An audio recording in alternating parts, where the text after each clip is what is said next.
Welcome to Judit Polgár versus the world. This is going to be one big day of celebration of chess, and I am thrilled, so excited to be here. I'm Tanya Sachdev. Welcome, and with me, I am Gregory Sich, and truly, this is probably the best way to celebrate the official day of happiness, playing chess and putting one of the greatest chess minds against the world. I couldn't agree more. So today also happens to be the International Happiness Day, and Which is crazy. Which is crazy. I mean, what a day to try and set a world record. It is the hashtag. Let's bring that up one more time, Greg. This is JP versus the world, and each and every time you guys use this on different social media platforms, you might have a chance to actually glow with us today, right? Yes, you can be on our show, and we're going to talk more about the different giveaways and the different ways in which the audience can engage with us. By the way, a big shout out to everyone who's joining us on Twitch, on YouTube. We've got the chat in front of us, so a big hello to all of you. Yeah, make sure to try to engage with us. We try to include you guys later on as much as we possibly can. 100%, because that is what this event is about. And what sets this apart from pretty much anything that I've ever seen happen before is that the greatest female chess player of all times, Judit Polgár, who was at her height world number 8, the only female player to have crossed the 2700 barrier. She's the player who's defeated so many world champions, Greg, including Garry Kasparov, including Viswanathan Anand, including Vladimir Kramnik, will be taking on 11 simultaneous games, out of which she's going to be playing against 10 communities, 10 influencer communities, and 1 world board. Which is crazy in itself. Think about it. 10 different amazing communities are going to depict themselves against Judith. And if that's not enough, we have this crazy special 11th table, and I think every single one of you can actually join to that table. How amazing is that? Absolutely. And I'm going to ask the mods, in fact, to just pin on our chat how everybody can just go to this website and sign up for the world table. So mods on YouTube, on Twitch, please give that info to everybody who's watching in. And here's a fun part. Now, this is a global event. You know, we've been talking about how everyone from across the world is connecting to it. And get this, Judith is in Dubai currently, at the Dubai Expo, at the Hungarian Pavilion. We are in Budapest, at the studio, and we are going to be having communities from across the world. From all over the world, literally. It's quite crazy how many different nationalities, regions, and cultures we are going to get to. And I think that is quite the point today, right? Chess is having a momentum throughout these years, obviously, thanks to magnificent players and influencers such as yourself and folks who are going to join our stream later on. And by creating a fresh take a fresh take on the whole thing, I think there are a few things that we will have to explain about our show. Yes. For example, all the different amazing bubbles that we are going to use. We will try to make as many reactions to the whole experience that we possibly can. And also we have this amazing stream deck over here. So wherever we want to express ourselves throughout one of the greatest chess minds in history, we're just going to do things like this. It's your move. Ooh, how amazing is that? I love it. Have you ever had it in mind that you are going to do a streaming show where it's just one button away to make Judith's spirit present, right? Well, we're going to have her with us really shortly. And Greg, she's in Dubai right now at the Expo. In fact, Judith and I were there back in November for the World Championship match, Magnus against Jan, and we were there for quite a while. And I can't even tell you just how majestic and magnificent the Dubai Expo is. You know what, guys? You got to check this out for yourself. It's now or never. Now that's the future right there. And it's right here at Expo. I'm Payman, I'm from Russia. I'm kidding. Что вам понравилось в Испании? Like the chest. The red king, when you took it there, it was beautiful there. I love you!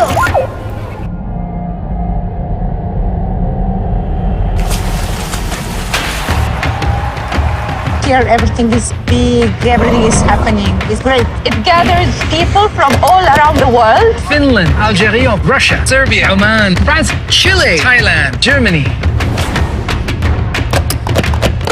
Come on and join us. A new world is just beginning, and it's right here at Expo. Visit now.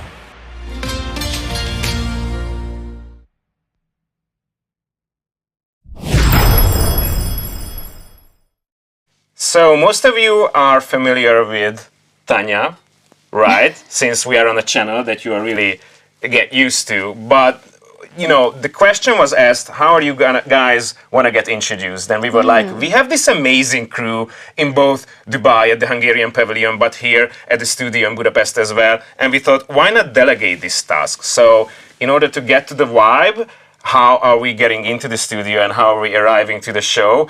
We are going to just show you a little bit segments of what's in it for us, and then we are going to check in with Judith and the Dubai show. Tanya Sajda from India is an international master, a woman grandmaster. She is a former Asian champion, 2 times national champion of India, 3-time Commonwealth champion, and a chess Olympiad medalist. Apart from playing, she is also a chess commentator for top-level tournaments. She is the recipient of the prestigious Arjuna Award in her country. As a player and the commentator, Tanya is an ambassador of the game. Gergő. As an articulation addict, Gregory's job is to empower communicators so they can tell their stories in a more authentic way. Let it be an amazing music festival with tens of thousands of people, a professional conference with the best and brightest, a university training or a historical chess streaming. Mission always stays the same. Connect the protagonists with the audience. As a speaker, Greg climbed the main stage of Sziget Festival, the red carpet of TEDx, worked with companies such as Heineken and Red Bull, is a lecturer at Metropolitan University of Budapest, and he is mentoring professionals, influencers, and business leaders in the Aristotelian ways of rhetorics. All right, we are blushing amazing. already. That was just about it. enough about ourselves. But yeah, congratulations to us to making it so far. I was not expecting that video at all. No, That we was never seen that amazing stuff. before. Oh my god, all the YouTube memories of my streaming, I had buried them deep down in my mind. But here they were. So once again, a big welcome to our audience. And of course, we're going to have the show start off really, really soon. Just one quick comment about your work. I insist to do this. I think you are going to be perfect for this show because I think we are going to have 2 types of viewers right now. Some of you are really, really into chess, right? Obviously. But some of you are here because of Judith herself. Some of you are here because one of your most respected influencers throughout the community told you that this is going to be an amazing show. Some of you are really new to this whole experience. And what I like about your YouTube content, for example, is that you always have a chance to connect to both professionals and, you know, beginners as well. So what we are looking for here today is a tone through which both of these types of people can easily connect to us and join us, right? 100%. And I think that's what's so special about the Twitch influencer community and the YouTube influencer community is just very wholesome. And I think for me personally, Greg, it's a great way to turn off and wind down. And we've had some fun nights streaming. So the one thing that's in common though for both Twitch and for YouTube is that everybody's here today to just have a lot of fun with the games. So much so that Judith herself is offering to each and every one of her opponents one single chance for them to ask her for help, which is crazy in itself. Not only do they have the chance to play one of the greats, but during their game, at one point, they are going to have a chance to ask for help from her. So it's going to be half casual, half serious of a game because Judith is going to be all about having fun. Meanwhile, these guys, throughout their own communities, are going to probably take it really seriously. All in all, needless to say, that this whole event is about creating a new world record. Tanya, can you tell us about this record, this attempt? Yes, I think it's the first time. Now, we've seen simultaneous happen before, you know, a professional player, take on many boards, but what sets this apart from everything that's ever been done before is the fact that we'll be playing, well, Judith will be taking on communities. So we're hoping for as many people from across the world to come and to be a part of this, to suggest moves to their influencers, their favorite influencers. But get this, it's not just the streamer that you can be a part of. You can be part of multiple streams. You can be part of the global chessboard. Again, there's all the information that you need on the site. And as Greg mentioned, the very important thing, guys, remember this. When you feel you're in a bit of trouble, because let me tell you, that's going to happen pretty soon when you're playing against somebody like Judit Polgár, you can actually ask Judith for help. You've got only one opportunity to do that. One shot, one opportunity. Make the most of it. It is a bit of a lifeline, but this is going to be fun to watch because it's sort of like a call a friend, but they're also speaking to their opponent. Yes, and that friend/opponent is Judith herself. So I can only imagine what the streamers are going to feel, because some of these folks, she is just one of the most important sports figures ever, one of the most important athletes ever. So imagine that they are going to be in a stream on their own, connecting to Judith and playing against her. And speaking about connection, let's talk about the theme of the Dubai Expo and the Hungarian Pavilion. It's about connecting great minds, right? This is what it's going to be all about throughout 2022. And I think it would be only appropriate to show you a short clip about the Hungarian Pavilion. Én vagyok az, aki szeret, ki is voltam, te nélküled. Elhoznám a fát az eget, ha láthatnám szép szemedet. Szegény voltam nemes, hazug voltam, s becsületes. Vándor voltam, kétszekeres, ahol jártam, ott ne keres. De amióta tudom nevet, csillagokat lecézgetek. Álomcsalja meg szememet, nem ott fekszem, ahol kelek. Én vagyok az, aki szeret, ki is voltam, de nélküled. Elhoznám a fát az eget, ha láthatnám szép szemed.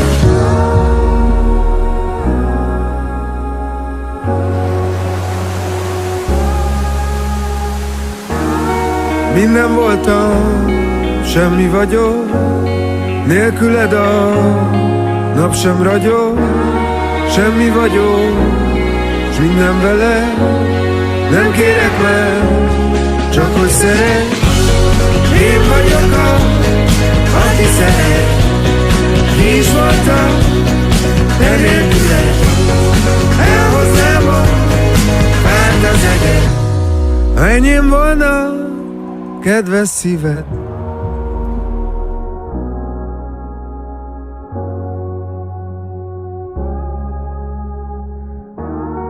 Minden voltam, semmi vagyok, nélküled a nap sem ragyog. Semmi vagyok, s minden vele, nem kérek meg, csak hogy szeret. Én vagyok az, aki szeret, ki is voltam, de nélküled. Elhoznám a fát az eget.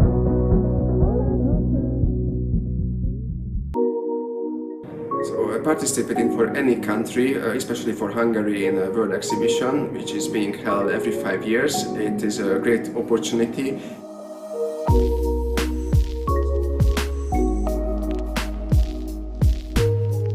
This 6-month event is absolutely a fascinating venue, and also to be able to connect with all the countries in one place. That is, I think, a great opportunity and chance for every world leader and every country representative, and in terms of different sectors as well, to connecting the tourism, economic well-being of all countries, and exchange idea, fosters new relationships. This all basically can only contribute to such a wonderful event. And in this way also I would like to commend the organizers of Dubai Expo 2020 on behalf of Hungary for all the great efforts and all the hard work what they put in to make this show such a big success.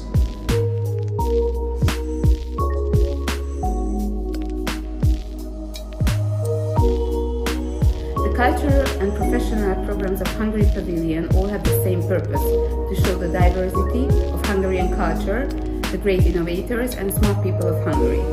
It's a very complex project, so we needed a lot of time to prepare for it. So we started the preparations 3 years before opening the expo.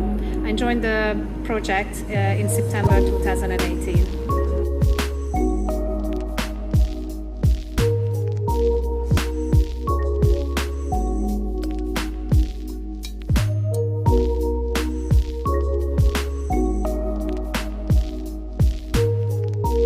You can see in the guestbook how much they appreciate what we are trying to show here, what we are trying to show to the world, because this is really a unique setup to make people come to Hungary. Judit Polgár, We as the World, is an online social event which focuses on involving all chess individuals, players and communities from all around the world. It is a great honor to work with the generally considered strongest female chess player of all time. And Judit, is not only just that, but a perfectionist, modern thinking, proactive former athlete, a businesswoman, and a super teacher who bears in her heart the education of the next generation. This program is a perfect possibility to show that we can connect people and minds from all over the world through an online game. My God. I have to say, exactly what was mentioned, that Judith's legacy goes so much more beyond just the board. I mean, she has been, yes, the greatest female chess player of all time, but also as an ambassador of the game. The kind of stuff that she's done for chess education with her global chess festival. It's just unreal. So she's done so much for the game, way beyond the board. It's really crazy when you think about that she personally is responsible for a lot of women, a lot of young girls to join the game, and also she affects the style as they play the game. How bonkers is that, if you think about it, that a single player changes the game so much so that thousands and thousands of people start to play it differently. 100%, and I think that's going to happen for generations to come. And speaking of Judith, we are being joined by the legend herself from Dubai. Let's welcome her on. Ta-da! Judith! Well. Hi. Hey Judith, there you are. Nice to see you there. Super nice to see you. Hungarian Pavilion. It looks absolutely fantastic, Judith. Are you having fun already? Judging by her character and posture, she's having more than fun. That all the preparations were done all night. Everybody was working with the technology, and also all the chessboards are ready, and I'm ready for today. Speaking of the chessboards ready, Judith, that view that we just got for a moment with the circle of chess and the world board right in the center looked absolutely fabulous. Can you tell us a little bit about this, the semicircle and how the influencers are going to be playing?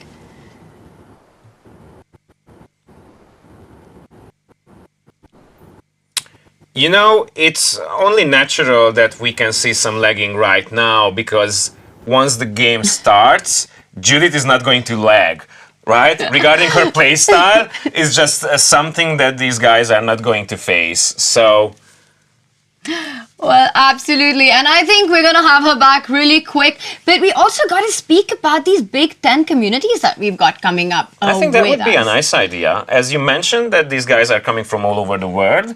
And the one thing that is common amongst them, obviously, the love of chess, and also that they have these amazing communities. And if we look at the chat right now, these guys are wondering what's going to be the vibe of these games, how serious are these going to be, and what are the play styles of the different influencers are going to be. Because obviously, some of the viewers who will try to participate by votes might use engines, some others will not. Some people will go through this pretty seriously throughout theory. Some others might think that this is some excellent time to try out something new and get into like weird situations. What are you expecting from them? You know, I think today the most important thing is for everyone to have fun. And I think for people, it's such a big opportunity to play against Judith. And she's taking on this challenge of playing well so many people from across the world. So I think no matter how serious it is or no matter how important it is, it's so important to keep the engines out of it. Because for Judith, she'll be playing on so many different boards. How it's going to work is going to be a mix of what the influencer decides and a mix with his community, the moves that are suggested. I think every influencer is going to end up having their own strategy, how they mix it up, the kind of opening approach they'll have. As you mentioned, Judith's style of play is so freaking aggressive. Really? So a lot of you might think, oh my God, we should do a safety first approach. So a lot of gameplay going to be happening here. But I think the thing about engines is going to be, it's best to keep that off. Yeah. You know, you got to use your own mind, think what's the best move, have fun playing against one of the goats of chess. One of the goats, yeah. She is good. She is, and if you think about it, it's so much more fun to actually put your own mind and the mind of the community against than some engine. Because this might be a chance of a lifetime for every single one of you guys, and obviously for us as well. 100%. And you know what? We've got both chats open and I really want to see where is everyone joining from, Greg. So tell us which country and which influencer are you which going region, to be? country, nationality are you guys joining in and what are you expecting from this game? Some folks are asking when it is going to start. Well, we're still waiting for the pavilion to actually get their technicalities together and set up all the boards and connect with all the different influencers and their communities. So best believe we are only a couple dozen minutes away from actually starting the show. And the one thing I think we should discuss is the format itself. Because if you look at it from a professional point of view, I believe this is closest to a semi, right? But not quite because it's without a clock. Can you go through the specifics, please? Yes, we're going to do that really quick. But I think we've got Judith back with us. She's back. All right, yes, let's do it. Yes, she's back. Oh, God, that wasn't required. But let's see. There she is. Judith, can you hear us?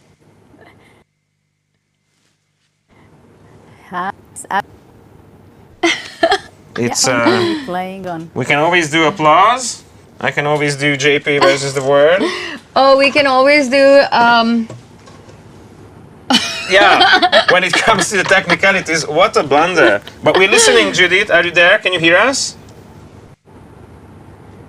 Yes, I can hear you, and awesome. I'm ready to play the first game. I'm very excited for today because for me also it's very special that all the influencers came on board with me, and I think we are all ready to have great fun on this couple of hours of journey. And some of them are good friends of mine, and I think we want to show to the world chess can be really fun. And I think it's also very important to point out that we can have fun also using our brain and think and chat and discuss the viewpoint, and also for the streamers with their communities. I don't have help, but who knows? Maybe I will ask from you, Tanya. I feel that there is such a strong telepathical connection between the three of us that I get what she's saying, right? It's going to be a party. It's going to be a party is what she's saying. Well, a lot of our chat has been asking, what are the rules? What's the format? And to explain it all, Greg, we've got a video for you. And we are going to show it to you right now. How about that? Join your favorite influencers and help them to beat Judith. In the circle of chess, the invited influencers and their communities are playing against the strongest female chess player of all time, Judit Polgár. She will be located in the Hungary Pavilion at the Expo 2020, and the influencers can control the chessboards remotely from their locations. Want to be part of it? Follow the stream on your favorite influencer's Twitch or YouTube channel and help them to pick the best move. Can we beat the world's strongest female chess player of all time if we join forces? One board, thousands of players. Judith will be in the Hungary Pavilion at the Expo 2020, and you can join the game online. Make your moves on the virtual chessboard, then the computer will accumulate the votes, and after each move it will make the most popular one on the physical board. How can you join? Register on our website, follow the stream, and play. Let's unite in an epic game. How to join? Visit the event's website, scroll to Vote Chess. In the upper right corner, sign up by clicking on the registration button. After filling in your data, confirm the registration by pressing the Validate button. After registration, you will receive a confirmation email to the given address. Confirm the registration and enter your password. Then click on the Log In button to enter the interface. After signing in, you will see the following interface. Judit Polgár will play white, and the audience will play black. You can see the chessboard on the left, and the previous moves will be listed on the right. You can check out history on the board too by navigating with the buttons below the board. For voting, make your chosen move with the black piece and confirm the move in the pop-up window by clicking on Confirm. Summarizing the votes takes a certain time. After that, the system will carry out the move that got the most votes. After that, it is Judith's turn to make her move, and then the viewers come again, and so on until one of the parties wins the game.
Welcome back. All right, Welcome back, everyone. So we know how to join now. Just go on chessconnectsus.com and it will give you all the information that you need to sign up for JP versus the World. We do have an influencer joining us really soon. And I see in chat, a lot of people are actually concerned about the whole engine situation. And as Judith mentioned herself, you got to use your own mind. And don't forget, it comes down to the influencer deciding which move that they go for.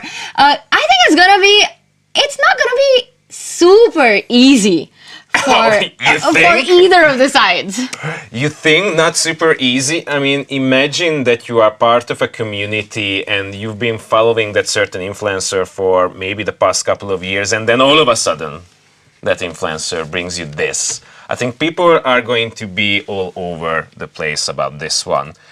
We are preparing to introduce the different influencers and their communities. We have trivia about their favorite openings. Where are they coming from? And I do realize that you actually know some of them, right? Yes, a lot of them are actually chess players and they've been playing competitive chess for a long time. We are going to be introducing them one by one. But before that, everyone in chat, you can tweet to us using the hashtag JP versus the World. And 3, 2, 1. JP versus the World. JP versus the World. And the hashtag Ask Judith. Send us your questions, the ones that you want to ask Judith, and we'll pick a couple and get her to answer them during the show. And Greg, I do hear that we've got our first influencer with us. She's a dear friend of mine. She's been part of the Hungarian national women team several times, representing Hungary at the Chess Olympiad. We've got Anna Rudolph with us. Can you imagine? And there she is. Hello? Okay, I think we can hear her. Yeah, yes. Anna, can you hear us?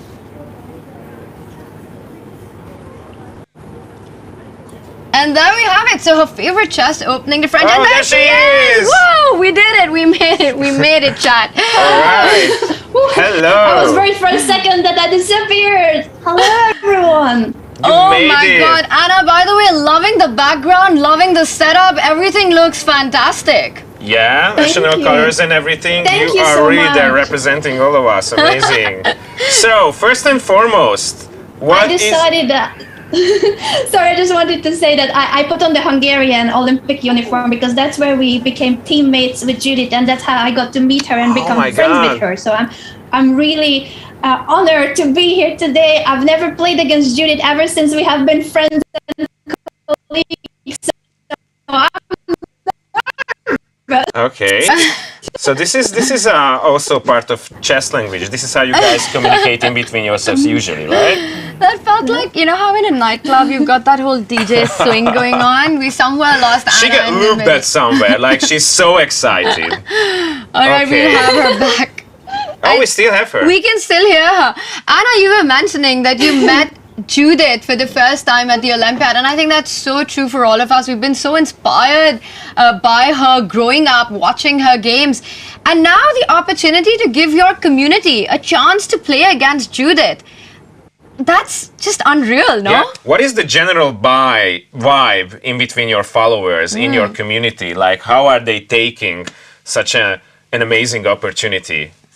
What's going on in your side right now?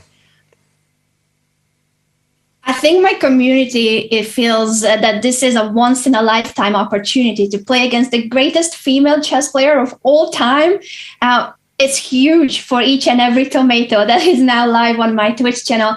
And we have been preparing for today by watching some of the best games of Judith. So we studied her game on Thursday against Vishy Anand in Dos Hermanas. And we learned that if we will be a piece up or two, we might be in trouble. We might be in trouble if we are 2 pieces up. You know, that is so true, Anna. When Judith Polgár sacrifices a piece, you got to be so careful about taking that one because you'll find yourself in big, big trouble. Now, I want to ask you, what's your game strategy? Are you going to make a sole decision? Will you take your community into account? Will it be a mix depending on the position? How are you going to go about the game? I'm going to try to make a poll for each time it's our turn, but I'm just hoping that we will not bonk cloud.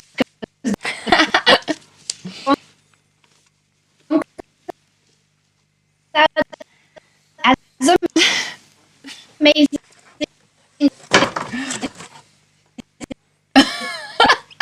What an absolute blunder. I love her voice though. It's She has coming this... in bits and pieces right now. I prefer it when it's all together. All right, I think we're hopefully going to have her back because... Magnus Carlsen. She's I persistent. caught Magnus Carlsen. That's what I caught on. Today is not a bonk cloud day. I don't think we survive with the king on e7. Okay. So Anna Rudolph hoping for no bonk cloud. So if Anna's community is watching this, guys, don't try that at home. Bonk cloud is never a good idea. Anna, I've been wanting to ask you this question. Your community in the streaming world is one of the most wholesome ones. You guys are known as the wholesome tomatoes. How did that name come into being? Okay, I think this time we lost her. We might have. But let's give Anna and the Wholesome Tomatoes a huge applause and wish them the best of luck. Before we go on, however, there are still a few things that we are going to discuss about the show. For example, the format. I see the signs. She got the applause. That's all that matters. Okay. She got the applause.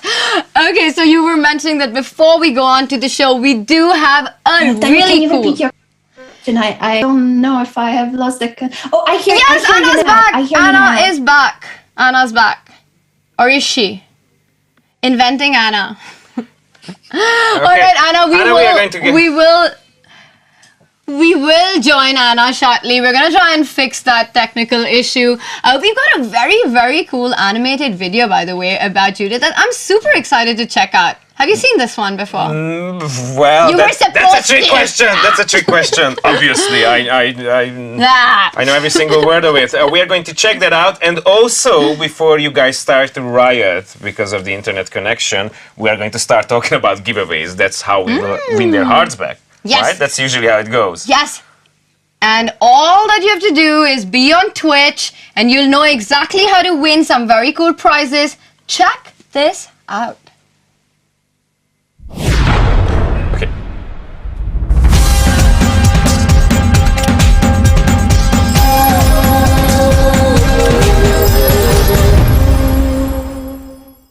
Every hour during the show, we are going to give away a Chess24 branded mug, t-shirt, hoodie, and the Chess24 premium account. You can also win a Chessable Pro account, a Master Your Chess with Judit Polgár course Part 1 and 2, a Play Magnus app voucher, and a 2 months prepaid Play Magnus Plus membership.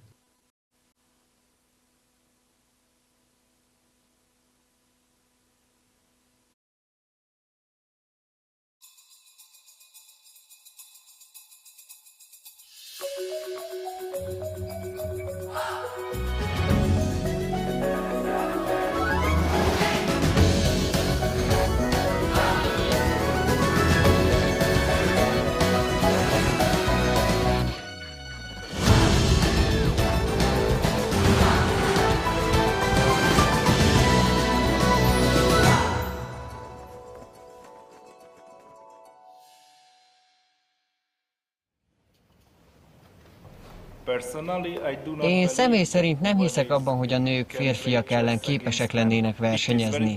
Ez nagyon nehéz dolog a játékban lévő óriási feszültség miatt. Meg vagyok győződve arról, hogy ez szinte lehetetlen. Majdnem lehetetlen.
Zsófi?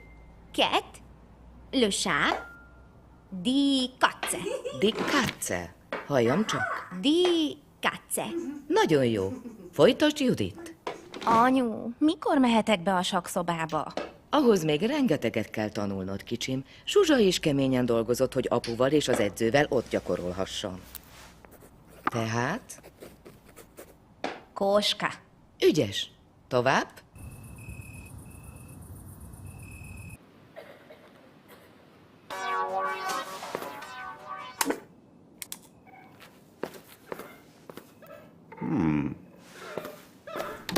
Hát te mit csinálsz itt? Semmit, semmit.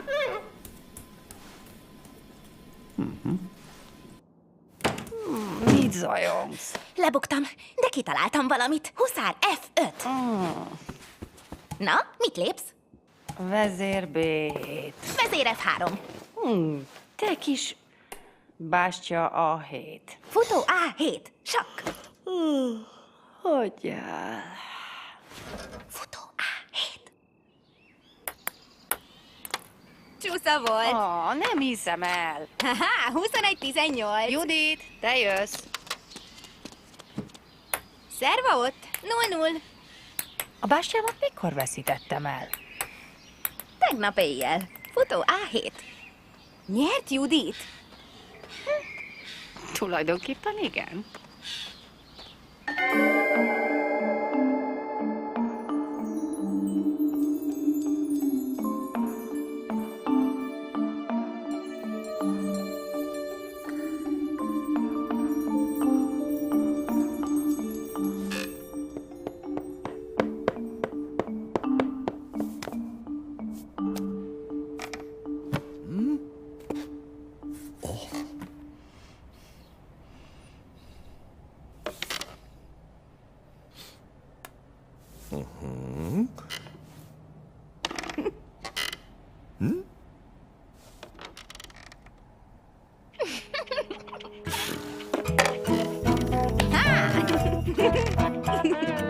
Itt a helyed. Sakmat. Tényleg az. Gratulálok. Szép volt. Köszi. Mennyi volt a tét? Szobkontra 8 forint. Tartsátok a sort! Jenőkém, tedd le azt a békát, a jó ég áldjon meg. Mennyi hiányzik még a dinnyéhez? 22... 27, 28. Még egy rekontra is tudunk venni egy 4 kilósat. Azt tudtad, hogy a görög dinnye Dél-Afrikából származik? Nem.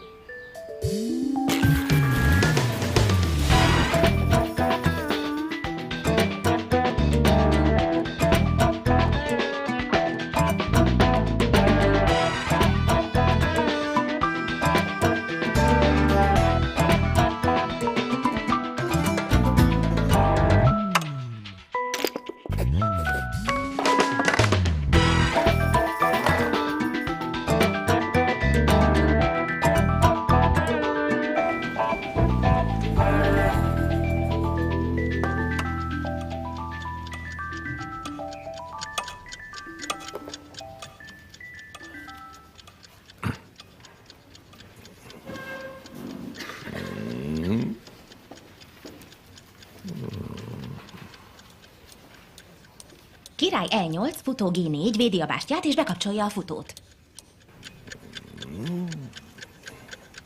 Huszár E5, futó H5, sakk király E7. Mit vacakol ennyit?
God, what a huge applause to the entire Polgár family. Oh my God. But Greg, I have to say, every time I see the credit scene on, you're afraid that people are going to be like, oh my God, I already missed the show. Yeah, the stream just ended. That was amazing. But what a cool animation. And here's a fun fact about Judit Polgár, the three sisters, and their family. But before the fun fact, we've got Anna back with us. So let's hear it from her. Anna, do you hear us this time? She sees us. She sees us. Frame rate is much better. Okay, we can't hear her. Oh, we can see her stream. Watch out for your tabs, Anna. Or your WhatsApp. The number leaks are very famous on stream, so you've got to be really careful of what you've got on. Okay. And I think now we've got her She's so back. lovely, Sometimes we hear her voice scratching, sometimes we don't hear anything from her, but look at that smile and everything. She's really excited Anna, do you hear us? And there we have it. This is, oh, by the way, special ability. Anna says her lipstick has magical powers that make her play really well. It's a bit of an inside joke. But regardless of the lipstick, Anna is a super strong player. As she mentioned, she's been part of the Olympiad team where she met Judit Polgár. Her favorite chess opening is the French defense. Interesting choice, and she mentioned she hopes that her community does not go for the Bonclad, and this is how Anna's going to do it.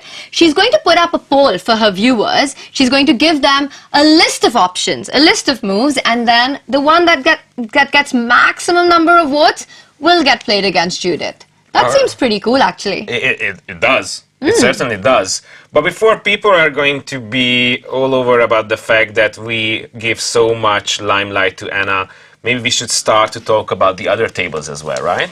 Yeah, absolutely. Let's take a look at some of the other influences. Well, we've got 9 more, and we have got, and there is Ketty. Ketty is from Georgia. She's a woman grandmaster from Georgia, not a very strong representative of her country. Greg, here's a little contest for you. Can you pronounce Ketty's surname? Absolutely. Not? I was born to do this. It's Ketty Satsalashvili. It's Ketty Sasashvili. Ketty Satsalashvili. It's Ketty Sasashvili.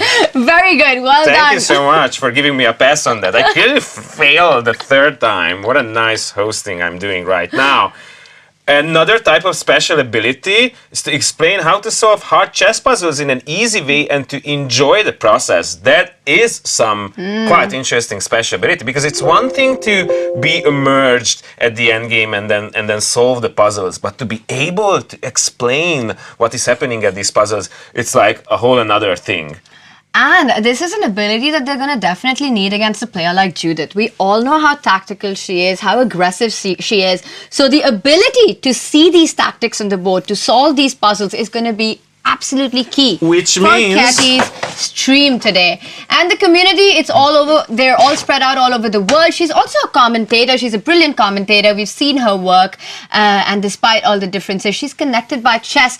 And I think that is what this event is about, right? Connecting people through chess. ChessConnectsUs.com is the website you need to go to sign up for the global board. Let's not forget that, Craig, the expo, actually, this year, the theme for the expo is connecting minds from across the world. And what better game than the ultimate mind sport, chess, to do that? And what better way than to put one of the greatest chess minds against all of these folks, right? Coming from throughout the world. And her most important and favorite openings is the King's Indian. And I noticed that when we were at Anna, you were a little bit judgy about the French opening. Like, is it something that when you look at the chess player's profile and you go through these fun facts and you're like, that's her favorite opening?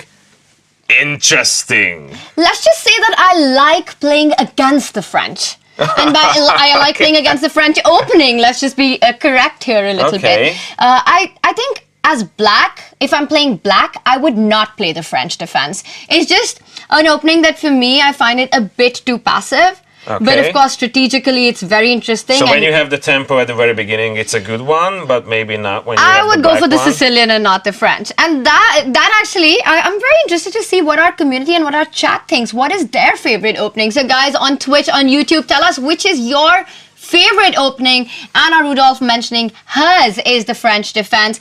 We have also got our next influencer, Pepe Cuenca. And he is going to be handling the Chess 24 Spanish community. He is a great commentator, and of course we all know his victory dance. You take in a deep breath, and this is how he does it, Greg. I want you to try this out. You take in a deep breath, and then in one breath you have to say ratatatata for the maximum amount of time that you can.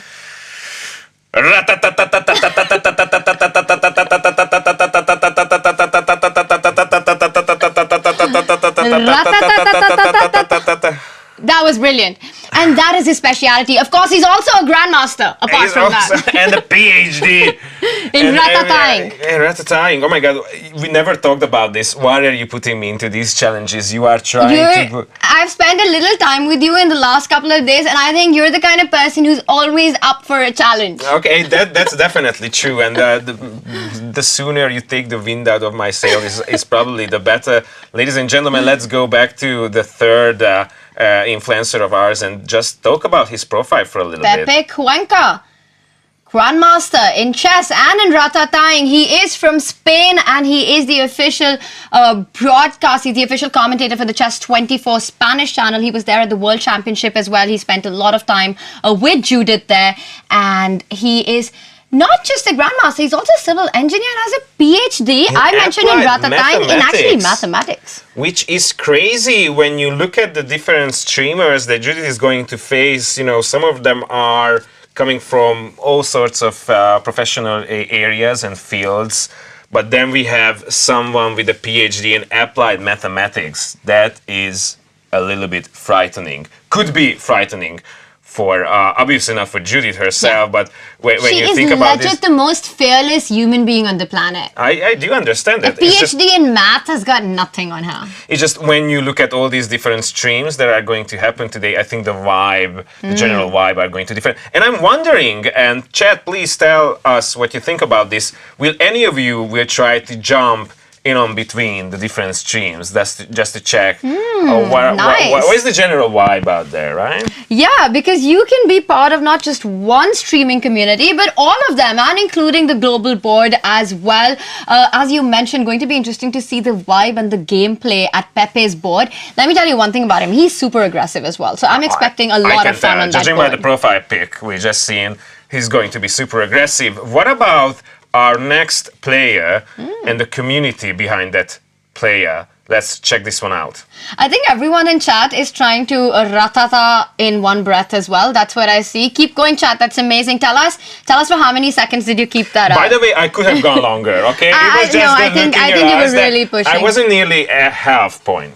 You know what? We're going to do this at some point again, and we're going to get Pepe to do it. Oh my God, we have to get Pepe. We have to get Pepe to do There are this. so many assets at our disposal.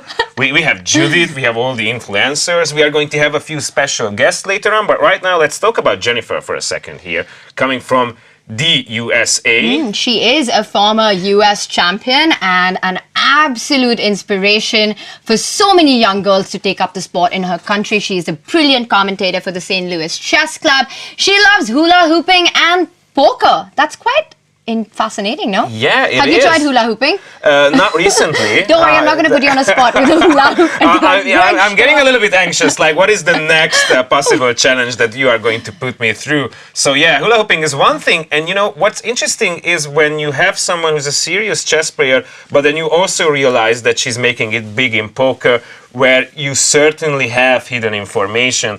That's a different vibe. That's a different sport. Like going into a place where you have to figure things out that are not on the table, versus playing chess where it's not going to be about surprises. It's going to be about how well can you figure out what the other player is thinking. That's a really important point, because, you know, Greg, there's always this argument and this discussion about the similarity between poker and chess.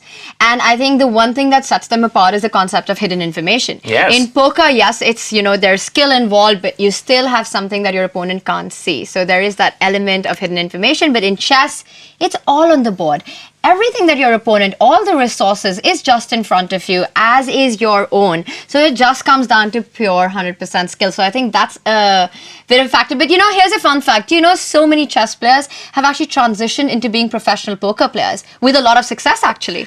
I think one of the reasons behind that is the tremendous emotional and psychological pressure that both of these sports are putting their players on, right? I mean, if you think about it, just gathering from your experience, it's quite crazy what you go through at tournaments, for example, regarding, blood pressure, the calories that you use up, etc.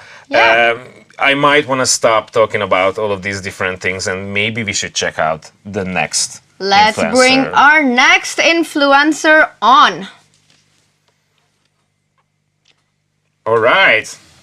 And we've got Daniel from the Magnus Chess Academy, also based out of the United States of America. Now, Daniel's Magnus Chess Academy, named after the world champion Magnus Carlsen, has trained over 100,000 kids. How cool is that? 100,000 kids. And they're all going to be here participating. They get the opportunity to play against Judith. I mean, when I was their age, when I was young, Greg, about 100 years ago. Oh, come on. If I had the opportunity to play against Judith, I would just have been, it would have been the happiest day of my life. Would have been? Yes. Okay. By the way, a fun story how I met Judith for the first time, and I got reminded of this when Anna was speaking of it. It was back at the 2014 Tromsø Olympiad, and Judith was playing for Hungary, of course, for the open team and not the women team. And I think she was board 1 or 2. And I remember I was having this massive fangirl tournament. I've grown up with her name, studied her games, and then here I am playing for India, and my idol is there. And then I was going for a walk at night with one of my friends, another colleague of mine from my teammate, and we saw Judith walking down.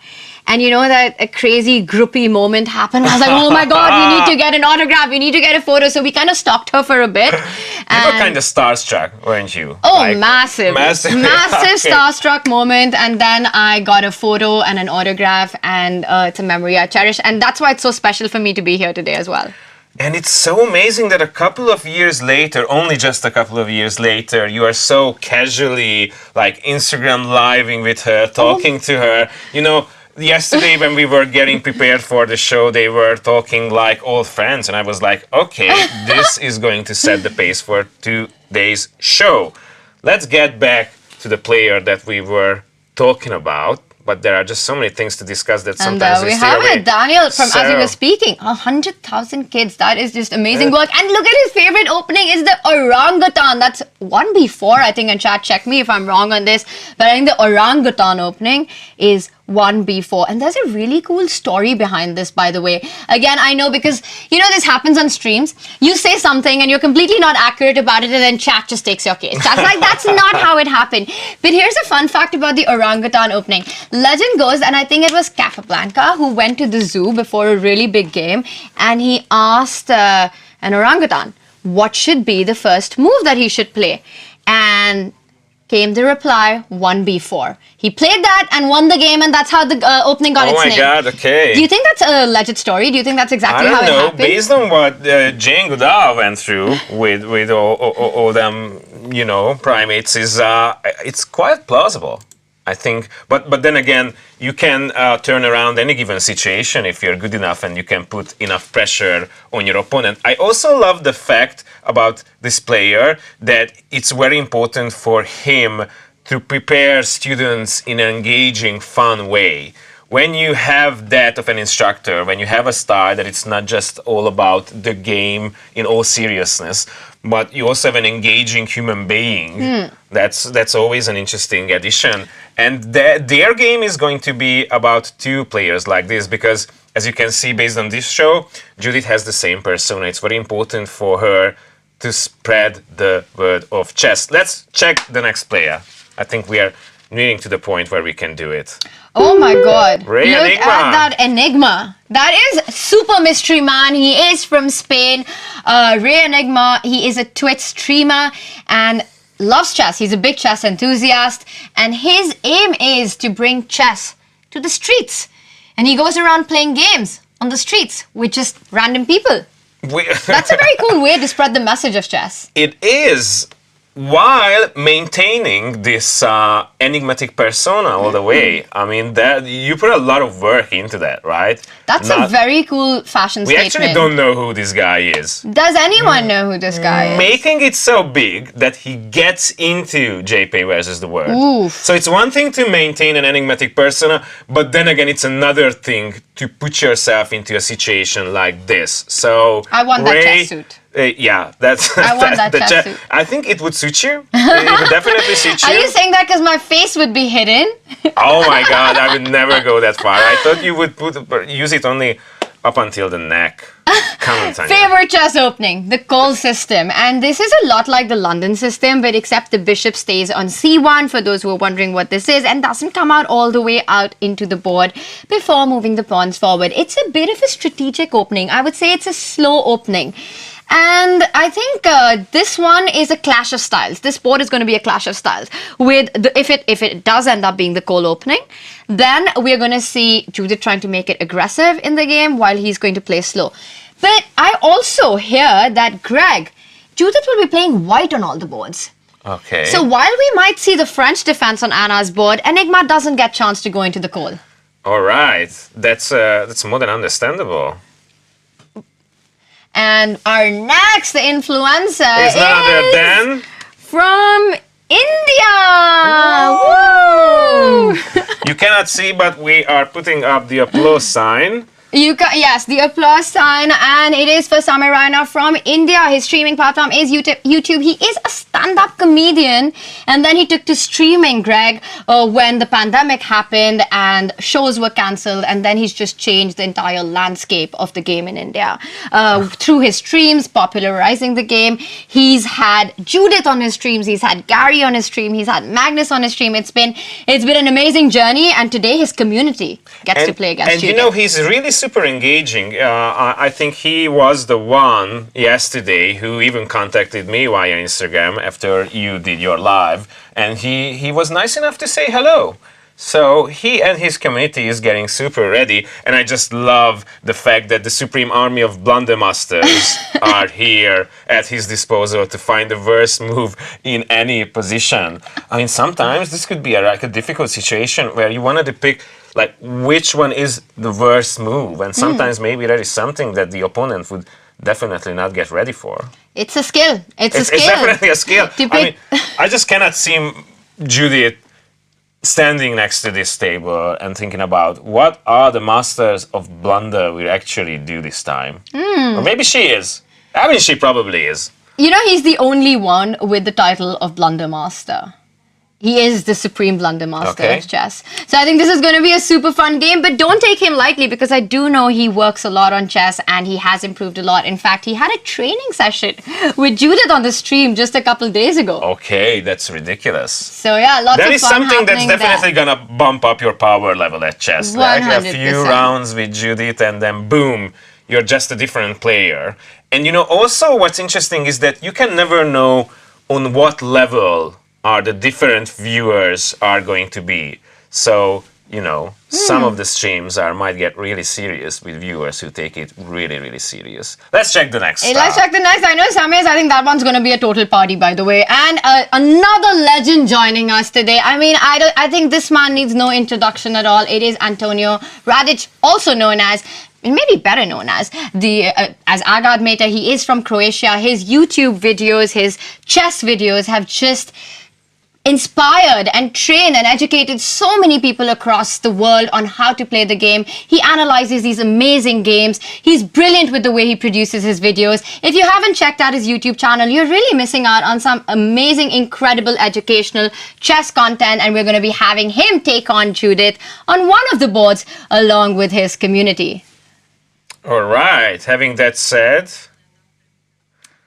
and his favorite chess opening is the Evans Gambit. I saw Samir's is the King's Gambit and Antonio's is the Evans Gambit. So when we have a gambit on the board, Greg, at the very start, it basically means you sacrifice a little bit of material, usually a pawn, and you try to play for the initiative. You try to get the attack going. You try to develop your pieces really quickly.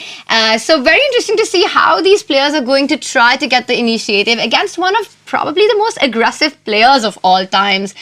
So that's going to be fun. We've got one more influencer. One more. Just the one more.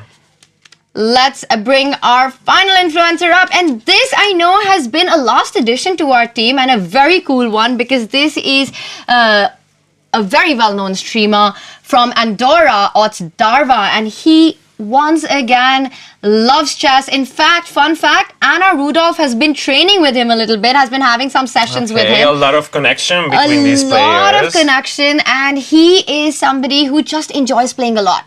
So it's going to be interesting to see how he moved from streaming games into chess. Okay, definitely. And how much of a progress he's made. Oh, we've got Anna back with us. Anna back! Of oh my Anna, God! let's bring her on. This is take 3. All right, ladies and gentlemen, Anna is here. By take 3, you mean take 344? And okay. I see from her expression, she's like, oh wait, we're here. So, Tanya, when we started to get prepared for the show, you were like, okay, Gregory, we have to bring you up to speed regarding chess. You never mentioned anything about lip reading. That was not part of the briefing that you gave me back in the day. So, can you guys hear me now? We actually can. No lip reading this time. Clear, yes. Oh my God! Let's go. Whoa! Applause! This was a clutch moment, and we definitely need a lot of applause for this to go. Anna, let's start at the beginning. What is happening inside your head right now? What is happening within your community? Tell us all about it. I'm just so happy to be here. I'm really nervous because I never had to play against Judith. I was trying to say, I think it was still sign language, that Judith has been my role model growing up in Hungary. She was my greatest idol. As a kid, I had her autograph. I played against her in a Simul. I studied her games, and then we became teammates on the Hungarian Olympic team. I'm actually wearing the uniform today. That's where we became teammates, and those years of being teammates made us become colleagues and friends as well. So for me, it's a fairy tale. When I think of 10-year-old Anna looking up at Judith as like the biggest role model, and here I am being friends with her and participating in all her events because she's absolutely amazing as a human being and as a friend. So I would never miss a Judith Polgár event. All right. That is amazing. That level of enthusiasm and love for Judith is something that's going to carry this whole show today, I think. 100%. And Anna's also commentated alongside Judith. Okay. So that's been amazing to watch. And Anna, we know that I was asking you this previously when you joined us, but we couldn't hear each other. Your community, it's known as the Wholesome Tomatoes, and I really want to know where did this name come from? Tanya is all about this for days now, so Anna, let's just cut to the chase. What is happening with that name? It started as a meme, basically, as everything on the internet nowadays about the tomatoes. We changed a song, the Homegrown Tomatoes song, into Wholesome Tomatoes because my community is known as a very friendly and positive space where everyone is very kind to each other, so they are very wholesome. But they became tomatoes because of a meme song, basically. Okay, now you have it. There we have it. And Anna, you mentioned that you're going to be having a poll up and give some options to the community for the moves that they can make, and then accordingly, the one that gets voted maximum, that's the one that you're going to play? Yes, I just told them that I will make the first few moves to not make Judith wait in the opening, and from here on, as soon as I'm off on my own, I will let the tomatoes take over and vote.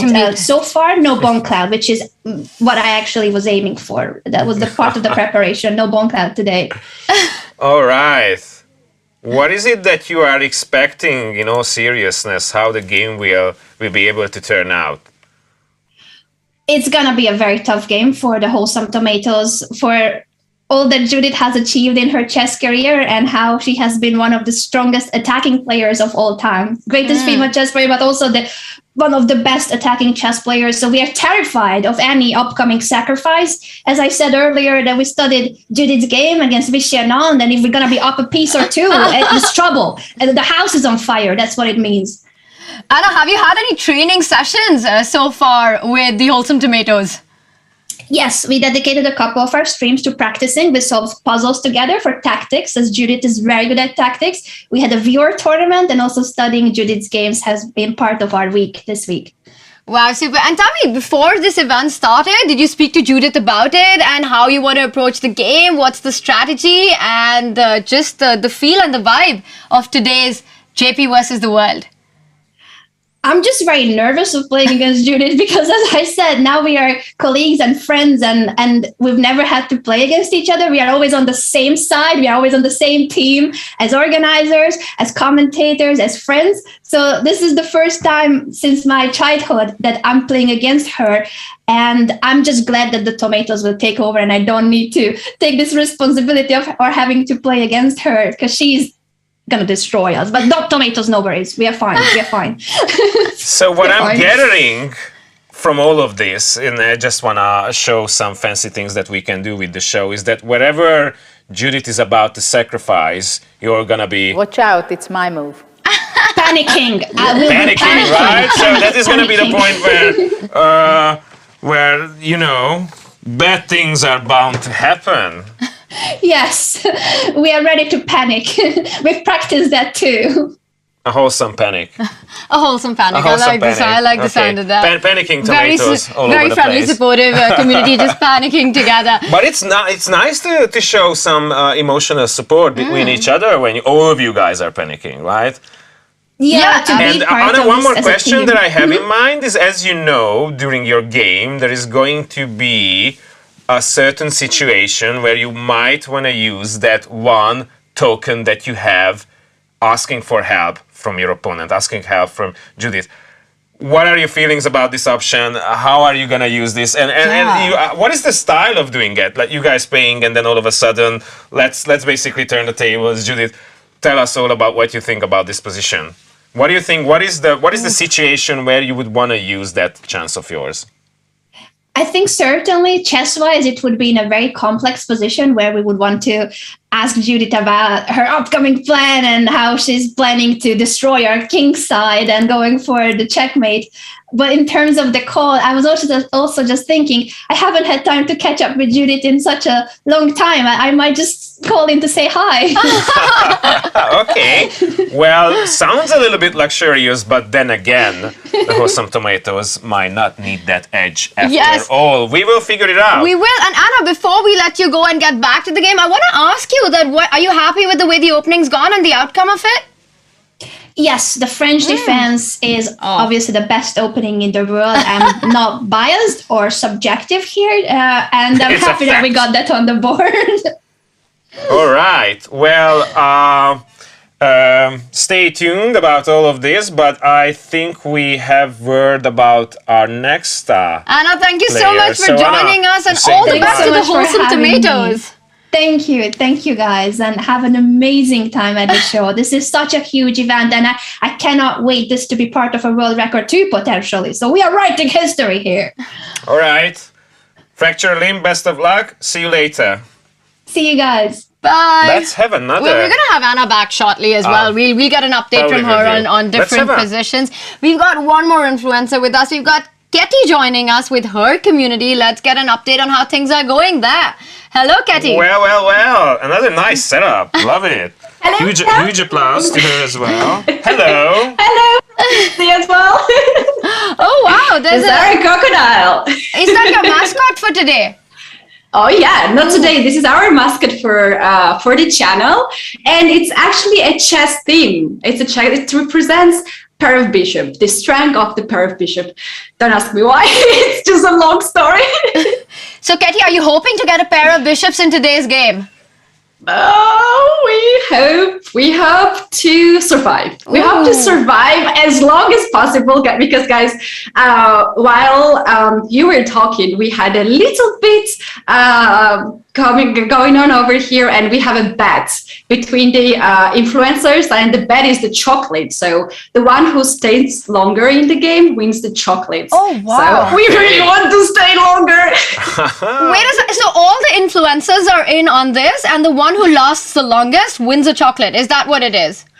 So far we're 4, but yeah, everyone's welcome on this Everyone one. can join. Yes, we really do love chocolates. 100%. Katie, I see your position. You've had a Royal Lopez. Are you happy with the opening and the start of it and how your community has handled it so far? I don't play this. I don't play Ruy Lopez. I don't play Ruy Lopez. I play Sicilian, but I have seen a lot of Judith's games in Sicilian, so that was an option for us for sure. We don't want to be checkmated on the king side, and this is the moves my chat actually voted on this side. On this side, you can see here some options. Those are the options we have for the chat, and they are voting, and we're making the move which gets most of the votes. Oh, so you are doing it the democratic way, okay? And you know what the but fun I thing... still have to control because they want to play some king moves, which I'm not going to do. Okay, so there is a limit to democracy even on your channel. Like up to a certain point, if folks are suggesting nice moves, then let them have it. But then again, you have to cross the line at some point. Yeah, no bomb cloud here either. And I have to say that this opening approach that they've had, the chocolate bet, so far, Katie seems to be going well. Seems to be going really well for you. Yay! I mean, look at her. She's super excited yet. But you know, you can never know when Judith is gonna be all like... Checkmate in 3 moves. You can actually never know. Judith is an amazing person. She is sweetest person you can imagine. But when it comes to the chessboard, it's a little different. It's a different vibe. It's a different vibe. Yeah, Judith's quite brutal over the chessboard. Now, Katie, I remember we were all in Dubai. Katie was there as well for the World Championship match, along with Judith. And at that time, we could have never imagined this event coming together and all of us celebrating chess and playing from across the world. You've gotten into streaming. You have this amazing community of yours that, you know, often interacts with chess and you play different games in it. What does this mean to them to get this opportunity to play against Judith? I think all of us are very excited, and I asked my chat just to remind me where they are from, and we are from all over the world. And this is truly one-time life opportunity for all of us because it's not easy to play against Judith. And I also liked some sort of like team play, so we're all of us together in this. And yeah, they are very excited. All of us are very excited for this opportunity. Okay, and I'm just gonna ask this question to everyone. So, Katie, I'm really concerned about how you're gonna handle that one opportunity that you can have to ask Judith for help. How are you feeling about this? I'm ready, guys. I'm ready. All right, with a heart-shaped thingy. Okay. Yeah, it's a little over hard here, just to be nice. But we have this card, and we're obviously going to use this opportunity. Yes. Katie, are you bribing Judith with the heart? Is this what's happening? Yeah, that would have been my final question. Katie, we are about to say goodbye to you. Hope for the very best. And we hope to have you back with us really soon. All the best to you, Katie, for the game. It's getting exciting, and we'll see you soon. Thank you. Cheers, Katie. Coming up next, we have a connection to Anna Kremling. Anna, is that right? Are you with us right now? There she is. Hello there. Chat has been going crazy about you, demanding your presence. So there, we delivered. Anna, that's awesome. How are you doing so far? What's it like I'm doing as good as you can when you're playing against Judith. You know, we're just in move number 3 right now, and we're just trying to survive. But so far, we've survived for 3 moves, so that is good. Can you give us a summary about what's going on so far?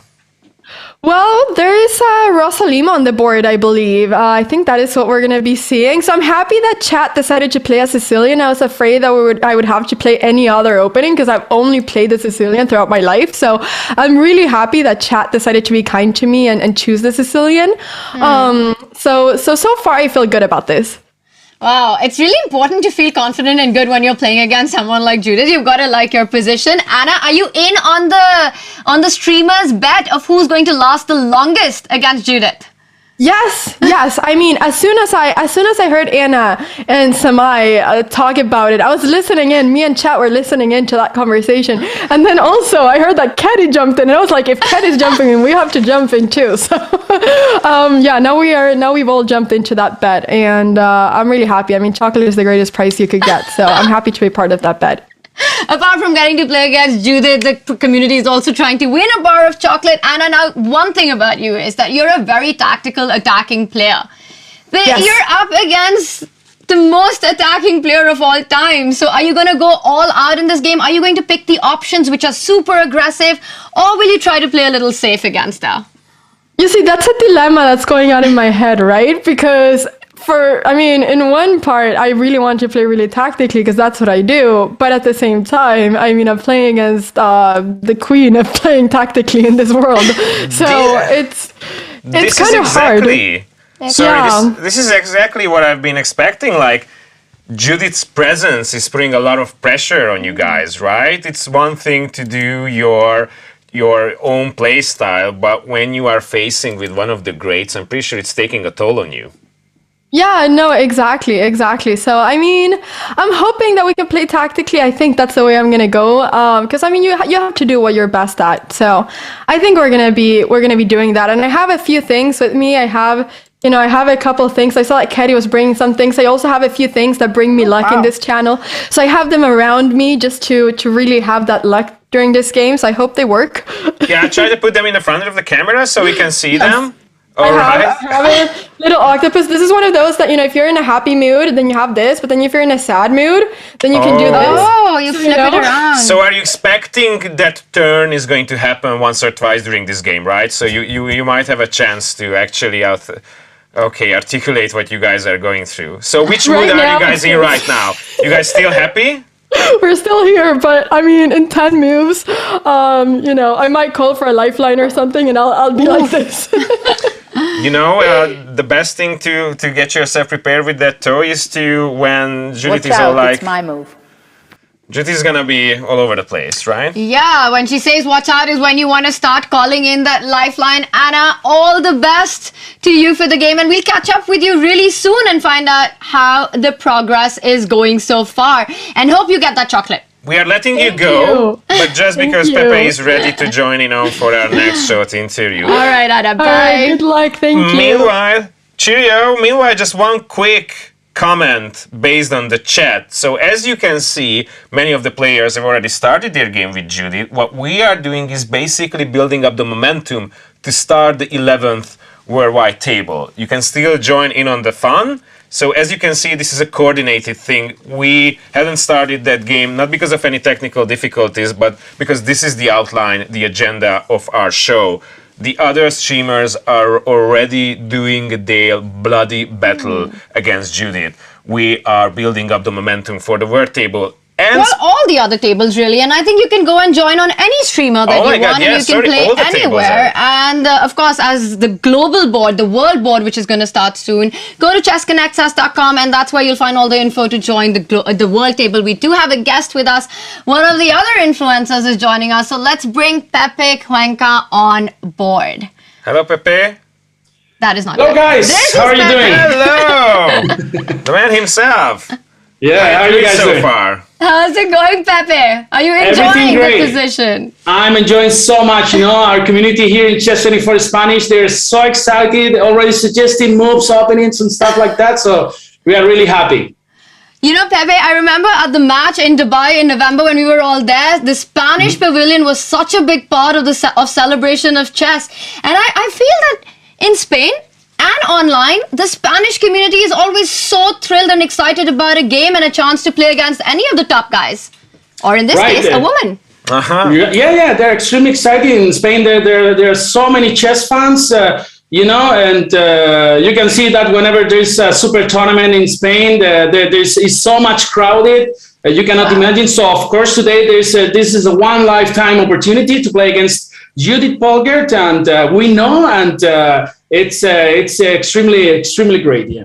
Pepe, we've been asking the different influencers how they're approaching the game. So because it's against the communities, right? It's against the players and all your followers. So how are you going to do that? Is it going to be a mix? Do you have a poll system going on? Take us through how you're going to pull that off.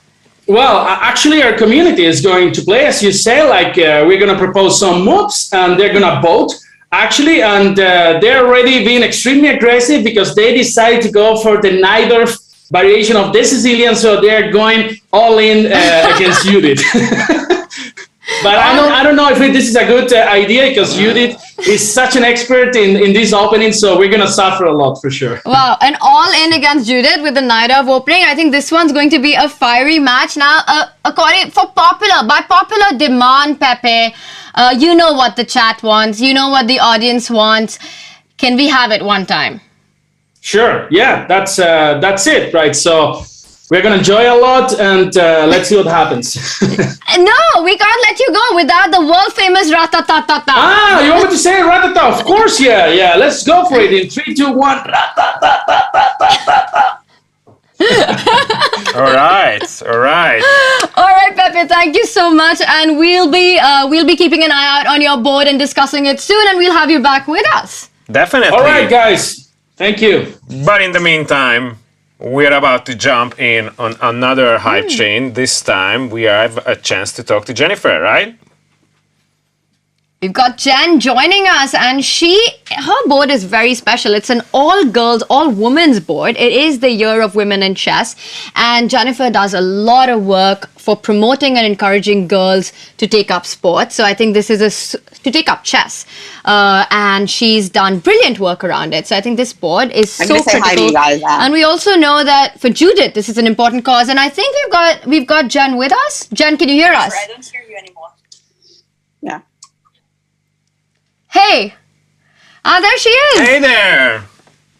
Hello. Hi. Hi, Jen. You seem really relaxed and laid back and chilled for someone who's playing against Judith right now. Yeah, something is suspicious.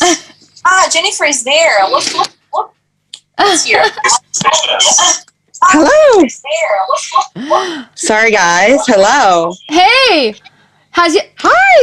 How's it going? How's the game going? Because looking at you, it just looks like you're having a great time, really laid back right now. You're playing against Judith, Jen. What's that like right now? Oh my God, it is so crazy. So I've got not just myself, but I've got a whole group of girls who are helping me from all over the world. We've got girls from Uganda. We have a girl from Kazakhstan, of course, the United States and Kenya. And I'm actually co-hosting it with the amazing streamer Alessia Santaramo. And they forced me to not play the Sicilian. Can you believe it, Tanya? Oh my God. Already putting out each other from your natural habitat, right? But I can't believe that they don't want to play the Sicilian. I mean, the positions just get so messy. And against somebody like Judith, you might want to start a little safe and take a safety first approach. So that might be the strategy, Jen.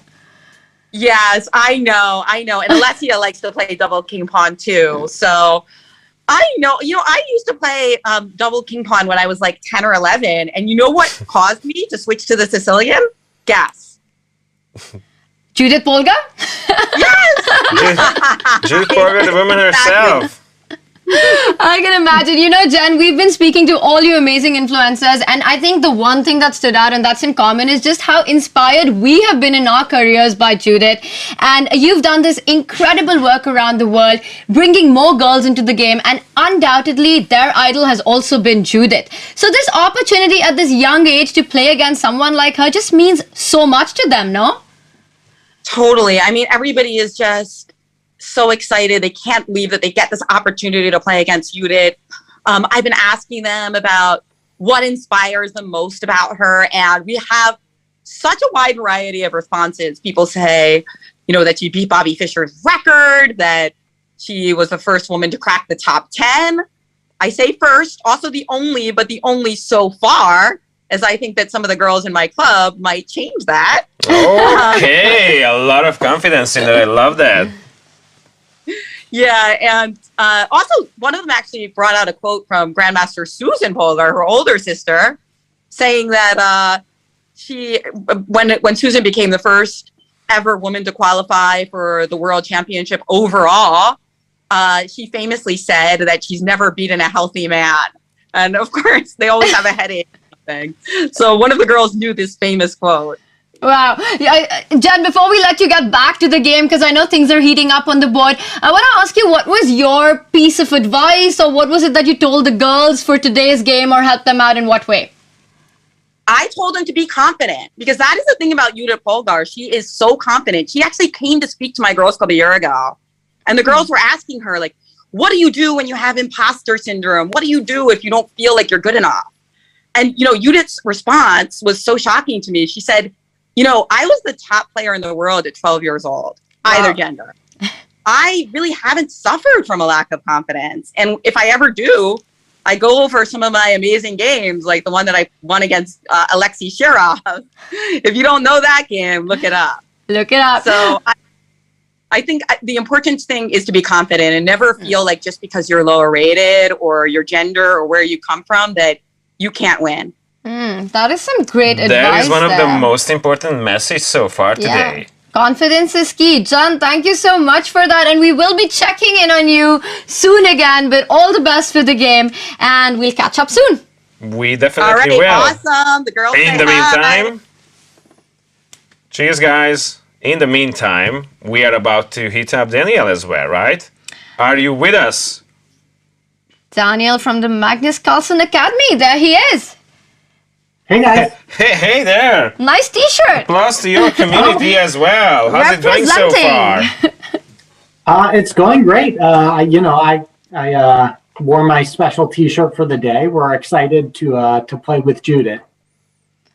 Absolutely. And Daniel, we hear that you have coached more than the academy has coached more than 100,000 kids. That is amazing stuff. It's true. We've taught a lot of kids over the last 10 or 15 years. And what does it mean for them to play against Judith? You know, we've had Judith visit our club a couple times to do guest lessons and do Q&As, and the kids always get a lot out of it. And the number one question every time is, can we play her? So this is their chance. Love it. And how do you feel about the opening so far? Are you happy with the way things are going against the greatest female player of all time? You know, I'm actually not a Sicilian player, but Coach Uthra, who's helping, is a Sicilian player. And so we are playing the con, and I am trusting Coach Uthra's expertise. But, you know, Judith's pretty good, so I'm pretty accurate about our chances. I just love how each and every one of you is like, well, Judith is pretty good at this, and then Judith is pretty good at that. Then all of a sudden you realize that... she's pretty good at every single thing. she's going to give you an interesting time in today's show, definitely. And she's tough. She's tough. Greg, your question, the one about which moment the community chooses to use the call a friend, or in this case, call Judith for help. Any thoughts on that, Daniel? When do you think will be the key moment in the game when you'd like to ask Judith to come to the rescue? You know, that's a really good question. One of the challenges is that I sort of think that by the time that we realize we're in trouble, it might be too late. And so it makes the timing a little bit tricky, because like if I'm like, uh-oh, this looks bad. What Daniel is saying, that at a certain point you might be like, we still can't turn this around, but Judith is gonna be... Checkmate in 3 moves. So, that's the case. You can never actually know where the game is headed, right? Yeah. Is that like a lot of times with somebody who's a stronger player than you, by the time you realize you're in trouble, like, they're like, this game has been over for a couple moves. So thank you so much. I want to ask before we get there. I think that's a good idea. I think that's exactly what needs to be done. And we will check in on your game, Daniel. So thank you so much for joining us, and to your community as well. All the best, and have fun while you play against Judith. Definitely, Bye. yeah. Thank you so much. We only have a short time to check in with you guys because we definitely have a lot of ground to cover.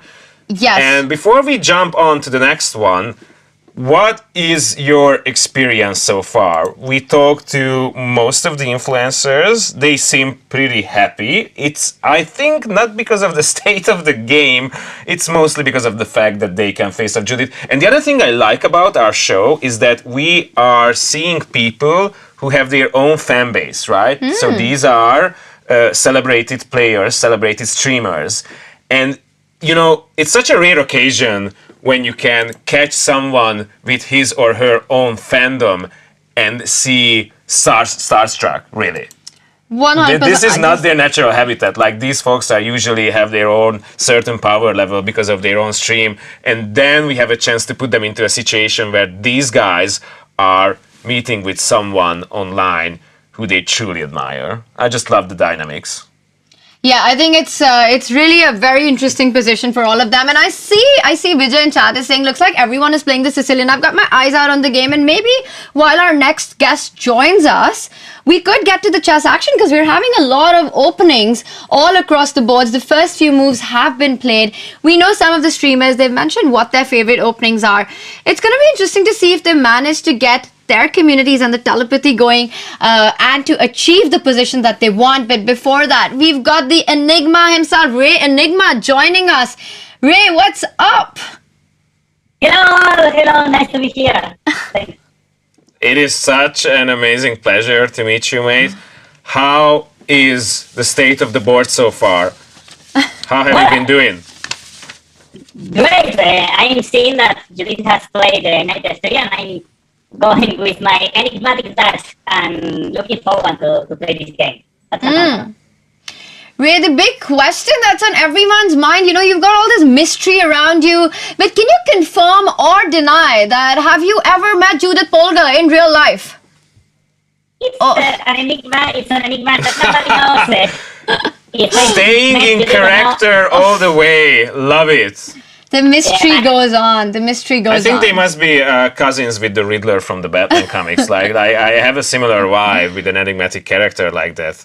Ooh. Okay, but how do you ask any question to such a player, right? I've got one. Ray, now I know one of the things that you love doing is taking chess to the streets and playing with people. Tell us a little bit about that. How did that even start? It's an enigma probably, right?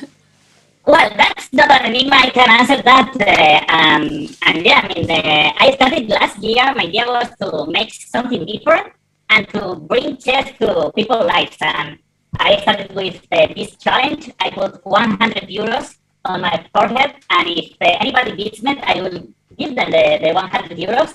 And it was amazing. I started playing in Madrid, in Parque del Retiro, and a lot of people joined, and it was like magical. That first moment when I put my chess set in the floor, and everybody was there clapping after the game, and that's been amazing. Oh, wow. Wow, that's amazing. And have you seen a big improvement in your own chess over the course of the time that you've been streaming? That's an enigma as well. My elo is an enigma as well. I can tell that I have like 2700 on chess, but not my real elo. My friend, consistency is key, and congratulations on maintaining that. However, consistency is something that we should consider as well, so we might have to jump onto the next interview. Yes, and thank you for keeping the Enigma alive. We wish you all the very best for the game, and we'll tune in with you really soon, Ray. Thank you. And a huge applause on building such an interesting online character, mate. Keep that up. On to the next one, ladies and gentlemen. And what who do we have next? Who do we have? Let's take a look. Oh, we've got Samir Rhino with us. Samir, Hello. what's up? Hello there. How are you guys doing? So far, so good. It's amazing how really happy and enthusiastic each and every single one of you are. Obviously, it's because you might steal at the opening, so I think it will change later on. I'm not really sure. How are you doing? How is the community doing? Everyone's very excited that 10,000 people here are waiting for the match to, go ahead. Right now, only 2 moves have been played. Wow. And we had some technical issues, but I'm really glad that we've started now. And how are you guys feeling? You guys are in a different country commentating on this epic Simul. I love it. It is so much fun and to interact with all of you. But Samir, I've got to ask you one question. How does it feel like to play in Dubai without a passport, man? There's at least one way I could get to travel internationally. But it's so cool, how far technology has gone that this board is playing by itself in some faraway country, man. What crazy technology, man. I'm really glad I was born in this generation. Wow, is that a little bit of an age dig there? So, long story, Greg, I'll tell you at some point. But Samir, I have to ask you, you are originally a stand-up comedian. By the way, Samir is a stand-up comedian. Yeah. And then you went on to streaming during the pandemic, and then, you have done so much for Indian chess. And now here you've given your community an opportunity to play against Judith. It's been such a crazy journey for you. I mean, does it even feel real sometimes? You mentioned stand-up, but honestly, now I've been a streamer for longer than I've been a comedian. So those lines are getting blurred now. Turn. So stand-up comedians become chess players and streamers. Chess players become poker players. A lot of crossovers happening. Yeah, I can see a pattern over here. Samir, I know that secretly you're a major Judith fan. Yeah, big one. No secret about it. Yeah, no secret about it anymore. And you had her a couple of days ago for a training session. Do you think that's helped you or prepared you for today's match? It has definitely made me much comfortable and less nervous. And she has a phenomenal personality. She's very funny and she's very, very charismatic. So I'm a big fan. Of course, the chess is brilliant. But even as I learn a lot, not only from her chess, but also from her personality. And I'm so glad that she gave me the opportunity to come and play against her in this amazing Simul. So it's nothing but an honor here. Yeah. And thank you guys, man. I mean, I'm really excited. We're so excited to have you, and you're known as the blunder master. Now, you do know that if against Judith you make a blunder, that's probably the only blunder you ever make. Yeah, but the good part is that entire community I can blame now after that. I am really good at putting the blame on other people. Comedians are great manipulators. Hey, does that come from, is that why you call yourself the supreme leader? Yeah, I'm the supreme leader of my army today, but the entire army is heading to a blunder. My goal is not to win against Judith because I'm sure I will not be able to do that. My goal is to win against all these streamers for a chocolate challenge that we have today. But who will survive the longest? And that is what I'm trying to do here. You think your community's got this one? Yep, we have 10,000 people, more people. We have better decisions, I guess. So really counting on that. That's interesting, but I have to ask you, how are you making these decisions? Because you've got so many people with you right now playing against Judith. So how are you handling that? So we have a nice poll made here by one of our community members itself. So now whatever the move chat is saying in our chat, we have like a graph coming in our live stream. So it will tell you like right now, entire chat is insisting we play King D7. Why are you saying King D7 chat? We're not playing King D7. Because Samir, right now life is unfair.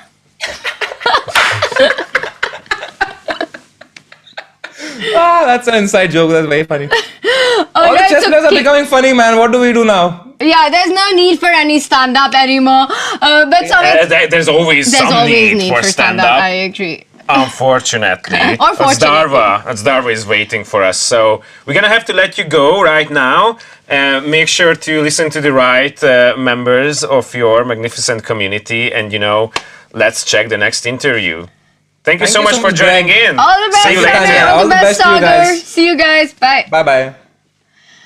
Wow, theirs is a really fun community as well. It's just banter full on. So going to be interesting to see whether they get that move King D7. I know they're trolling somewhere with that. And we've got our next influencer with us. It's Darva. Welcome. Such a pleasure to have you on our show. How's it going so far?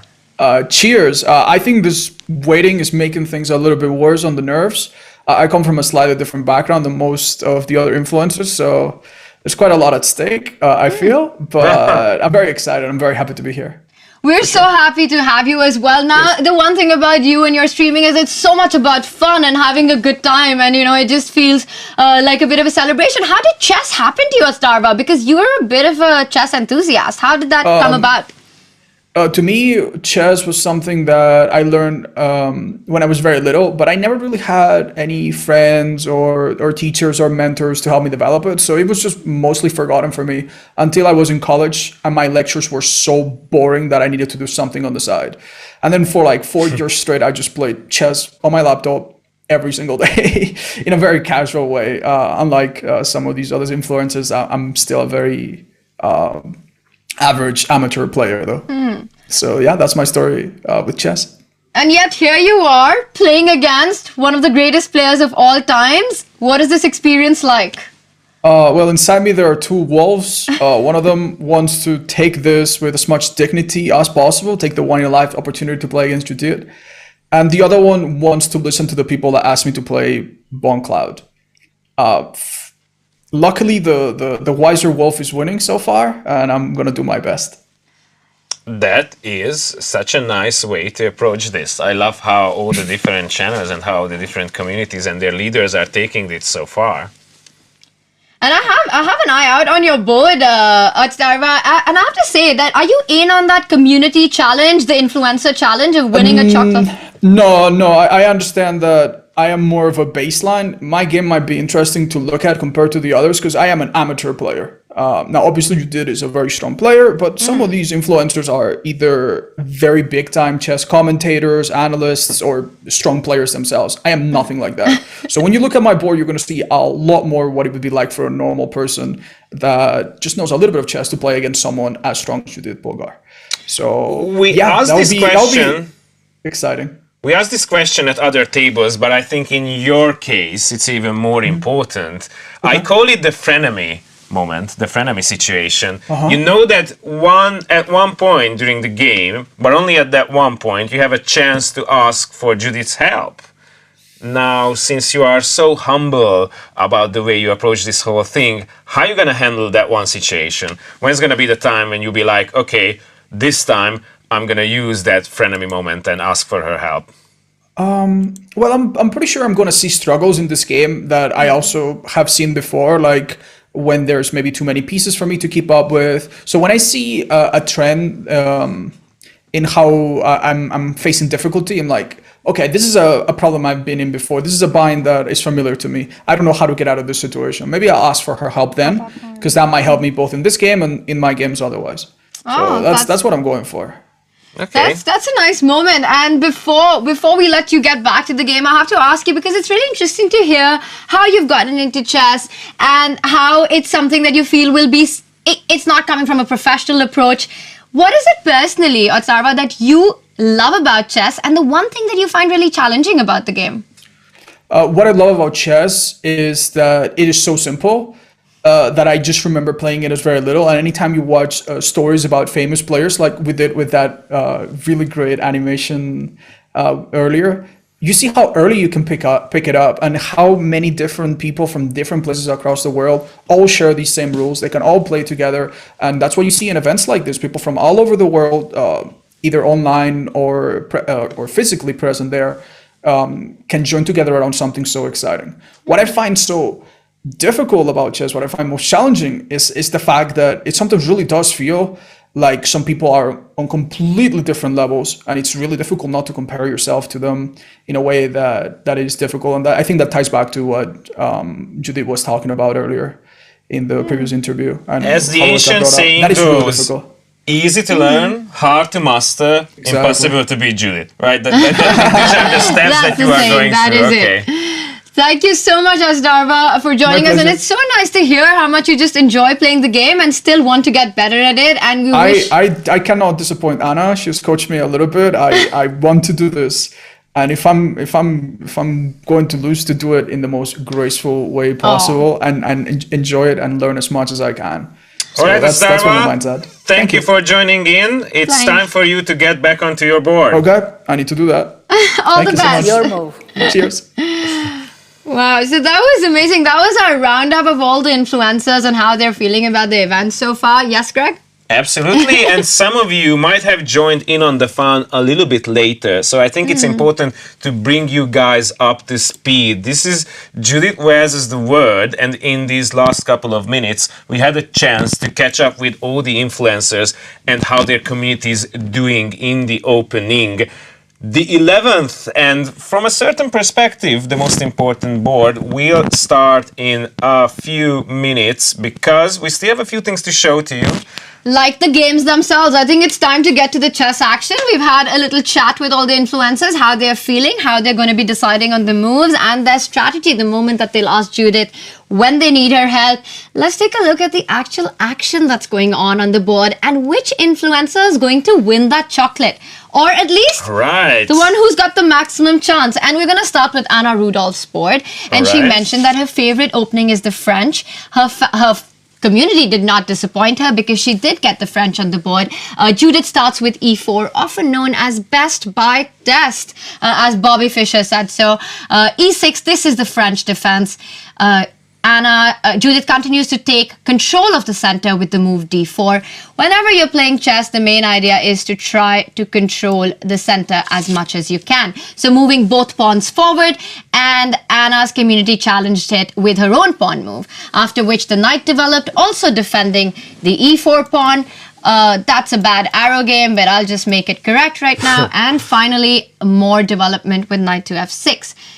After this, the bishop came out to g5, pinning that knight on f6. Also, watch out, Anna's community. Big threat on the board. Watch out, it's my move. e5.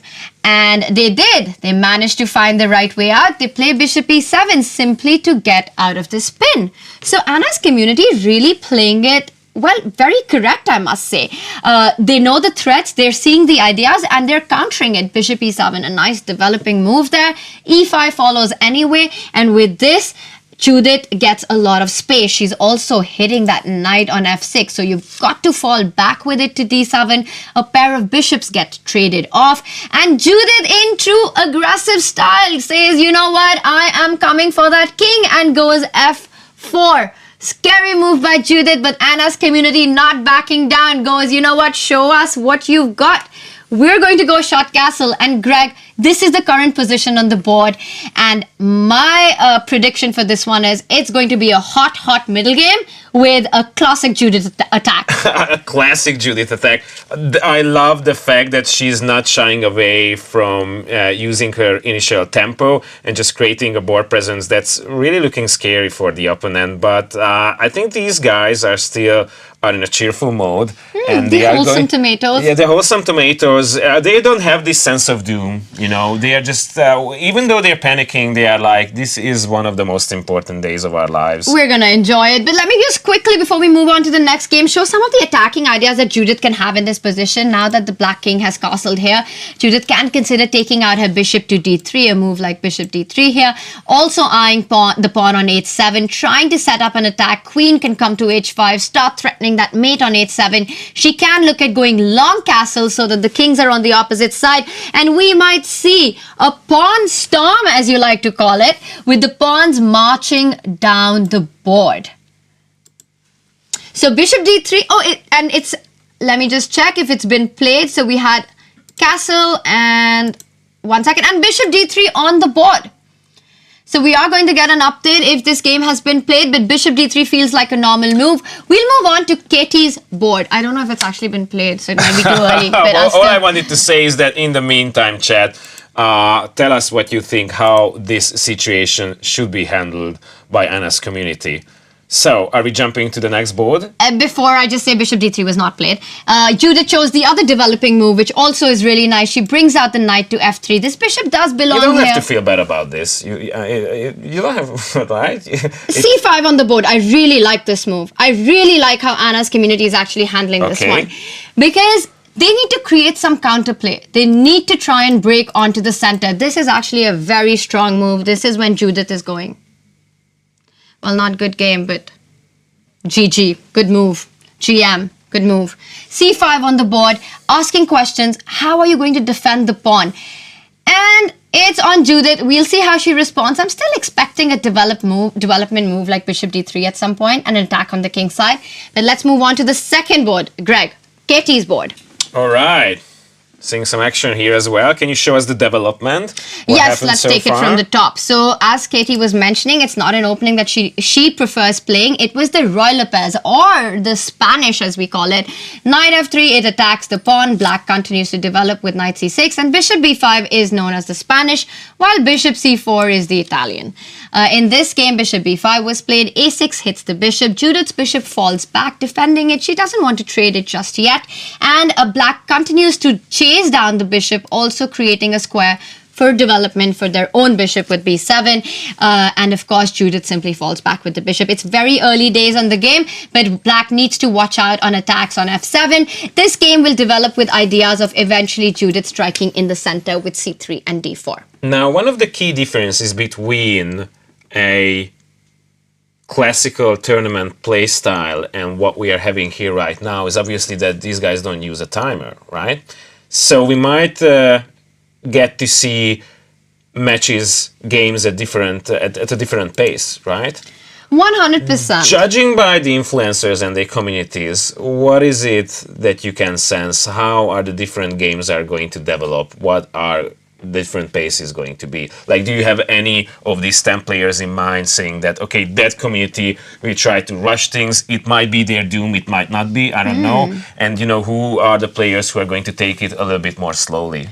I think all of them are going to try to be really careful, and it's not just for the chocolate bar, but they all want to last really long because they want to play as much as they can, give Judith as much of a fight as they can. They have help with their communities. It's not a single influencer taking a decision. So I'm expecting a big fight on all boards. I think Otsdarva's board might be an interesting one and might be one of the first ones to finish, simply because I think like he mentioned, he's not a professional commentator, you know, so he's trained a little bit with Anna Rudolph. I saw their opening. It looks like it could be dangerous. So that one looks like a bit of a board that we'll check on really soon, which could turn a bit dangerous for the community, but we'll come back to it. Let's get an update on the Anna Kramling board. And this one started with knight to f3, a developing move by the knight, but eventually transposed into a Rossolimo Sicilian with bishop b5, and we see that the community is taking time to respond to Judith's move bishop b5. This is a very typical move. Here black has got many ideas. Black can play a move like e6, continue development, can make a move like d6. To open up the bishop is what black wants to do. So early days in this one, just down to move 3. Okay.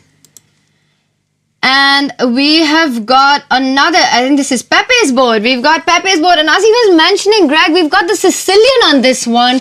This is going to be wildfire, because take a look at what Pepe's community has decided for him. After this move, d6 and d4 in. This is the open Sicilian, trying to open up the position in the center. So whenever white makes the move d4, we know that it's going to be an open fight and both sides will be active. I'm expecting the move c takes d4 by Pepe's community. You just simply trade off the pawns, and after knight d4, will they go for the knight off, the super aggressive, the very aggro knight off, or will we see something else? It's down to Pepe's move. We'll see how he responds. Only time will tell. Now, the way we are going to go about this is we are going to take a quick look at each and every board, and then, ladies and gentlemen, we are going to do the first giveaway. So, as Judith would say, stay tuned. We are just about to start. Well, the games have started. The giveaway has also started on Twitch. Do go on Twitch and you will have all the information how you can win some really cool merch and prizes. Well, a lot of people are asking, what do we mean by communities? Communities are simply people who have become a community following a particular streamer. It's sort of like a family almost, right? It is. They interact with each other. Anna's community is the Wholesome Tomatoes, just because, like she mentioned, they're positive, they do a lot of cool stuff, help a lot of people around. So all these influencers have their own set of, well, it's like an online family, no? And it's their own culture, so to speak, with their own mascot, you know, different habits that they have, play style that they have, and, you know, there are a lot of different things that we can say about those communities. And it's very important that to a certain degree, each and every one of those influencers, those players, are actually inviting their followers into the game. Some of them are strictly democratic, saying that, okay, you guys decide what's going to happen. Some are drawing a line somewhere, because receiving tips about moving the king is such a troll thing at this point. So you don't want to do some that of these guys Judith. draw the line. That's mean, some communities are taking it a little bit more seriously. Some of them are just here for the fun. It would be really cool to actually also take a look at how Judith is playing on the circle of chess. We know the world board is about to open, so maybe we'll try and get a shot of Judith from Dubai really soon. But until then, let's quickly get back to the openings that we've been seeing so far. And if you haven't had a chance, just imagine this amazing space in the Hungarian Pavilion inside the Dubai Expo 2022. And what happens is that this, there is a circle. A semicircle kind of thing. Yeah. But we call it the circle of chess. I'm sorry, yeah, so there is the circle of chess, and she's basically opened all the games. The only one that is still remaining is the 11th board, that is going to be the worldwide chess, or as you would like to call it, the world board. The world board, yeah, sorry. And you still have a chance to hop on that hype train. Yes, and we will quickly run through the openings of all the games that we've been seeing, because there is progress on the boards. Now, this is an all-girls board, and this is led by Jen Shahade. And in this, we see another Spanish opening, like the previous board, bishop b5, a6, and bishop a4. And once again, it is on Judith. It's quite similar, yeah? Very similar. It is similar, and it is Judith's... it is Jen's turn to see what she wants to do, and I think b5 is a move, or knight f6 is what we're expecting here.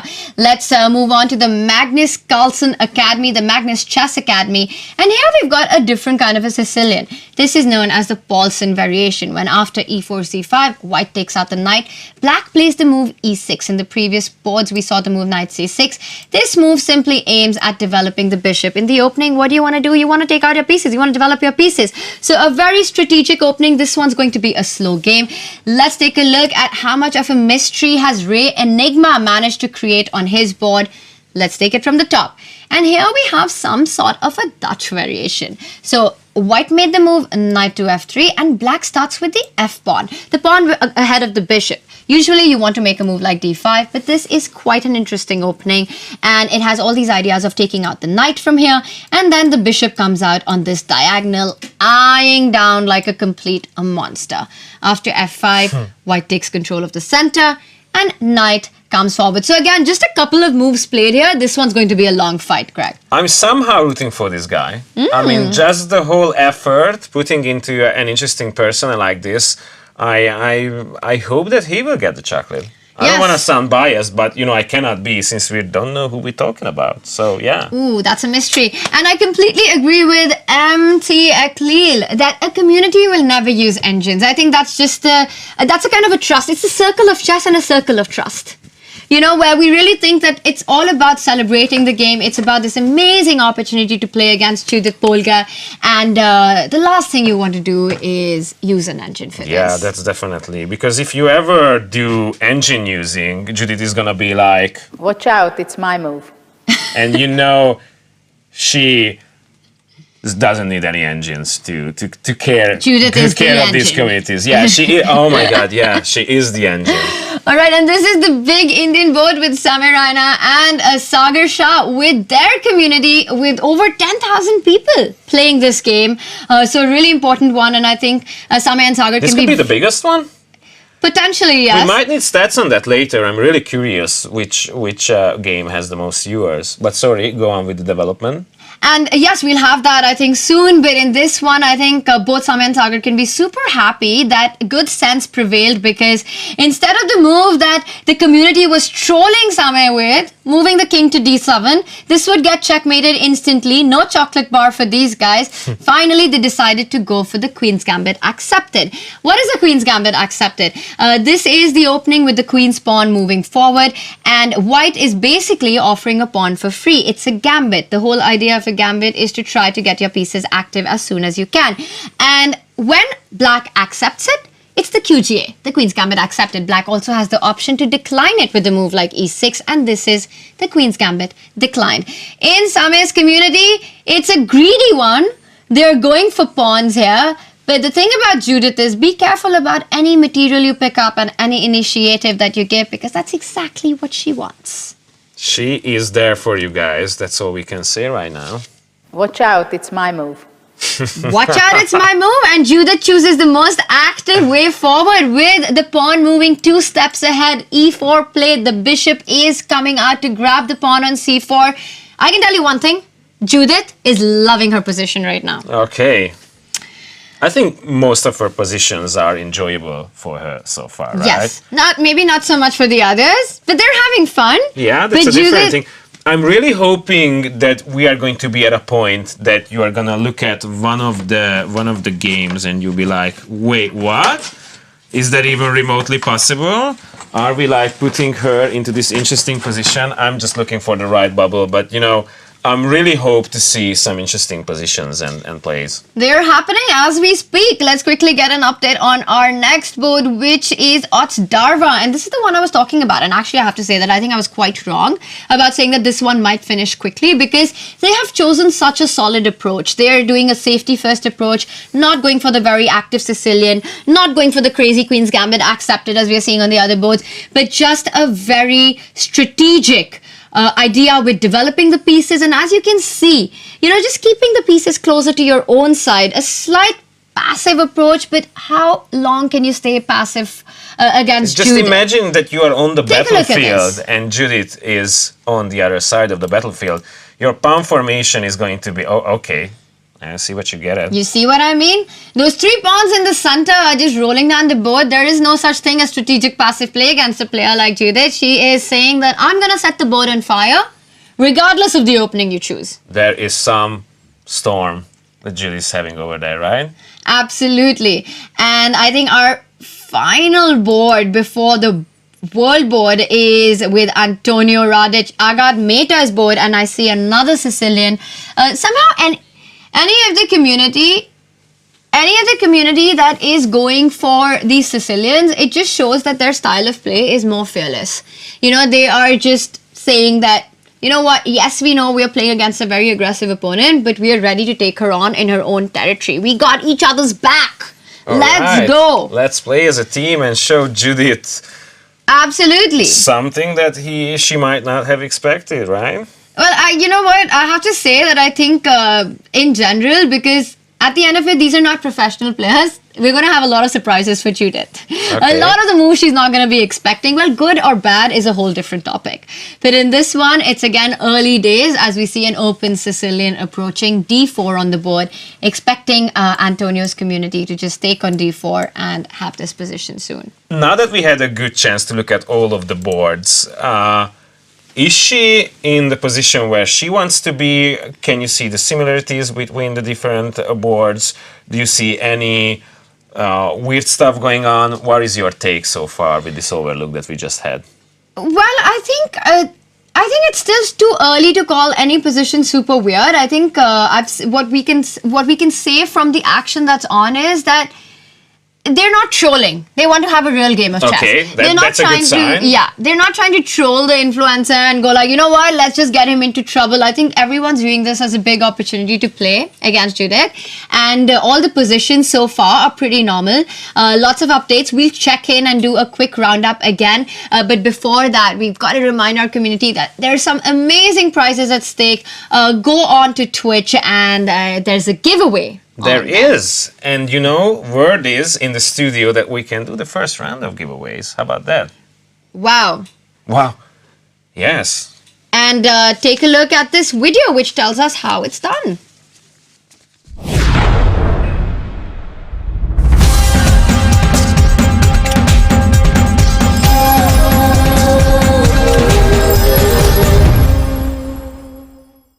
Every hour during the show, we are going to give away a Chess24 branded mug, t-shirt, hoodie, and the Chess24 premium account. You can also win a Chessable Pro account, a Master Your Chess with Judit Polgár course Part 1 and 2, a Play Magnus app voucher, and a 2 months prepaid Play Magnus Plus membership.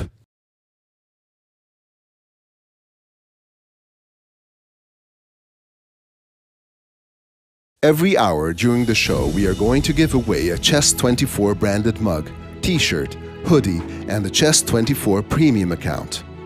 You can also win a Chessable Pro account, a Master Your Chess with Judit Polgár course Part 1 and 2, a Play Magnus app voucher, and a 2 months prepaid Play Magnus Plus membership. All right, having that said, I think we are going to have 8 winners in every hour, so let's do the first round of the giveaways, people, now that you understand the rules. Here is how it's going to play out. And also, let's remind our audience and everyone watching that you can get your question in for Judith. Tweet using the hashtag JPVSTheWorld, JP versus the world, and hashtag Ask Judith. And once we get her on the show, we will definitely put your questions across. While we get more info on the giveaway and the prizes that are going out, let's get a quick update on some of the boards. I want to do a roundup of whose position we like more, Greg. Okay, let's do that. And I know, you know what, I'm going to throw this question to you, just visually looking, because I know that you have an idea about space advantage and concept, and it's going to be easy for you, but you can't just pick Judith because it's Judith. But let's start with this position. It's Judith against Anna. Whose position do you like more right now? Looking at the pawn formation, you know, trying to sound as enthusiastic as I possibly can, I think they are quite confident about what they are doing, but they definitely do not expect what's going to come up next. So it's like a trap, because if I say I like Judith's formation, you're gonna be like, oh, Greg, that's the easy one to pick. Oh, because it's Judith's formation, absolutely. So I'm gonna say, I like Anna's formation much better. But I have to say that your feeling about Judith's formation is absolutely right, because it just gives her more justified, space. right? It's justified, not only because of Judith, but look at the amount of space this gives her. And with this last move that Judith played, simply moving the queen from d2, she wants to go long castle. She wants to go for a position where the kings are on the opposite side of the board, which basically means that at some point she is going to be going for a kingside attack. It's going to be a race of attacks. Anna's community is going to try and checkmate Judith's king on the queen side, while Judith is going to try and checkmate Anna's community on the king side. So this one is going to be a wild French. Meanwhile, on the Ketty board, we haven't had too many moves from where we left last. Black has simply developed out with the knight. So I would say this position is pretty even so far and early days. All right. What about Anna Thank you for the evaluation. Oh, this is an earlier stage of a game. This is what I was talking about. Much fewer moves have been made. And you see this quiet move g6, what Anna Kramling's community is saying, that they want to take out the bishop to this square and try to create play on this diagonal. Eventually, the knight will come to f6 and a short castle. We're getting information that there's just 1 more minute for the giveaway. So do go on Twitch and enter the giveaway. All the details are there already. Lots of cool prizes at stake. And then we are going to do them hourly, so make sure not to lose faith if this round is not for you just yet. Yes, and oof. Look at this. Pepe's community is not backing down. They go for the knight off, and that is just a fearless opening approach. We all know the kind of positions that Black gets out of this, but this is just Spanish style of play, They're just going all out. What I like about this overview that we are having is the fact that I think the better part of the boards are in a 10 seconds on the giveaway, guys. Let's do a countdown. In the meantime. 9. But 8. 7. 6. 5. 4. 3. 2. 1. And the winners are... Go to Twitch and you'll know who the winners are. And we're going to be having one of these every hour. Every single hour. How amazing is that going to be? So what I was saying, that out of the 10 boards, most of them are quite aggressive. It's we're not really going to back down. But before we look at the other boards, we are going to show you a video of Judith.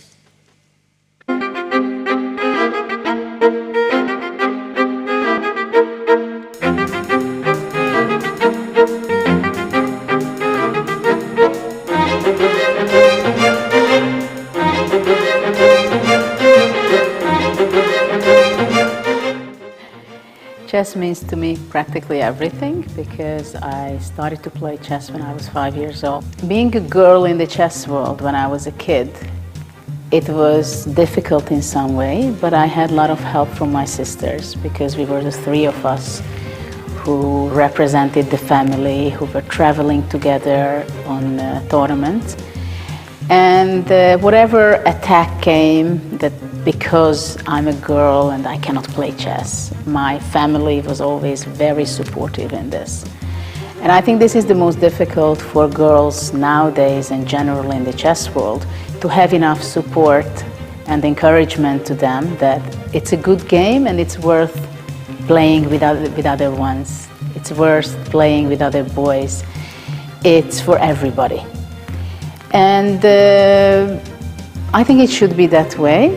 And I do hope that more girls and later on women will stick to chess, not necessarily being a professional player, but just picking up the game and keep it as a communication language with the guys as well.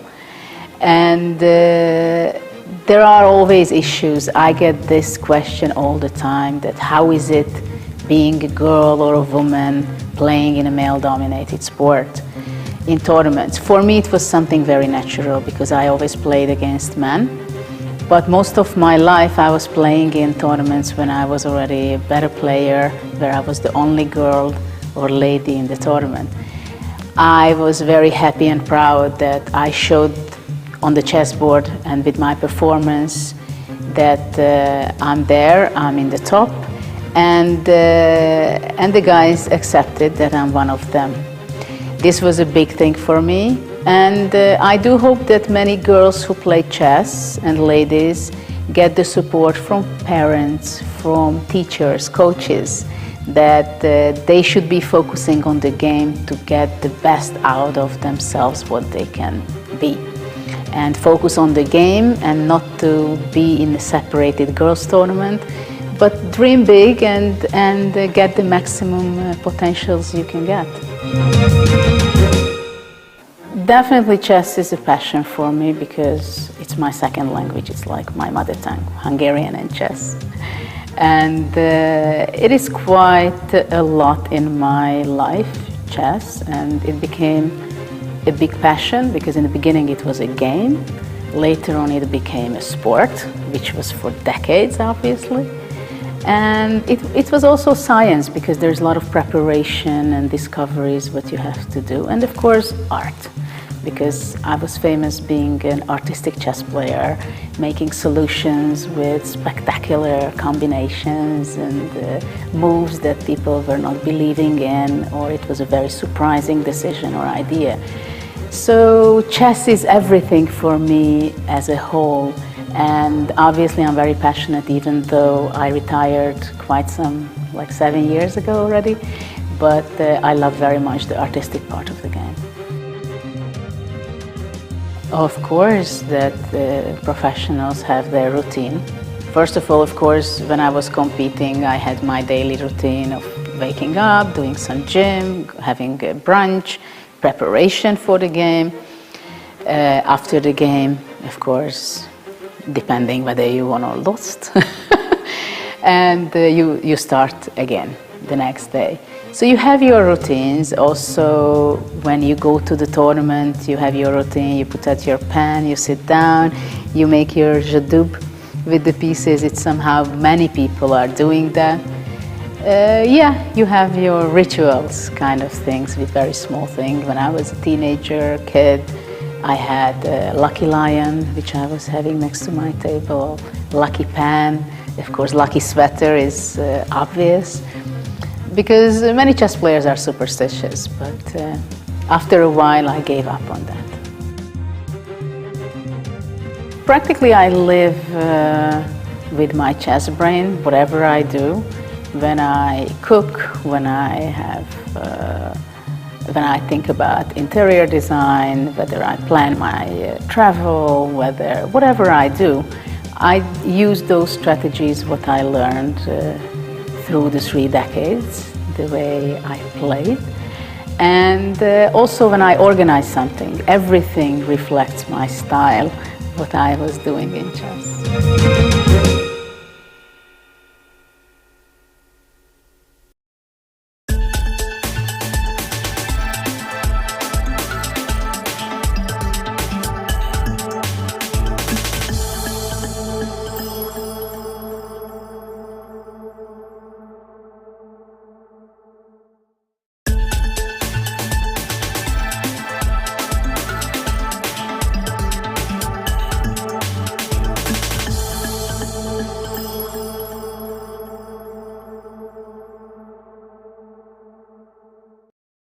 Welcome back, everyone. This is JP versus the World with Tanya.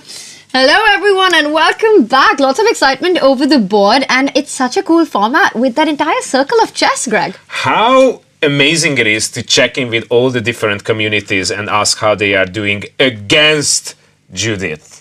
It's like they are grilled already at the openings. I know I shouldn't take it so dramatically, but I can always sense that the doom is over the horizon and it might happen again.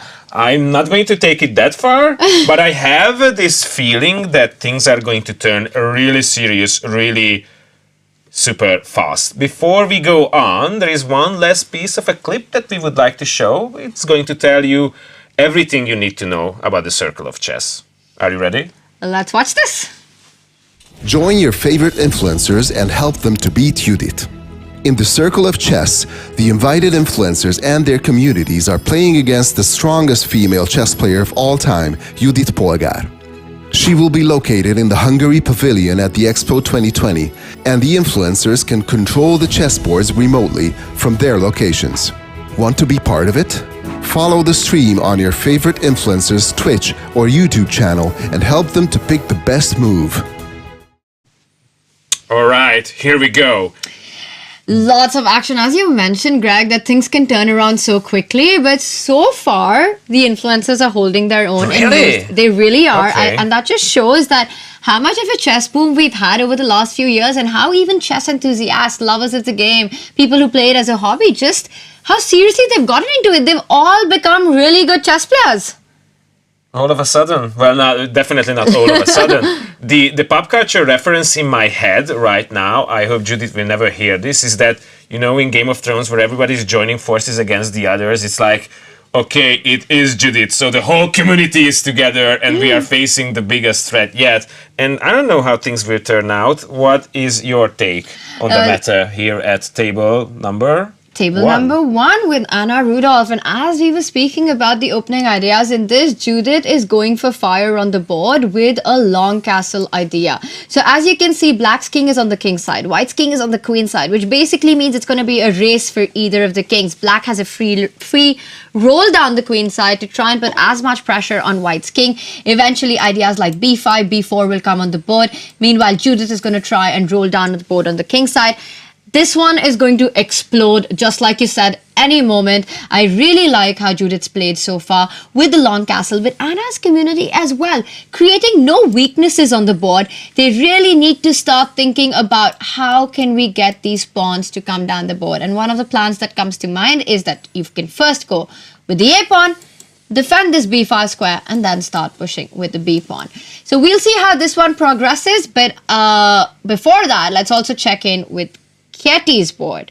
And on this one, I'll back up to where we left it last after this move.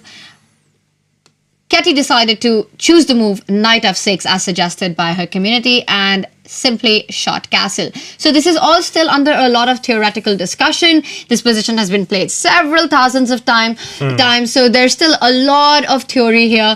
After shot castle, now Ketty is thinking whether she wants to go with the bishop to e7 or with the bishop to c5. The most important idea for Black in this position is to try to castle himself as quickly as they can. Castling is super important for king safety. Definitely. Let's move on to our next board, which is Anna Kramling. This is early days here. After g6, only one more move happened where once again, Judith decided to go shot castle. So early days here. Anna's community has got a lot of ideas. Well, the one obvious move is simply to develop the bishop, develop the knight, and eventually, once again, finish development with castling. You asked a question, which position I would evaluate higher. I would like to throw the ball back to you this time. What are your feelings regarding the statement of the boards right now? That's exactly what we're talking about. After d4, I think it's so early to call out who's better or not. Once again, we see in this game, Pepe's board, we've got the knight off going on. So it just really depends how the community plays during the middle game. What I can call out is that, yes, this opening is super dynamic. So anything can happen. And this one's going to heat up really quickly. It's not going to be a slow fight. Quite unlike what we have on Jen's board. Because this one is a slow opening. So we can see, unlike the open Sicilian, here the center is really closed. It is still very early days here. And once again, not so much progress made. So, of course, Jen is having to think with her community what move, what plan they want to go for, whether they're going to start pushing the bishop down further the board, or will they continue with development. Okay. Let's move on. Number 6. And we have got the Magnus Chess Academy here. Now, this one is a bit of a hybrid where they've gone for the move with e6 and in the open Sicilian, a6. This is known as the Paulson-Taimanov variation, a very solid approach in the Sicilian by Black. And what they're going to try and do at some point is to go b5, get this bishop over here and start putting pressure on the e4 pawn. So you develop the bishop on the side of the board, but it's still eyeing the center of the board. It's like, all right, Judith, you can have the middle, but only so far. Only so far. And Black needs to try and get the knight out to f6. So for example, if White plays a move like knight c3, developing move, watch out. Knight f6 is going to be a bad idea now because suddenly White gets the move with the pawn, hitting that knight, winning tempos, and we all know tempos are super important in opening development. So after knight c3, black will have to waste one more move before they can develop knight f6. But a move like d6 keeps everything under control. You take control of the e5 square and go like, you know what, I'm going to develop next. So it's safe to say that out of all the 10 boards, number 6 is a weird one. A weird one. It depends really on the definition of weird here. I think in contrast to the other tables. So not even generally. It's still. But as we go through all these tables, I think they are the ones who have taken a different path so far. Yes, that is absolutely right. We don't see a Spanish here. We don't see a Naidov here. It is the Paulson-Tamanov, still under absolute normal territory, but very different from the kind of narrative we're seeing on the other boards. Let's take a look. But you know what? That only lasted as long as I moved to this opening. Because here we see the Dutch opening, which is completely different and has totally different dynamics in the middle game. White has taken control of the center. What black wants to do is, with this f-pawn advance, either go with this pawn to g6 and develop the bishop here, eyeing the center again, or can also think about going e6 and develop from this side of the board. So big questions to Enigma's community. Where does he want to develop this bishop so that castling can follow up? Let's move on to Same's board, and oh my god. Oh my god. Take a look at this. And this is an interesting development. I mean, you know, we talk about development, right? And then we mean move your pieces, get your pieces into the game. But if you look at this position, only pawn moves. All of white's pieces.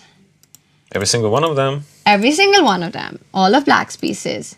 Still on home ground. Just no development at all. And that is the crazy stuff of the Queen's Gambit accepted. So this is the wild position so far. Okay. This is the wild position so far. Let's quickly see how it happened after the pawn was accepted. e4, a very aggressive move by Judit. Same's community decided to go b5, defending that pawn on c4, and after the move a4. So this is a really nice idea. You just simply hit the base which defends the pawn. So you know what they say, when you want to, I can compare this to when you're trying to, let's say, it's kind of tough, but you always try to hit the base of something to achieve bigger things. So in this, what white wants to do is win this pawn.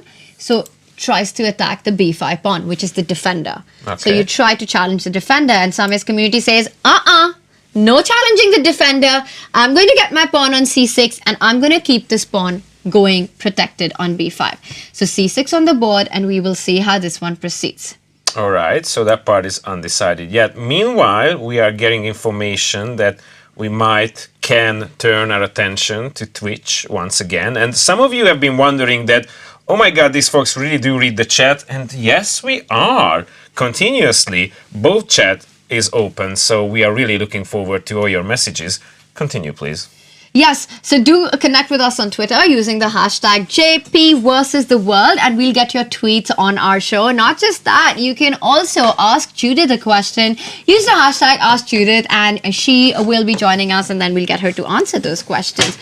Also, there we have it. That's the hashtag. Again, JP versus the world. Don't forget it. I'm just going to hold on to it for a while. All right, while I go through the positions. And this is Ot Darva's board. I really like what his community has done. You know, they've developed the pieces. They're taking it slow. They're playing it safe. No weaknesses so far. As we can see, black has managed to go short castle, just get the king to safety. And at some point, you have to say, you know what, that's enough of safety. I have to play in the center. And I'm expecting a pawn break in the center with a move like f5, or a move like d5, or a move like c5. Because the thing is, no matter how much you get prepared, you cannot truly, fully prepare yourself for Judith, right? Yes. What we can see here is that these guys are taking more of a safety approach. But not for too long. That's only going to work so far. Going to work so far because they have to create their own activity. Yes, you can develop your pieces, but playing with the black pieces, you can't be passive for too long. Initiation is going to be key, and I don't think that Judith is going to make any of the momentum get lost. She's going to welcome the initiation because take a look at the center that she's got. She's got 3 pawns in the center, controlling all the key squares. So the only thing that Judith needs to really watch out for, though, is to finish her own development and get the king to safety. She can't waste too many times with too many more pawn moves. And after short castle, it is on Judith to find out and to see where she wants to take out the bishop. Our final board is the one with Antonio Radic, and this one is hot, hot, hot because we've got an open Sicilian, a Sveshnikov opening with the move e5 and knight b5. This is one of the oldest openings in chess history, and it got really popular in the World Championship match between Fabiano Caruana and Magnus Carlsen as well. Magnus has been playing the Sveshnikov himself, and this time we see Judith taking on Team Antonio in a very, very topical line. Okay. And of course, let's remind our audience about the world board because there is one more board that's about to open up. The thing the chat is really enthusiastic about, everybody is waiting for the 11th and most special table to open up. And I think it's time for us to again mention the basics of what we are doing here. Because yes, this is a celebration of chess. This is a celebration of great minds and how to connect them. And also, this is a celebration of obviously one of the greats, Judith, but we also trying to create a new world record here. And to tell you all about it, let's see another clip. Can we beat the world's strongest female chess player of all time if we join forces? One board, thousands of players. Judith will be in the Hungary Pavilion at the Expo 2020, and you can join the game online. Make your moves on the virtual chessboard, then the computer will accumulate the votes, and after each move it will make the most popular one on the physical board. How can you join? Register on our website, follow the stream, and play. Let's unite in an epic game. How to join? Visit the event's website, scroll to Vote Chess. In the upper right corner, sign up by clicking on the registration button. After filling in your data, confirm the registration by pressing the Validate button. After registration, you will receive a confirmation email to the given address. Confirm the registration and enter your password. Then click on the Log In button to enter the interface. After signing in, you will see the following interface. Judit Polgár will play white, and the audience will play black. You can see the chessboard on the left, and the previous moves will be listed on the right. You can check out history on the board too by navigating with the buttons below the board. For voting, make your chosen move with the black piece and confirm the move in the pop-up window by clicking on Confirm. Summarizing the votes takes a certain time. After that, the system will carry out the move that got the most votes. After that, it is Judith's turn to make her move, and then the viewers come again, and so on until one of the parties wins the game. We're back. We're back. So we weren't were expecting you guys so fast. And we were just discussing while watching that video that we should join the world I'm board. thinking about joining the 11th table because it's unfair that you guys are having You guys all get the to fun. play Judith and we don't. Yeah, we're just sitting here talking to all these amazing influencers, and every now and then Judith, we might want to jump on the action again. Now, what the producers have told us is that we are really getting ready for that 11th special table to open up. But before we are going to do that, let's just analyze a little bit more, because I know Tanya is never going to be out of suggestions and nice notes that she had just jotted into her mind so far. And after we do that, we are going to have another interview. So Yeah, and you also- guys should definitely stay tuned. Yeah, I also want to take some time to look at chat and just speak to everybody who's joining us right now. And Surrenderify is asking, so what's the world record attempt? The thing is that something like this has never been done before. Yes. Greg, where one of the greatest players of all time is actually not taking on one opponent, but the entire community of that streamer. And the whole idea, I think the whole aim of this thing is chess connects us. So get as many people involved and as many people to take part in this celebration of the game. The beauty of chess from a history point of view, that this has been always the case, connecting people, because ever since the whole thing was created, it was coming from different parts of the world. And the capital of chess sometimes moved from one major region to another. But I think it's important to say that this has always been the case. So when we are celebrating chess, we really do celebrating connectivity and diversity, and the fact that people all over the world are playing the very same game.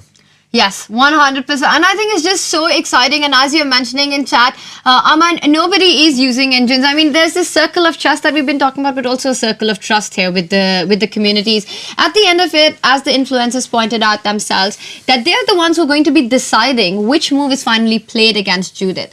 They have this voting system, and they'll be using that. It'll be a mix of the two things. Guys, this is all about having fun. So I think chess engines are definitely out of the mix. Let's get back to some of the positions, because I want to take a look at Same's board. Oh, Sloppy Singer, what is that? Why is Same playing a different Simul on his board? Tell us about that. But this is his game against Judit Polgár. And if he is doing that, he needs to focus on this one, because it's going to heat up really quickly. I have one question for Same Raina and his community and Sagar Shah. Why are your pieces not out? Take out some of those pieces already. Well, e6 on the board, the last move played by them, it simply means that they want to finally develop with the bishop coming to b4. Give a check on to the king to e1. Black has an extra pawn. If you count material, black has an extra pawn.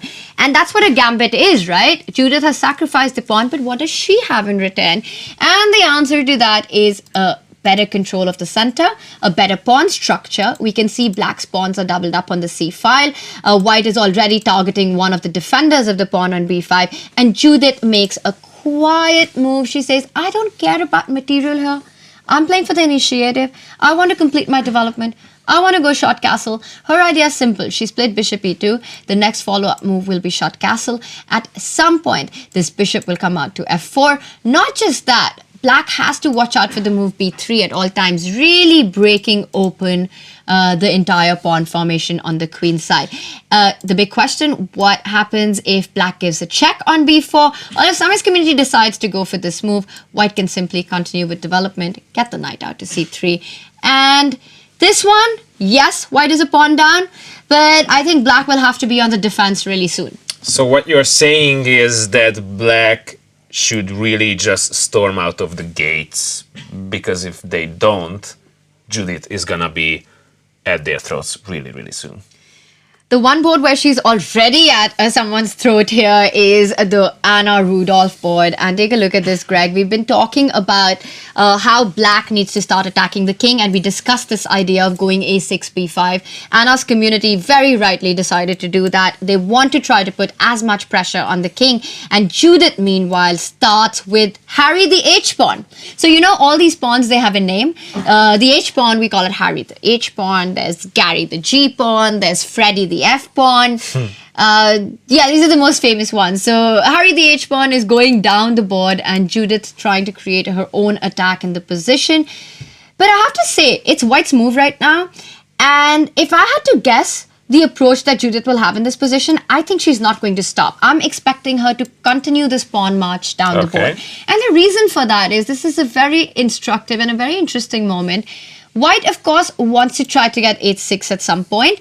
And if Black stops it, if Black says, you know what, I'm going to block that move with my own pawn, then this in chess, we call it a hook.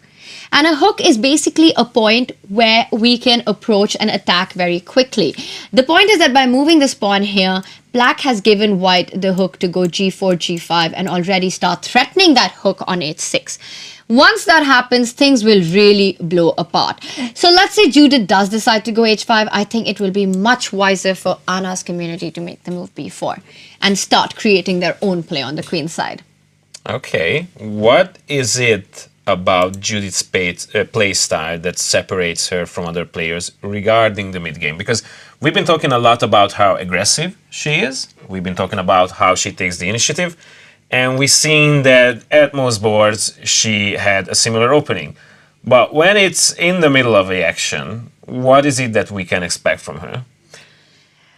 Attacking chess, I think. I mean, what we can expect from her is to just go for dynamic play in the middle game. And we've seen that in the boards that we've been looking at, whether it was Anna's board or whether it was Same's board, that Judith is really looking to create an initiative. The world board is about to open really quickly, and we do also have a guest joining us soon. Take a look at this video first of how you can be a part of this entire event and play against Judith by joining up and signing up for the world board. It will be on in just a few moments. So this is pretty much the last couple of minutes that our audience has. It is. And this is what we have been waiting for so Stay tuned. Check this out. Can we beat the world's strongest female chess player of all time if we join forces? One board, thousands of players. Judit will be in the Hungary Pavilion at the Expo 2020, and you can join the game online. Make your moves on the virtual chessboard, then the computer will accumulate the votes, and after each move it will make the most popular one on the physical board. How can you join? Register on our website, follow the stream, and play. Let's unite in an epic game.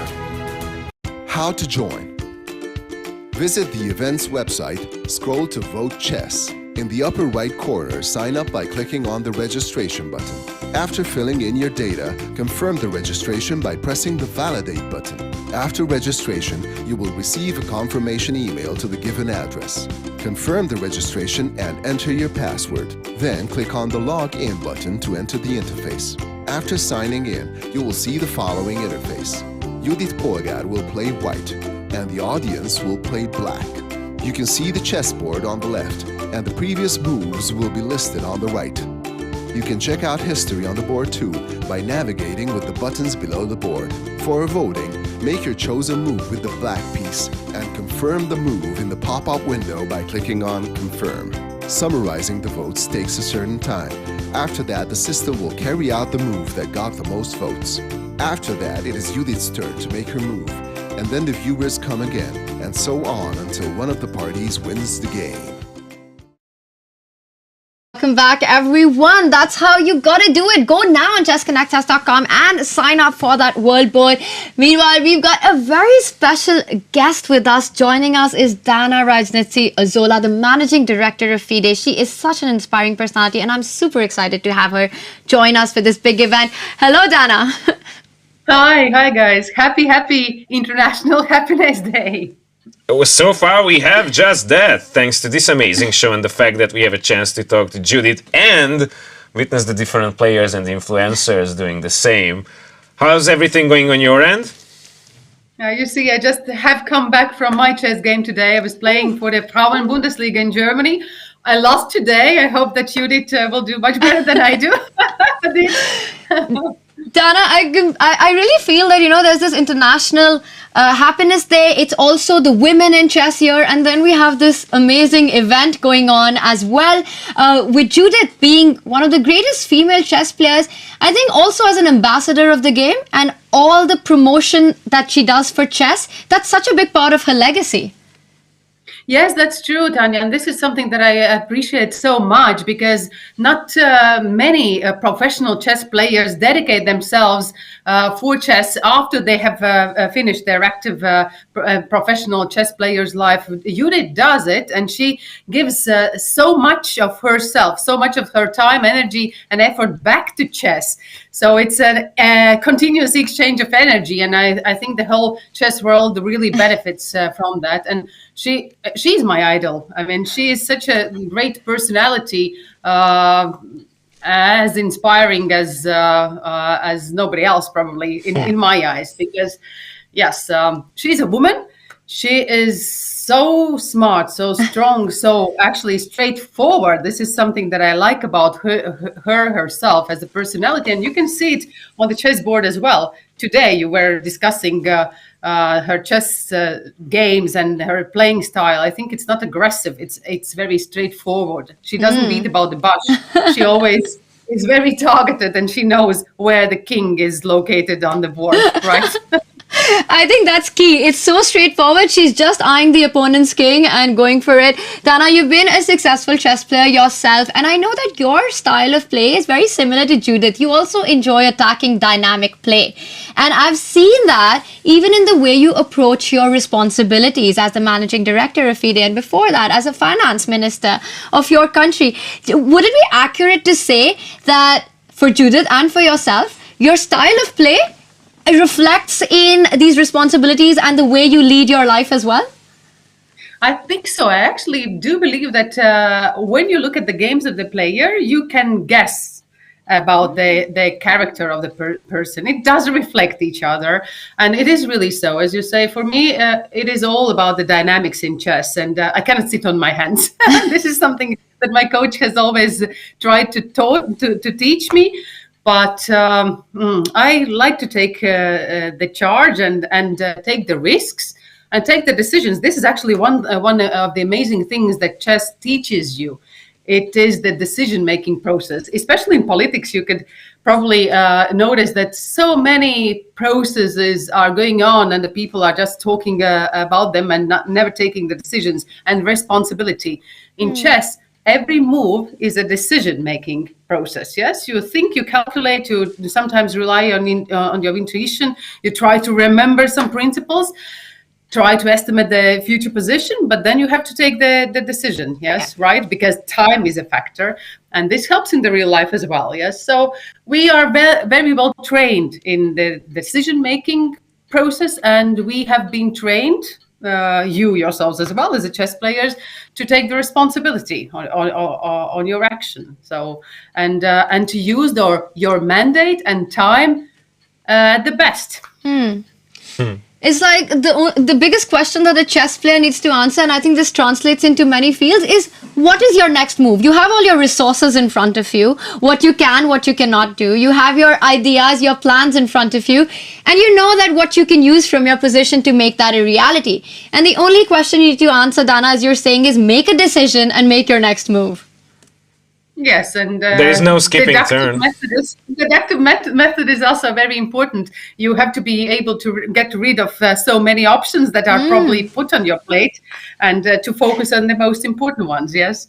So coming back to my obligations or my position in FIDE, I have chosen to develop this social aspect of chess, because that is how I believe we can expand the borders of our chess world, not focusing only on the professional chess players, which is amazing and which is the most important task of any international sports organization. But I believe that we can reach out to the common people, to the great larger societies, by using chess for the benefit of societies, like chess for refugees, chess for women, empowering the girls, giving them not only the chess skills, but also very important life skills that would make themselves the greater personalities. Yes, and that's one of the reasons why FIDE has announced this year being the year of women in chess. Yeah. We want to highlight the women in chess. We want to show how actually diverse the chess world is, and how many professions are there available. Not only being a professional chess player, but being a coach, being an arbiter, being a fair play officer, being a photographer, being a commentator, being an opinion leader, a managing director in FIDE. Yeah. So these are the things that I love so much, and I believe that brings the brighter future for chess as well. You know, Dana, with your dynamic leadership, as well as Mr. Djokovic, as well as Mr. Sitorsky, there's so much that FIDE is doing to promote all these causes. And how do you believe an event like this supports this vision? The event like this raises the interest about chess. This is very important, yes, that you do not appeal only to the chess players and to the people who are, professionals, which is a beautiful part of the chess world, but still very narrow. You're reaching out to the community, and chess teaches us that the quantity is not the quality. Yes, but you need the critical mass of people being interested in your activity, in your sports, in chess in our case, to build on that, to attract more sponsors, to get the kids interested. The more people will just pay attention to how beautiful chess is, the better for us as well. And I think this whole streaming community, getting them together is so special, because that's played a major role during the pandemic for the chess boom as well. Yes, and I think so many people have actually noticed that chess is not a boring thing that takes a lot of your time, and only boring people do play chess. It is actually a very exciting game. Yes, I admit, a time-consuming game.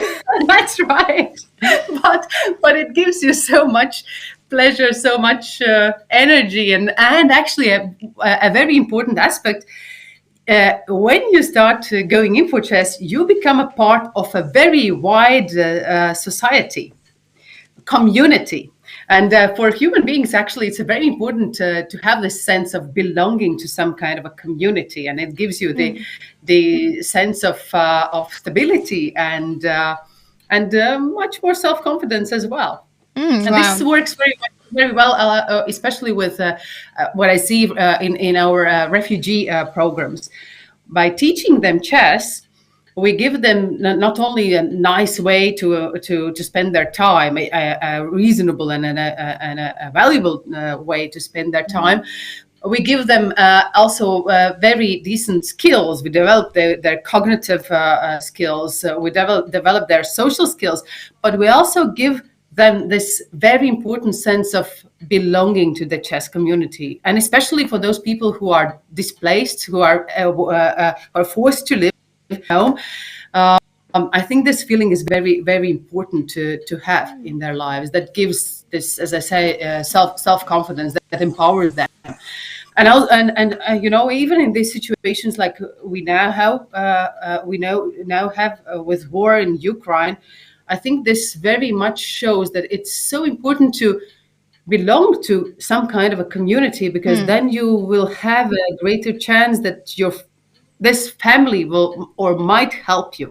And you see that FIDE, European Chess Union, other organizations, they are also organizing some various initiatives, fundraising initiatives, to help their family members, their friends, their opponents actually there. Yes.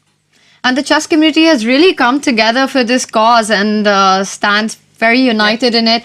Dana, you mentioned this is the year of women in chess. There are so many amazing programs that you've been the one with the Chess for Refugees as well. I know that you're a big promoter of even kids taking up the sport, very similar to Judith's vision of the kind of stuff that she does.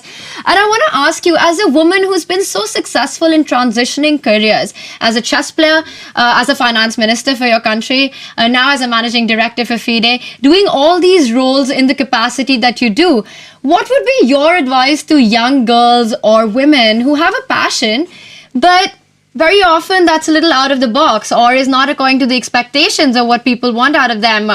How should they go about being successful at what they want to do in life? Believe in yourself. That's the one and only and the first advice that I could give. Quite often, if you're a woman or a girl, you will have this fake alternatives given that you have to choose whether to be successful in your career, whether to be successful in your hobbies, whether to be a good mom in your family. That's a wrong choice. You can have it all, and you should actually have it all. And there's so many examples, like Judith herself. She is the greatest chess player, probably in the whole history of women in chess. She is a professional. She is a mom. So that's the role model, but she's not the only one. So let's follow their path. Wow. That's really inspiring. That is inspiring. You can have it all. You definitely can have it all. Thank you so much, Dana. Yes. Dana, thank you so much for joining us. And it is such a pleasure always to talk to you because, every time, I've interviewed Dana a few times before as well. I can tell. It's just, there are all these such serious causes that you're involved with and these very difficult situation challenges that you take on, Dana, but you always have this super warm smile and welcoming personality. So thank you so much for bringing about a change in the chess world. And really, just a huge round of applause for the great work you have been doing. Thank you so much for jumping in. Thank you, Dana. See you later. There we have it. The managing director of FIDE. You can have it all, Greg. Absolutely. All you got to do is believe in yourselves. I think that's exactly what the streamers need. That's one of the most important message, yes. And that's the advice the streamers need right now. I know that they're really terrified of the opponent that they're facing, but believe in yourself. And I think step 1 is believing in yourself, and then step 2 is when you start not believing in yourself because of the circumstances. You should probably, whoa, that was like a nice cut, but you should definitely go for a more stoic approach and say, all right, despite all of the adversity, I'm still going to believe in myself, because we're not saying that it's easy. It's definitely not. Circumstances sometimes are against us, but you just have to go through, just have to pull through.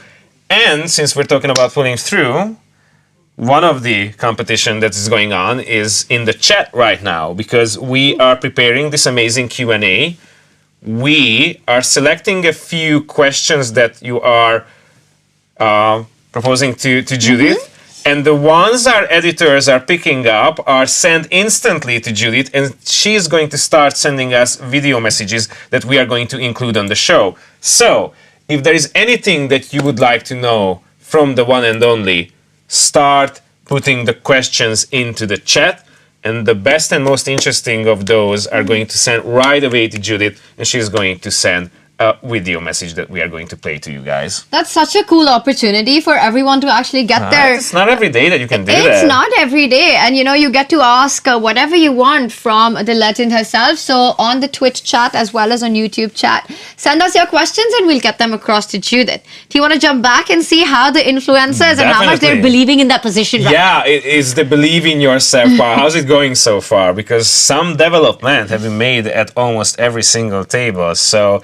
it's a different situation right now while we had the interview. From where we left it, a few moves have happened, and the first table is the one against the wholesome community of Anna, the wholesome tomatoes.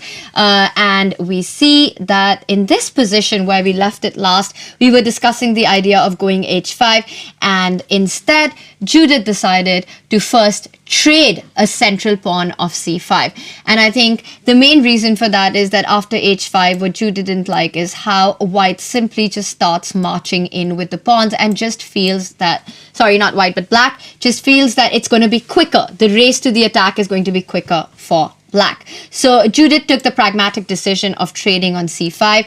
Anna's community playing really strong here, jumps in with the knight to c5, also eyeing the e4 square. So now Judith has to watch out for a knight kick. And once this knight moves, Anna's community's knight jumps into the e4 square and starts attacking the queen and starts coming in, invading into Judith's position. So this can get a little tricky. I really, really like how black has handled the position so far. Finally, the move that I was ranting about happened on the board. The bishop did come out to d3, eyeing the h7 square. Now there are always sacrifices like bishop h7, knight g5, and a black made the move a b4, hitting that knight on c3. The only good square for the knight is on e2. This knight is headed to the d4 square, which is a nice little outpost that white has got where he will control, where she will control the board from being right at the center. Knights on the rim are very dim, so that's why we always try to place them in the center. Knight e2, a nice move. Anna, unstoppable. She says, that's fine, my c5 pawn is traded. I'm going to start pushing my a5 pawn. And you know what? I have to say, Greg, this position can just go about any way. I kind of like black's position here. You do? I can tell. Getting all crazy about it. I mean, this is some serious action, and let's see how Judith is going to take this one on. Currently, I think it's not going to be an easy task because yes, white can make a move like h5 and try to get h6 in, but white's attack just feels a little slower. Black can also play bishop a6, trying to trade off this very strong bishop on the board. Let's do a quick roundup of the other boards as well. On Ketty's board, again, the ideas that we were discussing, with Ketty going for the center with the pawn advances, Judith going for the pawn advances in the center, and Ketty has to answer this and find a way out of how to create their own play. This is again still very theoretical. Nothing's gone too wrong. White also has the idea of pushing the a pawn to a4 and trying to break this queenside structure, which was provoked by the bishop, where black made the moves a6 to b5. On our next board with Anna Kremling, wow, this one looks fun. This one's tough to evaluate, but my first feeling here is that I kind of like white's position because this pawn on e5, it's more space. White seems like more in control of the center. Those outposts are promising, right? Well, you know, an outpost is one which cannot be attacked by the pawn. But look at this. I mean, where is the outpost here? There's a pawn that can threaten a piece at every point. So there's still work to be done to create an outpost currently in the position. The last move that black made, let's just back up, after the knight was attacked, the knight jumped onto d5. And I see an interesting question by Vivek. What does Judith prefer more, knights or bishop? I think as far as I know, Judith is all about them knights. She loves the knights because they're just so tricky. They're these tricky attacking pieces, very similar to Vishwanathan Anand, former world champion, greatest player, one of the greatest players of all time. And he also is a big exponent about how beautiful knight play is, and just he prefers knights over bishops. I think Judith as well does. So in this position, Judith decides to play in the center, opens up her bishop, more to come out in the diagonal, challenging the c5 pawn. And if black takes on d4, Judith will recapture with her own pawn and then eventually create a square, a nice developing square for her own knight on c3. Quickly, the next board is, oh my god. All right. What stands out for you in this position? Things are getting a little weird. Maybe the thing that a battery is about to happen. And look at the pawn on g5. Okay. It's crossed over to the other side of the board. Judith continues the same idea that she has on the Anna board of a king side attack here as well. Similarly, we see opposite side castling. But there's one difference from Anna's board in this one. Here, black's attack is a little slow. In the first game that we saw, black still got the pawns moving and there was pressure on the queen side. Here, I think Judith is going to be quicker with the h-pawn marching down the board and an eventual g6 break. I really like her position in this one. Let's take a look at Jen's board. Try and get an update on this one. This is a slow one. We've been discussing about the different positions and how dynamic they are. Opposite side castling. One goes for attack on this side, the other on the other flank. This is going to be a slow fight. It's a Roy Lopez. And in this current position, black does have the option to push the pawn to b4, attack that knight. And where is this knight going? Because you can't really go here because the e4 pawn is hanging then. So instead, white will be forced to make the move knight to d5, and I kind of like black's position here. I have to say, I really like how Jen's community has handled the position. Now you could take on d5 and suddenly the bishop is blocked on a2. Wow, look at this idea of going b3 here, chat. The simple point that you cut off the bishop from defending this pawn, and after you take the pawn on d5.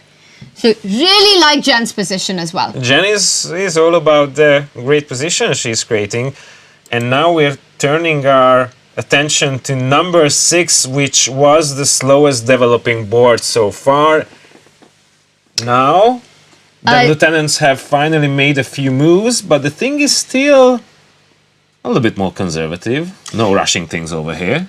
It's definitely more dynamic than the previous one that we saw, and I think here Judith is going to try to create another attack on black's king side. One of the ideas is to immediately take out the queen and start hitting on the g7 pawn. She also, like you mentioned, doesn't need to rush with it. She can take it slow in this position. I like Judith's position so far in this. I just feel that this bishop can come out to f4. At some point, she can decide if she wants to go short castle. I really like the move queen g4, asking black that, hey, you still haven't developed your knight anywhere, and I'm hitting that pawn on g7.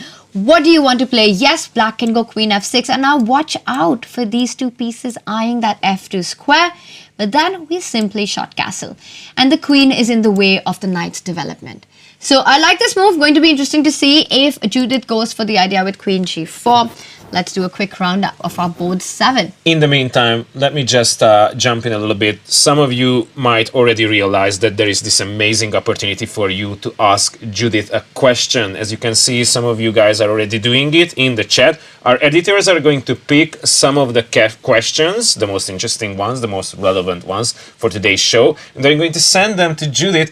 In turn, she's going to send us video messages replying to them. So if you still have a few questions, or if you didn't know that this was happening, please join in on the fun in the chat. Continue, please. Yes, this is the opportunity to ask Judith any questions that you want about the game, about your own improvement of the game, or anything. I feel like there's so much I want to ask Judith. I need her to come on our show.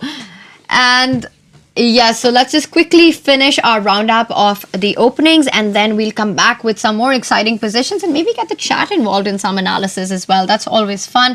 So here, white has made the move d5, cutting off the bishop from this diagonal. And the whole idea is that if black takes on d5, you don't capture back because then you lose the pawn, but you simply move your knight to h4. The pawns are broken up. You've broken them apart. They were a happy camper. They were friends, but now they're not friends anymore. So you start attacking both of them. The bishop opens up and you start hitting this pawn on d5 as well as on f5. And finally, on to Same's board. Okay, they managed to get their pieces out. They managed to create some pressure. And I like that they've castled. They've still got an extra pawn. Same and Sagar's community doing really well on this one, actually. But they've got to watch out. Judith has played a sneaky move, queen to c2. And the whole idea is that she's eyeing this pawn on h7. Watch out for moves like knight g5, which is going to hit that pawn on h7. Eventually, the knight can look at an outpost, like you pointed out, on d6, once this bishop is traded off. So yes, black has managed to finish development and has castled, but the initiative still remains with white. I'm not saying that black's position is worse here, but I think this is exactly the kind of positions that Judith likes to play. She's thriving in situations like this, right? Absolutely. This one she's going to enjoy. Meanwhile, on Darva's board, a lot of action here. Another game with opposite side castling. What I'm noticing is that Judith, whenever she gets the opportunity to put her kings on the other side as her opponent, she takes that because that means she has a free hand for attack.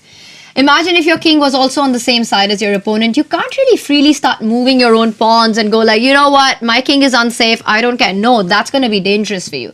But the moment you go opposite side castling, you can start building pressure and attacking your opponent's kings. And building pressure she does at an amazing style.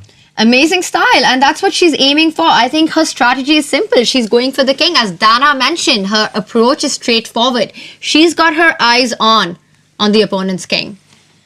And finally, our last board is the Antonio Radic board. What on earth is going on here? Okay, this should be completely busted for black. Look at that king in the center. White has got, wait, what? How many pawns is that? White has got an extra pawn at least. Black has got to watch out here.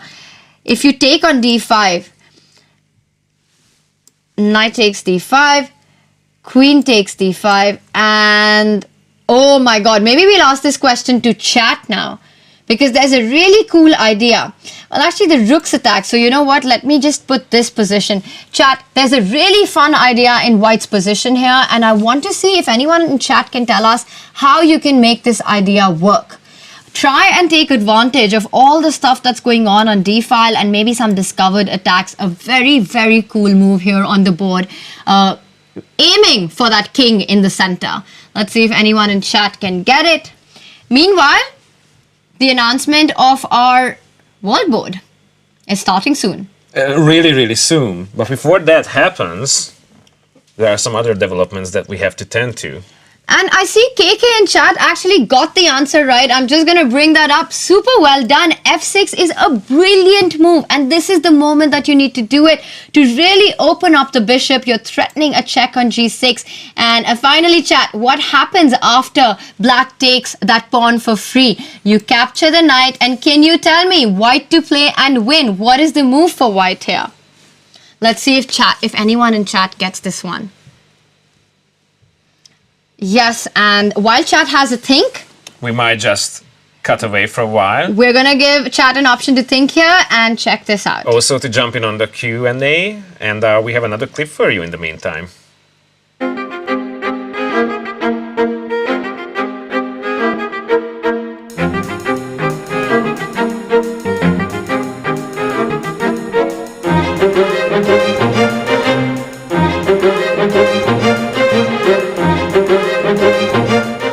Chess can be something, it's a universal language. It connects us. Many tons of millions of people are playing chess, different age, different countries, girls, boys, ladies, olders. And the reason I think chess can bring joy to everyday's life to people, because it can be something very social, it can be very challenging, you can discuss it. You can analyze yourself, you can be self-critical, and those things you're learning in a very playful way. And also I believe that game itself, to play with each other, to socialize with each other. Of course, chess is something that you can play not only in a room or in a place where there are many people and enjoy that atmosphere, but you can also do it online. So chess is something, it can be a very strong tie between people. I know quite a few people who, for example, lives in different countries from their parents, and this is a good reason between a father and son to connect, to chat, but actually we are also playing chess. And chess can be something, it's a game which can really connect people in a strategic way, in a mental game. It can be a fight. So there are a lot of depth in the game, and you can enjoy it on every level. You just have to play the same level people should be playing against each other. I believe that chess can be extremely useful and beneficial for kids and in modern education because of many different aspects of it. First of all, kids learn to play. Of course, they can play other games as well. But through chess, it's a game where you learn logical thinking in a natural way. You have to take responsibility after your decisions. You have to follow rules, which is also important for kids to understand. You have to have patience, which is something very extraordinary for kids, but I think for adults as well. You get to be creative. You can. It's also fantastic that it completely demolishes age. So for different generations, it's a great game.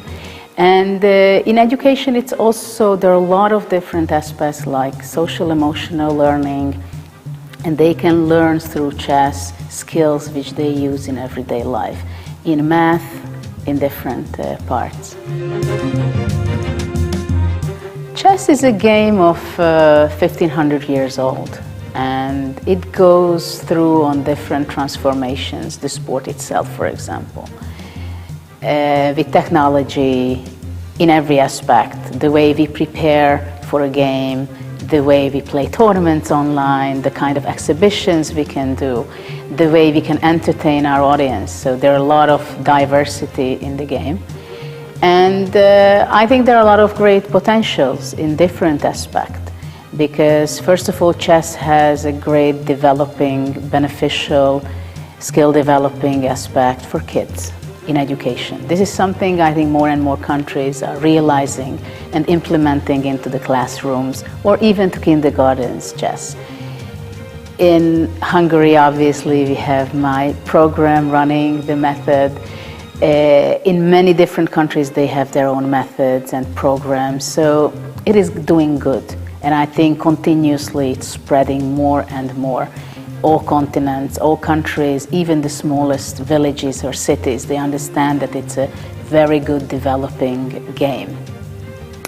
The sport will also be different. I think, let's say, if we think in a long term, 10 years or 15 years, I can visualize that the games, even the classical, so-called classical games, which is usually nowadays 4, 5, 6 hours a game, I think it will be shorter time controls. I think in the future it's going to be disappearing kind of, so the games will be shorter time controls, even in the biggest events.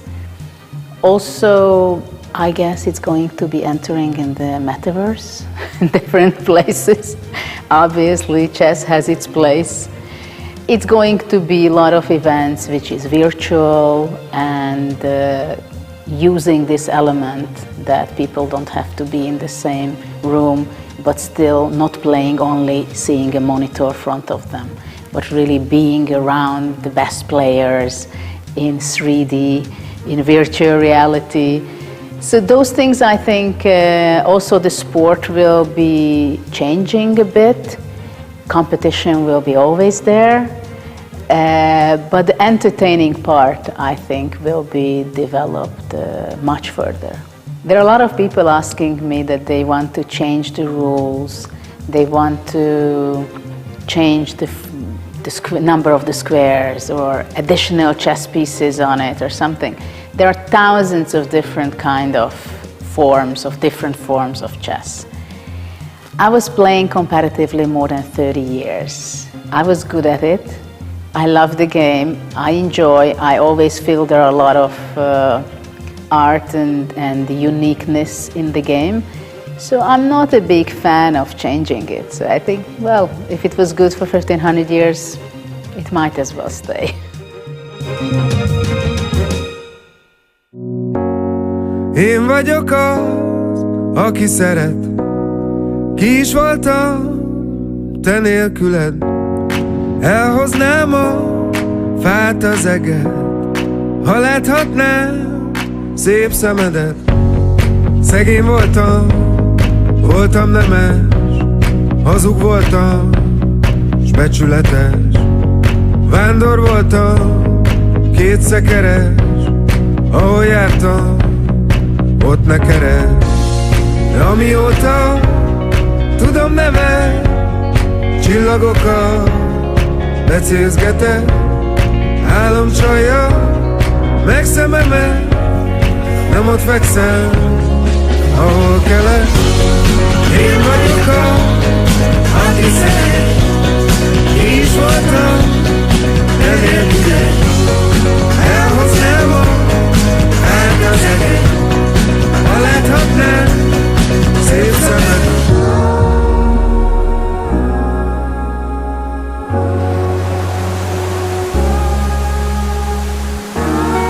Minden voltam, semmi vagyok, nélküled a nap sem ragyog. Semmi vagyok, s minden veled, nem kérek meg, csak hogy szeret. Én vagyok aki szeret, ki is voltam, te nélküled. Elhoznám a fát az eget, ha enyém volna kedves szíved.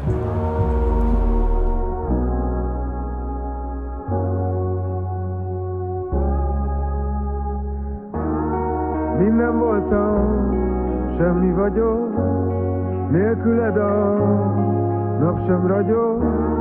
Semmi vagyok, s minden veled, nem kérek meg, csak hogy szeret. Én vagyok aki szeret, ki is voltam, te nélküled. Elhoznám a hát az eget.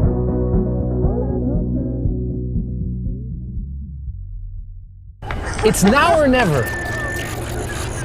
Now that's the future right there.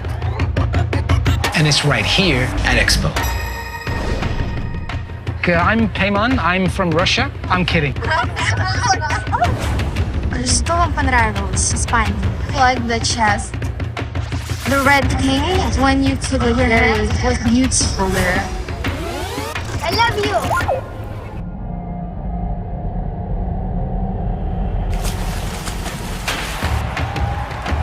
Here everything is big, everything is happening. It's great. It gathers people from all around the world. Finland, Algeria, Russia, Serbia, Oman, France, Chile, Thailand, Germany. Come on and join us. A new world is just beginning, and it's right here at Expo. Visit now.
Join your favorite influencers and help them to beat Judit.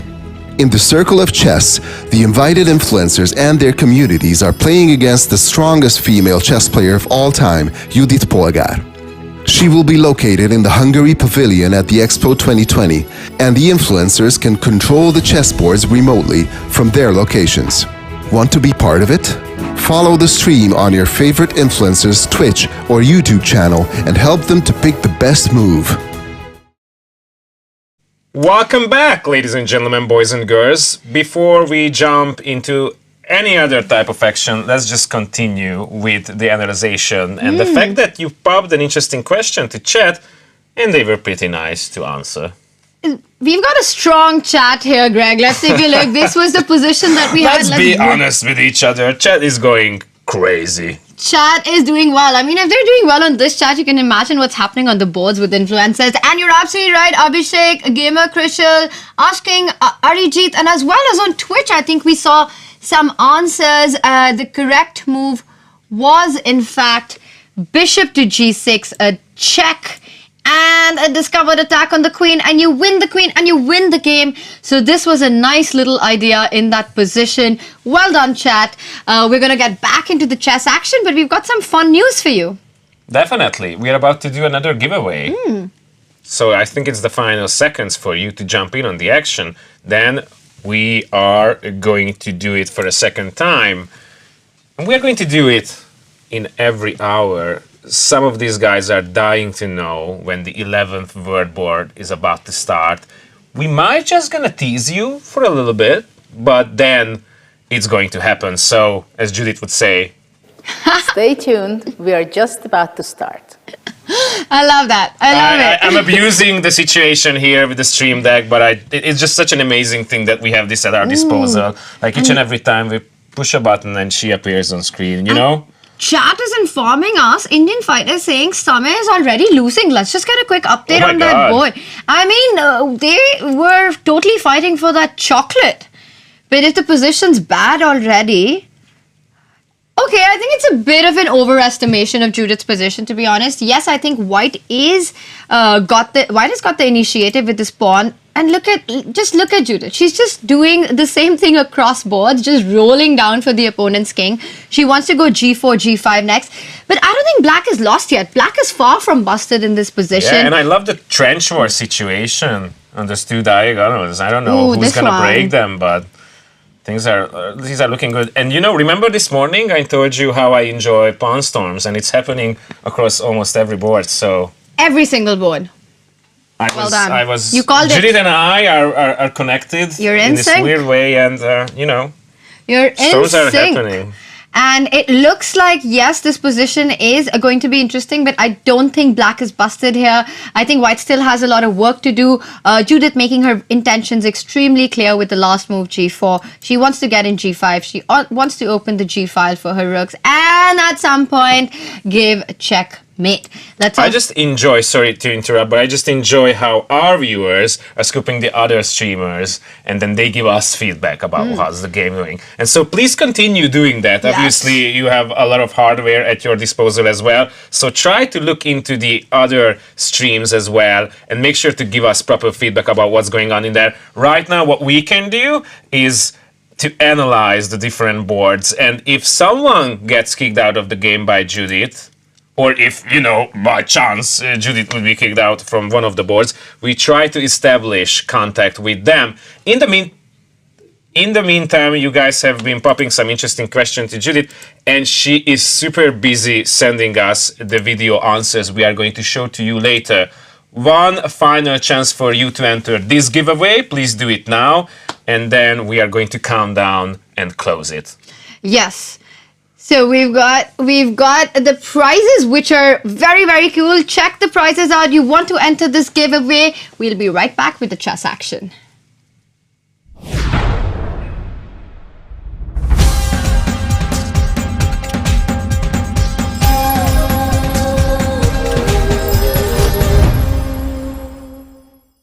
Every hour during the show, we are going to give away a Chess24 branded mug, t-shirt, hoodie, and the Chess24 premium account. You can also win a Chessable Pro account, a Master Your Chess with Judit Polgár course Part 1 and 2, a Play Magnus app voucher, and a 2 months prepaid Play Magnus Plus membership.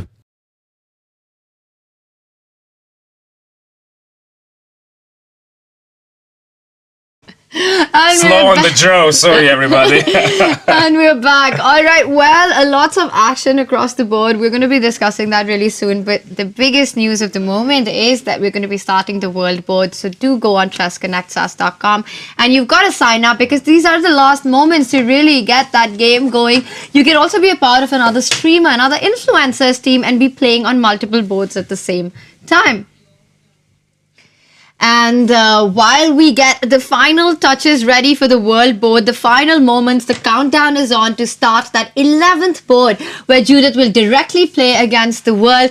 There's a really nice message by one of the most renowned journalists in the chess world. He writes for El País, and it is Leoncha Garcia. Let's hear what he has to say. Hi, how are you? I am traveling a lot again since last September, and I have seen that chess is becoming very popular all over the world due to two main reasons: the lockdown during the pandemic and the big success of the Queen's Gambit series in Netflix. At the same time, I have some bad news, I'm afraid, because more and more people are thinking less and less all over the world every day due to several reasons: the bad use of the social networks, the very low quality of many TV programs, the inequality growing up, especially during the pandemic, etc. Therefore, this is the best moment to promote a game that teaches you how to think and is a lot of fun. You can play it through the internet online. Is a universal game, and the big educational power of chess is supported by strong scientific evidence and long international experiences. In this context, Hungary is among the leading countries in the world on educational chess, together with Armenia, Spain, Uruguay, and some others as well. And especially the Judit Polgár Foundation is doing a fantastic job. I am a direct witness of that. I have been in several global chess festivals. This is a very wonderful event every year. But not only that, even more important than that, is that the Judit Polgár Foundation is working day by day, every year, doing a very high quality work, not only in Hungary, also in other countries. For me, it has been a big honor and pleasure, of course, to be the chess commissioner of the Spanish pavilion at the Expo Dubai. We have been always in contact with the Hungarian Pavilion, and we have been working in several occasions with Judit Polgár herself. Therefore, for me, it's a very big pleasure to cooperate a little bit with this very nice event, Judit Polgár against the world. I wish you all the success and all the best. Bye.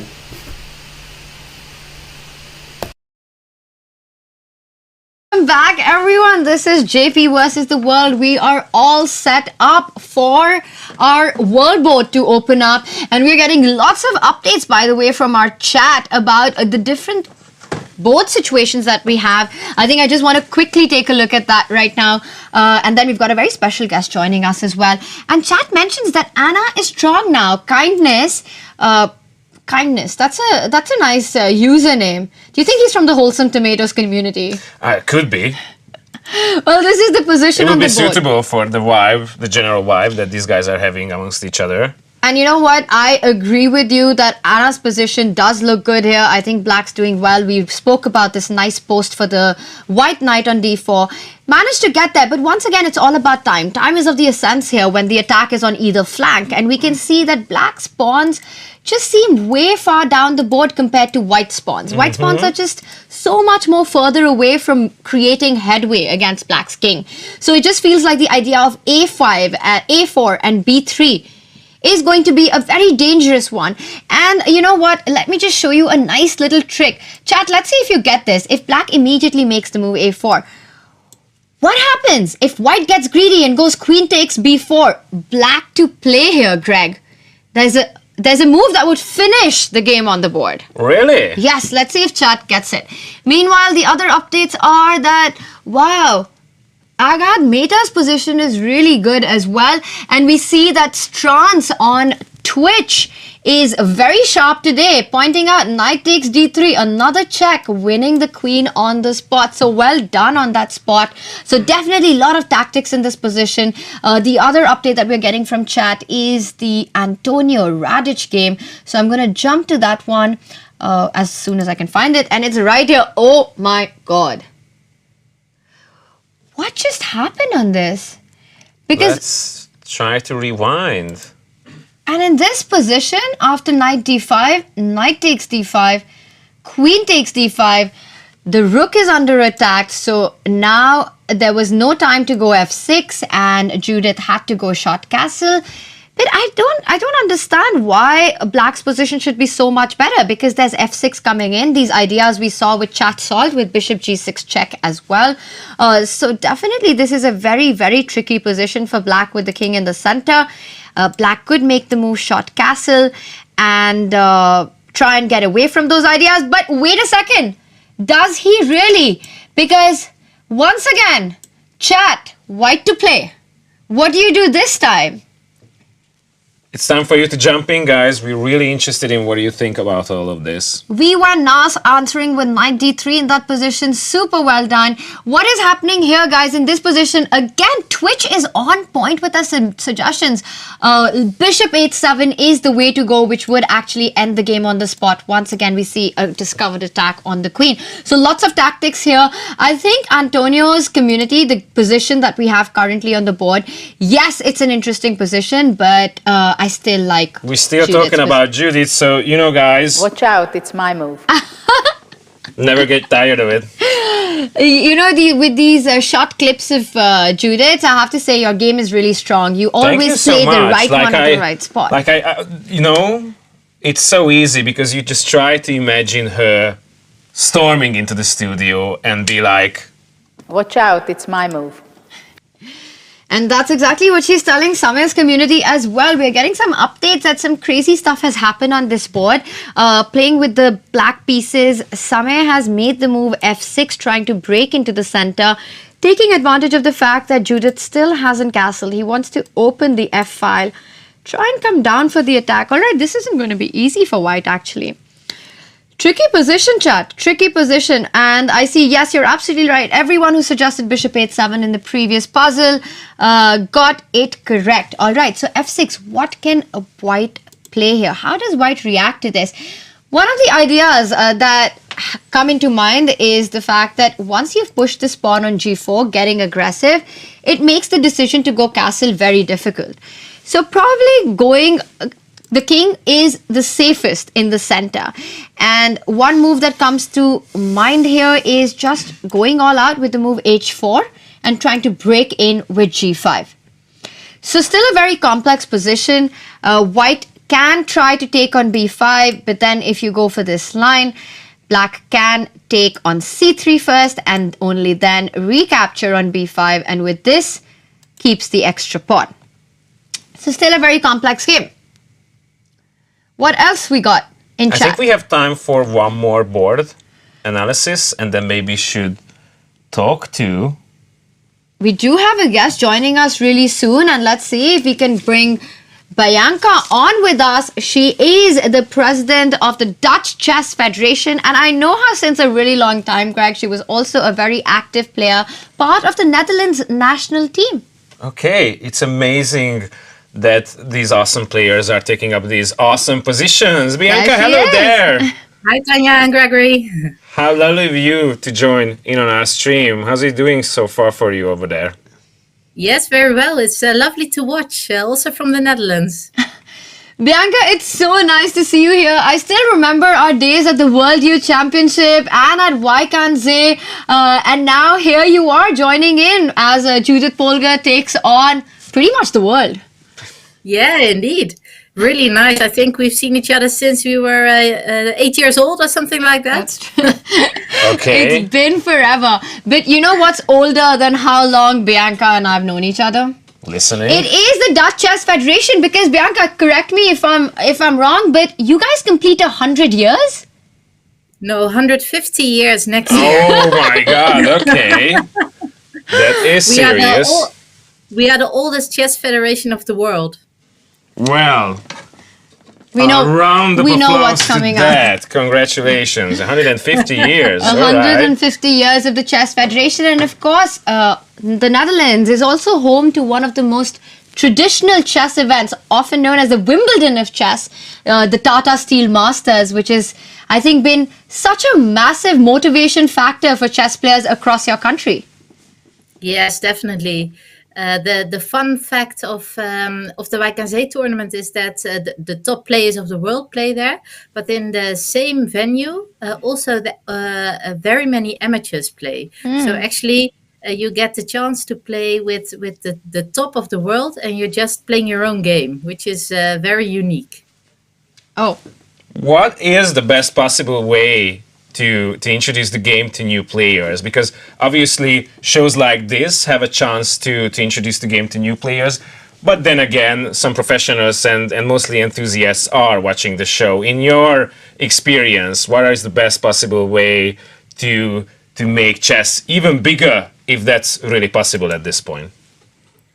I think one thing which was not in the chess world's hands, or only very partly, was the Queen's Gambit, of course.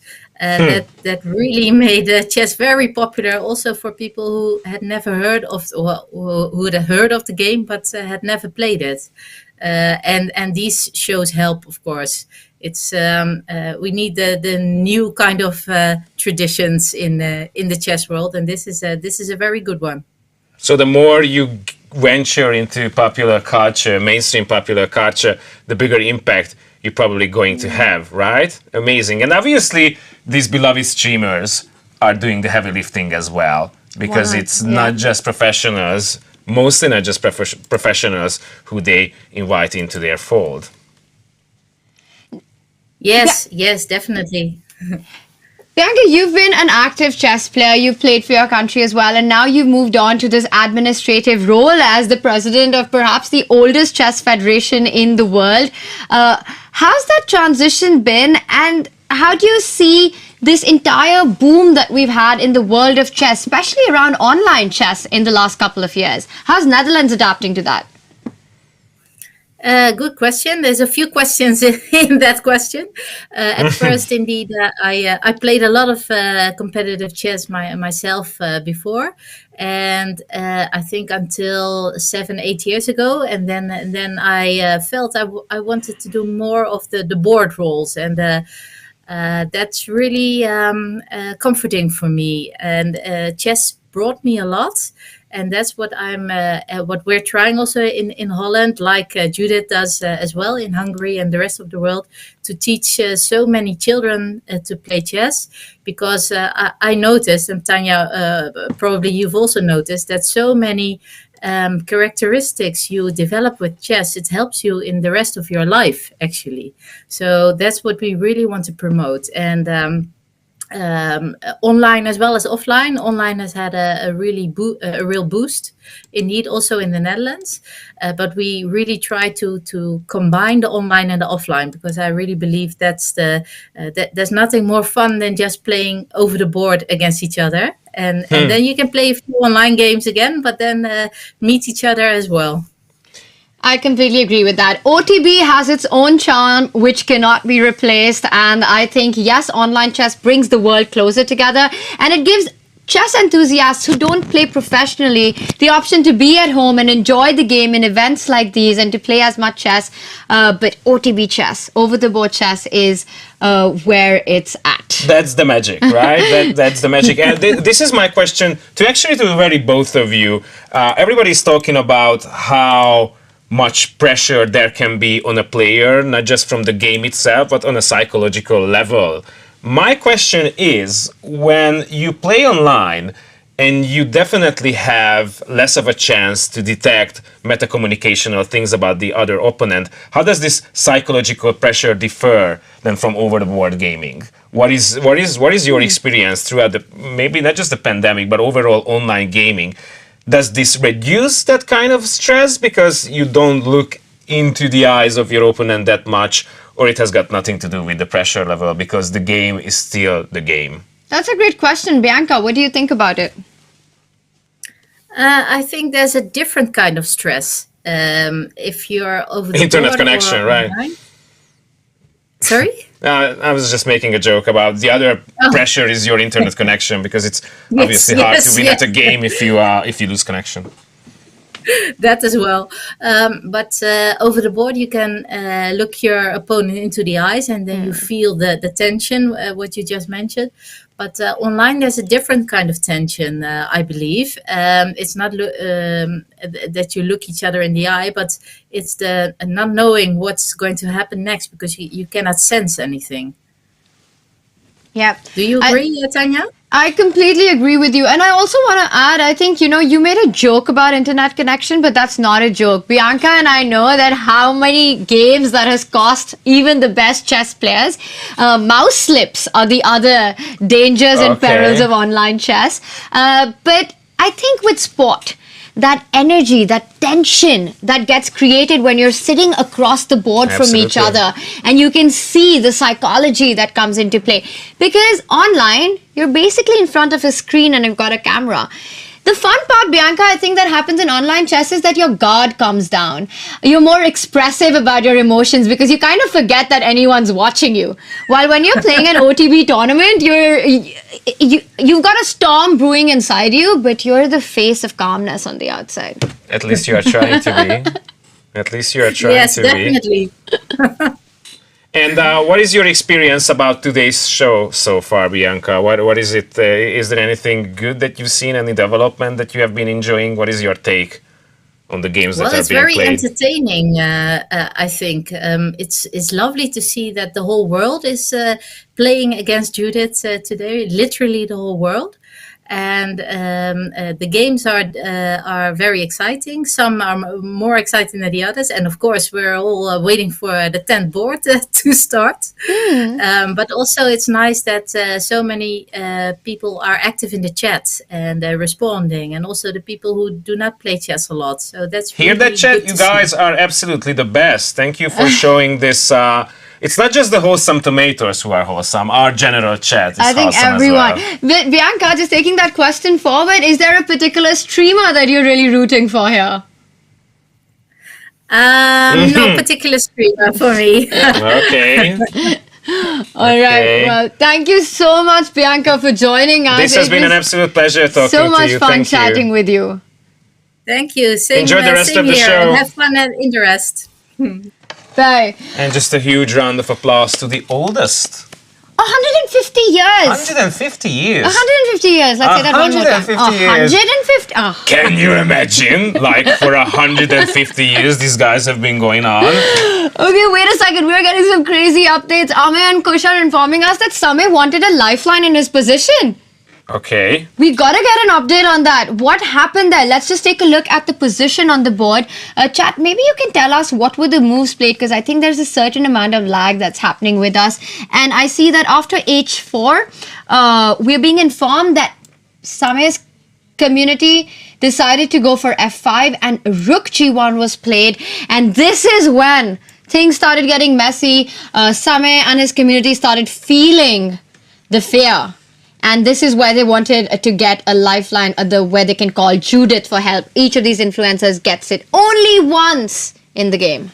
What I'm interested in, please chat, be scooping for us, like at which board is the frenemy card have been played? I'm really interested about this because we don't know many about this, okay? Right? Absolutely. And we'll also, of course, it's amazing to get updates. And we'll also get an update from our team, what happened with that lifeline call, and update, well, all of you really soon.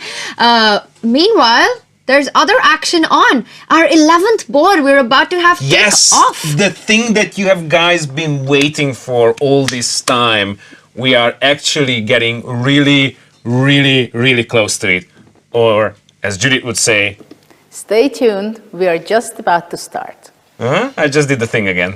GG! GG. So the 11th board is about to start. I think there is room for us to pop up the video about how to join, because some of you might have realized that this wasn't happening in just a jiffy, so you might have stepped out and now you are confused about how to join in for the 11th table. So if our producers are in a line with our decision, we are going to show you that video again. Maybe I'm just doing this because I want to remember it, because I think we should jump on in on the action. So here are the details, and then without further ado, we are going to start the 11th table.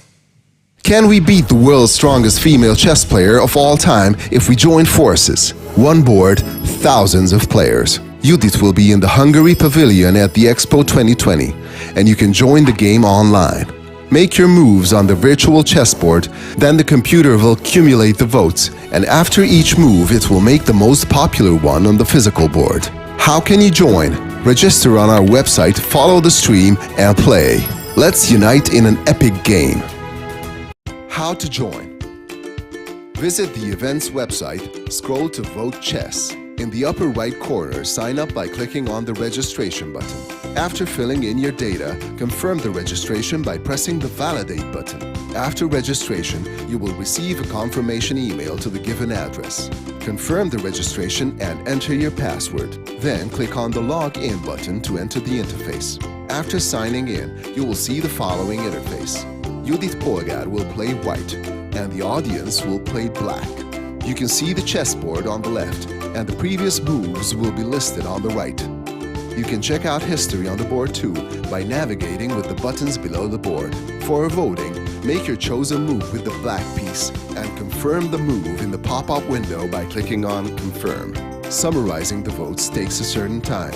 After that, the system will carry out the move that got the most votes. After that, it is Judith's turn to make her move, and then the viewers come again, and so on until one of the parties wins the game. Welcome everybody on this beautiful Sunday. I'm very happy to glad this unique event here in Hungary Pavilion. I'm also very happy to welcome the world chess community simultane, and I'm also very happy that we can meet personally with Judith, and she's here with us. So Judith, how was the last 2 hours? How do you feel yourself?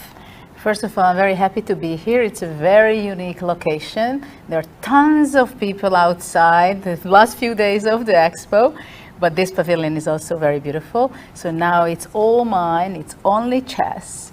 And there are a lot of interesting things are happening, and it's really touching for me that there's so many communities and the world can also play with me and we can play together. Chess is a language for all of us. Yes, so maybe this is really the time that we let the game begin. So, can I step? Make my move and I decide if I keep it or not. Okay, go ahead. So let's see. And my move is done. I keep that.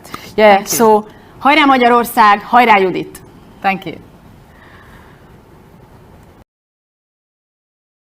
By test, and Judith loves it. She says, I am keeping that move. That must have been such an important feedback to the lovely lady, the leader of our pavilion.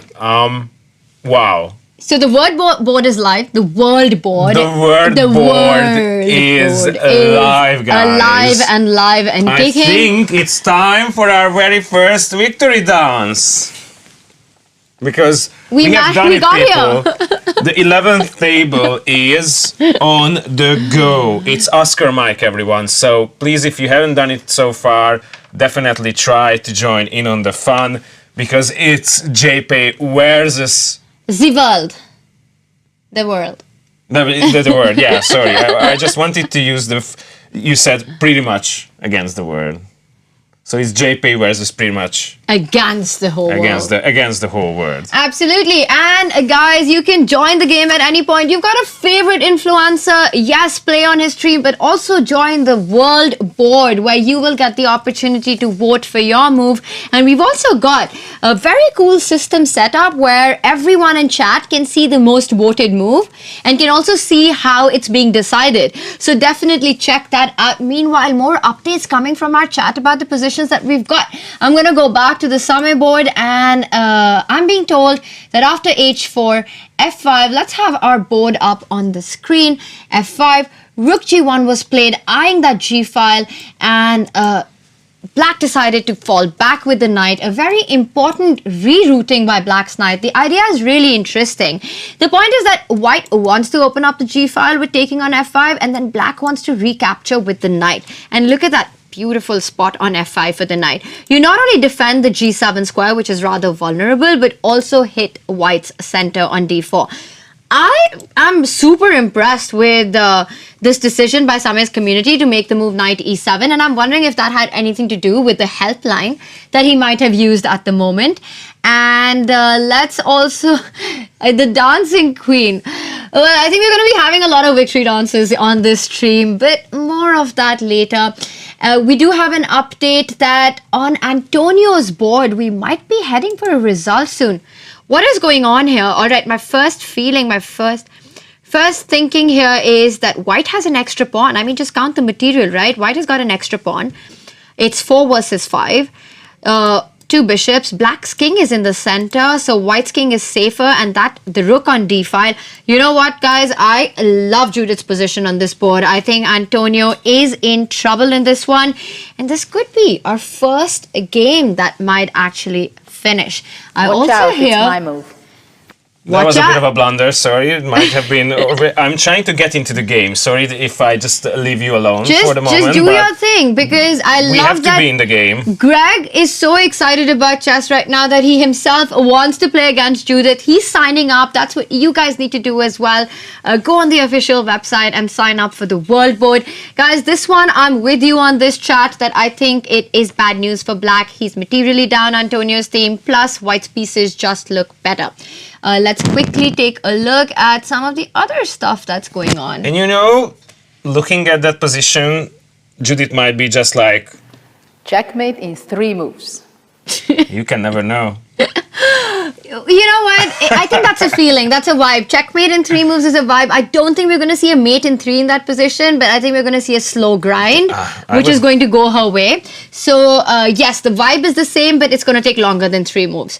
Let's take a look at the one position that we felt Judith could potentially be in trouble. And that was the one against Anna Rudolph. Before we go to the Anna board, updates on the world board. We can check the world board. Let's do it. We've had one move. Oh my god. Oh my god, we've had one move. Show it to the world. Showing the move number 1 and e4. As Judith said, I am keeping this move with me. We had the CEO of the Hungarian Pavilion opening up for the world board, and after e4. Imagine standing next to Judith and basically making her first move. And Judith approves. And Judith approves. Judith approves. Like, is there any bigger approval to the imagination than Judith's approval of a chess move? Like, can you think like a bigger approval in life? Yeah, no, I'm on the same page as you. I want that approval. You make a move and Judith is like, GG. I'll take that. Yeah, I'll keep that. I keep that. I'll Sorry, keep that. yeah. So e4 on the board, and the world has decided to play e5, the most solid approach against e4. Well done, world. You know what? That would have been my pick. And it's it's even more updated here. Yes, you have one more move. Judith for e4, e5 responds with knight to f3, the most popular choice against e5. What is the world going to decide? Is it going to go for the Petrov with knight f6, or will we see knight to c6? Or maybe something completely different. I do believe that we have some really cool stats for our world board. Let's try and bring them up. And And we will have an update on that really soon, which will tell us about where the players are playing from and which moves they are voting for. So I'm excited to see that one as well, Greg. Right now, the world having a little bit of think. We're getting lots of cool update. Xander is saying, Agad Mehta will win. We are fighting. They are fighters. Let's take an update on that board and quickly check on how they are managing to create some counterplay. Fight they are putting up, but it does look like it's going to be a bit of a struggle. I don't know if we've got some more moves on this board, but perhaps chat can tell us if after the trade on d1, black made any moves. So bishop came to c6. That's a nice move, a fighting move, as you pointed out. Placing the bishop on the long diagonal, the weak diagonal on white's side. This is the only compensation that black has, but watch out for this knight. I mean, I'm just looking at this move a3, and the only square for the knight would be to jump to c2. There's no other square, but you know what? One is good enough because eventually your knight will come to d4 and it survives. But Antonio's community needs to be careful about a retreating square on the knight. Rhythm informing us of certain updates on the Indian board. And here we've got after knight e7. Oh wow, some crazy stuff happened. Nobody's like, isn't there a resign option? All right, interesting suggestion. But you gotta fight, guys. You gotta fight. You gotta fight for that chocolate. Yeah, definitely. Bishop h6 happened. Are you guys even serious in this position? Oh my god, that is a stunning move. Okay, chat, I mean, this is what Judith is always known for. Bishop takes h6, sacrificing that bishop. I mean, just go through this move because it's just too beautiful. Right. And we will go back to the world board. After this, a big question to black. What do you do? Your king is just got no support system anymore. The king's going to need a lifeline, and I'm not sure it's going to get one. If you take the bishop after this, the rook on g1 makes all the sense in the world, and this pawn will next come to f6 once the king sidesteps somewhere. This is going to be just game over, with eventually the queen jumping into the attack, or from here, putting pressure on the h6 pawn. I love the move bishop h6, and I am wondering if black has made a move, but we will come back to this as we've got some stats on the world board.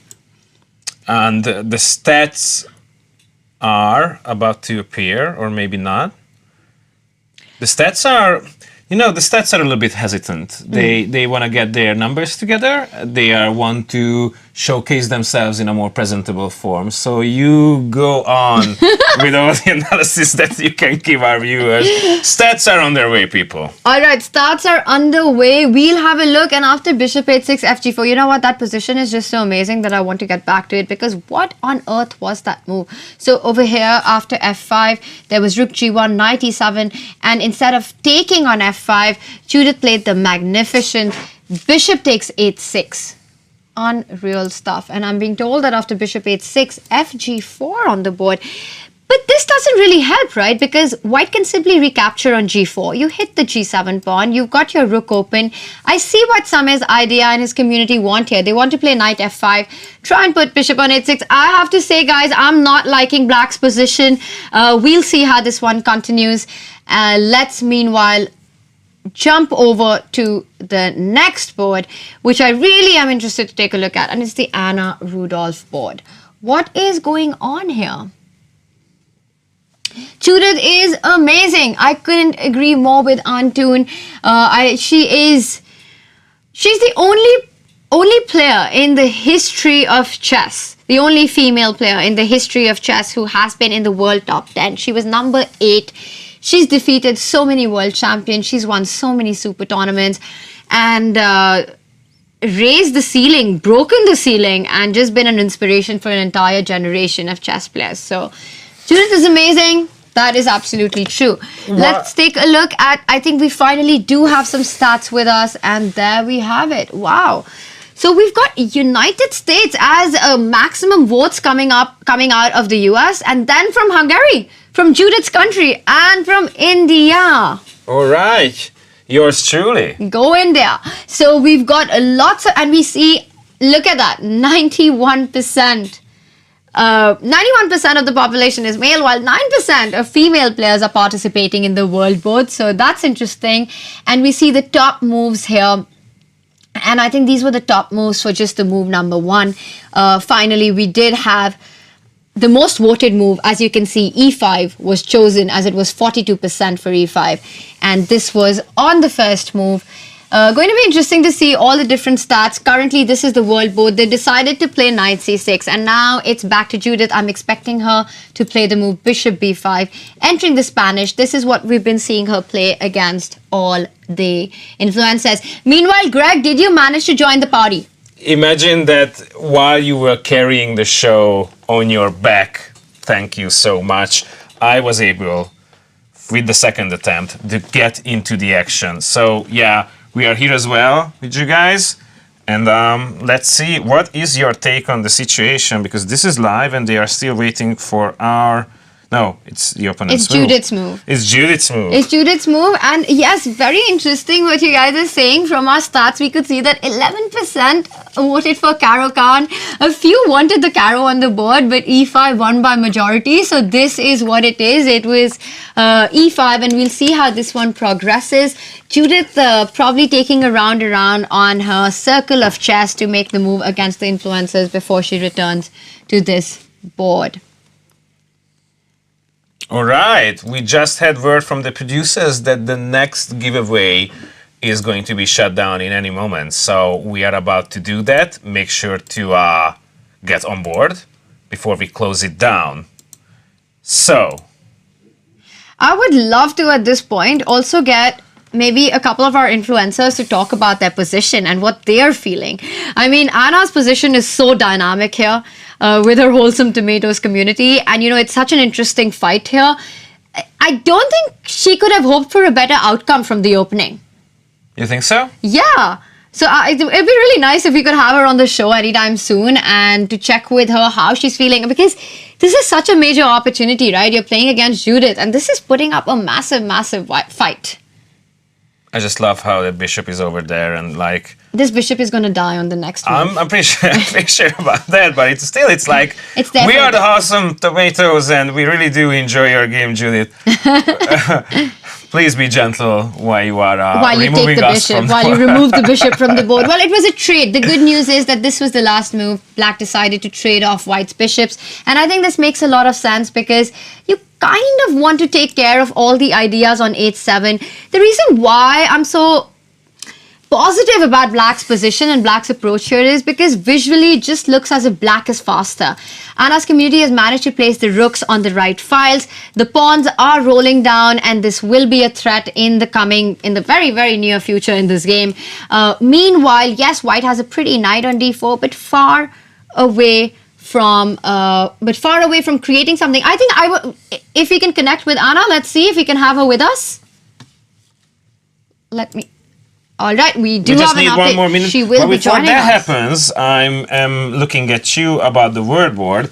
They are still waiting for our propositions, so you can actually vote now. Can you do that, Tanya? Wow, yes. So, but I feel if I say what my move is, I don't want to influence anyone. You have to make your own decisions. But I and Greg are going for this move.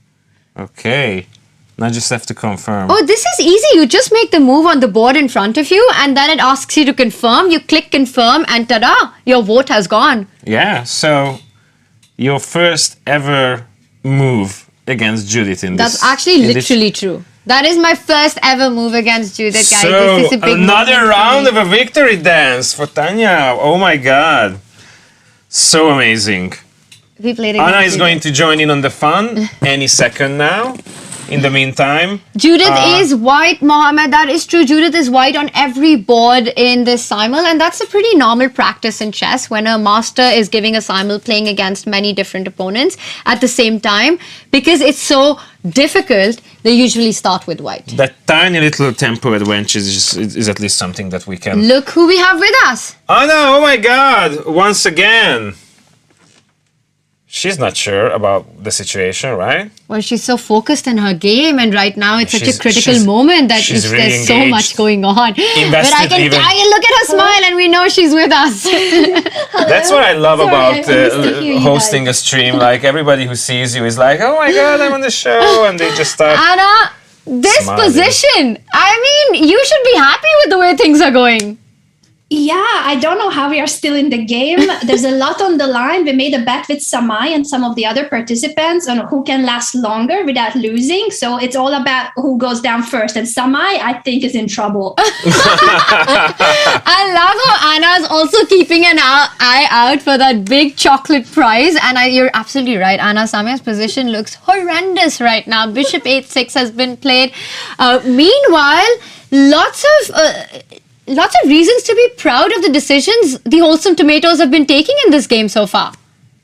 Yeah, our main approach is to try not to panic, but we always panic before we vote on the move. So partial success there. You know, so far so good. If panicking is what's keeping you in the game, maybe you should not give up on that. Let's just try to keep panic on the board as well.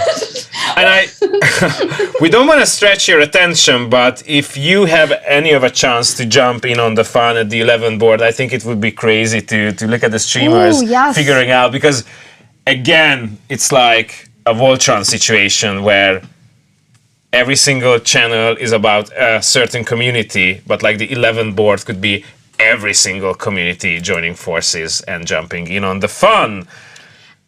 Anna, I have to ask you, I mean, with the kind of action that we have on your board, how are you feeling about your actual chances in this game with your community? Do you guys think you can actually pull off a big upset? I think as long as we are not getting checkmated within the next 3 or 4 moves, we will consider it a success. Ooh. Because Judith has been one of the strongest attacking chess players of all time. And as soon as we saw that H-pawn moving up the board, that's when it hit us that she might be going for the king. There's no child's play here. Our king is in danger.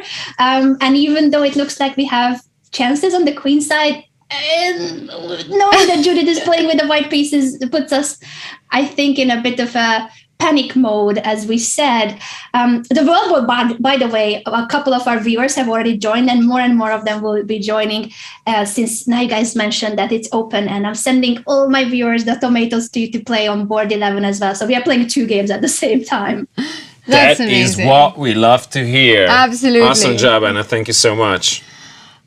Anna, this is Thank you such a for critical having me. moment. We're going to let you get back to the chess action, but we hope to have you back with us and tell us more about all that's happening on your board. So far, so good. Keep it up. Thank you so much, guys. Great job with the show. And please keep me posted about Samai's game. There's a lot on the line. He's coming right after you, by the way. So I'm let's here, get him. Anna, what's up? Anna, he's here. Losing the bet, Samai. How are you? How are you? I heard that you're in trouble. Makes me very Oh, we happy can pie them somehow. up at once. How many moves have you done? All I know is that we are not getting checkmated yet. How about you? We are almost close to getting checkmated, Anna. What to do? Send me your address. I'll be ready with the chocolates. Meanwhile, I think All Anna I is needed to leaving. hear. Good luck. Goodbye, Anna. See you in a jiffy. So, tell me about this position of yours. Why are you so skeptical about the future development He's on the not board? skeptical. He's horrified with the position on the board. Samay, how are you feeling? I'm trying to mitigate the overall horror that they have to face, but okay. So, how are you facing We were this? hoping that she doesn't play knight g5. I think we are going to lose this game, but we're trying to fight along. Actually, the person to blame here is my coach Sagar Shah, because he told some very bad moves which we used, and we are now in a losing position. All because of him. All credit goes to Sagar Shah, one and only. So, yeah, we're losing, but I think this was expected, right? That we'll be losing, but I didn't think it will be so quick. I have a question, Samay, because we're getting a little bit of a lag. Can you just tell me the moves that happen after f takes g4 so I can update our board? After f takes g4, I'll tell you. After f takes g4, rook g4. All right. And as we were mentioning, that's a pin, and then? Rook f7. Ooh, okay. Knight G5 has just been played on the board. And oh my god. Okay, this is bad news. This is troublesome. Yeah. I'm very stressed. I'm gonna press my stuffed toy here. Did you use the lifeline already? What is that stuffed toy? Show us that stuffed toy. What is It's a stress buster. What is with influencers and having the mascots are the mascot game is pretty strong. I love mascot it. game I is love pretty strong. You know, like honestly, what move we all actually missed is here Bishop H6. Bishop H6 came out of nowhere, and that is when everything started to, collapse for us. But we're still trying to fight. Yeah, we felt that was an amazing move by Judith. I mean, that's the kind of stuff that she was always known for, right? Stuff of legends, right? It's magician stuff. Like you just play. Go on. Yeah, Samir. go on. No, go on. No, actually, I had predicted this, but then Sagar Shah said that this is not good for Judith, but then she played it, and now suddenly it's better for Judith. All blame again to Sagar Shah, if you are listening, the entire world. Sagar Shah. Don't worry, I know exactly how this goes, and I can bet anything that this was not Sagar. This one is not on him. And with Samir, you guys have a lot of thinking to do here. How long do you think you're going to survive this one? I mean, how many moves has Anna played? Oh, is that the only agenda to win the chocolate? Yes. So we still have, but the thing is, it's not about the moves, it's about the quality of moves, Samir, Anna. And on Anna's board, the position is so under control, while yours is just a bit in pieces, in shambles. We're trying to fight, we're trying to survive, there's no fight here, we're trying to give up some exchange. Hey Tanya, you're an IM, can you help us with one move in this position? I will get fired, it's not part of my job, but let's try it anyway. What do you want? One move here, because see, I'll tell you honestly, we had one lifeline, okay? We had one lifeline where we could ask Judith for the best move, and Judith is not available because of technical issues. So how about Tanya, you help me with one move here? Oh my God, my producer says are saying that I can help you out, but I just want to say one thing, that I have a feeling that you're so late in asking for help here. It's one of those moments that little can be done, and let me tell you why. Because this knight on g5, it hits the rook, it threatens a mate on h7, your king is under fire. I mean, this is looking really bad, and I think the only move that comes to my mind, and I don't know if this is good or bad, is rook to f5. Rook to f5, yeah, that's what Sagar also said. Rook f5. Oh, that makes me feel better, because there's so much going on here, so it's kind of hard to come up with a move on the spot. But rook f5 fights against that mate on h7 plus defends the rook. It might be our best chance, Raina. Hey, there's an option to take back, to request a take back. Can we take back 16 moves? Well, that's a different lifeline, and we cannot offer that. And I'm just eager to use it. It's not happening right now, but what do you think when it comes to this board? Where was that particular blunder where the whole thing started to collapse? What do you think? Yeah, when Yes, I think it was on move number 3 when I accepted her Queen's Gambit. Okay. You know what? I said the exact same thing. Accepting a pawn sacrifice by Judith is never a wise decision. Yeah. You're just giving her all the initiative. No stress. I can see you're having a good time. You're really enjoying with your community. Of course, it's like a very nice event, and it's an honor to play her. That's the win here. So this was anyway going to happen. And I'm really glad that we got to play such an exciting game. Like, whatever it is, but the game was very, very exciting. Like, she sacrificed pieces, and the bishops now here, all the pieces are attacking us. It's nice to get murdered like this. Yeah, it's super nice to have you with us. And Samir, keep holding on to that mascot, because things are going to start getting really ugly on your board. And you're going to need all the love and support. Confidence here. Rook f5 is exactly my what I advice, needed to hear. Rook f5. Rook f5 is the move. Rook f5, alright, thank you. Thank you for joining in on the fun. There are a few things we need to discuss. One is that we are returning to the word board and check the situation over there. But in the meantime, we have an interesting tweet that we would like to share with you guys. Oh, look at that. Wow, that's an amazing tweet. Look at the photos that they've sent us, where they're joining from. After a long day, I've come home. And after a rain that started showering in March and came to an end in all her charms, finally I have become a citizen of the world. All right, a citizen of the world. What an amazing notion. That was a bit of a poetry going on there. Yeah. March and charm. Yeah, I loved I've been it. detecting that myself. So yeah, thank you for sharing that. Keep them coming, guys. Keep them coming. JP versus the word, and if it's your time to shine and get on the show with your tweets and your amazing comment. You know, we have started something here. The original agenda was to make chess lovers connect. And I think we are succeeding on that part. I mean, you guys are succeeding on that part. Let's go to the... Yeah, the world board really soon. But I also wanted to just say, you know, it was so nice to see that image of where you're playing from, because once again, we've got influencers from across the world. We've got Judith at the Hungarian Pavilion at the Dubai Expo, while Greg and I are here in the Budapest studio. So it just feels like such a global event, everyone coming together. So it'll be really nice to see some photos of where you're playing from. Send us share with us a selfie of how you're being a part of this event. And most importantly, spread the word that we are actually doing this, because, you know, we can never know what is actually a new movement or something like that might, you know, spring out of this. So, yeah, spread the word. What is your take on the word board? The word on the world board is that the move that Greg and I went for is the one that the world wants as well. Well done, guys. A6. Well, of course, there are other options like the Berlin with knight f6, but we don't want to do that stuff. We want to go for a6. Applause right there. A huge applause to my beloved co-host for picking up the right move. Right now, we are waiting on the opponent's move, but I really want to jump into the action when it is our turn. So, and then bishop a4 by Judith happened. And after bishop a4, do we have some more moves? Waiting for the opponent's move. Knight f6 was played. All I'm right, sorry, yeah. So going in with the Spanish, with the Roy Lopez, and then Judith decided to castle. I can see that the world board and everybody who's joining in is quite up to date with theory. Guys, we're in good hands with all of you, because you chose the move b5, and we all need to start thinking about what we want to do if Judith answers with bishop back to b3, because that's the move that's going to happen. And then it's on us to choose the path that we want out of the Roy Lopez, out of the Spanish. So it's a critical moment. It's we're going to put in our move once Judith plays her move. Also, what do you think her move is going to be? It's going to be bishop falling back to b3, because as you can see with b5, the bishop is under attack.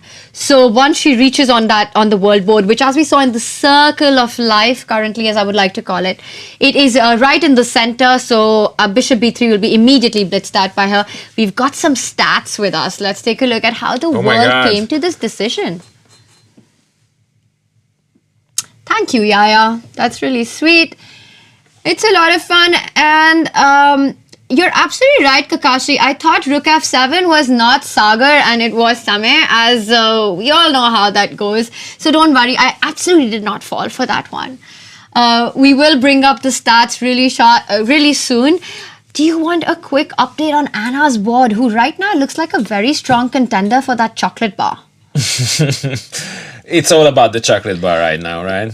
It's all about the chocolate bar. Oh, we've got stats first. And look at this. Now, this is again a couple of moves before. So just a little lag there. But b5, the move that was played.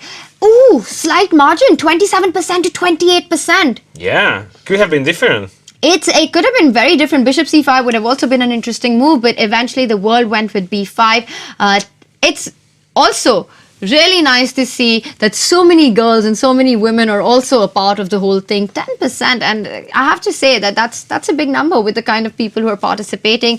We also saw United States, India, Hungary as the three countries who were voting maximum. So do remember that you can be a part of any of the streams, of any of the influencer boards, but you can also simultaneously join the world board, where we could all have fun together. And Mububaz is all about consulting his or her cat for the moves. What was the strangest piece of advice or the strangest advisor you ever had? Today we talked about chimpanzees giving ideas. Oh, I have a funny story. I remember once I went to play a tournament. I was like, I don't know, maybe 13 or 14, so a long time ago.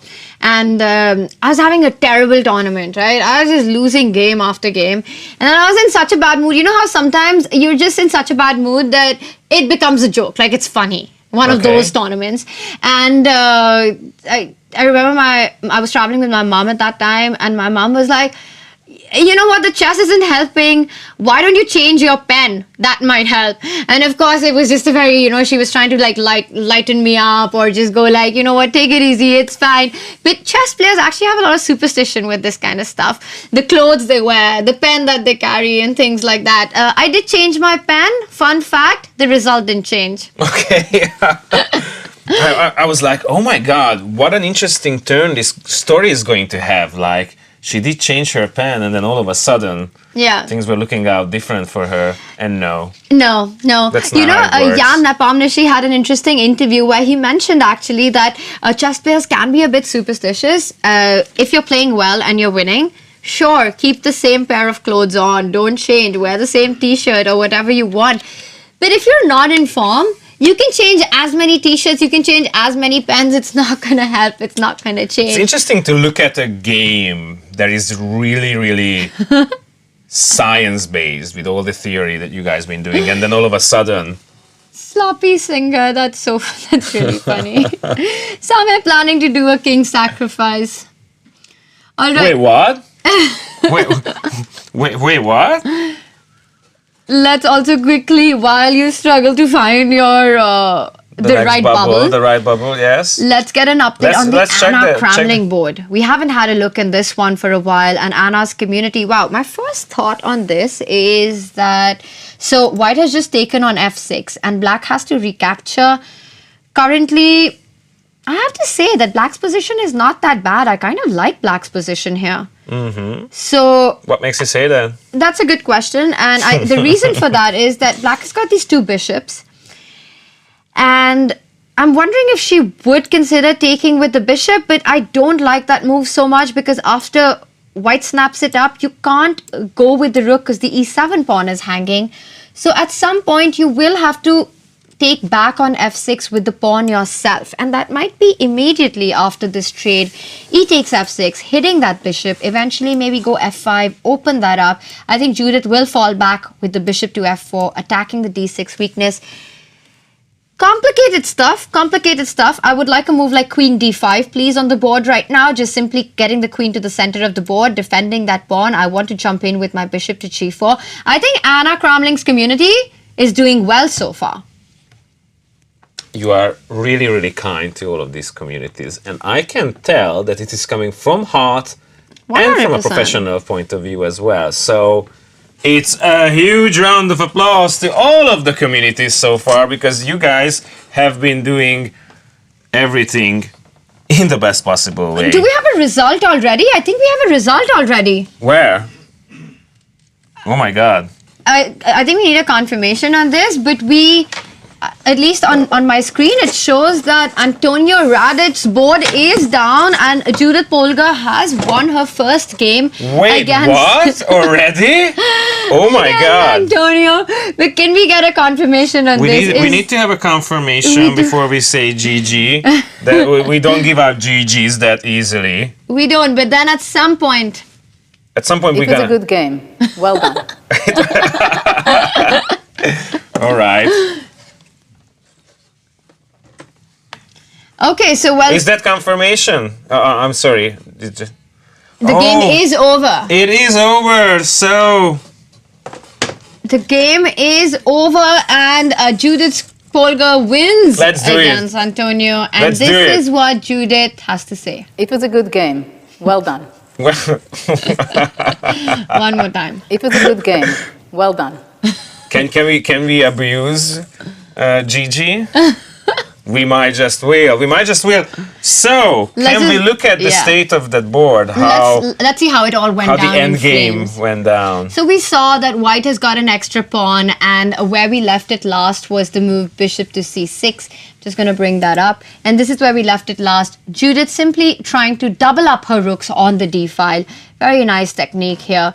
just trying to get the rooks on this file. And then after a5, she first hits the knight. Now, that was the other idea.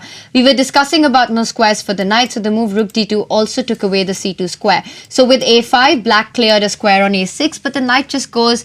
What's the saying about knights on the rim of the board? They're always dim. Knights on the rim are very dim. That knight on a6 is not going to help black's cause. And after knight a6, Judith jumps in with her own knight. Rook came to d8 and now doubling up the rook on the d file as we were mentioning. That's a battery. That is a battery along the d file, setting up the two rooks. And Antonio's community decided to actually go rook d5, and I think this was a bit of a mistake, but already... Yes, that was a bit According to what we understand about the game of chess, was a bit of a... A bit of a blunder, ladies and gentlemen. But it's already things are kind of falling apart. So, you know, it's dealing with the pressure is hard. Trades happen, and at this moment, Antonio decided he's had enough. His community has had enough, because not only is white an extra pawn up, also hitting 2 pawns, so another pawn will fall, the double bishop advantage. So, yes, a nice fight by Antonio and his community, but finally, it was a good game. Well done. Oh yeah, sorry, we have another button. It happened. It happened, but... Let's do that again. That was a fun one. And you know, I really love the dramatic music, so it's not just a simple fall, it's a fall with grace. La la la la, na na. It's a fall of a true king. And speaking of kings, a huge round of applause to both our beloved influencer and the entire community. You might not get the chocolate right now, but hey, it's still history in the making, and you can say that you were the first to actually. Okay. And let's not forget, the day is not over for Antonio and his community, because we have the World Board going on. So do come and join us on the World Board. Go on the official website and you have all the information there. Just sign up and you can start voting for the move that's going to be played. And I'm wondering if any of our guys are just falling to the hands of Judith, that if they could again jump in on the show and give us a quick interview. It's always nice to look in the eyes of those who fall on the board. Ah, okay. And on that note, we do have Antonio Radic joining us. Agad Mehta is with us. Let's welcome him on the show. All right. There he is. Hey, Antonio, can you hear us? I think he's just getting set.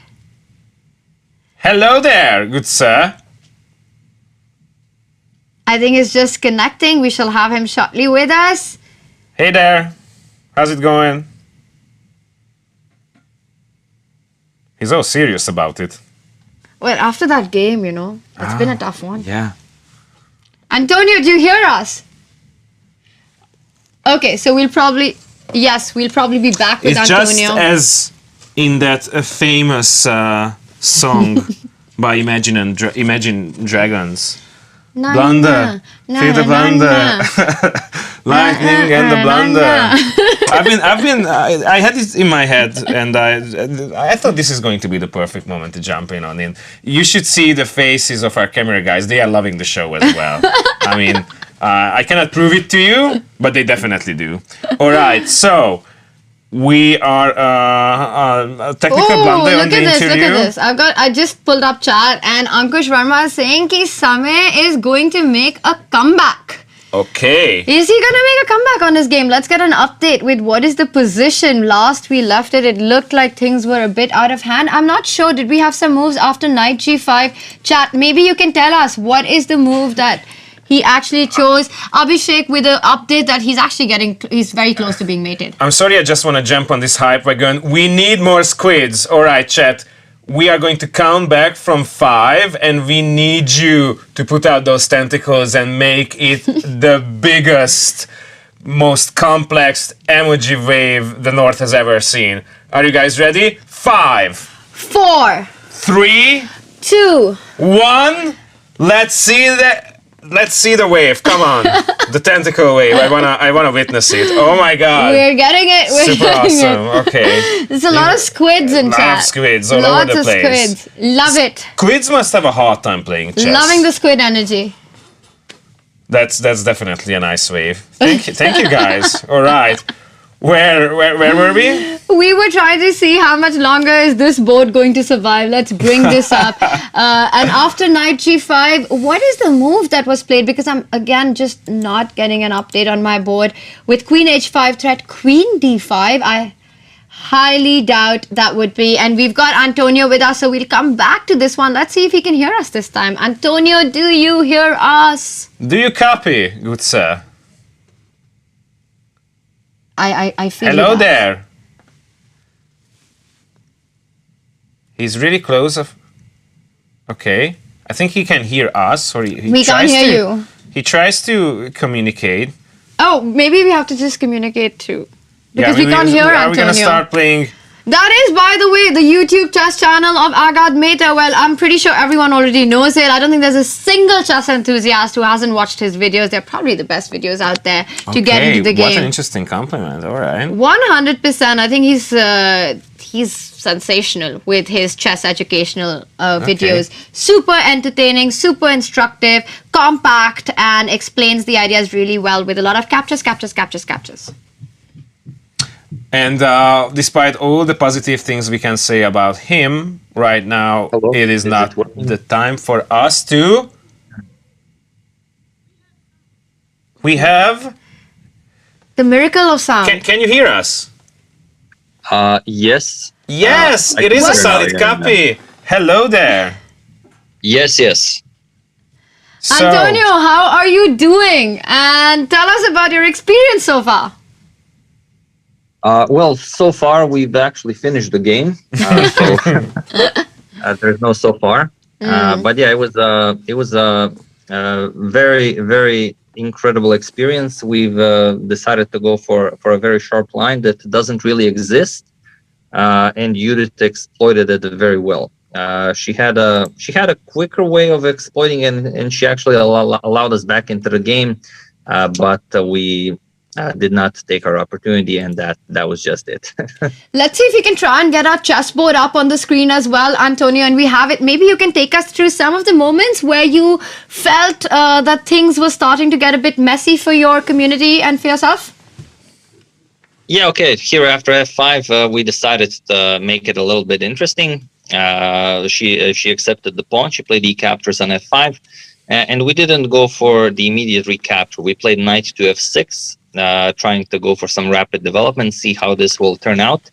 And how did you come to this decision? Was this something that you put out to vote? How did you let your community decide on this one?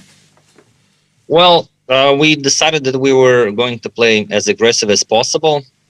So obviously the Sicilian came as a natural choice. And we tried to get as many developing moves in as possible, hence the early pawn sacrifice. And people were just spamming moves in the chat, and I basically decided which one I liked the most. I didn't like the idea of an actual voting system because then it's super easy for people to just check the strongest move with an engine, and then if I just choose the move that the players voted for the most, it will probably be the strongest move by the engine. So it felt like a better idea if I just cherry picked the moves that I thought were the most interesting. And that's what you chose with knight f6, not recapturing the pawn, but trying to keep the initiative going for development. After knight f6, bishop d3, take us through your thoughts. Yeah, bishop to d3. She, of course, defends the pawn. And we here just continue developing, as we're also not all that great. Bishop to e7. After this, sorry, let me just remove this. Yeah, after bishop to d3, a6, chasing the knight back, she moved the knight back, knight to c3, and after that, we just continued the developing with bishop to e7. And here the question is, how does she proceed? And she continues in the most aggressive way possible, and that is pawn to g4. So I want to ask you, Antonio, I mean, Judith, we all know her style of play. As you mentioned, you were wondering what is going to be her approach. G4, did this take you by surprise, or knowing Judith and having analyzed so many of her games, you were not so surprised by this decision? No, I was very happy when I saw it on the board, and we knew that we were in for a treat. And now the question is only how to continue, and it wasn't easy even choosing the move because there are so many to choose from. So first we were going to go with H5, just fight fire with fire, but then it seemed like maybe we're just gonna bury ourselves too quickly. So we played H6. Simply to prevent further expansion, and now it's her to move. We didn't overanalyze it because it all depends on what she plays, but H5 would be a bit too much. Okay, all of a sudden, and he's back. He's back. You. Bishop e3, and I really like the move that you chose here, d5, opening up the center. It's an interesting choice, but is it a good one, Antonio? Yeah, we checked after the game. It's actually the strongest move recommended by the engine, and it makes sense. I mean, it tells you. I mean, you should always play this move in the Sicilian if it doesn't lose the game. And here, even though it's the best move, our position isn't all that easy to play. But luckily, it seems that Judith missed the idea, the same as us, and she allowed us back into the game. But it was too complicated to play. The F6 idea, right? Yeah, the F6 idea, and black resigns, yeah. This Bishop G6, this was so stunning. And of course, chat immediately spotted it with F6, Bishop G6, the discovered attack. But Judith gave a chance. But already, I think with that extra pawn, it's not so easy for black to prove compensation here. No, of course not. It's just that we were so lucky to even survive past this point. Mind if I cut in? It's one thing to check the moves that happened in your game, but in the meantime, Verbal is still going on and they are waiting for our proposition. Wouldn't it be nice to jump in on the action so we can make the... Yes, Antonio, actually, we've got you with us. So you're going to help us decide the move this time. That's what I'm looking for, and maybe your community, of course, you know, the event, the fun continues. There's a world board open. It'd be really nice if you and your community could join into the action on our world board. And the current position that we have is this one. Bishop C5 played. But it is Judith's move. Oh, we've got a few moves. So C3 happened here, shot castle, and D4. Antonio, what would be your pick here with black? Oh, this is all still very, very, sorry. This is all still very, very heavy theory, as I imagine, as the votes are coming in. But what was played? The white played D4. Well,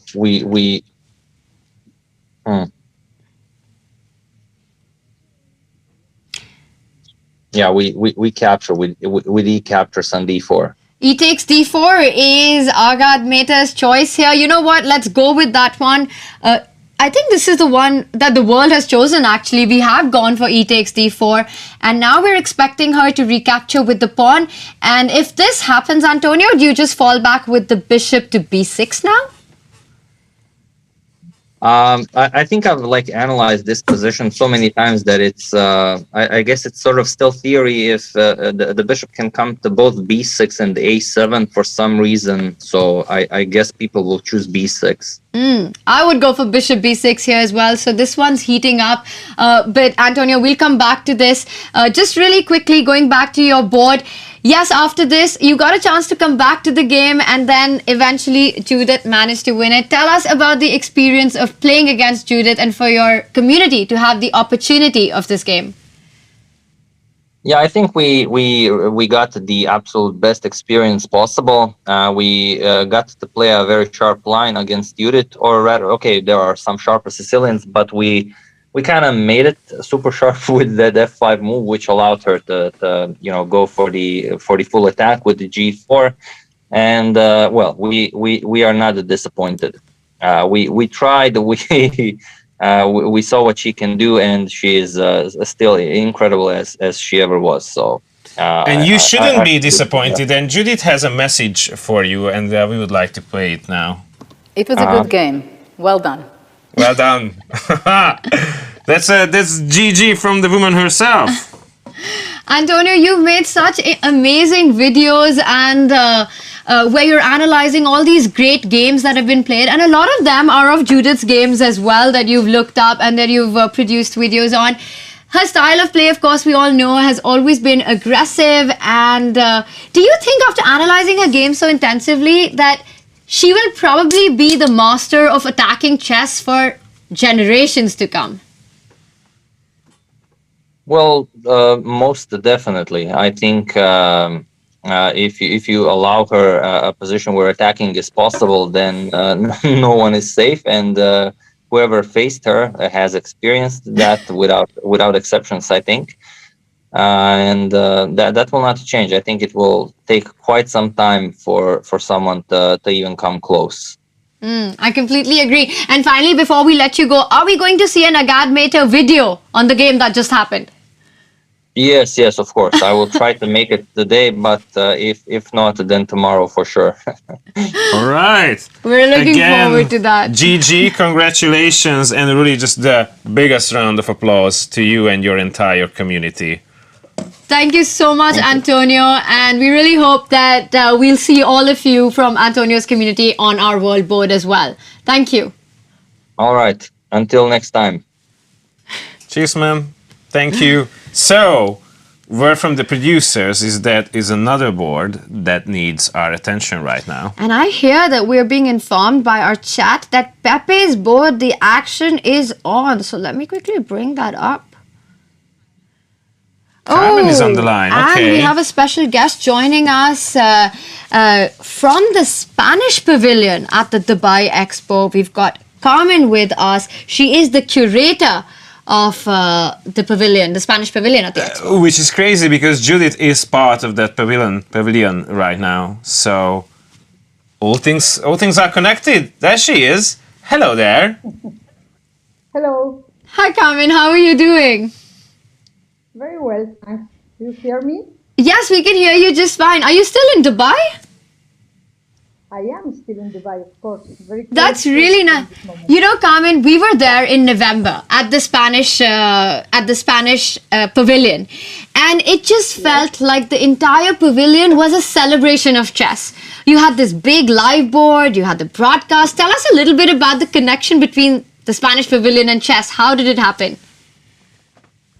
Well, there is first a connection between chess and an Expo 2020 general theme, which is, as you know, connecting minds. Could you readjust holding the phone, please, because we can barely hear you. Sorry? We can barely hear you. We might be covering your mic. No. Oh, there. It's better now. Thank you. It's better, okay. It's much better, So thank you. I was saying that the connection is between, first connection is between chess and the Expo, the theme of the Expo, which is connecting minds for creating the future. So we thought that chess is one of the most beautiful, direct and clear ways of connecting minds, just through chess. No other language is required, and two people are there connecting their minds through a board, through the pieces and so on. And then there is another beautiful connection, which is the story with joins Spain with the Arab world in one hand, and Spain with the chess in the other. Chess arrived to Spain back to the 8th century, okay? 8th century, by the hands of the Arabs, coming from India, Syria, and so on. So in this long journey, there were some chess pieces that were found in an archaeological excavation from the 8th century in our country. Later on, in the 13th century, there was a Spanish king who wrote the first book of chess. The first book explaining how to play chess. This king was Alfonso X, and it was really a handbook of that time explaining how to play chess. But later on, things changed quite dramatically on chess, and also they changed in Spain. And this was because the queen during the 15th century, the queen became the main character of chess, the main piece that has the most strategic and powerful role on the game. That's an apportation from Spain. Funny, it's on the time when Spanish was ruled by a woman, by Queen Elizabeth. There is no clear evidence that there is a relation between the two things, but there.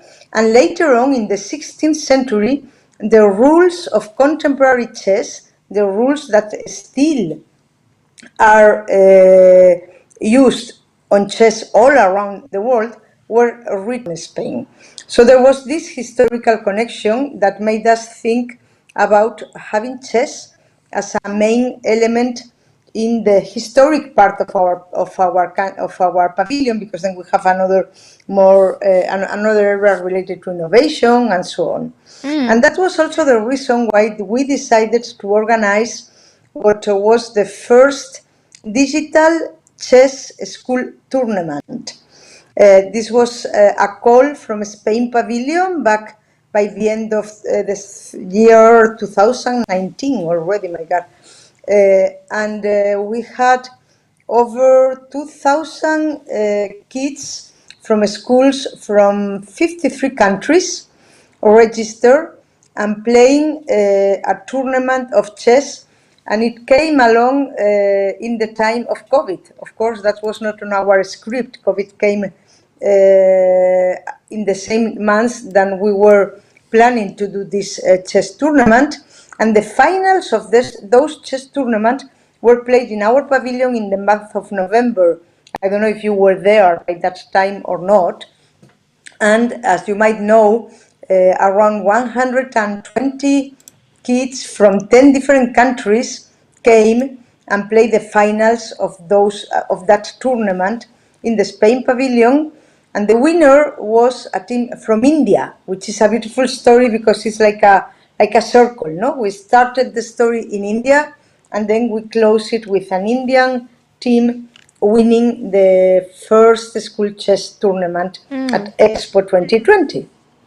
Yeah, and when I was actually there, Carmen, and when I think that whole school tournament, it had over 1,200 kids from across the world participating, and then the finals happened at the Spanish Pavilion, and it was a very special event. Not just that, Judith was commentating for the World Championship match from the pavilion itself, and because you were talking about the queen, she is pretty much the queen of the game. Did you get an opportunity to interact with her, Carmen, during her stay there?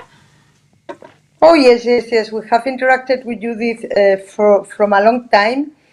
She helped us a lot in the organization of the school tournament.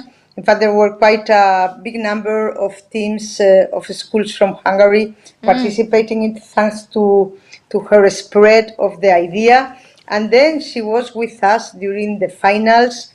She was part of the organization of it, and she was close to living on our pavilion during all the weeks of the World Championship also, because she was radiating it from our pavilion. So we had a lot of chances of talking with her, interacting with her, and she's really the queen of chess. I totally agree with you. And I just love this momentum when we talk about queens, how you mentioned the historical part of all of this evolution. And there is just this lovely rhyme to the whole thing. In our previous conversation, we talked about the Queen's Gambit. Right now, we're talking about Judith. We're talking about this emergence of new girl and women players. Everything is coming in together. It's such a lovely historical rhyme to all of this. 100%. And Carmen, I've been to your beautiful pavilion at the Expo, and it was such a pleasure to be there. Even the way the facade is done with those cones, which kind of represent, I think, at least what I learned from temperature control. And it was a very interesting design, and the chess inside, just super inspiring. Thank you so much for all that you're doing at the Expo and for chess as well. Like you said, it's the ultimate mind game. So connecting minds, it's just a beautiful fit. That's it. Thank you very much. And we just hope that the idea of having an international chess tournament for schools digitally can be kept. And we also hope that in coming expos, chess might have some type of protagonism, because it's been really a fantastic experience here. So we hope next expo, which will be in Osaka, Japan, will also have some protagonism with chess. Thank you for having me, and good luck with your program. Thank you so Thank you, much. Carmen. And just a huge Bye-bye. round of And applause hello to you to and the Judith, entire she's team and the around. entire pavilion. Yeah. Another Thank you round very of much. GG. Bye-bye. Bye. That was Wow. Carmen, the curator of the Spanish Pavilion. And but before we go, just a quick update on the World Board, because there's been so much action, and I just want to jump to that before we show you a super fun video. Let's take a look at the decisions that the world has been making against Judith. Bishop c5 was the move that was chosen, and then after the move c3 here, we saw shot castle, and this is where Antonio had joined us. d4, e takes d4 was played, and Judith played not the move c takes d4, capturing the pawn back immediately, something that we were discussing with the Agad Mehta falling back with the bishop, but instead first did an intermediate move, as we call it in chess, pushing that pawn forward, winning a tempo by attacking the knight. Eventually, she will take the pawn on d4, and it is on the world now to decide. It's a super critical moment. We've got to put our move in here, and wow, this is not an easy call at all. And what Judith would say in this situation is, It's your move. and I'm really interested in your proposition. Right after Tanya decides what to do next, proposes something for the world, we are going to show you some stats, and then we are going to have another video from the queen herself. Accounts playable, absolutely right. This game is crazy. This game is heating up like crazy. It is. United States is still at number 1. Hungary and India, like our teams, are really making it big. And, more women joining in. And women are gaining the momentum. More women joining in. 12%. Let's go, girls. Last time we checked it was 10%, and more women are joining in on the fun. And this time, it wasn't a close call. The last time we checked it, right, the top moves, there was like a 1% difference. This time, this was quite obvious. Yeah, I think also, as Antonio pointed out, it was part of the theory. So e takes d4, that was a good call by the world, and now it's all on us. And I see we do have a move. Let's quickly take an update. Knight g4 was played. Okay, this is a bit of a surprising move for me. I wasn't expecting this. I would be a little scared now, because I'm just wondering what the world has in mind after the move c takes d4. Picking up the bishop, it's not a blunder yet. I know that's what you're going for. Come on!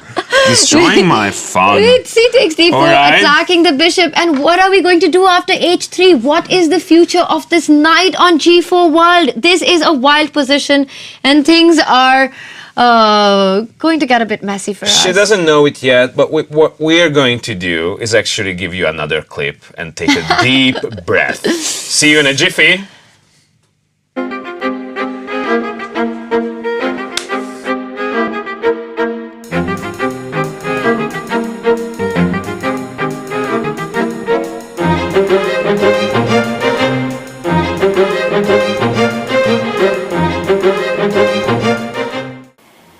It's not the first time that I'm being part of the Hungarian Pavilion exhibition, and it's each time something a great feeling and nice to be there and nice to be part of some event in the pavilion.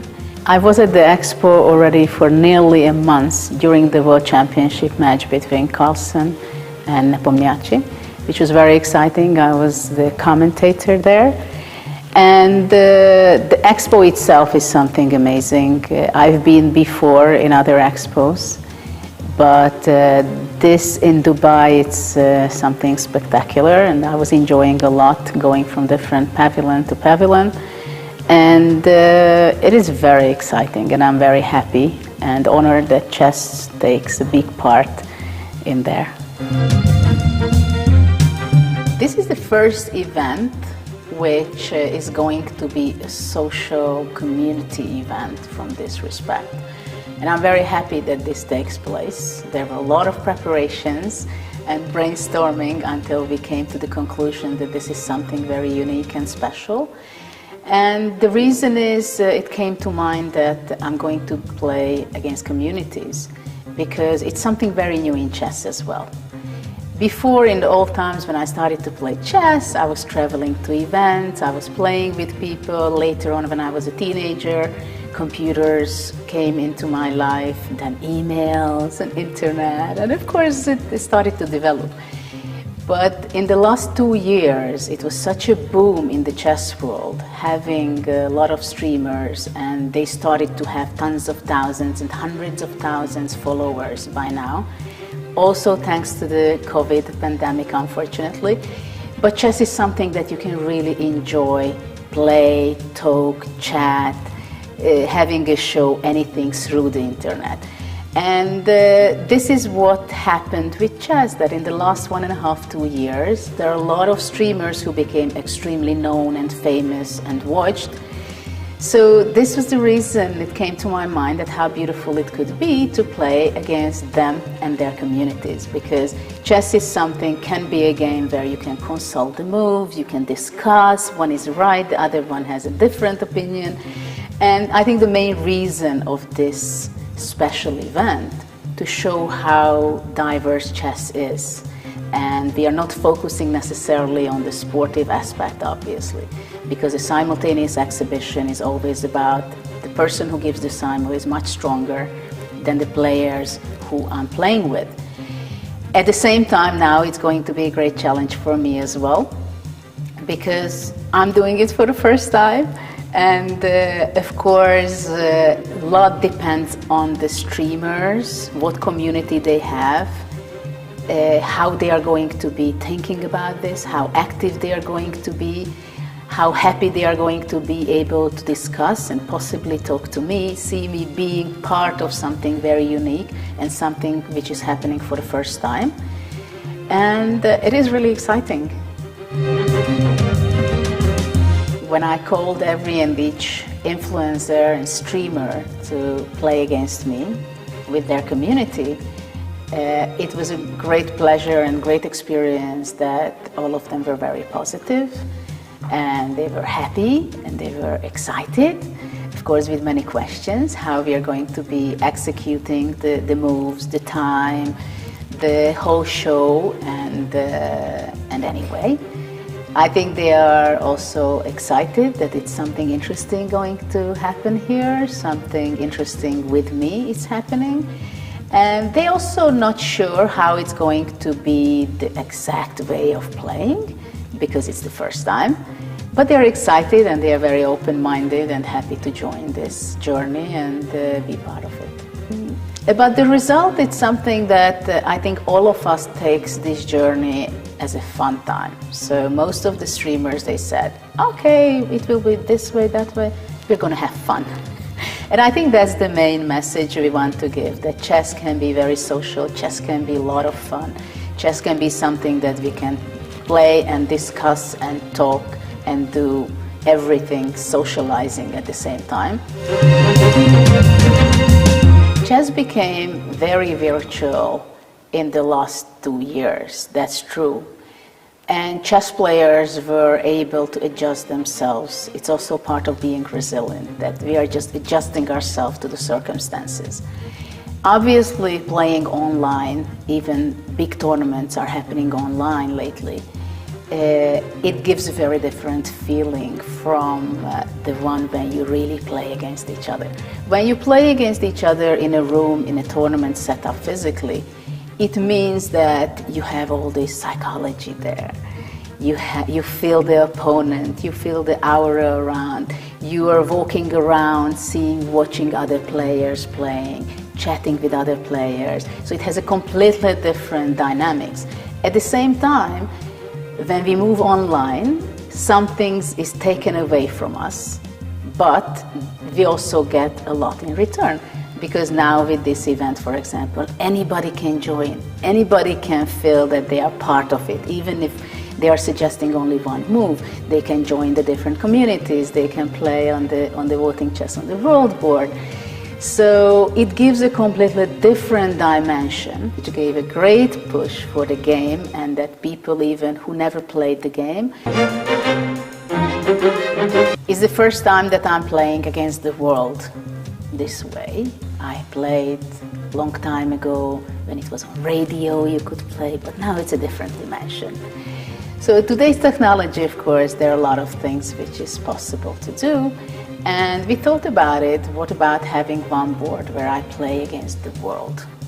So anybody can join to that board, which means that anybody can make their suggestion, they're voting for a specific move, and which is going to be given the most time, that's the move which is going to be played against me on the board. And I'm very curious how many people would like to take the challenge and how many people will be following the whole game. But anybody can suggest only one move, or they can follow and suggest moves during the whole game. But I definitely want to invite everybody to this journey as well. Who is going to win and who is going to beat me, or am I going to win most of the game or all the game? That we'll have to find out at the end of the day. Join your favorite influencers and help them to beat Judit. In the circle of chess, the invited influencers and their communities are playing against the strongest female chess player of all time, Judit Polgár. She will be located in the Hungary Pavilion at the Expo 2020, and the influencers can control the chessboards remotely from their locations. Want to be part of it? Follow the stream on your favorite influencer's Twitch or YouTube channel and help them to pick the best move. Can we beat the world's strongest female chess player of all time if we join forces? One board, thousands of players. Judit will be in the Hungary Pavilion at the Expo 2020, and you can join the game online. Make your moves on the virtual chessboard, then the computer will accumulate the votes, and after each move it will make the most popular one on the physical board. How can you join? Register on our website, follow the stream, and play. Let's unite in an epic game. How to join? Visit the event's website, scroll to Vote Chess. In the upper right corner, sign up by clicking on the registration button. After filling in your data, confirm the registration by pressing the Validate button. After registration, you will receive a confirmation email to the given address. Confirm the registration and enter your password. Then click on the Login button to enter the interface. After signing in, you will see the following interface. Judit Polgár will play white, and the audience will play black. You can see the chessboard on the left, and the previous moves will be listed on the right. You can check out history on the board too by navigating with the buttons below the board. For voting, make your chosen move with the black piece and confirm the move in the pop-up window by clicking on Confirm. Summarizing the votes takes a certain time. After that, the system will carry out the move that got the most votes. After that, it is Judit's turn to make her move, and then the viewers come again, and so on until one of the parties wins the game.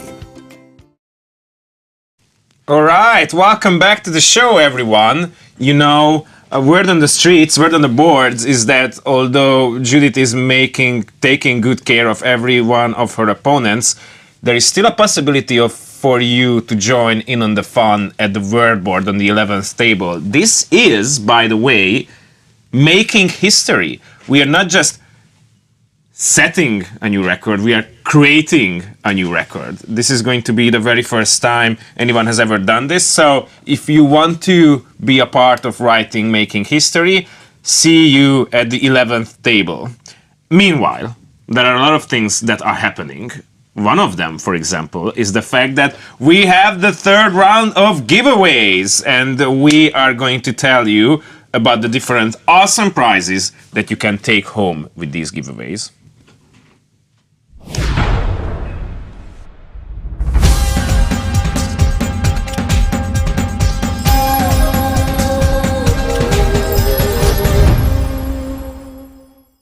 Every hour during the show, we are going to give away a Chess24 branded mug, t-shirt, hoodie, and the Chess24 premium account.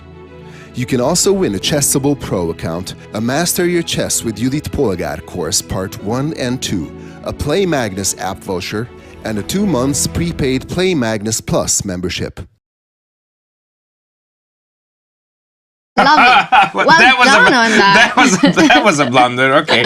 All right. So. Welcome back, everyone. Let's get into the chess action now. Do not forget to sign up for the giveaway. This is our 4th giveaway and it is live right now. So go win those cool mugs and the other very, very cool prizes. And after we do the next round of giveaway, we are going to do another wave of tentacles because chat is going fire. Absolutely, when it comes to such occasions. So, Chad, I need you to start going crazy. Do we do the countdown again? I really enjoy the countdown. Yeah. So, are we going with the from 10, right? Okay. Let's do 10. What's the best bubble to do that? What do you think? Not this. This one? Yeah, maybe. Yeah? It's going to. And JP, I'm gonna do JP. Oh, wait. We should do this one as well. The last one. Can you get that for me? Absolutely. Are we getting into clutch time or giveaways are clutch in your Giveaways experience? are clutch. It's time to clutch the giveaway. All right. So, having that said, ladies and gentlemen, welcome back to JP versus the World. It's getting clutch time regarding the giveaways. And we're going to do a victory dance once we've got the wave going. Absolutely. So, chat, I hope you guys are ready. This is the first countdown. This is actually the countdown for the giveaway and for the Tentacle Storm as well. We want the Tentacle Storm. And we have Twitter as well. Oh my god. All right. So it goes like this. 10. 9. 8. 7. What was it? It's 6. It's 6. 5. I believe it's 4. 3. 2. 1. Tentacle Storm! Let's go! All right, chat. They are going absolutely crazy. Oh my god. Well done. And for that, you know what chat gets? Chat gets... It was a good game. Well done. Such a lovely move, chat. Such a lovely move. Some of you are even more happier than you were because of the giveaways. And, you know, when you see your name next to the giveaway, you'll be like, watch out, it's my move. Because Judith is obviously not getting as tired as we are. Look at this. We're hearing it out from our audience on Twitter. JP versus the World has been so much fun. Chess is a wonderful game. It really is. I might be a little biased, but I'm still going to say it. I think chess is the most beautiful game ever. It is the ultimate mind game. And just look at the way it breaks barriers. We're able to play it from across the world, different parts of the globe really coming together to play this game. And it doesn't matter if you're a professional player, a chess enthusiast, a hobbyist, whatever it is, it connects minds and it connects people. That's why I love our mysterious player from which table again? You know? Our beloved enigmatic player. Sorry? Ray Enigma? Yeah, Enigma. But before we go to that, you know what? I really want to... Yeah, go on. No. It's just the philosophy behind of it all. I mean, that player summarizes what we are talking about when we are talking about breaking down barriers, right? Because we don't know where he's coming from. We don't know his or her gender or sex. We don't know his or her religion. We don't know anything. We only know one thing. He has this amazing community and he is amazing at chess. And that is the only thing that actually matters. We do not care about any other part of his or her identity. It's just the fact that he's just really good at chess, right?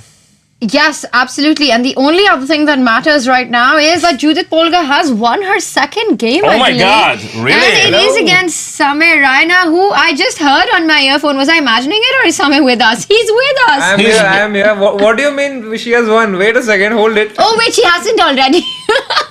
Not already. I think that was me. We are hoping for E8 knight actually. Oh, okay. Sorry. I was about to press the King Falls button. Yeah, but then not just yet. Wait for it. It's coming soon, but not quite yet. But Samir, tell us, how are you feeling about your position? I'm going to have our live board in front of us. This is currently the position on Samir's board. What is going on here? What is up with that lone king and nothing? Oh, she goes for knight. Yes, king. She underpromotes to a knight. What a beautiful game. Okay, wait. Let me get up to date with the position. So king d8. What happened then? I'll tell you, crazy moves happened then. King d8, e7 check. Oh my god, this is just next level stuff. What is this King position? c7, e8 knight. Okay. I'm not. Is there a beauty prize in this simultaneous? If there's a beauty prize, it has to be for this game. I mean, we can. I'm pretty sure we can find another bar of chocolate. You know, that's going to be like the special beauty prize. Samay, Night E8 under promotes to a night. This has been your dream. I know you for a while, and I know that an under promotion to a night is something that you personally feel very strongly about.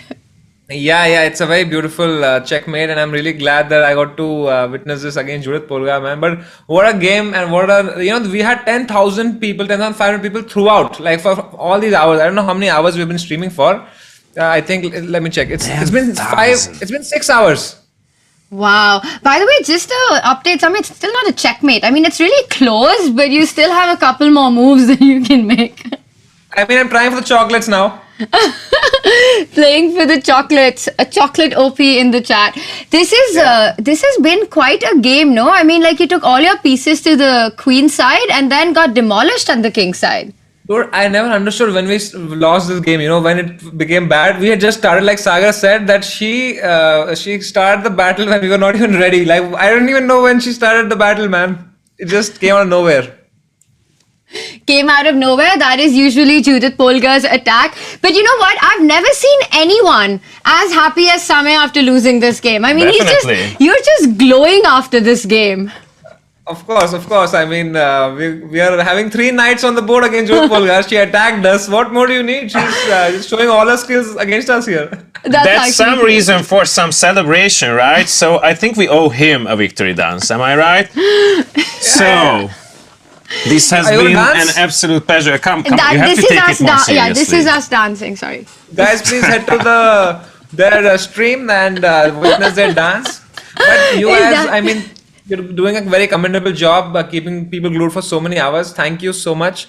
And it's been a pleasure playing this with the community. Like, everyone's very excited. Everyone had a lot of fun. We have never seen so many people stick for chess for so long.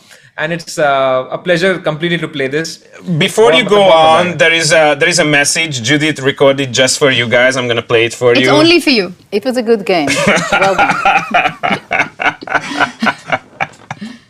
But Samay, congratulations on doing the unimaginable of getting white to win the game with 3 knights and an under promotion. It takes a different kind of skill and a different level of being a blunder master to let this happen.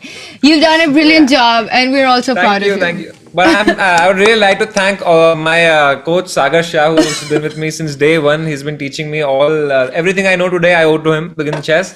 And if not for him today, I would have probably lost in 14 moves. But big thanks to Sagar Shah. Do follow him. He runs ChessBase India. It's one of the biggest Indian chess channels. He does a lot to support Indian chess. So if you're out there and you want to learn some chess, he has some great videos on his channel. Do check him out. Yeah, and thank you so much. Thank you so much, Samay, for joining us, and a big shout out to all your community. And please tell them to join the world board as well, because that's still live, and you still have a couple of moves to go. So I hope you can make a run for the chocolate bar. But this has been a beautiful finish. So well done on playing your part. Thank you, Tanya. Thank you, Greg. Have a good night. Bye bye. Cheers, man! Congratulations. It's so amazing, Greg. I mean, Samay is bored. Like you could just tell that he was really enjoying getting destroyed there. Right. That king was out in the open and going from one side of the board to another, just a checkmate at every move. But you could tell how much the guy and his community loved chess, because they were having just such a great time playing against Judith. And you can really tell based on his facial expressions that he was having the time of his lives, really, both as a chess player and a streamer. Not every day is that your king piece get, chased all over the board by Judith herself. So I guess that's something. Super cool stuff. All right, well, this one looks like it's going to be the second win for Judith. I don't know if some moves you've still got. Maybe chat can update us. If after that beautiful under promotion to a knight and giving a check from E8, whether there were some more moves played or not. Should we do a quick roundup and an evaluation of the other boards that we've got? I think we should. We spend a lot of time at the okay, get this. We start looking at the other boards, but as soon as we can check the word board and we can make a proposition, we might want to look at it. Like, and Curious Cult is saying, I would love to lose to one of the greatest attacking players ever to do it. And I think that is the key point. I think that's why we could see that happiness, because it's just the way it's done, you know. You see the beauty in chess when your opponent plays e8 to knight. You could promote to, of course, pretty much anything that you want, but e8, knight check, oh my god, that's what makes chess so beautiful. So this special prize of yours, the beauty prize, would go to this. Losing in the most beautiful manner. Right? In Hindi, I think there is some in honor Indian, in that. we have this saying, it's from a movie, it's called, oh god, I'm going to get it wrong, it's called हार के जीतने वाले को बाजीगर कहते हैं, and it means that the person who loses and wins is the real winner. Okay. Lesson learned. Lesson learned that, you know, we got to see Judith's beautiful attacking style. Getting in that out game. from the game in a beautiful way, you know, there is some honor in that. There's no honor in that. That there was definitely an honorable kill. So. All right, well done to him and his community, and of course a big shout out to Sagar Bhai, who is just brilliant in every way. What's the biggest praise that all of us are getting out of this? The fact that he mentioned that the chat game is still going on strong. Yeah. So guys are still staying together. There is this conversation. I hope that we can persuade them to join in on the fun at table 11. But still, I think JP versus the Word is doing what it's supposed to do, connecting people and putting up this huge celebration of chess itself. I'm loving it, but I have to say what I'm not loving is the position that is currently on our world board. Let's get an update on that, Greg, because I want to take it from where we left. We've had a couple of moves, guys, so going to start from this position. This is the first move that surprised me, the world choice to actually move the knight. I know it's a difficult decision and not too many squares, and probably after knight e4 what the world didn't like was the move bishop d5. And where is this knight even going? And the answer to that is, well, nowhere, because this is going to be snapped up on the next move. There's no way to defend the knight, so that's not a move you want to make. And once again, knight e8 perhaps was the best move, but then it's just a bit of an ugly move to make. You know, you don't want your pieces to fall back. Knight g4 was the chosen move by the world, but this, as we were discussing, had its own drawbacks. That where is the knight headed? Judith first won a tempo by recapturing the pawn in the center, and after the bishop fell back to b6, the problem, h3. Once again, another tempo, a quiet little move. Well, it's not so quiet, but it's a little move on the side of the board, h3, that hits the knight. And unfortunately, that knight on g4 has got such little space to go. The f6 square is control. The world had to take the decision to fall back with the knight to h6. And Judith will eventually pick up the knight. And this is what sets her apart. Before she does that, she asks the world another unpleasant question. Where are you going to put your queen, my friend, after the move bishop to g5? So currently, bishop g5 was on... Not currently, we've had some more moves after bishop g5, hitting the queen. f6 is impossible because the bishop on b3 pins that pawn. The only square for the queen is to e8. The world responded with queen e8, and of course, Judith now steps up the knight, and with that, yes, she gives up the bishop, but take a look at our pawn structure. World, my heart is crying right now for us because our king is just so unsafe. What have we done to us? And now we've got to fight. So let's take a look at what are the decisions. G takes h6. It is currently Judith's move to make, and I'm expecting her simply to continue with development. Knight c3 is the move that I would expect, and this knight coming to e4, jumping into f6. Oh my god, we're going to need all the help we can. So do join in on the official website and tell us how can we survive this after knight c3. And the thing is that the chat is on fire on both Twitch and YouTube, but in the meantime, we still waiting for you guys to build up the momentum on Twitter using the JP versus the Word hashtag. It would be ever so lovely to see a few of your posts running amok on the World Wide Web, making sure that JP versus the Word gets the word. And it's good game, baby. It's GG. It's GG. We have something like that at our disposal, am I right? Let me help you find it. Yeah. There you have it. Okay, so the word on the web is that this whole thing is going really close to the GG state of gaming.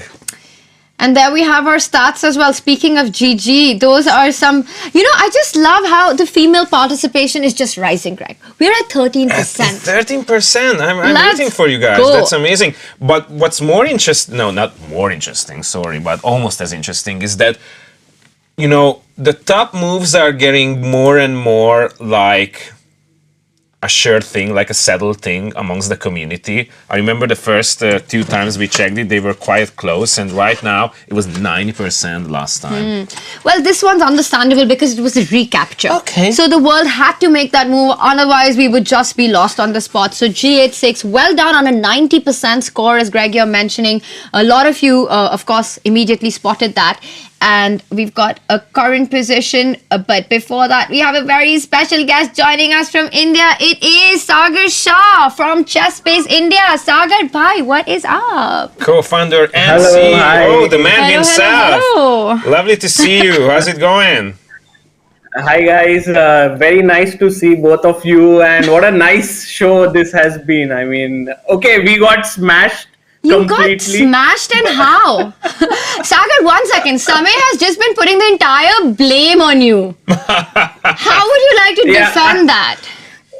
You know, I can just do the same thing and tell that this was all Samay's fault. But okay, I'll take some of the blame on myself. And but you know, like there was this one move that Judith that we played, which was h6 in the game. And then we're Judith just going to bring simply- that up. We're just going to bring that up. Give me a moment. So 8-6, let's have the board on our screen as well, and Sagar can tell us what happened then. Yeah. Sorry, lost control Yeah, for a this minute. move h6. And we also want And, Sagar on the screen. Just give me a second. Wow. So while we do that, Sagar, I have to ask you a question, right? I mean, over the last 2 years, you and Samay have done so much for Indian chess with, you know, especially around the streaming area, the amount of people who started playing chess in India and gotten into the game because of you and all your videos. You've been training so many people. And I was speaking to Samay about this as well. And now the community gets a chance to play against one of the greatest players of all times. I mean, who would have thought that this would ever happen? Yeah, I mean, these are opportunities which are simply amazing for all the people who have, you know, begun playing chess in the lockdown. They also they were playing at some point but got back to the game during the pandemic, and now they get a chance to play against Judith.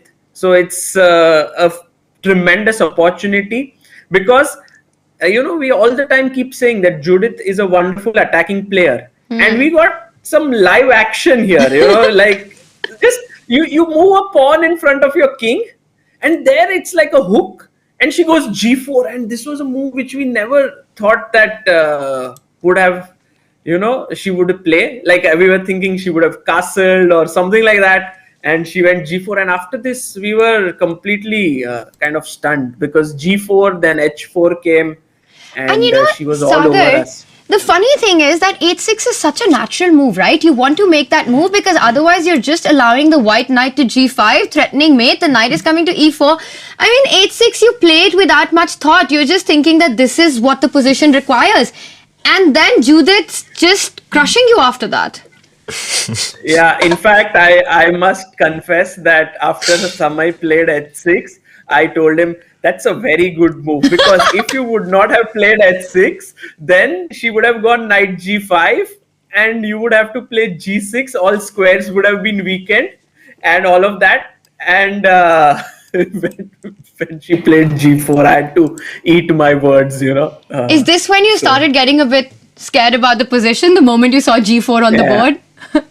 Yeah, I mean, it's like, first of all, you don't have those pieces developed. Your rook on a8, knight on b8, bishop on c8. And then if we go forward, like through the entire game, it's so poetic that those pieces there, like, okay, bishop h6, beautiful move. You can't take it, g takes f5. But okay, so we and then f6 and so on. And then if we go on till the end of the game, like if we move many moves ahead. So you were quite, was this a sign of bravery or a sign of desperation picking? How you want to frame it? Was just, it's a matter of perspective, I guess. No choice there. So queen a1, bishop e7, and you mentioned right at the end. Yeah, right at the end, if you see this, takes.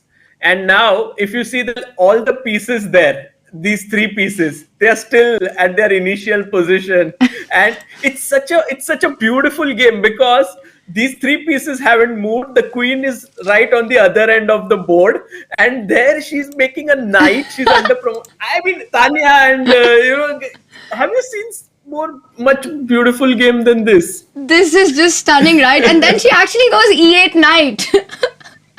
I mean, anyone would promote it to a queen, right? But E8 knight coming in with a check, and of course, it's just game over, all with checks. This was quite a beauty prize game, no, Sagar? No, for sure. I mean, I would love to, analyze this game, and I think for today, I was seeing through all the games. This was the most entertaining game in a way. I mean, of course. I don't think we expect anything less from yours and Samir's board. Maximum entertainment from your community. A big shout out to everyone who joined you for this game. Were they excited with this opportunity to play against Judith? Because I remember you did a stream, right? Where you called Judith and there was a bit of a training session that you had with her. Yeah, we had a training session. Then I and Judith teamed up to play Vidit and Samay. So that was very nice. And today, everyone, there was a small delay, but there were like 10,000 people who were there. They wanted to play. And once the game began, they were telling all the moves. So I think this was a great opportunity. And I would like to thank Judith for this. It's an amazing initiative. Super fun. Lots of hearts in chat for you, Sagar. And we know that you have a really fun event coming up tomorrow. It starts the Comedians on Board. There's so much that you're doing. Just tell us a little bit about it.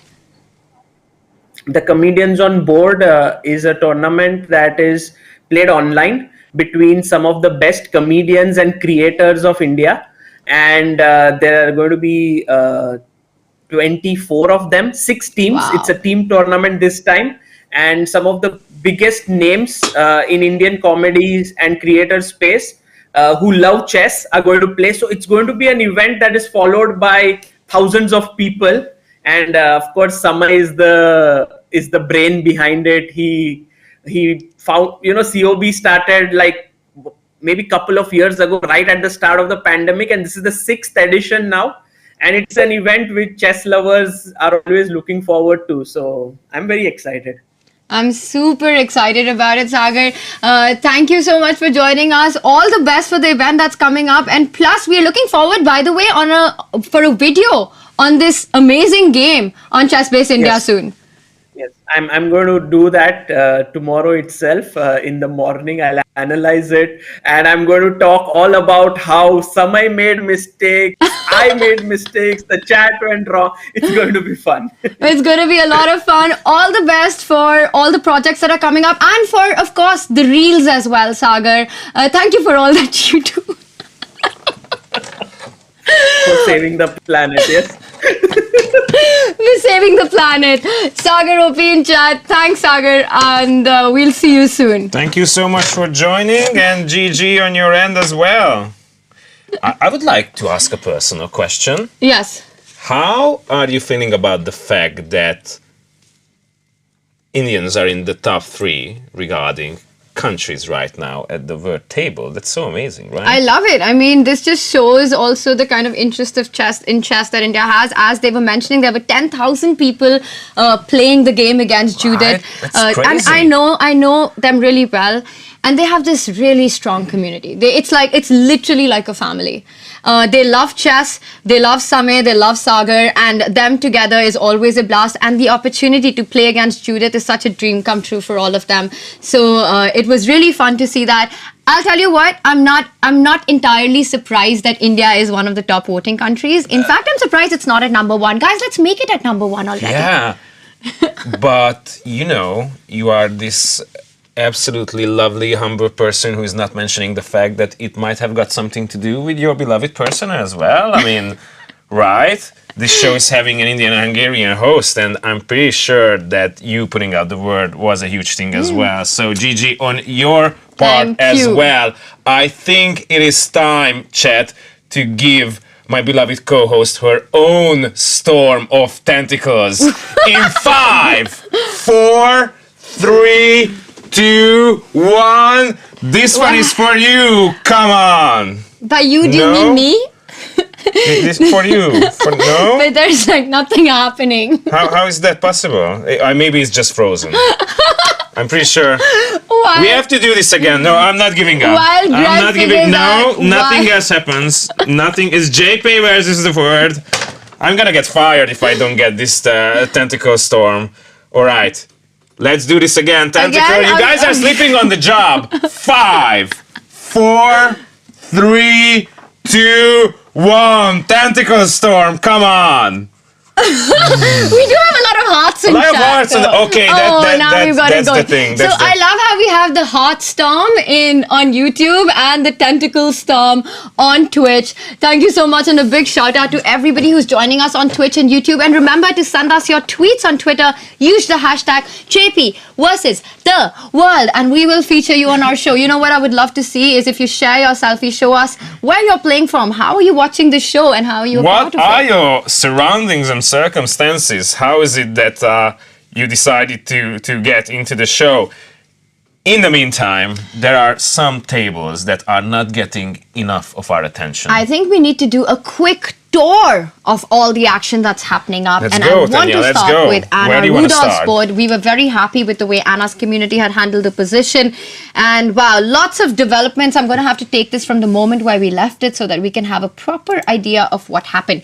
So after the trade on D3, this is when Anna had joined us. She was also happy with the way things had progressed in the game. White, of course, recaptured the bishop.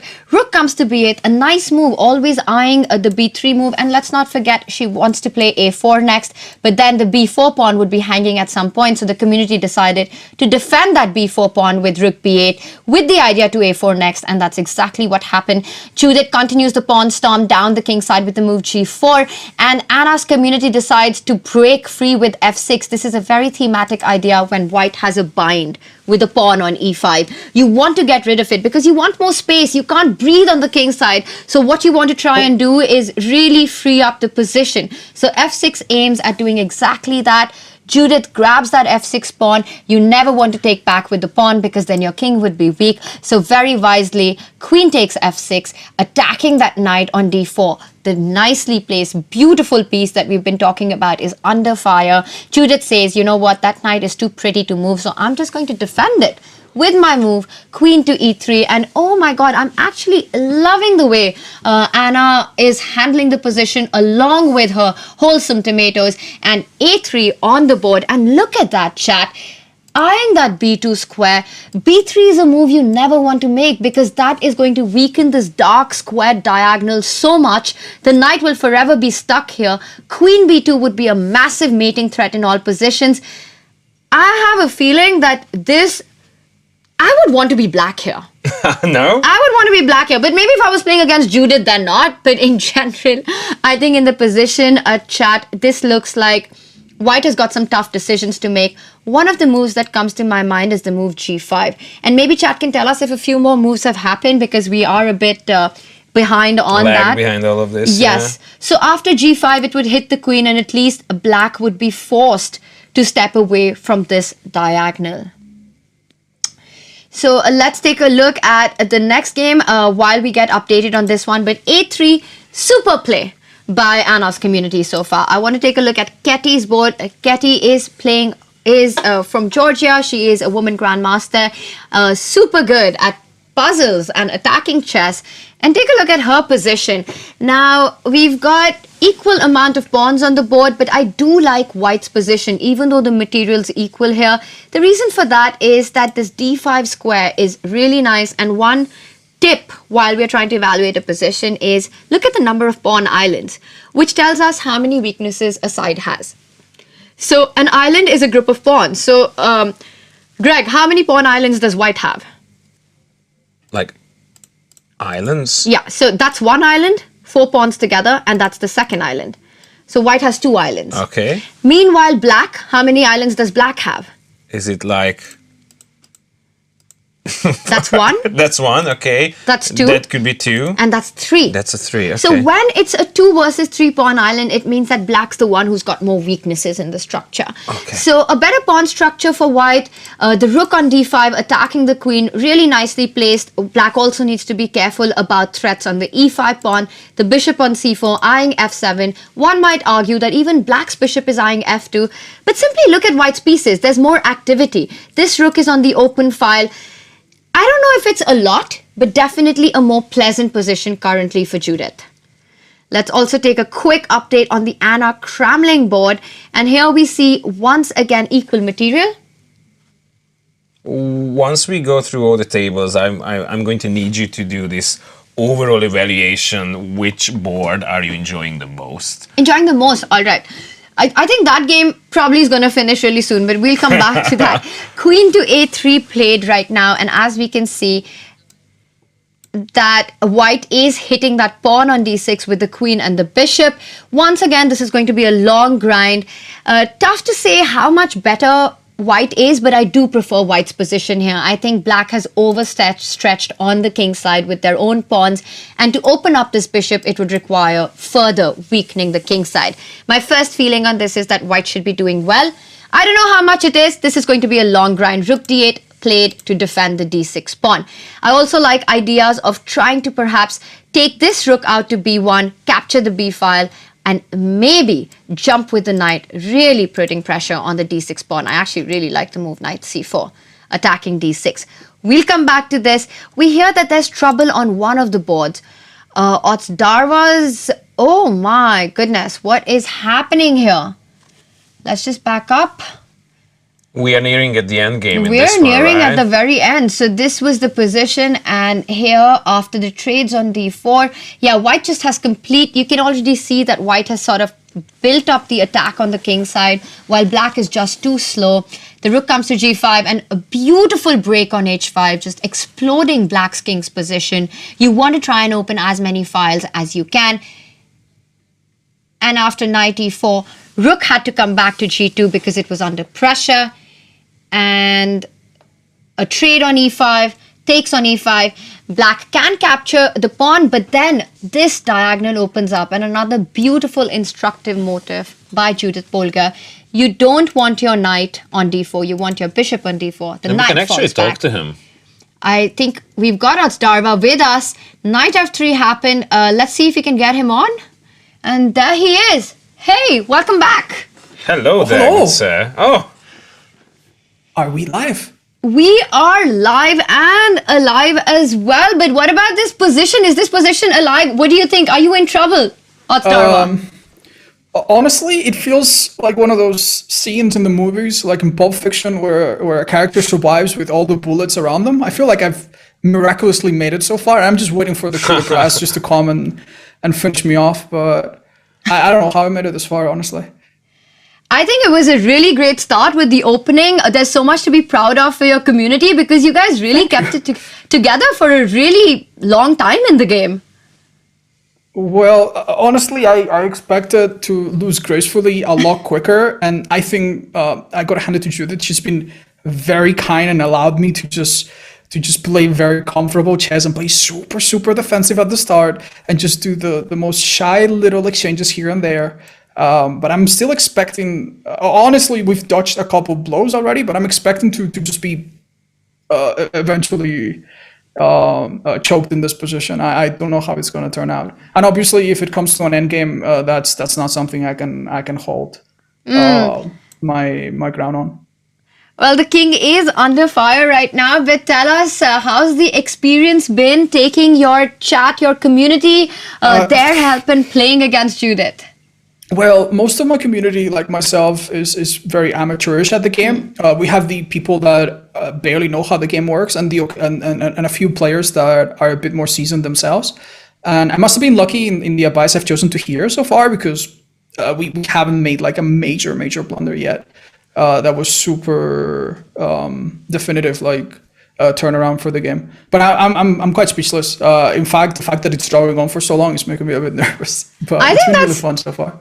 That's super cool, right? Because when you joined the show, you mentioned that, you don't know how long it will go for and all you want to do is play gracefully. But you've survived for really long, and it's not even, there are 2 games that have already finished. So it's been a bit of a fight, and we see that your community actually found a really nice move with the queen trade on f4. Yeah, it came from a very unorthodox move that was so silly. That was probably like the only thing that probably saved that position. Not that I'm an expert myself, but at least it felt that way on the board. So maybe we have artificially lengthened this match by a bit. I'm enjoying every minute of it. It's honestly a real pleasure. That's the vibe, enthusiasm we're looking for. Thank you. Thank you so much, Otsdarva. And I think it's a critical moment in your game right now. Queen f4 played, and we would love it if you join us back after it's over to talk us through more of the experience. Thank you so much. Thank you so much. Else. Enjoy the rest of the game. Nice Bye. to chat. Have fun. Catch up. You as well. Cheers. Wow. I'm not even kidding, but till a very long point in the game, these guys were doing really well. As he mentioned, he surprised himself with the kind of moves that they've come up with, and there's so much reason to be proud of the way they played. I think these folks are really good at clutch, right? So there were a lot of different situations where they could have crumbled in the light of Judith the Great, and then they didn't. Yeah. We are nearing the end game in many situations. Obviously, we can see a few weird moves, but just as you said, it's fun to watch that these guys are holding their own. It would be so nice to connect with Judith. Obviously, we're not doing it because we don't want to. They say that it's quite the rush hour at the Dubai Expo, and somehow connection is a little bit weaker than we expected. But we are doing everything in our power to make sure that you guys are connected to the rest of the players. And obviously we will try to receive those video messages from her as soon as possible. But in the meantime, Tanya is going to look at all the different boards and we are going to analyze these situations. What are we having here? So this is Jen's board. It's an all-girls board, and this just makes me so happy to look at the position because they're really holding their own. And I can see that, the material's equal, not too many weaknesses. I would give this as just a slight better position for white, but not too much. There's been a trade on e5, so now the community needs to decide whether they want to take with the pawn or the bishop. I would probably... It's such a tough call because both have their own advantages, but I'm more drawn to the move bishop takes e5 here. And I also want to try and get f4, f3 in. So I think that's what I like about opening up the f file. The bishop on e5 looks really nice. Yes, I've got a pawn that's weak on d6, but I don't see how white is going to make the most of it. Meanwhile, I'm already threatening with the move f4. So this is a critical moment. It's also very, very tempting to take with this pawn because you simply kind of get rid of that weakened pawn on d6, but I didn't want to close this bishop. I didn't want to shut it down, which is why bishop e5 is just instinctively more attractive. But big decision for Jen's community, but so far they are doing brilliantly in their game. Let's also take a look at the Magnus Chess Academy. What is happening here? Once again, equal material, Judith is not having it easy on any of the boards. Queen d6 played, so the queen, there was an offer of a queen trade. Let me just back up a little But it's an important point that you just made. So we didn't have any game states where we were like, okay, this is going to be an easy win, or oh my god, look at that huge advantage she's having. It's either she's toying with them or these communities are up for the challenge, up until a certain point, obviously. Yeah. And I think the only one which was really entertaining was the Same board, the Same and Sagar board, which I think had a beautiful finish at the end, where it just felt after that move 8-6, Judith never really gave them a chance to come back to the game. But most of the other games, and I think Otsdarva's board is going to finish, but of course Antonio's board as well. I think she just smashed the ball out of the court in that one. But we're going to come back to this one because it looks really interesting. This is the Magnus Chess Academy. And here it looked like her position was really in control. I love that knight on c5. It's sort of attacking the bishop, tying down this rook to a7 to defend it. So Loving white's position so far. Everything seemed like it's going according to plan. c4, a really nice move. The knight is pinned, so en passant was the only option for black. And after taking on c3, black sidestepped the pin with the queen move. She eventually went on to pick up the bishop. Wow, that's an interesting intermezzo. And after knight takes c3, that hits the rook and the bishop. That's a very interesting move by the Magnus Chess Academy community.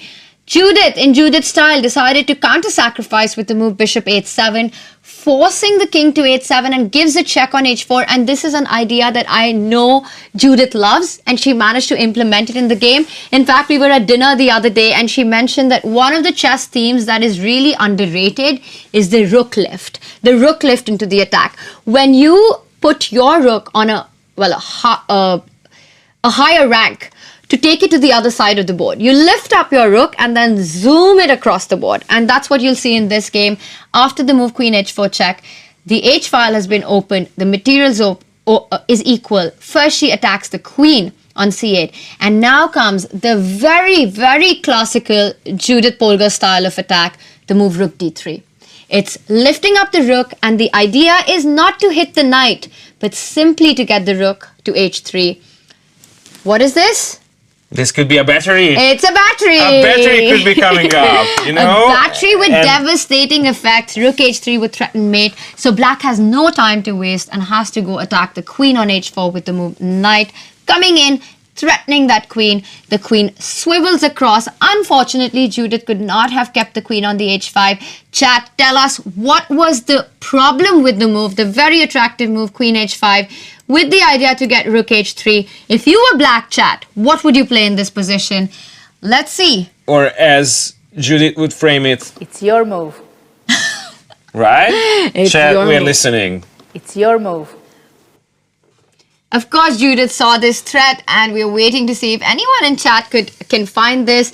Meanwhile, I'm going to continue with the position that we've got, and knight f4 would have been the problem here. Knight f4 with a fork on the queen and the rook. So that's why this was not a possibility. Judith decided to go queen to c4, and eventually, anyway, knight f4. Okay, this is a stunning move. I mean, the Magnus Chess Academy is playing brilliantly.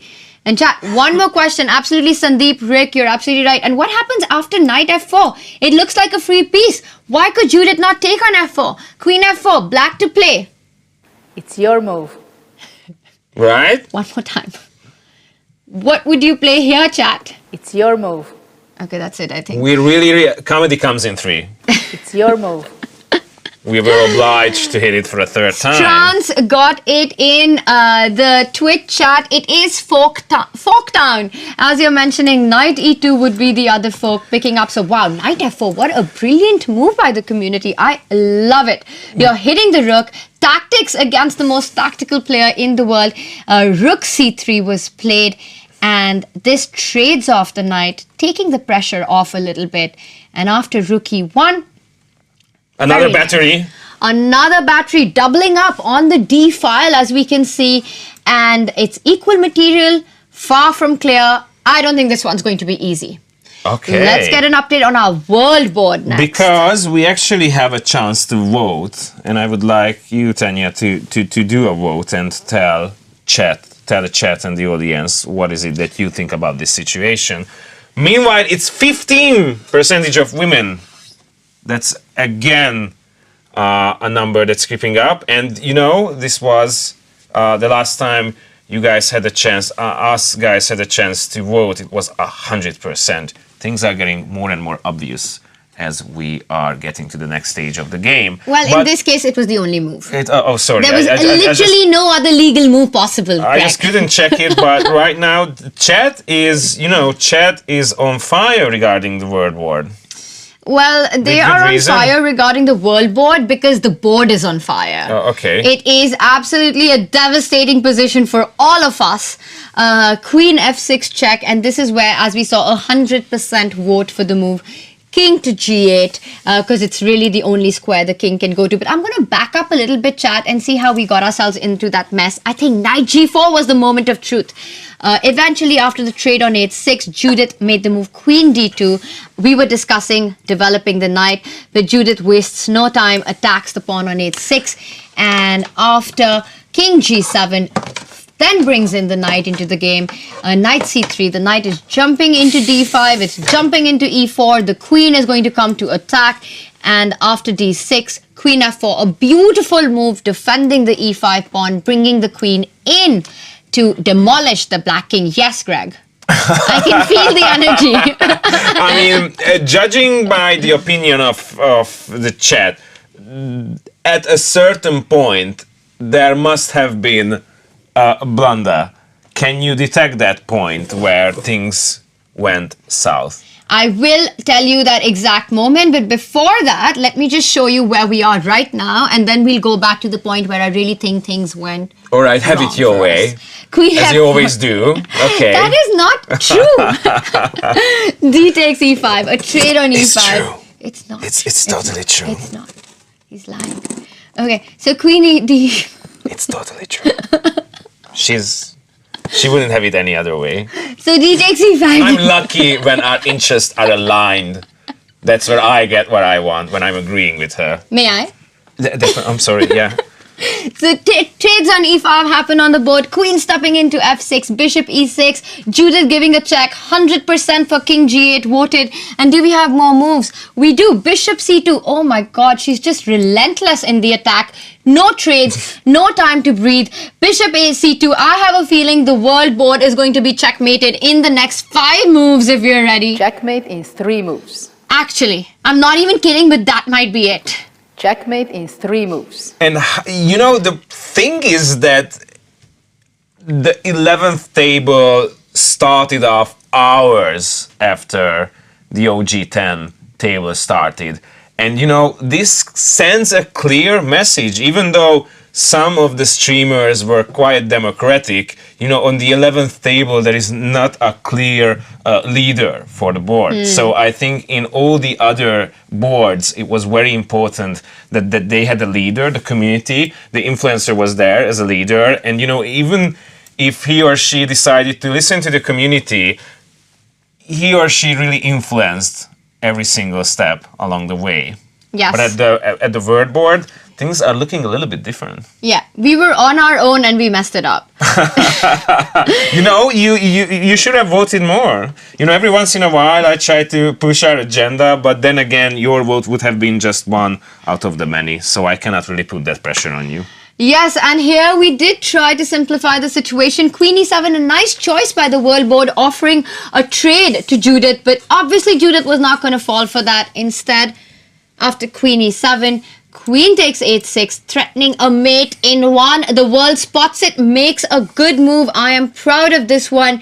And here, f5 on the board, getting the queen into the defense, clearing that rank so that queen h7 is not a mate, and also blocking the diagonal and taking away the e4 square. Now I'm just thinking, have I been too pessimistic about the world board? We are still a pawn down. But at least it's not going to be a mate in 3. I feel like every time we are talking about the board itself, the situation gets a little bit brighter and better. So maybe the word table just needs our attention and our caring, our tending, our nurturing. Yeah. Or maybe not. No, it's not my expression at what you said. It's more my expression of the position, because the more I see the position, the more I see the problems in it that we're going to be facing. And guys, we have to be prepared, I think, for this knight transfer as well. Knight e2. Checkmate in 3 moves. Knight e2, knight f4 feels like an idea that black needs to watch out for. Also, I love the move knight g5, hitting that bishop. What are we going to do, world? Big questions coming up. Checkmate in 3 moves. Chat be like, the first blunder was to make the first move against JP, so... Good question. What was the turning point? What was it? I mean, seriously, some of them are suggesting that starting the game was a blunder. And obviously that's a joke, because I think the fact that we even tried speaks for itself. It speaks volumes. such an amazing attempt to show what we are capable of as the entire human race against one of the greatest chess minds of all time. Look at how far we have gotten. In the meantime, our producers are suggesting our next move as hosts of the show. What would that be? Yes, we're going to take a look at Ray Enigma's board, and I think this was the turning point, knight g4, which kind of lost a lot of tempos and destroyed the kingside structure. This is where the trouble began. And it's almost on the rim, which is always quite dim, right? Yes. Oh my god, I'm picking up so much from you. All right, this is the... Oh my god, that is enigmatic play by Ray Enigma. I see what, I see what you did on. there. Oh, you Definitely, do? yeah. And I see another battery. Can I be the battery guy, or is? I mean, this is a bit of a dead battery. Dead battery. Okay. This is the one that you need to change. I can see the formation of a battery. I'm quite slow on the draw regarding evaluating the battery. The battery power left. The power. I mean, it's simple, right, Greg? I mean, look at this. We've got a pawn here. The point is that Judith has an extra pawn in the position, but her pawn structure is really bad. Again, pawn islands, Greg. Okay. Let's see if you picked up that one. 3 of them. 4 actually. Exactly. So 1, 2, 3, 4. 4. And this pawn structure is horrendous. It is the compensation that black has for the lost pawn. And I'm not even kidding, but I'm very impressed with the way Enigma has played and his community, of course. Black, meanwhile, has a pawn less, but control of the center. Compare the rook and the queen to white's queen and rook blocked by his own pawn. If this pawn was on this square, the position would be completely different and winning for Judith.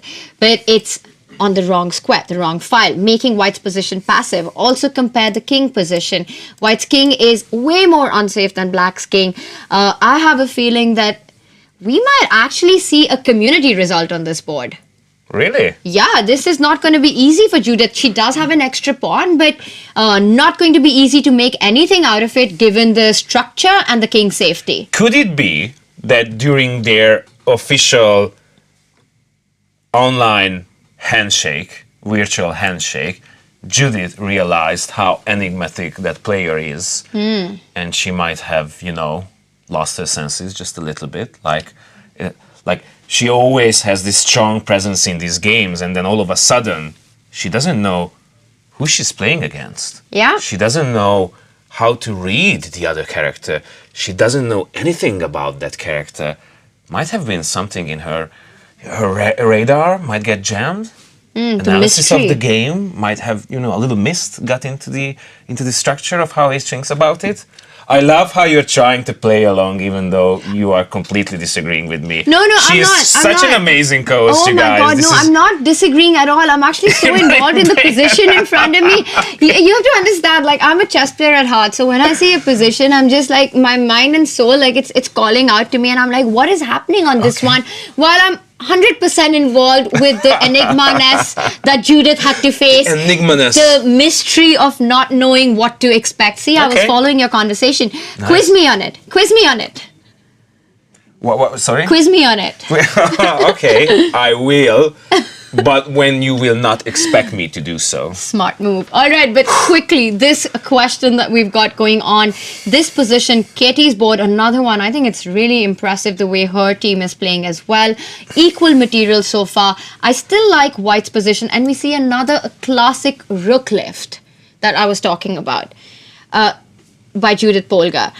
Let me quiz you. What's a rook lift? I think it's when all of a sudden Rooks is getting lifted, and then onto one of the sides, really? Well done, Greg. And that's what a rook lift is. You move it a little up, and then you zoom across the board. It's when a bishop, it's when a rook thinks that he's a bishop and he wants to do the thing in just 2 steps or 3 steps, right? You ruined it. That was such a great answer at the beginning, and then Greg just ruined it with the bishop thing.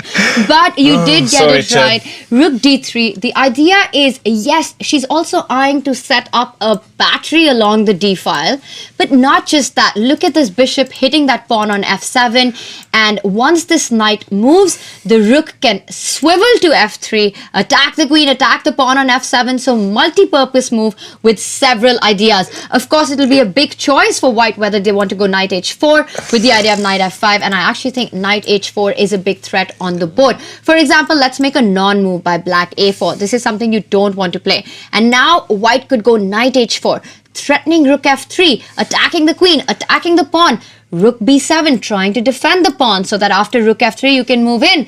But suddenly the knight jumps to f5. All of a sudden, oh my D6, God. the suddenness, the sheer suddenness of the move, as they say.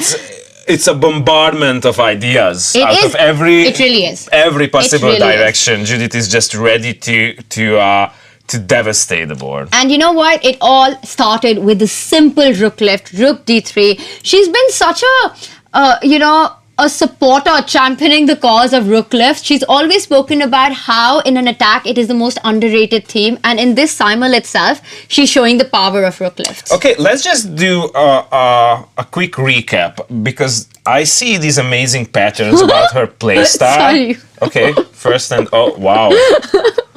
What is that? You know, we might want to give the beauty chocolate. It's probably not a beauty chocolate. We might be looking at a third special category. What is this? That's not natural, right? You know what I'm looking for. The only thing that I want to say to Samay and Sagar at this point, can you hold on to this? This one's for yeah, that is the one we're looking for Samay and Sagar. Wait, what? Okay, but this position. What is it that you guys were thinking? Guys, this is incredible stuff, and I know all of you had so much fun playing this position out and getting this on the board. Let's quickly take a look at, this is where we left it, that under promotion when we had Sagar join us.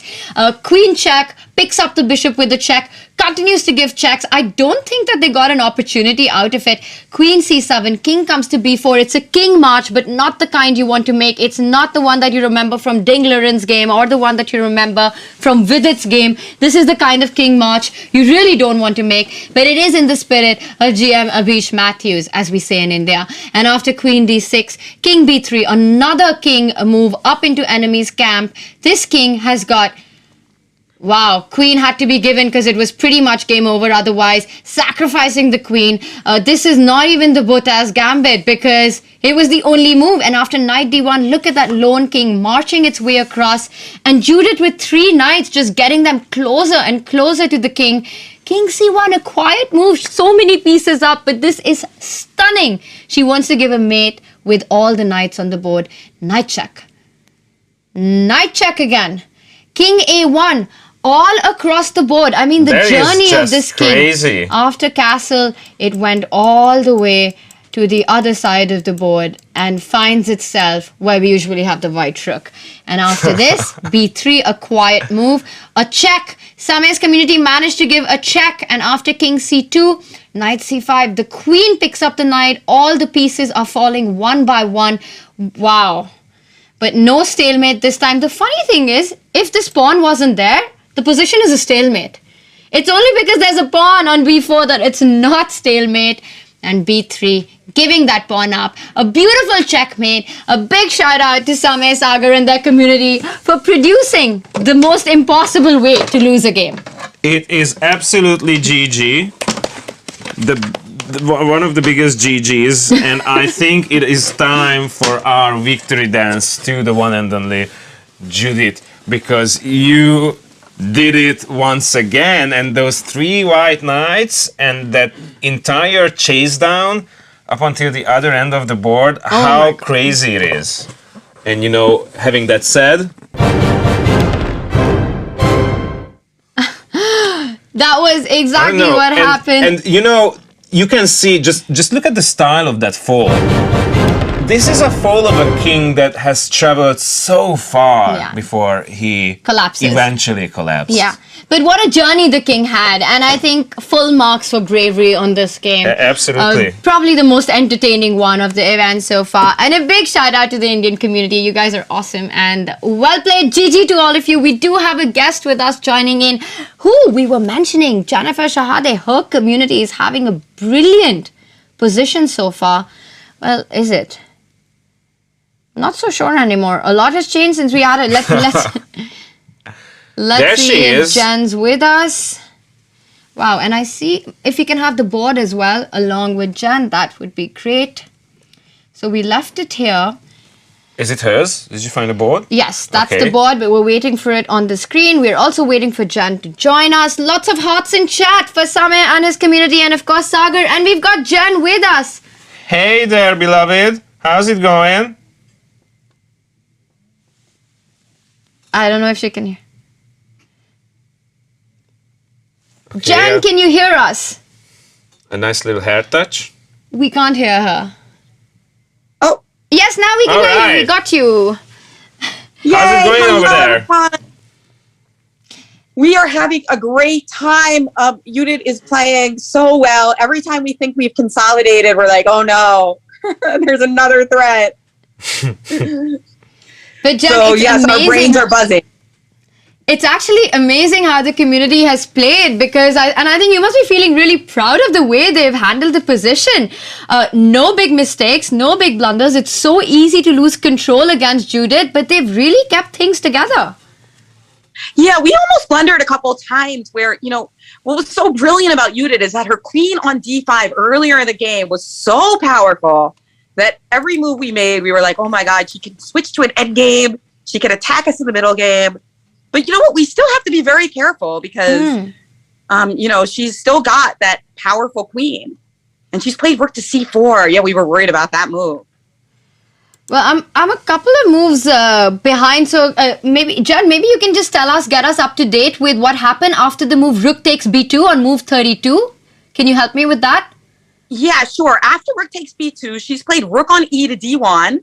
Okay. And then we had the idea to play bishop to g5 because our bishop on f6 has been terrible all game, right? Whereas her bishop is monstrous. So finally breathing a little bit of a sigh of relief is that bishop. And she's played rook to c4. She didn't want to trade dark squared bishops. She knows that, you know, it increases her winning chances to keep pieces on the board. So rook c4, and I think she's angling to play, you know, rook e4. Wow, this is a tough position now with the rook coming to e4 or also maybe rook g4 trying to give a sacrifice on g5. Some interesting ideas. Things are getting tricky, Jan, on this one. But most importantly, are you guys having fun? We are having so much fun. I mean, it's been so many hours and it feels like it's going by like that. You know, Alessia Santaramo and her Twitch is incredible. They're giving great ideas. We have Grandmaster Nadia Ortiz from Colombia, who's also in the chat, women's grandmaster, first WGM ever from Colombia. She's also there. We've got girls from Uganda, from Israel, from all over the world, Kazakhstan, of course, United States and Kenya. That's amazing. You know, we were promoting this whole thing, the JP versus the world, and Jen, your stream is the world. The world. So congrats on mustering such an amazing force. Thank you. And yes, how many games are left? We're like we have no idea what's going on. What's the score? So we've got Antonio Radic lost, so the Agad Meta board is down. Sameh lost as well, and that's it. Actually, we've just had 2 results so far. Some of them are pretty close in the end game, but only 2 official results king falls so far. But you guys are one of the boards which are remaining, which is still a big fight, and I think that's already a very big achievement. Yes, I have such love for all these girls from all over the world who are helping us. We just are very honored to have been invited and to show that the girls who have grown up idolizing Judit Polgár can also come and give her a little bit of a fight.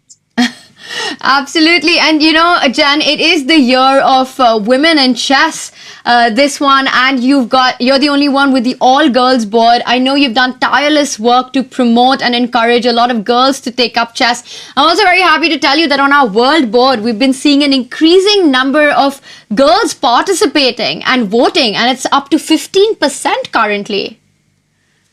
The chess queens are coming, Tanya. All right. And, you know, We better get our things together, guys, because this is really gaining momentum over here. But you know what? I'm more than glad that this is happening. Jennifer, you were saying. Oh yes, I'm saying like, Judit Polgár, her chess queen in this game is what's giving us the most trouble. So, her queen is just really an incredible piece. When she's trying to trade queens, it's a winning endgame for her. But then she's also trying to checkmate us. And yeah, great players need to know how to use the most powerful piece, both metaphorically and literally. Wow. How awesome is that, right? It was so nice to see you. It was so nice to hear that, Jen. And absolutely, the chess queens are coming, and we've got the game is on in this board.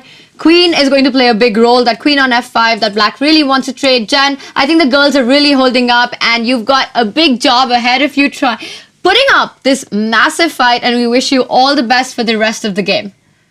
Thank you. And hopefully we'll be back not too far from now with some kind of score. Let's see. Let's go, Jen. I'm actually starting to root for the girls. Okay. Have it your Love way, it. Jen. Love to hear it. See you guys soon. Thank you. Ciao, bye. Bye. Wow, that was amazing. Chat, I want to see all the hearts for Jen's board here. I mean, we've got girls from across the world, literally across the world. Can you recall all the different All the nationalities countries, yeah. that she was mentioning? It's quite amazing. Totally spread out, no? It was just amazing stuff. If we could just put it on a map, her team on its own would be totally crazy. Amazing stuff. Let's take a look. We will come back and check in on Jen's board, but we've got action on. I want to take a quick look on the Anna board that we left last around. Where was it? It was after the move a3. Just going to pull that up. It was right about here. So we were quite worried for White's position because of the move a3 hitting. And as we were mentioning, g5 first, making sure the queen gets out of that diagonal. And only once the queen isn't on it, the move b3. I think b3 had to be played to try and fix Absolutely. Come on now, come on. I'm mustering all my bravery to get on in with the show. You what? I mean, you know what? The little it came on only because you actually said it at the right point. Right? It was the vibe I was getting into. Next thing I would have said is I just enjoy these amazing pawn islands over there. You're liking the pawn islands. Well, just let me wrap up on this position one time, Greg. b3 has been played. It's still far from over. There is a weakness on the b2 square. These dark squares around Judith's king are weak. Black's king relatively safe. This one's going to be a hot, not a heat. This match is on heat. Let's just say it like that. It's definitely on fire. And we have an update. In the meantime, we promised you that if you manage to ask relevant and amazing questions within the chat, we are going to select a few of those and send it Judith's way. And guess what? She received some of those questions. Two questions. I think she sent us a couple of them. She answered lovely video answers, and we are going to finally get some material from herself. I got a question whether I have a morning rituals. To tell you the truth, now I don't have, but I should be working on it. But when I was still in competition, I was doing every day, especially when I was on tournaments, I had a very good routine. I was doing some gym, some exercise, and I always had a ritual when I'm going to have my lunch break before the game. So for those things, it was very important to have a very standard way of living. Some questions about why should new people come into chess? I can say that chess is a really fun game.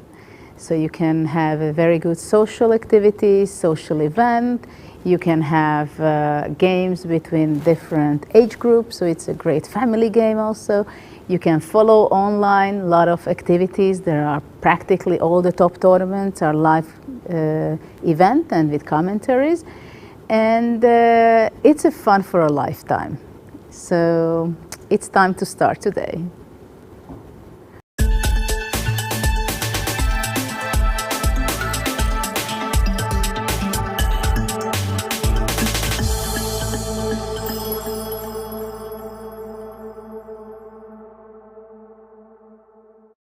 One. And we Hello, are back. everyone. Welcome to JP Versus the Word. JP versus the Word. We need to work on our welcome back game. Do you think so? Yeah, next one's going to be better chat. By the way, meanwhile, I see a We can do it raid again. on our All you need channel. to do Thank you is for just everyone who's cover joining your us. I face. just want to say that, guys, please do go on the world board and start voting. Although I have to say that we don't have much time left. That position is a bit of a goner. What is this? We're just gonna cover our faces and work on our comeback situation. 3, 2, 1. Welcome back, everybody. That's not what we were supposed to do. That's why we have to do this. So it doesn't matter which one are you holding. It's just we are going to practice coming back to the show live. Okay. 3, 2, 1. Welcome back. Hey, oh my God, everyone. that was really good. Like, you want to give it another Yeah, go? last Okay, one. So, and then we actually have to Get resume back the to show. chess, Okay. yeah. 3, 2, 1. Welcome Hey, back. everyone. All right, guys, we're never gonna get this this one's on right. you. Let's just put this. My God, we do have a guest with us. I think Katie is joining us. I'm gonna try and pull that position up really quickly. This is what, and Katie's with us. She looks really serious, Greg. That wasn't the. Yes, she looks serious. Yes, definitely. Everybody is a serious person. And hey there! Katie, do you hear us? Yes! Oh, that was the reason behind all Do of we that look seriousness. serious, people? Oh my God, but Katie, I see your position and I have to say you guys are doing really well so far. Thank you, Tanya. Oh my God. Actually, I have to admit, I have to confess that I had tons of technical difficulties today.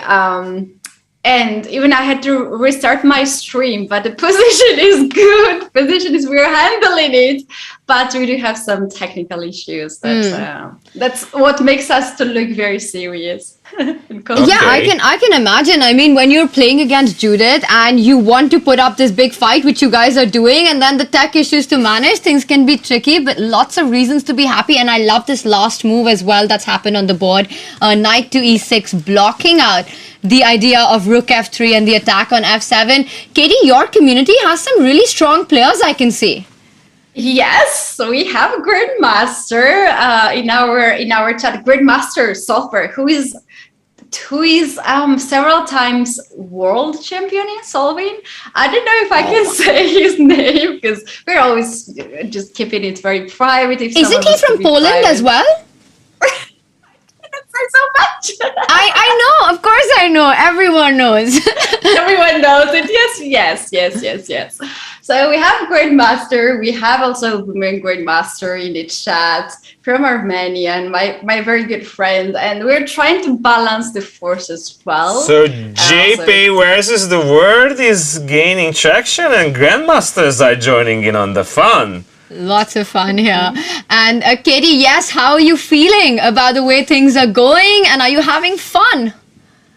Oh yeah, it's a lot of fun. I think my computer cannot hold all this tension which we have right now. It was so much fun, and suddenly everything just disappeared. But we're back and we're into the fight. I think we have not so good position. We're struggling and we're not the active side here. But as long as we are surviving, we're happy. And to be honest, we had the goals here. First goal to survive before 10 moves because we had a little bit complicated position. We thought we were losing a pawn. We survived. Then we had second goal to survive up to 20 moves. We did it. Then we had a goal to 30 moves. So now we're on the goal fourth. So we're hoping to survive until 40 moves. That's actually a really cool strategy to have these short-term goals of trying to get to a certain move number without things going too wrong. It also gives a lot of motivation and energy to your community to keep going and keep thinking. And a lot of hope for that chocolate bar also,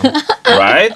And you know what I love about this situation? That you are actually contemplating your chances. I can see it in your face that for you, this is not a settled situation, which means we are going to see a lot of heat on this board. Katie, before I let you get back to your board, I know it's a big position for you, as you mentioned, and you're running the entire show with your community. I have to ask you, when are we having that promised prop night stream? Oh my God, I'm so into this. It's a lot of fun. I have seen some of your streams with Samai and with Tree, and I was like, okay, let's go. But Tanya, you know that I have some difficulties with my computer, so we're going to fix this and join in the prop nights. Katie, you got a lot of fans in India as well, so we're all waiting for you to get that fixed. But meanwhile, there's a lot of action on your board, so good luck for the game and have fun. Thank you very much. Thank you. So, there is another chance for us to connect with one of the players. Word is that Magnus Academy is here to join in on the fun. How about that? Oh, we've got Daniel from MCA, M to the C to the A. Right. They have coached over 100,000 kids. I can't get my head around that number. And there we have Daniel. Let me also quickly bring up his position, how they are doing. Oh my God, what a game by Daniel's community. Daniel, can you believe what you're seeing on your board right now? There was a long time at the start of the game where we were just looking and we were like, this is terrible, we're losing. It feels like the game's practically over. And then at some point, we found a couple of good tactics and it looks kind of even. I sort of can't believe it. And I want to ask you, Daniel, because at the MCA, you train so many kids. Give us an idea of how old are the participants of the community today? Just give of the approximate age that they're playing in. So what is your demographic, really? That's an interesting question. I'm hearing an echo. Can you guys hear an echo? No, it's fine on our end. Oh, okay, great. So basically, we work with kids starting around age 4 or 5 and up to 13, 14 years old. So amazing. Most of our crowd is in the kind of the primary school, elementary school age range. Wow. And are they participating in this event right now, playing for your board? I think that most of the students and coaches helping us out are either at the older end of that or are in fact coaches. So we've had 4 or 5 coaches helping at various points who are adult ages. That is amazing, guys. Daniel, if you had to, you've seen how the game has progressed and the position that you have on the board right now. If you had to predict an outcome, a result on your board, given the current form and the position you have, what would you say? How is this going to end? I think we have an excellent chance at a draw here. For a while, I thought we were losing, but now I think we have a good chance at a draw. You know what? I would agree with Daniel. I'm looking at the position and it's been impressive play by the Magnus Chess Academy so far, Daniel. We're definitely going to be glued to this game. Thank you so much for joining us, Greg. Can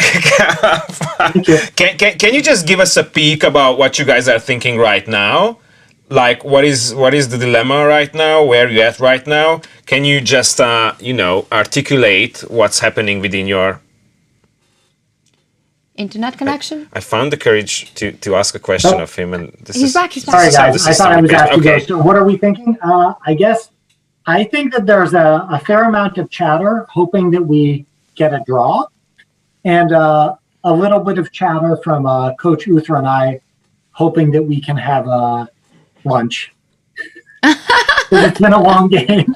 Okay. It's been a long fight. Thank you for the specifics. food versus chess right now. Yeah, we have the same problem every now and then. It's, the reason why we reuse some of the clips is that, Tanya over here just really have to do food rushing runs in the studio. While Greg it's gets the makeup touches and stuff like that. We all need that break. I think we're letting Daniel. I was like, do not involve me in this conversation. But Daniel, thank you so much for joining us. And your board is performing incredibly well so far. But you know what? I just noticed that they took on b4 with the pawn, and I want to ask you, what do you make of that decision of this trade of recapturing with the pawn? I like it, but it gives white the opportunity to go a5. So we basically looked, and it seemed like it would be very hard for either of us to make progress in this position, which I think we were okay with. I guess taking with the knight would have given it a much more static position, and maybe that would have been a better choice. Knight b4 keeps things more under control, keeps the symmetry in the position on the queen side. This would have been Daniel's pick, but the community decided to take with the pawn. This kind of makes things a bit more interesting, Daniel. So we're excited to see how the game progresses. Thank you and all the best. All right, thank you so much. Yeah, we're going to need a little bit of help with our chat screen. Wow, a takes b4. I am actually quite amazed by this decision to recapture the rook with the pawn. And simply because this gives white, yes, you're threatening that pawn on a4, but this gives Judit the opportunity to go a5, the knight on b3 beautifully guarding that a5 pawn. But that knight on d5, oh my god, everything is under control, and I still like black's position. So things looking good for MCA. M to the C to the A. It certainly does. It has a ring to it. Yeah. I don't know why I keep saying M to the C to the A.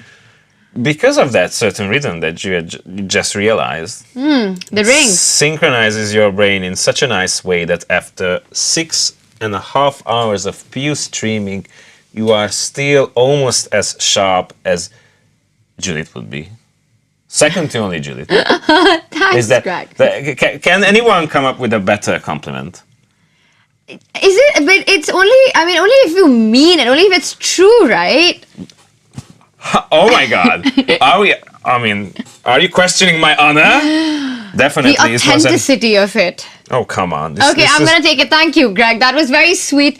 But I have to say that this position, even though Odds Darva is still in the game, and as he mentioned, he's very happy that, things haven't gone terribly wrong as quickly as he thought they would.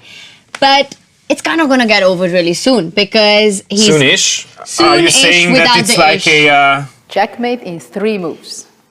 No. It's not a checkmate in 3 moves. A soonish without the ish because white has got an extra piece.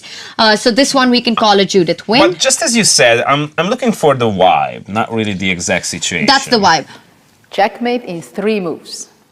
That would be the vibe. Checkmate, maybe not in 3, but I think the result is going to be the same. Let's quickly get an update on the Anna Kramling board. Oh my god, this one is on fire. This board is on fire, right? This board is on fire. Looks like a game, but it's checkmate. Oh, you had to go there. You had to go there. All right, moving on swiftly. The thing is, when someone goes there, you don't address the fact that they've gone there. Except when you do. And you know who say that? It's people who go there and don't want to get called out. It's those types of people who are creating this rule. Meanwhile, the ones who call it out, we definitely think that it's okay. But please analyze the board instead of just... singing songs about it. All right, I'm going to try. So, again...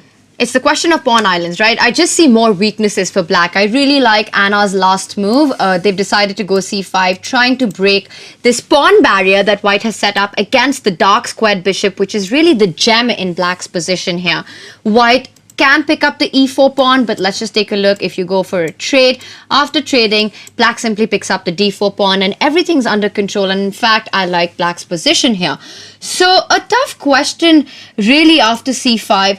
what does Judith have in mind? Because this pawn on d4 becomes really vulnerable. If you pick up the pawn on c5, amongst other things, there's the deadly bishop c3 that I like a lot, which can make things really difficult for white. So, yes, Greg. No, it's just that you said that you've been wondering what is it on Judith's mind, and I know just the answer. Watch out, it's my move. It's always that attitude. It's watch out, I'm coming your way, guys.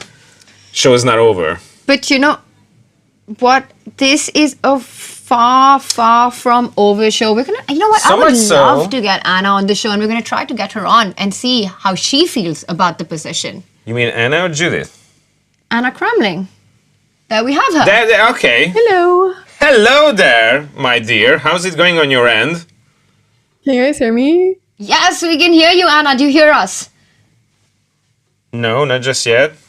No, expression. That's a sad. Yeah, that's a sad emoji. I know that from my phone. Oh, I thought from that flip toy that Anna had. You remember the happy and the sad? Chat, Yes. I'm not talking to you. I'm talking to the no. I mean, I was talking to the people from the broadcast. Can you hear me? Yes, we can hear you, but can you hear us? I can't hear you. Say hell yeah. 1 second. No. Oh, sorry. I think this might work. Is this better? We can hear you, We can Anna. hear We can you. hear you. I'm so Okay, sorry. she can hear us as well. Yeah, I'm so sorry. I think it was on me. Yeah.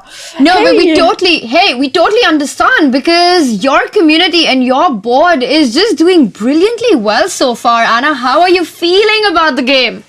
This is nerve-wracking because we went from like really talking through every single move for like 10 minutes and playing super slow to now like playing really fast. We're doing like 30-second pulse right now, so we're all just feel like we're playing a bullet game right now. But it's awesome. But hopefully we don't lose everything now in the next like 5 moves. I mean, for some bullet chess voting, that's some incredible play, Anna. You must be really proud of the way you guys are handling stuff under Definitely. pressure. I am. I'm very, very happy. Yeah, I think that like most of the moves, like we've all like kind of agreed on what we wanted to do. And then there's been a few moves where it's been like some people really wanted to do one thing and, you know, some people wanted to do one thing. So we've just had to take whatever one. But so far, I'm pretty happy with how the game has gone. It felt like we were doing really bad before, but now it feels like we have a bit of counterplay. 100%. And Queen C4 has been played on board, so a really important position. But Anna, this makes you a big contender for the chocolate bar. I know, I'm so happy.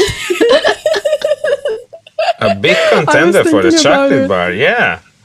I mean, but the thing is though, we never made the rules, so I don't know if you know, it's about like how many moves one game has, or if it's like how long the game took. Because Samai had 43 moves, so it was really smart of him to like really go on until the checkmate. Because he got 43 moves in, so I don't really know what the rules are. So It's a matter of how much do you crave chocolate, right? That's the thing that we have to take a deep analysis at. Yeah, how much that is true. Right?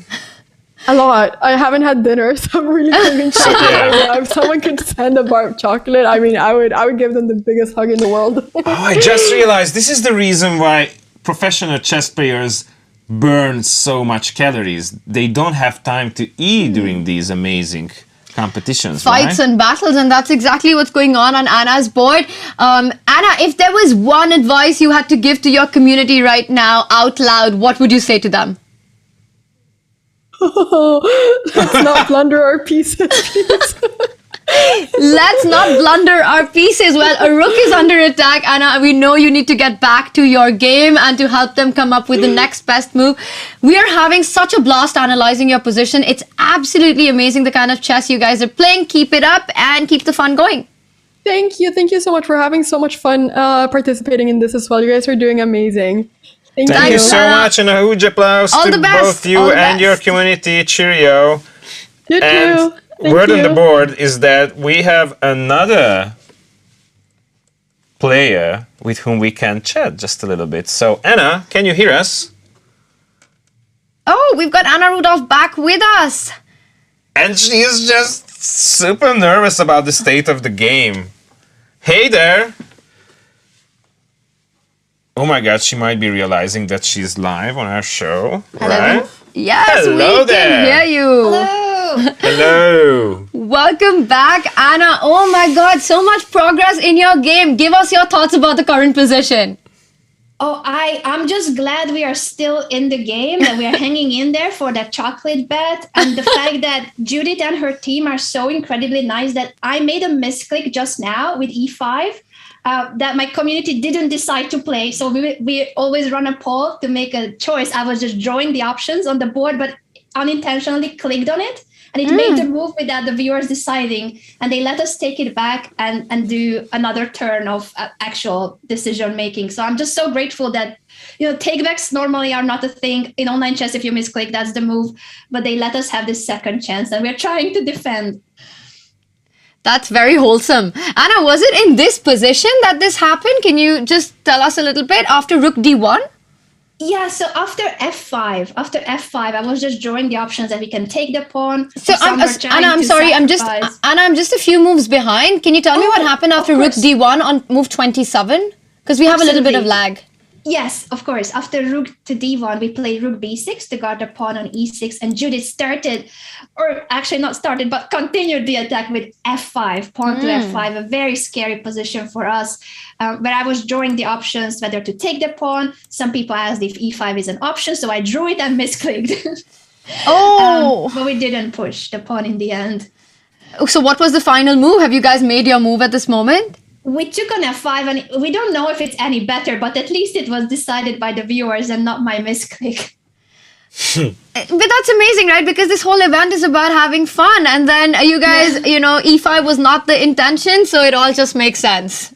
Yeah, well, the funny thing is, though, after the misclick, we were allowed to take it back. I gave the three options with E5 included, and my viewers were trolling me by voting for E5 as a joke, now that the take back was actually allowed. So yeah, that's the tomatoes memeing around, almost making the same move. Okay, there's all that wholesomeness for you. How are you doing when your followers suddenly turn on you and they decide to troll the whole thing? How does that feel?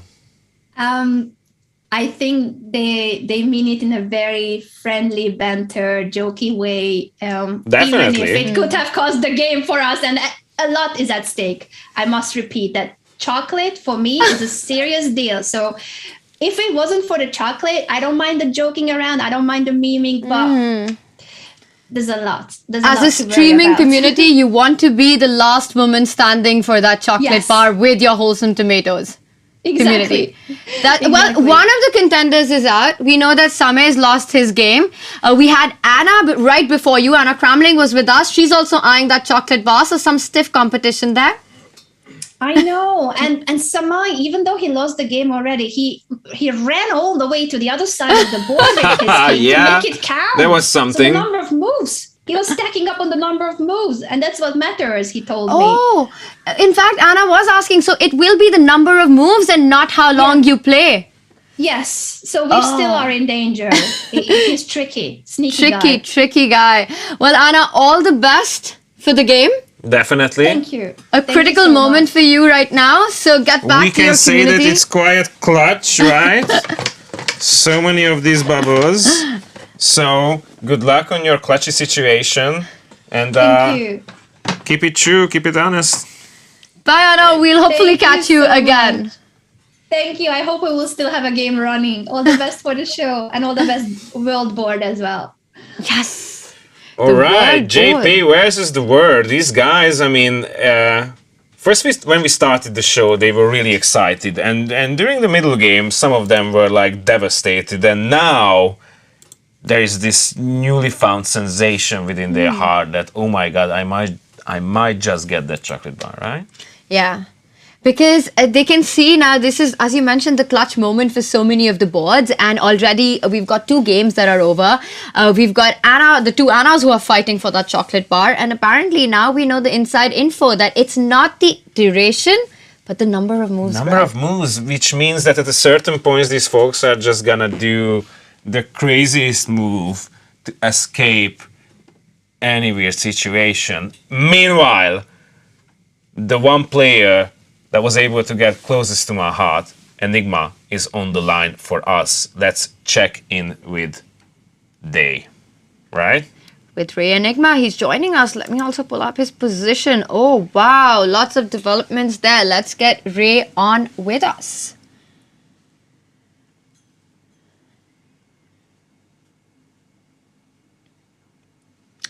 And I think he will be joining any moment now. But look at this position. It's just so interesting what is going on here. We can't hear him yet, but I'm sure we will shortly. Ray, can you hear us? Hello. Yes. Oh, yes. You're here. Hey. Well. Game. It's my turn? It is your turn, I think. I don't see that that position on my board. No, it's Judith now. I played the King H6 after Queen B7. Ray, we're a couple of moves behind, so maybe you can just help us so we can get our board up to date. We've got the position after 43rd move, Queen G2. And how did you respond to that? Queen E3. Yes.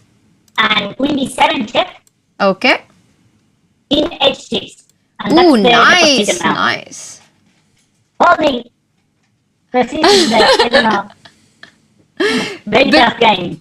So this is the current state? This is the current position on Ray's board. Ray, how are you feeling about your chances right now? Well, I think it should end in a draw, I think. I'm persisting with my king and queen and this kind of perpetual checks, and I don't know if Judith can come up with an idea to press this position. Mm-hmm. But I really have to say, just a couple of moves ago, and even this one, the way your community has held the position, you guys lost a pawn, but you kept the pressure on. You didn't lose control of the activity of the pieces, and that's a job well done, Ray. Yeah.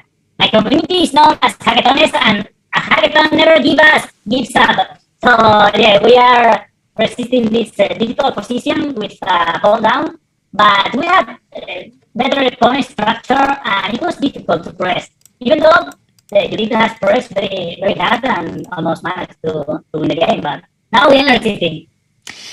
So we are waiting for Judith's move, and before we let you go, I have to ask you this question that, you've got a pawn less, but Judith's king is quite vulnerable. You've got an active queen. The e5 pawn is attacked. The c3 pawn is attacked. What would you say? How is this game going to end? If you had to make a prediction, what would it be? I would say a draw. I hope. It's still an enigma, right? The chat has been wondering, could it be that you are Judith herself in disguise? That's what people said as well when I played Karpov, that I was Karpov or Kasparov, maybe. Or maybe Misha, the kid that played Karpov many years ago. In a Russian TV show, but no, it's an enigma. I could be Judith as well. Ray, are you ever going to reveal to the world the enigma of Ray Enigma? Is there ever going to be like this huge reveal of your identity, or are you planning to keep that a secret throughout your entire chess playing career? That's the idea. It's my plan, not to reveal my face, my real identity. It's very tough because I have to sacrifice a lot of things in order to do that. But yes, I want to keep this magic of who is behind the map. Crazy. They are like the Banksy of chess, right? I love it. Yeah. I think I like that. Yeah? Okay. Yeah. Thanks a lot. Well, you've earned it, and judging by the position that you have found yourself in, it's not just the pathos of your character, but also how you're handling the situation is quite stunning, right? Absolutely. Also, my community has helped a lot with their suggestions and the polls that they are very smart. So yes, I'm thankful for having this community as well, and thankful for being a part of this great event. Thanks a lot. It's an exciting game, and it's on, Ray, so I'm sure you want to get back to your community to help them, because this is, as Greg, you say it, clutch moment. All the best. We're loving the position and the excitement that you're bringing to the event. Amazing play by you and your community. Thanks a lot, Tanya. Stay safe out there. Watch out for your community. What do you think, Greg? Is there ever going to be an identity reveal? I don't think so. Oh my God. I mean, these type of artists, and I think he's an artist at this level, are just enjoying this enigmatic figure that they are creating for themselves. So I wouldn't think so. But, you know, I don't know how Judith feels about this, but the way we feel about this is that we are going to do the tiniest breaks so that Tanya over here can get another slice of pizza, obviously. And Greg can touch up his hair. Yes, and we are going to circle back to you guys and probably check on the word board amongst many other things. Stay tuned. We are just about to start.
It's now or never.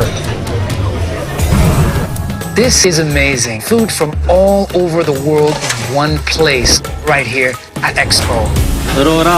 Food and entertainment all together right here. When my stomach's happy, I'm happy.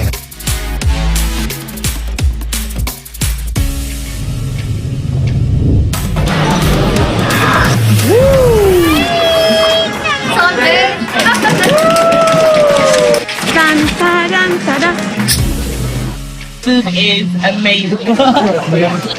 Food is a language, and we want you to be involved in that conversation. Food from over 100 different countries to feed your imagination. That's so yummy. Bye. Visit now.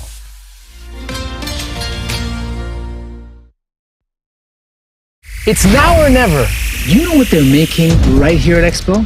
New connections, new brands, new opportunities. Innovation comes from everywhere. Even new industries. We find people that are doing something different that we have never seen. It's like a giant incubator. It is not just shaking hands, exchanging business cards. Everyone who's everyone is making a whole new world a business. We're enjoying it. It's an amazing experience. Expo attracts the best minds from all around the world. I could hear 10 different languages within 5 minutes. It's a very big opportunity for us, exposure, meeting all these people. All the tribes of the world is here. It's like the golden age. We are now in the fourth industrial revolution. Here at Expo, you'll find business, but not as we once knew it. They're making a whole new, incredible world of business. Visit now.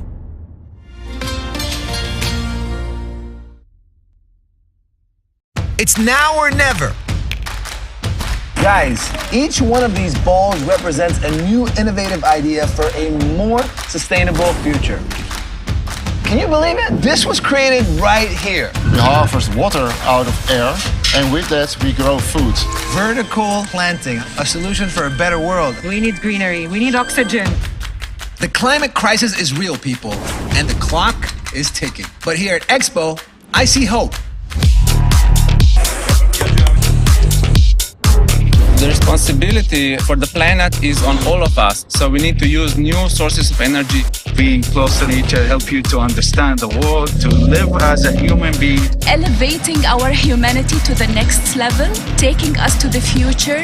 We all hold the future of our planet in our hands, so let's love it and take care of it. Visit now.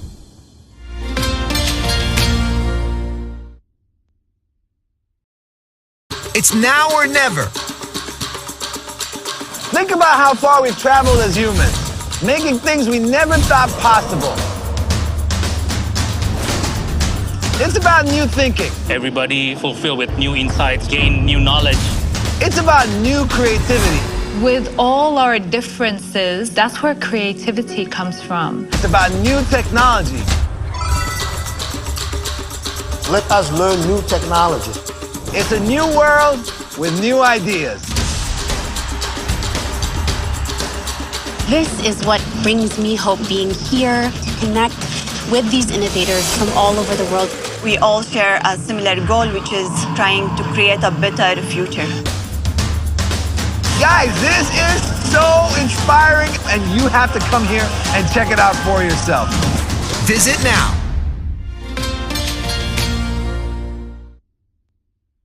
It's now or never. I'm DJ Bliss. Here at Expo, they're making a new world of entertainment on the biggest stage the planet has ever seen. My home folk dance is being witnessed by the world stage. It gives me immeasurable pleasure. I'm not actually able to describe it right now. Everyone is here, and they're singing, dancing, drumming, and sharing in the joy that only a new world of entertainment can bring. We're here to check out another cool event. The dynamic is vibrant. Guys, you have to come to us. The world is a stage, and this time, humanity is the star. Visit now.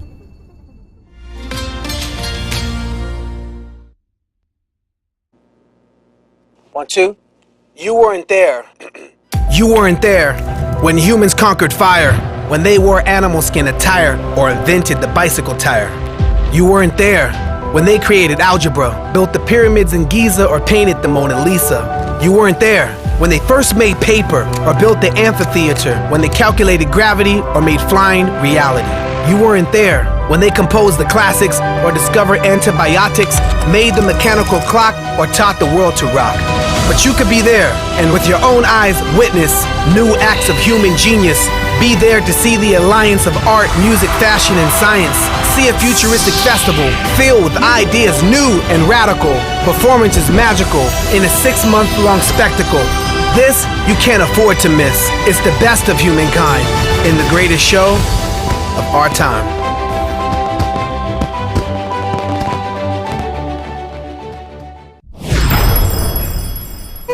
We're back. And welcome back. We continue the tradition of failing at welcome backs. It's not I don't see it as a failure. A failed attempt. No, it's novelty. It's a learning. It's novelty. It's a learning. No one has ever. A novelty. No one has ever. No one has ever failed the way we have. Yes. Yes, I love it, chat. Well, welcome back to JP versus the word itself. And you know, this has been such an amazing experiment and an experience so far, because what we promised is that we are going to put one of the greatest chess minds ever against the word, and I think we are doing it with the brightest of them colors. I mean, look at just that. That's that's a nice touch. That was a fun. Every time we are trying to retouch something on our face, the camera is like, we are not missing that. Get that on cam right now. Let's highlight. Let's highlight our You know what hosts. else is the highlight? It is time for a giveaway. A giveaway. A giveaway. How we are going to do this? We are going to do a 10-second countdown, and we are going to do the most amazing tentacle rush. But why does it have to be tentacles only? This is what the chat is all about. This is what the chat wants. I'm basically following their lead. We give the chat what they want. Yes. Yes, we do. That's like streaming 101. They are basically the most important pieces on the board, right? Ooh, nice chess analogy. I love it. Well, it is, as you mentioned, is it time for the wave? Is it? I think we are going to count from 10, but I can already see some tentacle activity on our chat board, basically. So let's do it. Go chat. Okay, so the countdown from 10, right? Yes. Let's do this. 10, 9, 8, 7, 6, 5, 4, 3, 2, 1, and tentacle waves. Woo!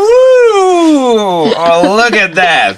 Is it happening? Is it happening? It is definitely happening. It is happening. All the tentacles you can ever find on the internet is here. You guys are amazing. I can see it now. It's the best. Chat, keep it going. I mean, we need all the energy that we can from chat. If we would be sitting at an arena, looking at an over-the-board games, these guys would make the best waves possible. Period. What is going on with all the close-ups? I don't know. Someone is having fun out there. Someone's trolling us virtually. They are trolling us, and they are realizing that this epic marathon of a streaming is almost as gorgeous as what these guys doing in the chat right now. Oh my god, I love it.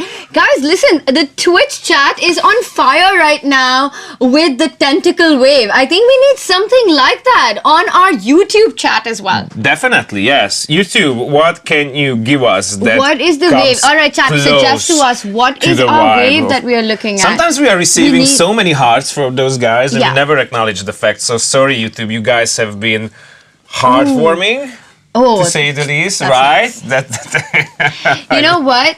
What about a wave? Like a wave? Like that wave. A wave? Yeah, like a whale wave. That's like a wave.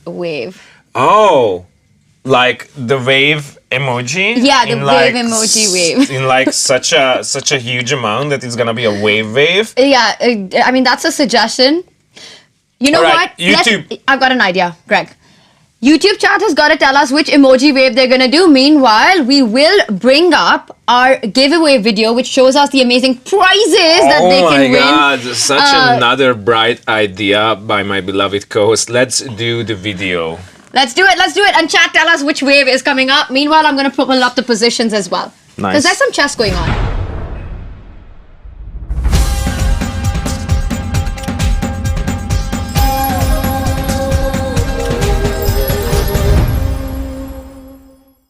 Every hour during the show, we are going to give away a Chess24 branded mug, t-shirt, hoodie, and the Chess24 premium account.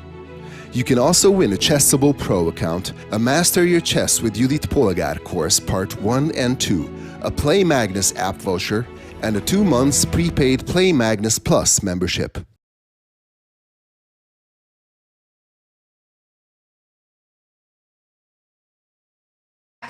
Welcome back, everybody. Alright, chat. So we're going to pull up all the chess action really soon. There is a giveaway on. Meanwhile, YouTube chat, have they suggested to us? Have you decided? Greg from Budapest. What I've been gathering so far is that Tanya's favorite emoji is the lion face. So because there's a lion inside all of us, as they say. Oh, and there is a chess player inside all of us. Yes. A grandmaster of a chess player inside all So of us. should we try this out then? Okay, so the official one is going to be lion. And I don't want to put pressure on Twitch as well, because you guys have been absolutely amazing. This is going to be first and foremost for the YouTube audience. But if you want to jump back into the action with tentacles, we can do it as well. So I'm going to... While we get ready for the wave, just a really quick update that we have got a breaking result. Ray Enigma's community has drawn their game. Really? No way. Oh my god. Okay, we gotta take a quick look at the very end of the game, because when Ray joined us, this was the position.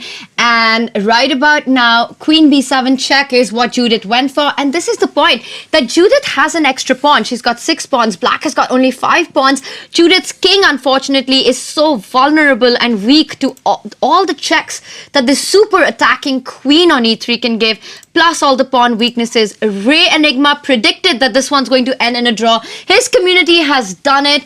And after King H6, Judith, playing in Judith's style, keeping the game going and really trying to keep up the pressure, went Queen E7, but this only means that there's no queen intercepting the checks, and this allows an immediate perpetual check, which means a check after check. And after Queen F2, King H3, it was a repetition, and with this, Ray Enigma's community scores a draw against the greatest player of all time. Wait, what? Yes! It's JP versus the world, and then all of a sudden you're telling me that our enigmatic player with their enigmatic community... You want to take that? ...is like taking JP to the farthest edges of the chess galaxy and like forcing a draw. What an amazing thing to do. It was a good game. Well done. And we've got the Enigma himself or herself with us right now, and we have no idea how this happened, but the first draw has been achieved. How are you feeling, Ray? Feeling great. It has been a very tough game, but me and my community is amazing. Amazing stuff by your community. I am getting goosebumps. And I have to say, it's not just the result, Ray, but also the quality of play that was shown by all of you. Totally. I mean, the suggestions from my community were great. Most of them I'm even not able to see it. So I mean, I'm very thankful for my community, and it has been a very tough game, but Hackathon never gives up. Yeah. And tell me one thing, does this encourage you more and promote more chess on your streams and for you to do more such events as well? Sure. I mean, this kind of event motivates you. It's another level. Playing against Judith, a game it's once in a lifetime, and I'm very motivated to. I can only imagine, Ray. But tell me one thing, when that repetition happened on the board with all the checks, what was your first feeling? Was it relief? Was it excitement? What were your first emotions? It was relief, because until the very last moment, you never know. You are playing Judith, and maybe there is something hiding, and she can come up with any idea to keep the game going. But yeah, I mean, I was celebrating with all my community shouting, because it will be amazing, a game of more than 5 hours. Yeah. Exhausting, but really relieved and happy. Ray, we already know the answer to this question, but I'm just gonna do it anyway. This might be the height of your career, right? Like doing a draw with JP. That's probably going to be one of the craziest things that you're ever gonna do. Imagine that you taking off the mask at this moment. That how much traction that would actually you would gain. You know, I know you're gonna say no, but just think about it. You know, it's JP against the world. You know, you're the first and could be the only streamer to do a draw. Imagine stepping out into the light under such circumstances. Yeah, that would be great. I mean, I had the chance when I played Karpov in a talent TV show in Spain. I do Karpov as well. And yeah, actually in that game, if I lose the game, I would take my mask off.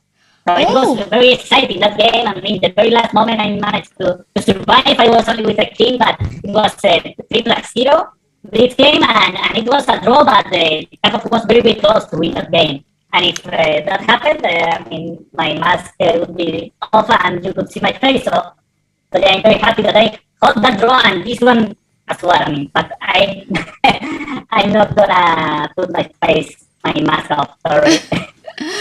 Oh my god, the enigma continues. Ray, it comes across as if you really love the challenges, you know, that if this happens, then I'll do this. So those clutch moments, that's when the best comes out. That's it. But I agree. Well, congratulations with this amazing performance and big love to your community as well. You're doing amazing stuff for chess, Ray. Thanks a lot. Big shout out to all of you. Yeah, definitely. Congratulations. Thanks a lot. Thanks to everybody. And it has been an honor to be part of this great event. So thanks a lot. Thanks, everybody. Thank you, Ray. Thank you. In all transparency, I made a mistake. Terribly sorry. The chat is calling me out, and you guys are totally right that this is definitely not the most important high point for him. So sorry if I took that wrong. Still, I think it would have been an absolutely amazing show for him to step into the light at this point. But if I made a mistake, sorry guys. I think that was an amazing effort. I was like, go Greg. I mean that was a big push from your end. It would have been persuasion is my thing, and I just had to take my chances, you know. Yeah, and I see, you know, I don't know why or who is deleting all the lion faces in chat, but I do not approve of those deletes. It is my favorite emoji, and I want to fight for the cause of lion faces, Greg. And you definitely should. So it's such a symbolic and not for today's enigmatic. Event as well. Yeah, definitely. You know? I think we are all lion faces right now. If you look at the animal kingdom, a chess player is truly a lion. So absolutely. So a big thank you to everyone who got that emoji going. We've got action still on. So we've had only 3 games which are over so far. Let me just bring everyone up to date with the results. And then we're going to jump to the world board. And we've got Antonio was the first game to finish. Judith won that one. Same, what a mad game that was with that king marching all the way to the end of the board. Getting checkmated on A1. Big shout out to both Antonio and Samit's community, and of course the big result with Ray's community holding Judith Polgár to a draw. What is happening on our world board? Our world board is looking for the next move by JP. Thanks, Jimmy. Thanks, Rick. Thanks, Sylvie. Thanks, Disha. Everybody who's joining us actually right now. It's amazing to have people with us on Twitch and on YouTube. You guys don't even realize the kind of energy that you give us to keep going. Definitely. I mean, after 7 hours of this stream, the fact that you are still here supporting us, your communities, JP and all the streamers, is meaning the world to us. So thank you. Oh my god, and we do have a tweet by Shantanu. Having read and heard so much about GM Judit Polgár, had the opportunity to witness her live, and what a legend, attacking right from the beginning and ruthless thereafter. Oh, this is so sweet. Special thanks to chess24.com. Thank you so much, Shantanu, for this tweet and for your love, and absolutely agree with you. And look at that photograph. Oh my god. That is amazing, and I can't really see it. So this is on Instagram. This is an Instagram pic, yeah? This is Andrea Todt, and she's the one who is the CEO of the Hungarian Pavilion, who made the opening move. And look at her sending a photograph of presumably her kid following the game and the action of JP versus the world. Go JP. Walking through the right footsteps, I imagine. But right now it is Go World, because take a look at the position. Well, it is Go World in our hearts, but the position is upsetting to say the least. Be honest with me. Would you have thought that the games are going to last this long? 100%. I mean, like, it was going to be... I mean, the majority, definitely some of the games, but like the majority of the games would last this long. You underestimate the community, Greg. They are so good. They've been following chess for so long. And I think Ray holding that position to a draw, I think that's very impressive. But the game's lasting this long, and don't forget, Judith has to walk around the whole circle of chess plus make her moves, plus answer to all the questions that our chat is sending us. By the way, that's a good plug-in. Guys, send in the questions for Judith, and we're going to ask her to send us the video clips where she addresses those questions. So I think them lasting so long in these games is something that I was expecting. What is more interesting to me, Greg, is what is going to be the final score. And, currently it is 3 games are over. It's 2.5 to half.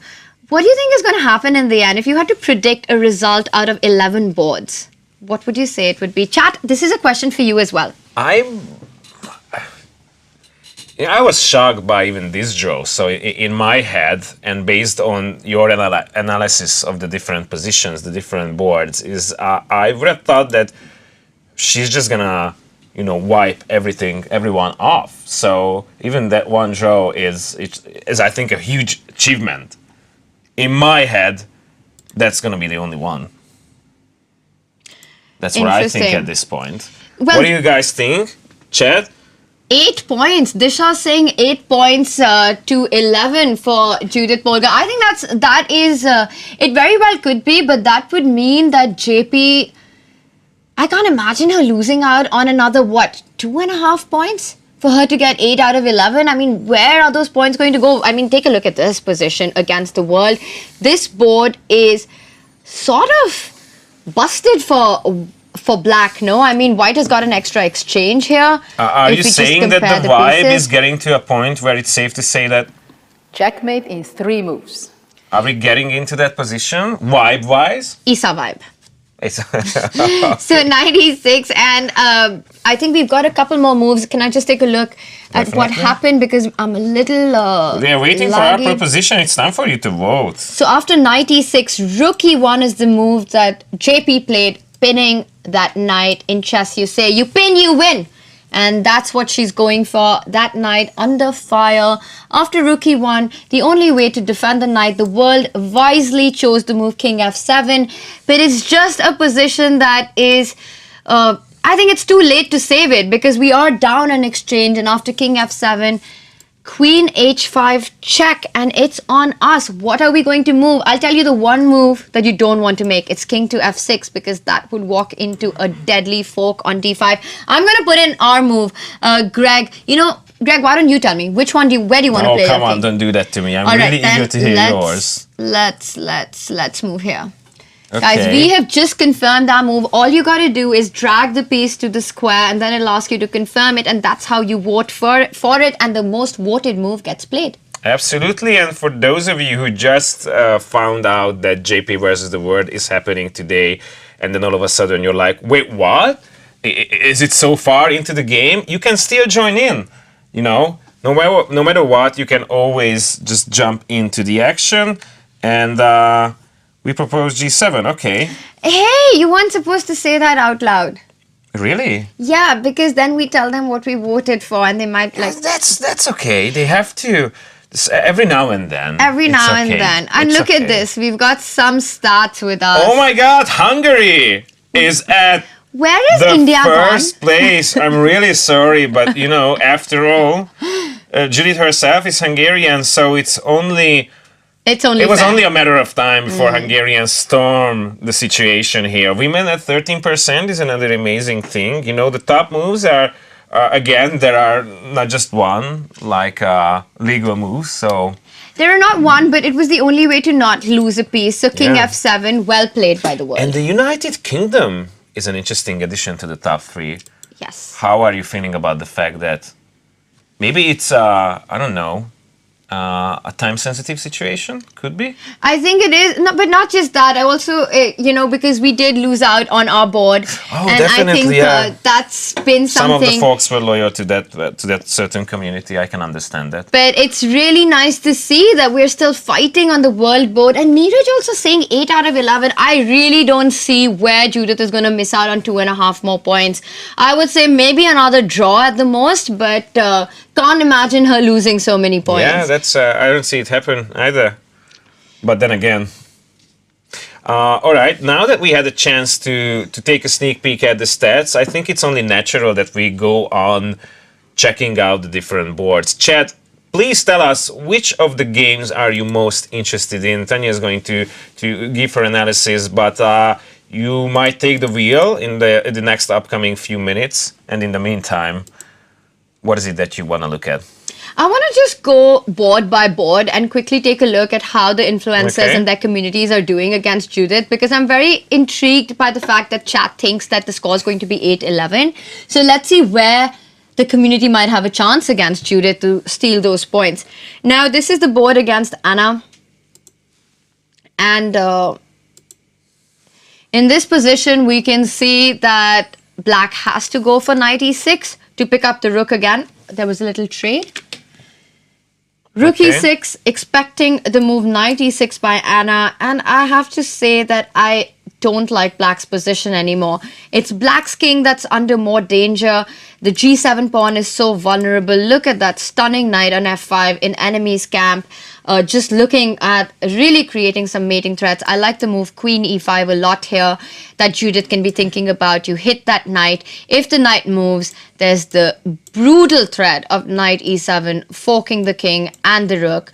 So after queen e5 in this position, I'm sort of struggling to find a move for Black that keeps things going, because White can also set up a double attack with a doubling up on the e file with rook on e1. For example, a move like queen d7, many options, but there's always, I'm sorry, not that move, but there's always rook e1 putting more pressure on this knight. And the whole idea is you want to dislodge it so that you can give a check on e7 and win the rook. This one looks like a big fight by Anna's community, but it's going to be a Judith game. That's my prediction for this one. How about board number 2? Let's take a look on Ketty's board. Wow. What happened to that king on 8-6? How did it even get there? It's like the entire Black, side just got lifted. It's such an interesting position. It's a very interesting position, Greg. You're absolutely right. And the biggest problem in Black's camp is the vulnerable king. Meanwhile, White's king is absolutely safe. King to c2 played. And what's the point? We might ask ourselves, wait a second, queen e4 is a check. Yes, it is a check, and it probably has to be played. And I have a feeling that okay, this is tricky actually. Queen e4 check, perhaps bishop d3 to hit that queen, and then you'd have to give a check from a4. The king comes back to b1, and now suddenly there are all these ideas against Black's king with moves like f5, f takes e5. So it looks a little scary for White, but it's actually Black's king that I have a feeling is under more pressure and danger in this game. Chat, please tell us if you've had more moves after king c2 here. I can't imagine playing anything else except queen takes e4. Queen takes f2 would just run into a trade, and then suddenly you pick up this pawn and there is a discovered attack on the bishop. So that's not even a possibility. King c2, queen e4 is what we're expecting. Bishop d3 is, I think it's going to happen. And this position, I like White here. I like White's chances here. We'll see how this one holds up, but I would say this is probably going to be a JP win. I want to quickly move on to the Anna Kramling board. Let's take a look at this one. What's your first feeling? I mean, okay, tell me one thing, Greg. When you look at this position, the first thing that you do in chess is always count the material to see who's doing well or not. Absolutely. And based on that, what do you make of this position? Material-wise, it's a White's game.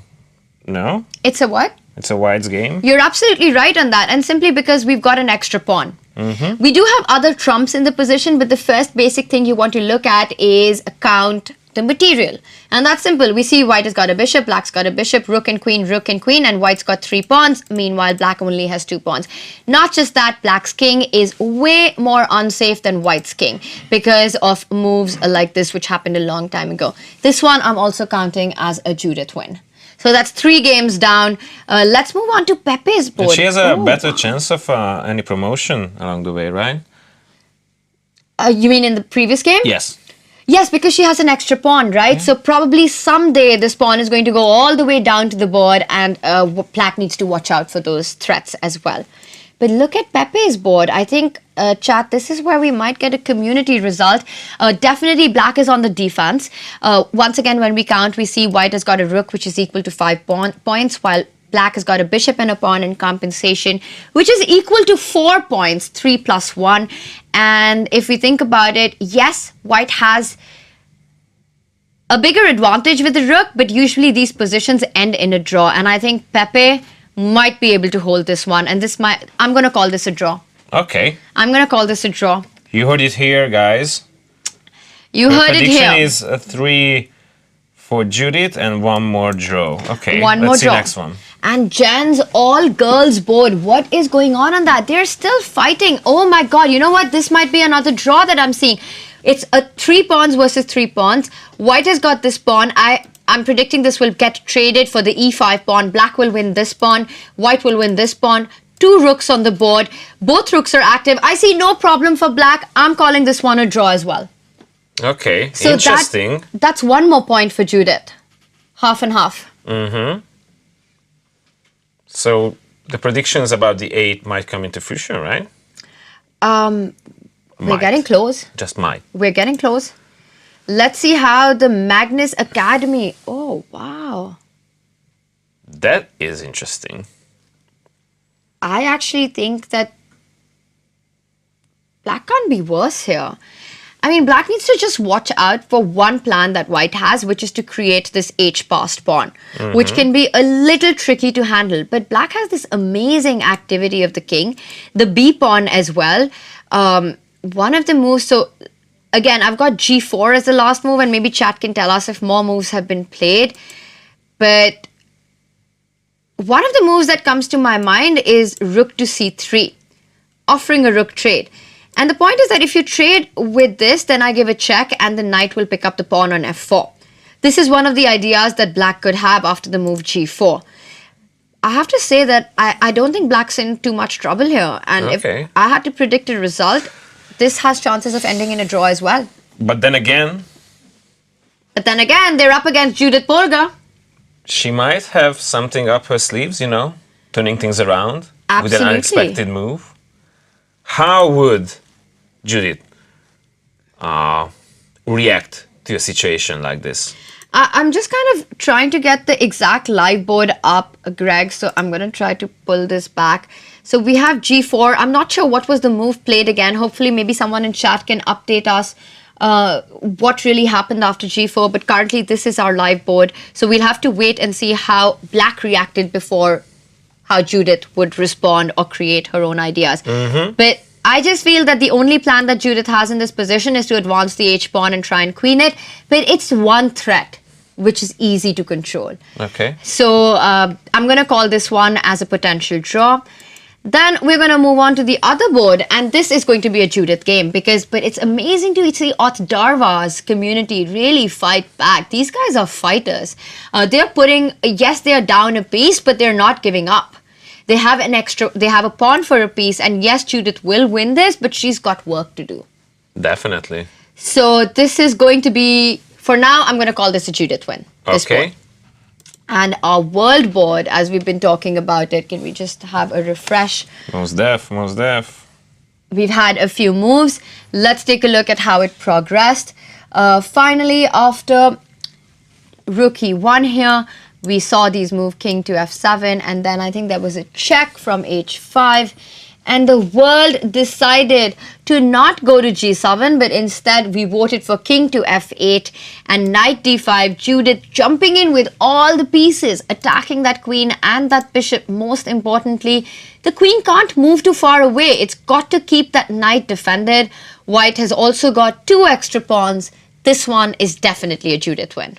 Okay, so if all of your predictions fall into place, that would actually put her at 8? Could that be? 2 more draws and a win for the black? So she's half a point behind, right? Currently, and we've got 11 games going on. So she needs to lose 2.5 more points for an 8 out of 11 score. So yeah, it might be 8.5 or it might be 9. I think we might be closer to a 9 out of 11. And we've got new bet saying that what is queen f7 on the world board? It just fails to queen h8. You're absolutely right. Queen f7. Oh my god, and it's been played. Queen f7 was played by the world, and you're right that this move means Queen h8 check, and your idea is that the king doesn't have an escape route. So after the queens get traded, white goes on to win the knight on e6, and that means black is, well, black was already busted, but now he's super busted. It's like checkmate in 3 moves. That could be the thing, right? It's more like any minute now. Okay. So we do have this. Chat is asking if there's a resign button on this board. Well, things are looking really, really tough for the world board. No resignation.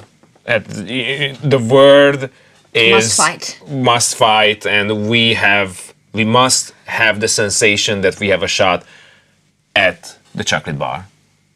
Like that would be. Who would get the chocolate bar? That's an interesting thing. I think everybody would in their home open up some sort of a candy, right? And then just. I want the chocolate bar.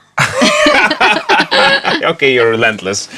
That's a good thing about you. But I think if everybody would just open some sort of a candy and put JP against the word hashtag on a selfie where they're eating the candy and like, we tried. Hashtag we tried. That is beautiful, Greg. Something like that. That is beautiful. Poetic justice for the word. Yes, that would be lovely. And please do share where you're playing from. How was your experience about the JP versus the World event? Share a selfie with us. Show us how you've been watching, following, being a part of this incredible. Wow, it's been a long day of chess on Twitter using the hashtag JP we as the world.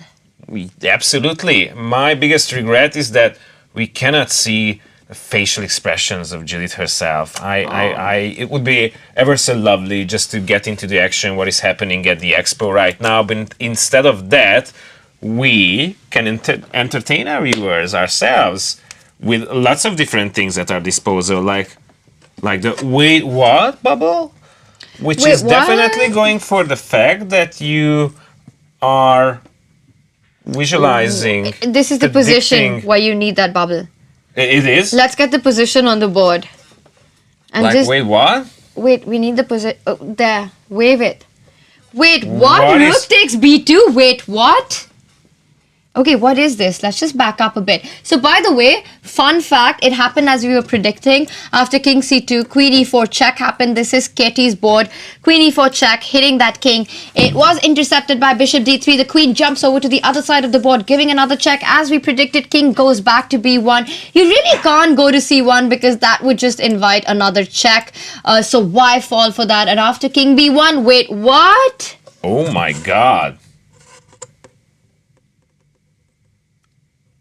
Okay, rook takes b2 on the board, and very important that white doesn't take with the king and invite all these nasty checks with the bishop to a3 and the queen to a3. JP, of course, super precise, takes with the queen, but wait, what? Queen d1 check now? And how are you getting out of this? Because if you go king a2, there's a repetition. The queen can't come here because you just take the queen. And king b1, there's queen here. And then if you go queen c1, oh my god. Wait, what? Wait, what? That's like the second wave of wait, what? Also, I don't really see how... But why? I don't really see how white's king is getting out of checks here. You don't? Can we? I mean, it might just end in perpetual, right? Because Chet, now you might have to have Tanya over here. She can't see a way out. Chat, can we get an update on what happened on Ketty's board? Maybe we are just behind a few moves. Chat, you got to help us a little bit. Tension is rising through the roof. I mean, I suddenly, all of a sudden, I'm falling out of my original. The live position that we've got is currently this brilliant move when I tuned in, and I couldn't understand what happened, and Judith snapped up that rook with the queen. But how is she getting out of checks after queen d1? This might just end in a draw. What a brilliant move this rook b2 was. We just thought this position, and I said that black's king is under danger. Not in my wildest dreams would I have considered this brilliant sacrifice. So where was the anti-blunder? Where was the brilliant move? Rook b2. Oh, this was the wait what moment, right? Unless I'm just missing something. Yes, I would love to have Ketty on the stream. Let's Ketty try on the and stream get her. would be like the best possible thing that could happen to us right now, right? Damn, And there there she is. Ketty, what is happening? We've got Ruth takes B2 with us. What is going on? We can't hear you. Yes. Yeah, okay. The thing is, after knight h6 sacrifice, we were counting on fingers that we were losing the game and it would be a checkmate. But then we had this check, knight f4, and then queen checks. And wow. We were again calculating the checks on the fingers. We gave 7 checks. That's so good. And then after rook b2 was very nice, well spotted. Actually, my chat was suggesting this before checks. But I was like, oh, that's so weird looking move. I'm not sure about this. But I think at the moment we sacrifice the rook seems to be the only move. We had some options there, like e4 or it takes f4. But yeah. But I mean, like, if you can just go rook b2 and I don't see a way out for white's king, you want to make that move after e4, f5 check. You've got to calculate unpleasant stuff like that as well. Katie, I want your opinion on this move rook b2 because it's on the board and this was a major wait what moment for Greg and I. Most def.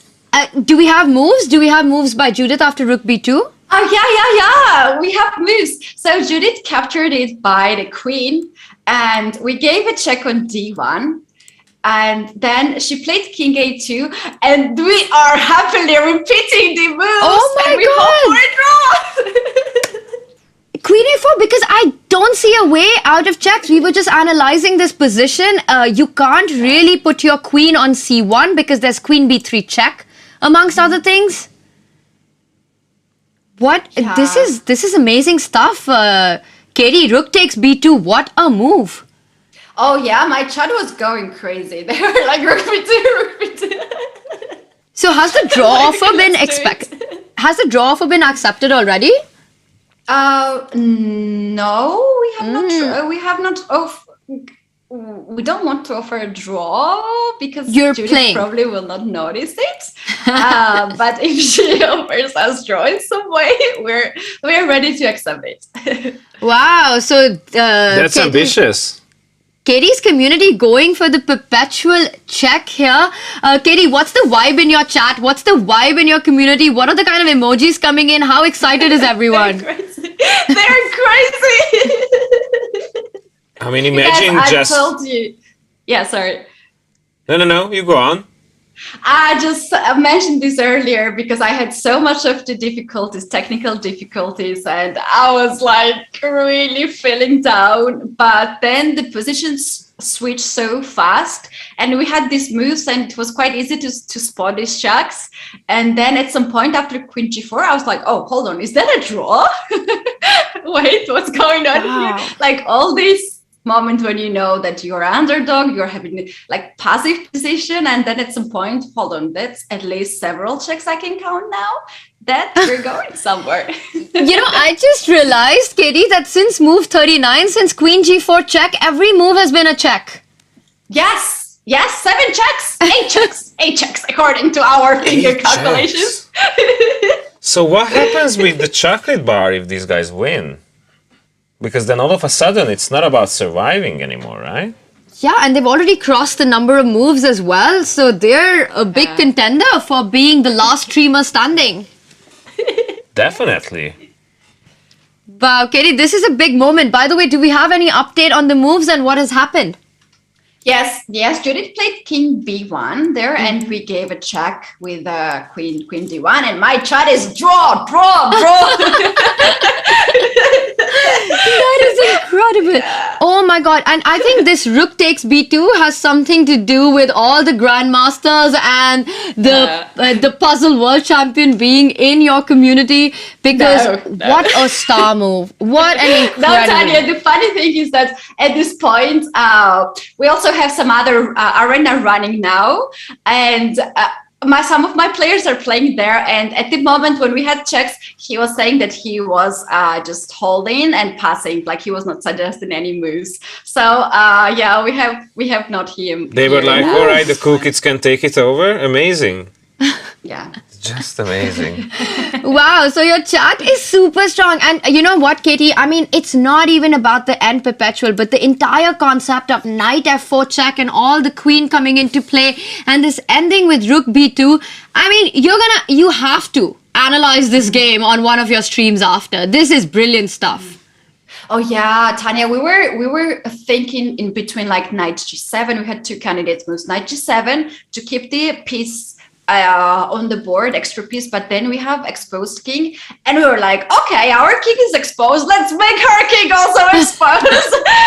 We went for a check, and then yeah, it worked out so far. This is amazing. And tell me, what's the vibe in your community chat? I mean, usually is there a lot of close fight between the moves, or are you seeing a sort of a unanimous agreement, a big majority for certain moves? We are just like, everyone first of all suggests a move, so we're dropping down the candidate moves, and then we're talking a little bit like if there is some blunder or if it's like some checkmates or something, some nice ideas, and then we're all of us voting for it. So I think most of us like coming up with the same ideas and same moves, because to be honest, this position from the beginning was a little bit dry and boring. Like we thought like it's going to be a very long game. So we chose this way to win a chocolate competition, and we were counting on moves. So we said like, okay, let's go for a really long way and die later on. But yeah, no one really expected this. And now from this moment when we had checks, like my chat goes with checks, they are spamming the moves in the chat because yeah, checks are always good to give. Just imagine being a part of a stream like this. Amazing. At first you're like, oh my god, it's such an honor to be a part of this, and then be like, oh my god, we might have a chance at the chocolate bar, and then boom, all of a sudden you guys are talking about forcing it to a draw. Not just yeah. Not just that, Greg. Sorry, Katie, go on. Someone in my chat said like, I don't believe I drew against Judit Polgár.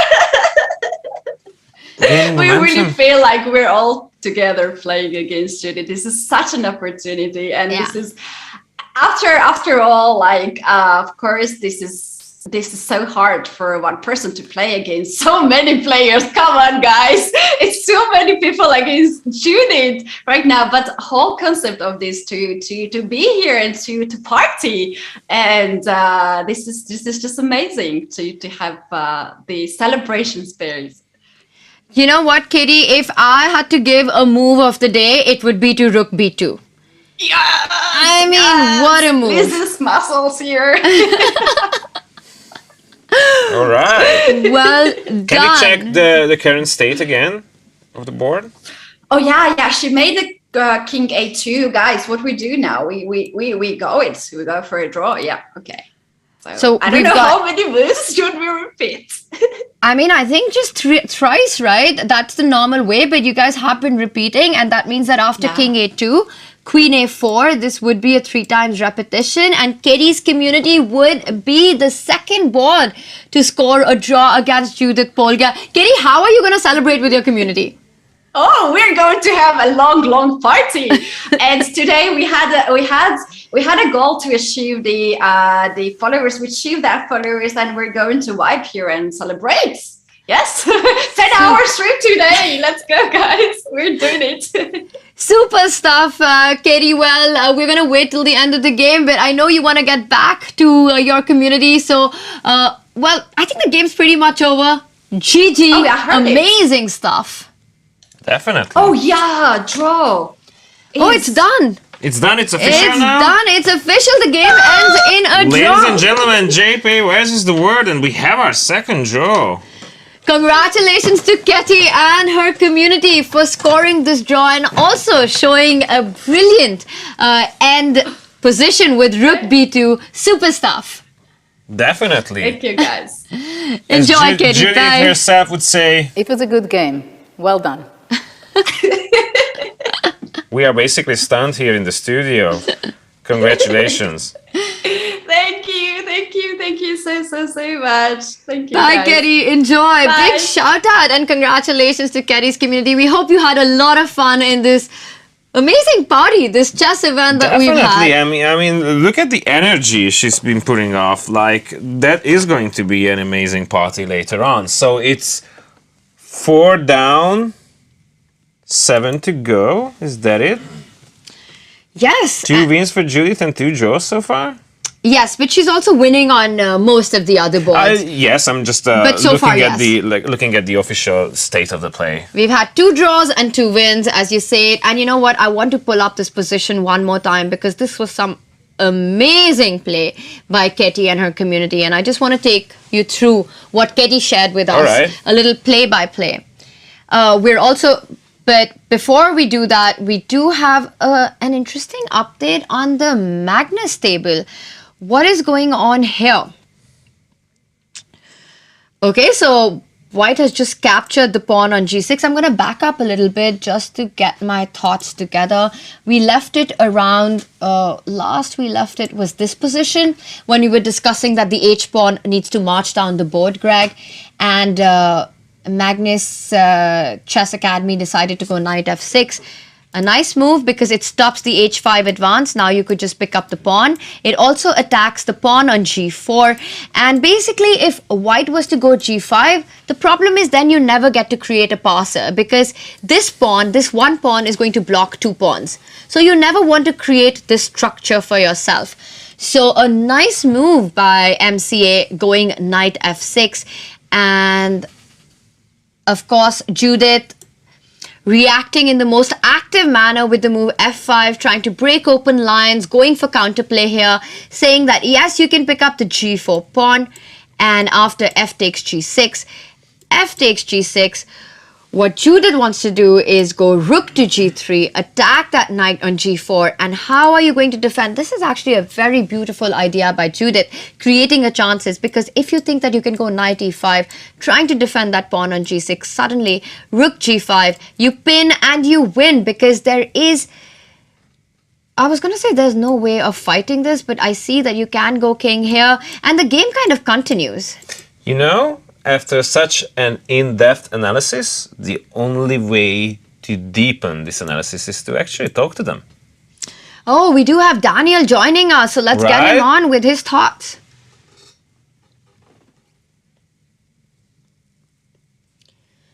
They'll be joining us really soon, but what an interesting idea here by Judith. I mean, even this position, I'm absolutely loving it that she decided to make this move f5. And it's just so tricky. We saw knight takes g4, f g6. I wonder if we've had a few more moves. I think Daniel will be able to get us up to date with the position. But after f g6, I don't really see an alternative unless a rook check is included. I don't think that changes that much, but it could be an interesting check. We're still waiting on Daniel to join us.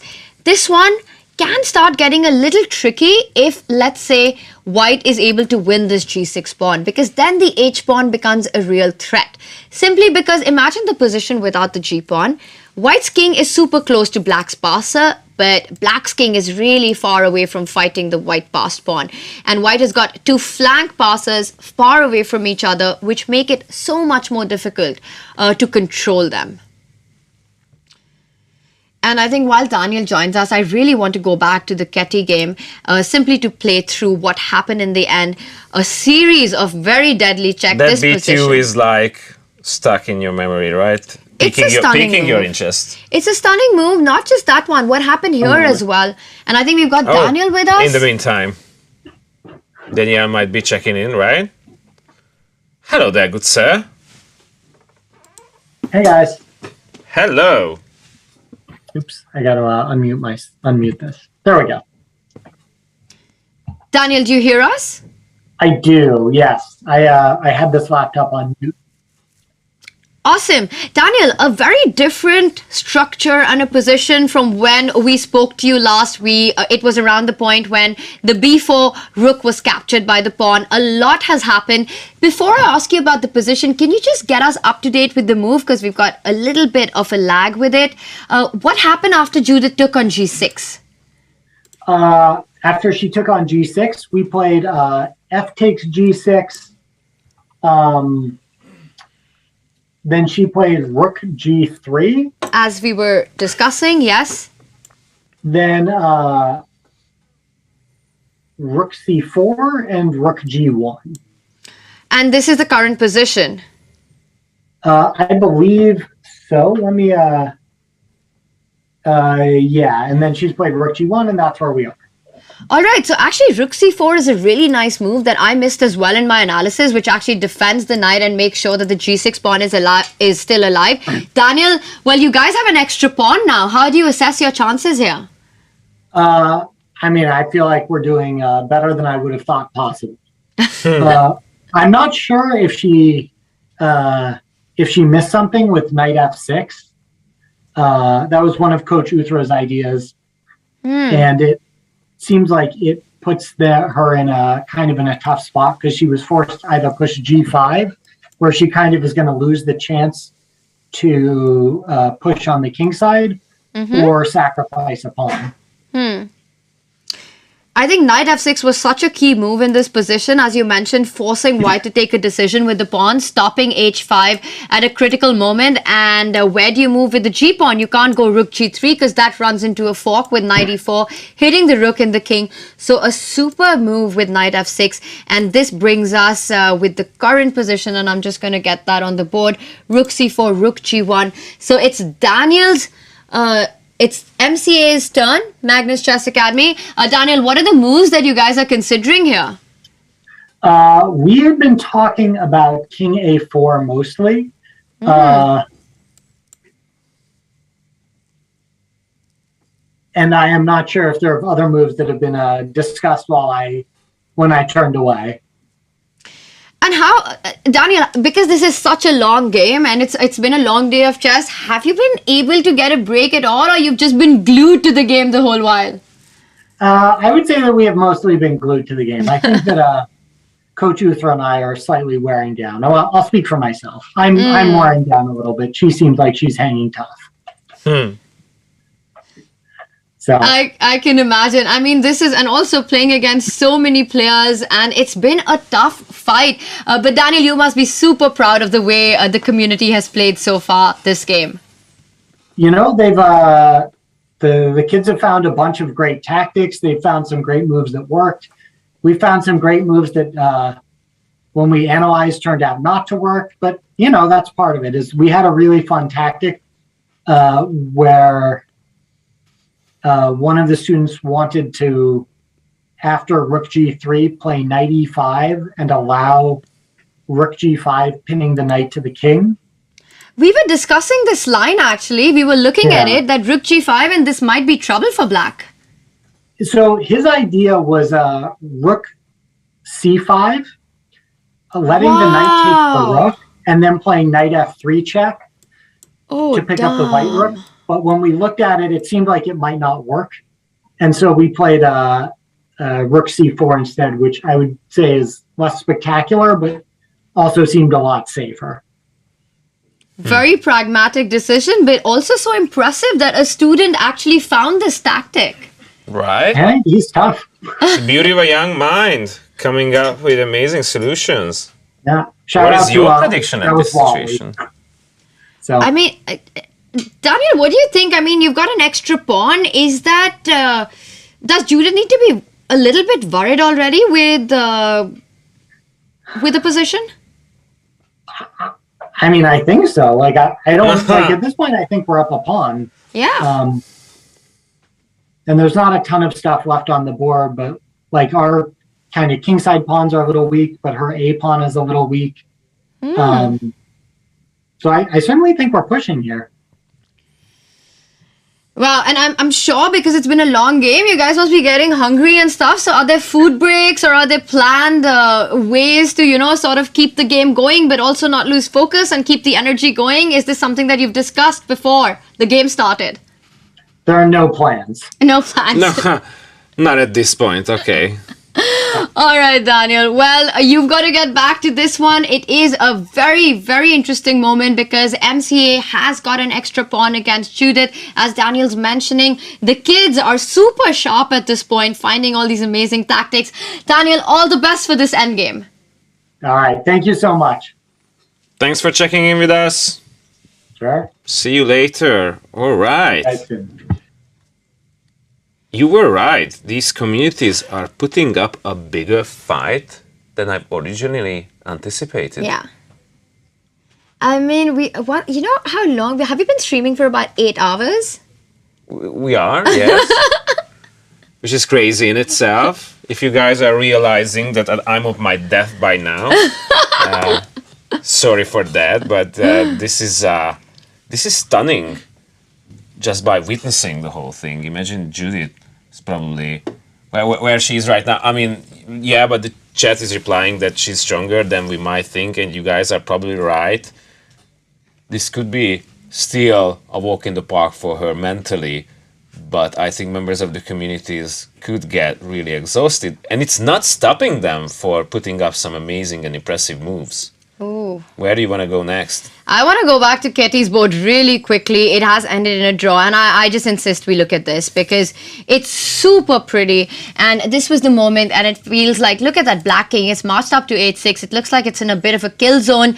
Knight G7 was a move that Ketty mentioned the community was suggesting, but it looked too dangerous. Instead, they decided to start a marathon of checks and starts with a sacrifice on F4. It's a fork, so you have to accept it. The queen jumps on to H4, and now there are all these ideas on the board that white really needs to watch out for, with queen G4 check, then king to F1, then another check. The king goes to the other side of the board, marches across, and I really thought that white is the one that's going to be pushing this position because, of course, I missed the spectacular rook to B2, picking up that pawn, completely taking away all of white's king defenses, and after queen B2, there was nothing to be done but to repeat the position, and this is how it ended in a draw. We still have how many games left? We've got 6 games remaining. Oh, which means that we might have just missed something, no? There were 7 games going strong when we last checked. What happened? Oh, we have a result. You're absolutely right. We have a result on Ots Darva's board. We did see this position and we knew that it was going to end, well, in Judith's favor, and it has. Judith has won this game, so congratulations to JP for taking this one. And ta-da! First and foremost, king falls, and then... It was a good game. Well done. We want to talk to everybody. That's our jam, right? Absolutely. But let's just take a look at this. We've got Ots Darva joining us. So there he is. Hey there. Good job on lasting so far, so long. Hello, friends. Again, congratulations on making it this far into the woods of Judith. It was honestly a combination of Chad being very helpful and Judith being very, very nice to us and probably allowing us to get away with a lot. Nice and being tender. Very, very nice. But it was so exciting. Honestly, I've had the time of my life playing this. It was great. And that's saying a lot. I mean, this was a marathon game lasting over, I don't know, several hours, right? 4 hours. And you still, I can see, have a lot of energy in you going on from the game.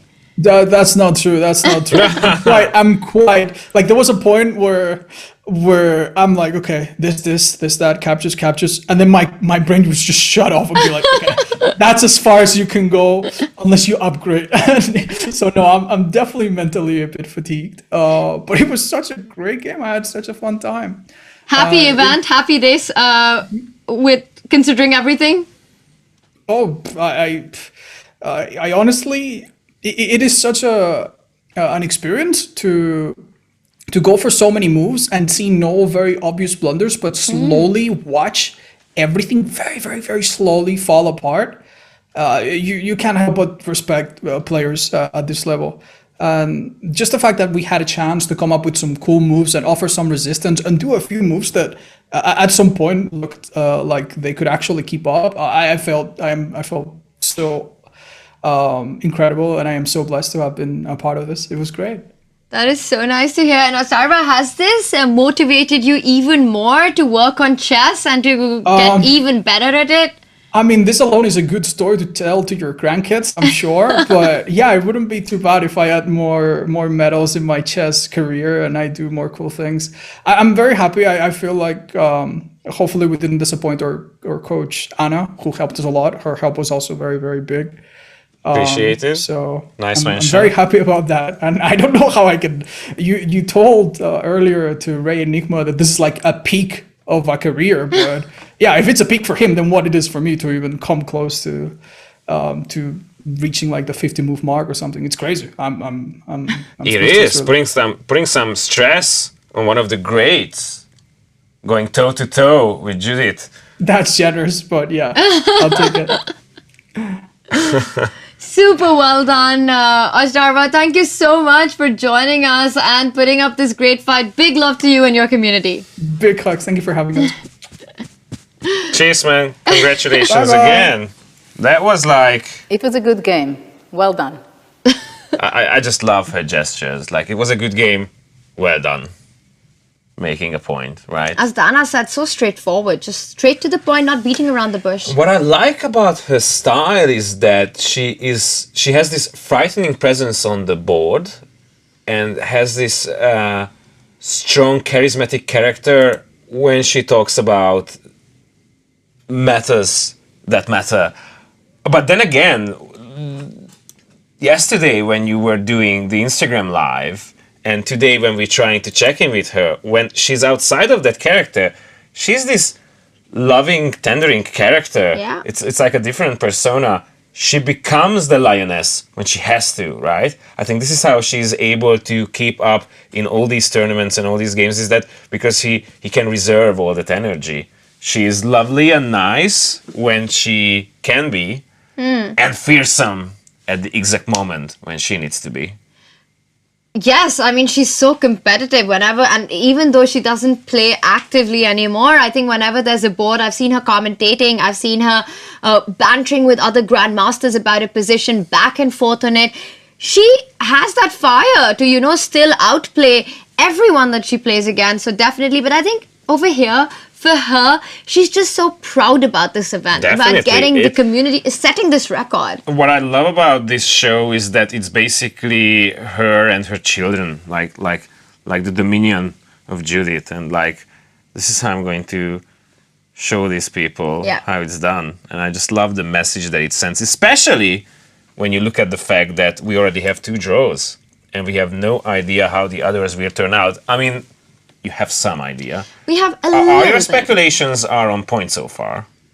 Well, Ketty's one, I think I just completely missed that Rook B2 idea, so that was a bit of a surprise. Okay. But the other stuff has been going as we thought it would. There is one board that, in fact, Judith is in a little bit of trouble, but we're going to get an update on the world board first. We continue to be a rook down, but the world still fighting. Let's get an update on the live board. I'm just going to bring the moves up. A takes B3. The pawn was captured against, and the world decided to play bishop e5, trying to keep the pawn defended, but the position is just so difficult. But I really like how the community of the world is still fighting. They are. We are. We had a few votes in as well. We did. And now do you think it's just sad that we've left them? Let's try and vote on this position, because g6 played. We're under check, and I'm going to vote for this move. Let's see whether this gets played or not. It's quite similar than the previous one we made like an hour ago. It is under check. I don't have that much option. I think Judith has 3 wins and 2 draws so far. Not 100% though. Yes, let's just get everyone up to date with the score. You are right, Surrenderify. Indeed, Judith has won 3 games and she's had 2 draws so far. Well, the board against the world, it looks like it's going to go in Judith's way, but keep fighting, guys. Keep voting. We'd love to see the stats and see how we are doing. Let's do a roundup of the boards and see if anything's changed since the last time we had a look. All right. Is this the... Okay, Anna's table. This is Meanwhile, it's 19% of women joining in on the fun. Can you believe that? That is amazing. 19%. That's almost like the fifth of the players. Remember when we started, it was around 10. So it went up to 15, then dropped down a little bit. But it's at 19 right now, and it's Hungary, United States, and it's Canada jumping in on the fun, forcing the United Kingdom out of the top 3. A big and the shout top out. moves are getting a little bit closer to each other again, percentage-wise. All right, looking at the board now. Yes, and this is the board against Anna Rudolph, and I have to say things are not looking good for the Wholesome Tomatoes anymore. I think this one's going to be a Judith game. Big question for chat. Can Anna, in the current position, take on A2? What happens after Rook A2, chat? Tell us. A white to play. Greg, you as well. This is a question for you as well. Are they brave enough to do that? Is that the question that you Are they brave enough? Popping up right now? What would be the consequences after that? How would you react to that move? Is my follow-up question. Oh, that's a follow-up question to my question. Are you answering the question with a question? Yeah, definitely. let's say the tomatoes do that. Okay, Well, we roll into that direction. Twitch themselves. is still sharp. After all these hours of chess, they have spotted that this is already a bad idea because absolutely right. Fire 3, Strons 2, Rook jumps into E8, and that is a checkmate because the pawn on G6 is taking away all the squares. Okay. So Black, in fact, doesn't have time to take on A2, has to defend that mate. And you could try to get your king out, and I think that is something that needs to be played. But White simply doesn't need to care about it. I mean, you can... White can also just start pushing the pawns because let's say you make a move like Rook takes B2. We can come in with our Rook and start pushing the B pawn further. Not that worried about this pawn because it can easily be stopped by the Rook and the King. But of course there are other options as well. You're probably right. The only thing that could take this analysis further is to invite Anna in to the show. So, Anna, once again, hello there. Hello. I believe you guys have been talking about the Rook endgame and the back rank checkmate pattern. Definitely. And I can bet that your community obviously spotted that and Rook A2 was not played, Anna. No, we managed to spot the back rank checkmate. We have been solving a lot of puzzle rush, checkmate in 2. We have those covered. So instead of taking the pawn, we went to F8 with the king, hoping that next move we can take it. And eventually we got the pawn. Judith pushed D4, we took the pawn on A2, and that's the current position. We were looking at the move B4 instead. We did think that you would go King F8 because you want to keep your Rook active. You want to defend that back rank weakness with your own king and try and pick up the A2 pawn. You have to fight for counterplay. How do you assess your chances over here? Absolutely zero chances of surviving the game, but we are about, I think, 1 or 2 moves away from beating Samai's move record in terms of how long he lasted in today's game.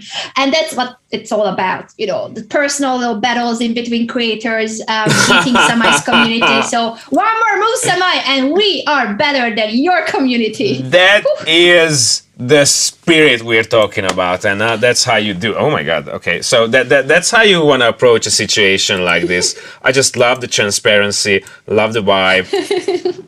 Go Hungarians, show them what you got. What is going to happen next? What do you reckon? Oh, congratulations, by the way, to Ryan, Enigma, and Ketty. I realized that they probably already guaranteed their chocolate win, their share. And I hope that there will be many more. I've seen other boards that are promising, maybe for a draw. And my student, Odzdarva, has also made a really impressive game. So I'm just being amazed by how the communities are trying their best against the strongest female player of all time. It's not an easy challenge for anyone to face Judith, but we are all enjoying the experience of being part of this event. And this is a story we can tell to our friends, colleagues, and children, grandchildren, that we have faced Judit Polgár in a challenge that was a mission impossible, but it's something that we can be so proud of and so grateful for. No mission is impossible when it comes to the tomatoes, right? Except for surviving it throughout its entirety. But maybe more moves than Samai is possible. So, Anna, tell me, do you have a sense of... Checkmate in 3 moves. Is there the sense of doom is looming on the horizon? How do you evaluate your situation right now? The situation is a very bad rook endgame for us, where Judith's rook, king, an extra pawn or 2 with the pass pawns there are giving her a winning position that we will gracefully resign in a few moves as soon as we have made it far enough to rub it into Samai's face. Oh, that is the main agenda. I love it. I think this is amazing to hear. If Samai is watching this stream, you're already rubbing it, and I think you're gonna get it that far, Anna. GG on that. Anna, no matter what happens, the biggest of the GGs, okay? You've already taken our heart by storm, so thank you so much. We might end up checking out other boards as well. Yes, but before we lose Anna, I have to say that, we had Otdarva with us earlier, and as you mentioned that you were so proud with the way he played, he was also so complimentary of just the way you've been training him and the kind of motivation that he's been giving, and he said he just wants to make sure that Anna can be proud of the way he and his community played today. I'm extremely proud of him. I heard his interview when he's way too wholesome. He's giving me credit when this year we only had 1 lesson. We had more sessions last year, but then he didn't have more time for chess. And I think this event will bring him back on the chess grind, because he really absolutely is in love with the game. And I think he told you guys how he used to play at uni lectures. When he was bored of the lessons, he would be playing on his laptop during university. So he used to play quite a lot. And I think he would be a great PogChamps participant, or we could have him at any of the other events that is streamers and content creators facing each other. He's really strong, and the way he played against Judith today, him and his community, they did better than me and my community. Super impressive stuff, Anna. You're doing such amazing work with your streaming, with your commentary, as well as training all these streamers and motivating them. We're going to let you get back to your game. All the best for the fight and trying to get to that chocolate bar. Thank you. Thank you so much. Thank you for having me. Bye, Ziz. All right. I think we have another draw. We do. Let's just get Could that be an update on that? That Is was that the third Pepe draw? board. And this is the one that I was mentioning earlier, which I predicted would be a draw, Greg, where even though Black was down in exchange, I think it was around, well, not around that position, but let's just have our board up around this point, where we saw that White has got the exchange, but Black has a bishop and a pawn, and it's just theoretically very difficult to break to this position with the king and the rook, almost impossible. And this one, Pepe and his community played a really nice technical game, fixed White's pawn on h4 now, and after this, the king simply maintains itself on the 6th rank, and White, there's just not much that White can do, because you're always tied down to also stopping the advance of the e-pawn. So with that, this game ended in a draw as well, and we've got 5 games remaining. The world board continues to fight. Do we have more moves after King G7? Was King G7 played? Can we have an update? Definitely. We are at the 1% of a battery, which is quite crazy because we managed to deplete a tablet from 100%. This is what happens when you have such a marathon. So King G7, F4 was played on the board, and Judith not rushing to take this pawn, but making things also more difficult. She's also looking at just storming down the board with F5, F6. And after F4, we had the move Bishop D4 check already. The king stepped up to G2, and the world decided to make the move King H6. Well, this is kind of just King G2, King H6. It's sort of holding on, hanging on by the thread. I think it's We got to keep the fight on, but we're down a rook, so this one's going to be Judith's game. Let's get an update on the Gen board, because this one did not look that easy when we checked in last. King G4 played by Judith, and oh my god, Black needs to be a little careful now. Because suddenly there are all these ideas on the back rank with Black's king cut off here. So watch out for rook e8 mating threats at all points. Currently the rook on f3 is under attack. And I'm just wondering if Black can simply fall back with the rook to f7, cut off all these ideas and still maintain this pawn on e3. I'm going to predict a draw on this board. I think a Gen's community will be able to handle the pressure. They just need to watch out for these back rank threats. Let's also get a quick update on... I just wanted to create another chess-themed song. Suddenly, I'm not half the chess player I used to be. Go on.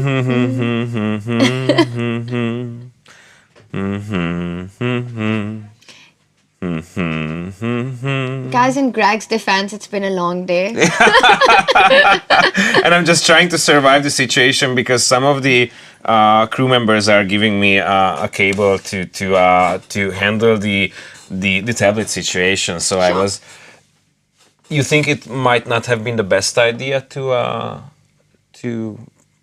start another song? Okay.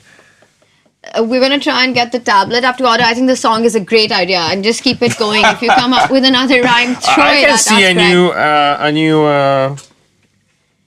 And meanwhile, while you get that fixed, I'm going to take a look at some of the other games that are on. Anna Kramling still fighting against that a5 pawn.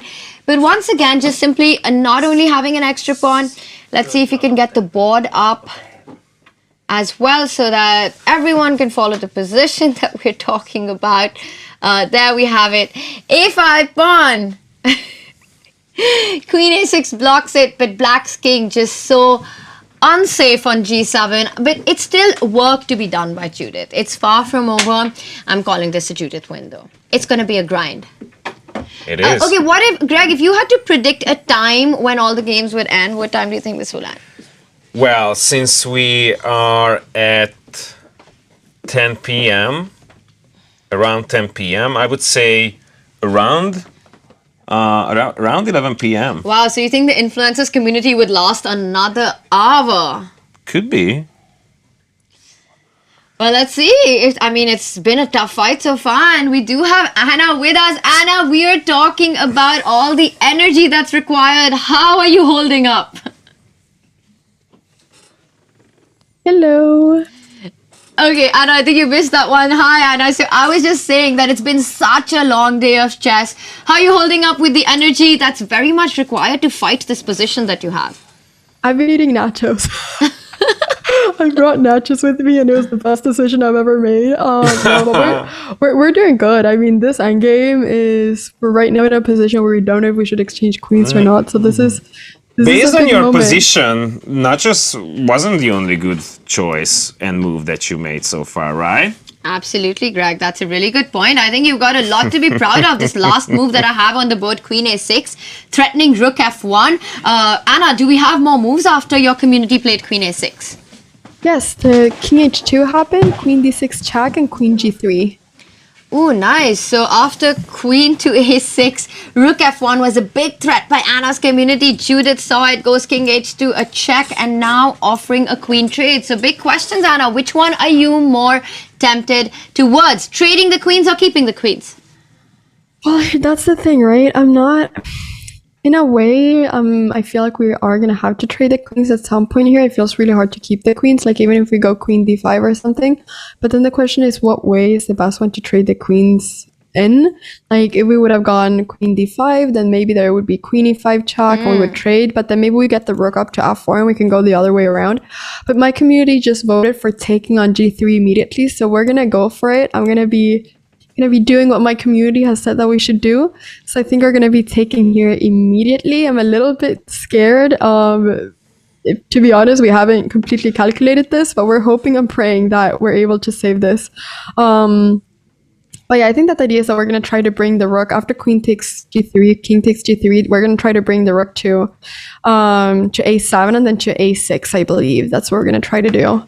And block the pawn from pushing. Making sure the pawn doesn't get too far. Exactly. So how's the energy and the vibe with chat right now and everyone who's still holding up playing this position? I think we're holding up really well, to be honest. I think everyone's really excited, and I think that now that we're coming started to an end, people realize that okay, we actually might have a chance to hold the draw. Yeah. And if we, maybe can get a draw, like that is really hype to get a draw against a legend such as Judit Polgár. So I think that people are very motivated right now to really focus until the very end. And I think when you've come this far, Anna, when you've fought so hard and you guys have made some amazing decisions on the board, you really want to give that last push and try and get that draw in. For sure, no, we definitely want to do that. So that is definitely, we're gonna fight until the very end for that draw. That's for sure. I love it. Also, the fight for the chocolate bar continues as Anna is on move 51. Tanya, can I ask a question? Wow, I'm scared. Go on. You know how we were supposed to have a lifeline? Yes. We didn't have a lifeline. Yes, the one where you can call Judith for help, right? Can you be my lifeline right now? Should I exchange queens, yes or no? Oh, yes, of course I can help out. Okay, so guys, this is a bit... a lot on the line, Tanya. So queen g3. Anna wants to know if a queen takes g3 is a good idea or not. Well, Anna, as you mentioned that regardless of what you play, the queen will be traded. I don't like the move queen g3, and the reason for that is that after this move, white will end up getting the rook behind the pawn. And once white ends up getting the rook behind the pawn, you're going to be forced into passivity and the king will simply march. So I don't suggest the move queen g3. Let me take a look and tell you what you could go for instead. Not easy. Not easy, but you know what, Anna? I think you need to find a way to keep the queens on the board. You need to find a way to keep the queens on the board and try to create some play.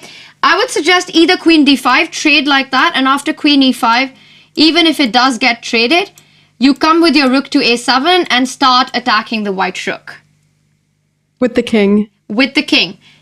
Alternatively, if your community is feeling very brave, you could decide not to trade the queen and go for the move queen g6. So put it up for vote whether you want to go into a defense with queen d5 and offering a trade, or in this position, let me just bring this up one more time. Queen g6, try and keep the queens on the board. You don't know how much I appreciate this. Everybody's so happy right now. Thank you so much, Tanya, for helping us out in this very difficult moment. Tanya, my dear, GG. Well, all the best. I know this is a difficult decision. I would say don't trade on g3, guys. All the best for the fight ahead, Anna. Thank you so much, Tanya. Thank you. Wow, that was so much pressure. I mean, how it's just so quick. Like stepping into the shoes of Judith for the lifeline. How about that? I mean, it's a tough position, and really, I can imagine the community being under so much pressure here to try and decide. For what it's worth, I would have given the same advice. Yes, I completely agree, and I'm So we just received word that Anna Rudolph is about to forfeit. Can we just check the state of the game? And we know that we had a few more moves, so I'll need an update on what happened on this board. I'm not getting an update. The board that I have currently is still a few moves behind. Could you help us? What's happening on After Rudolph's d4, board? we know this happened, but this is all that we have right now. So maybe chat can tell us what were the moves played, but we are getting an update that Anna's community has decided to resign and call it a day. Maybe she can tell us what happened here. Anna, what happened? According to what we just received, the information about the state of your game is that something like this. No? Wait, are you talking to me? We slightly miscommunicated. We think we should be. Oh, is it Anna or Anna? Like, Well, it is Anna Kramling's community. Anna, you can. Sorry, Anna has also they're both with us. And she heard that they are resigning. So both of us Annas, I think we are planning to make a few more moves here as the tomatoes. So what we were discussing is that resignation isn't coming very soon. We just wanted to gracefully wait for that pawn to march up the board, the pass pawn of Judith. So we are waiting on Judith's move, and I was just saying that in a few moves we're gonna have to resign. Yeah, no, I would be surprised if this was the moment that was chosen, because you know there's still. Hear me? Hello? Yes, we can hear you. Can you hear us? Hello? Anna, do you hear us? I hear you now. I hear you now. Yeah. Yeah, I was just saying that I was pretty surprised that if a decision was taken to, resign at this point. One, the chocolate bar is at stake. You guys still have a lot to fight for. And also, I mean, the position itself, I think there is still some game to be played here, Anna. Yeah, absolutely, Tanya. You brought up the most valid point, the chocolate bar against Samai. So we got to make a few more moves and then gracefully resign and accept the fact that Judith is extremely strong and has crushed the tomatoes into ketchup.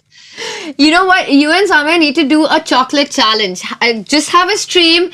It could be chess or whatever. And whoever wins, basically, the one who doesn't win has to have, well, I don't know, maximum number of chocolate bars. Or maybe it should be the other way around. I think that's a great idea, Tanya. I'm gonna definitely use your train of thought there and the idea for a future battle. A chocolate challenge. Join too. Yes, you can join as well. Prop night. Oh my God! What an Prop night is what we need to do, Anna. I think we've got a lot of people in for that one. I know Katie's in. I know you're in. I think we need to have a chess players prop night stream. We're gonna do that really soon. Well, Anna's team is still fighting for that chocolate bar, so the game is still on. But before you go back to your community, I want to ask you to give us an update on the moves, because our system is not telling us what happened. I think you're up to date. We are waiting on Judith's decision here. I think she'll be pushing the D pawn because D5, D6 seems really strong. So we are just waiting on Judith to get back to the board. So it's still rook takes A2, and this is the current position on the board? Yes. That's awesome. what we see. All right. Well, all the best if D5 does happen.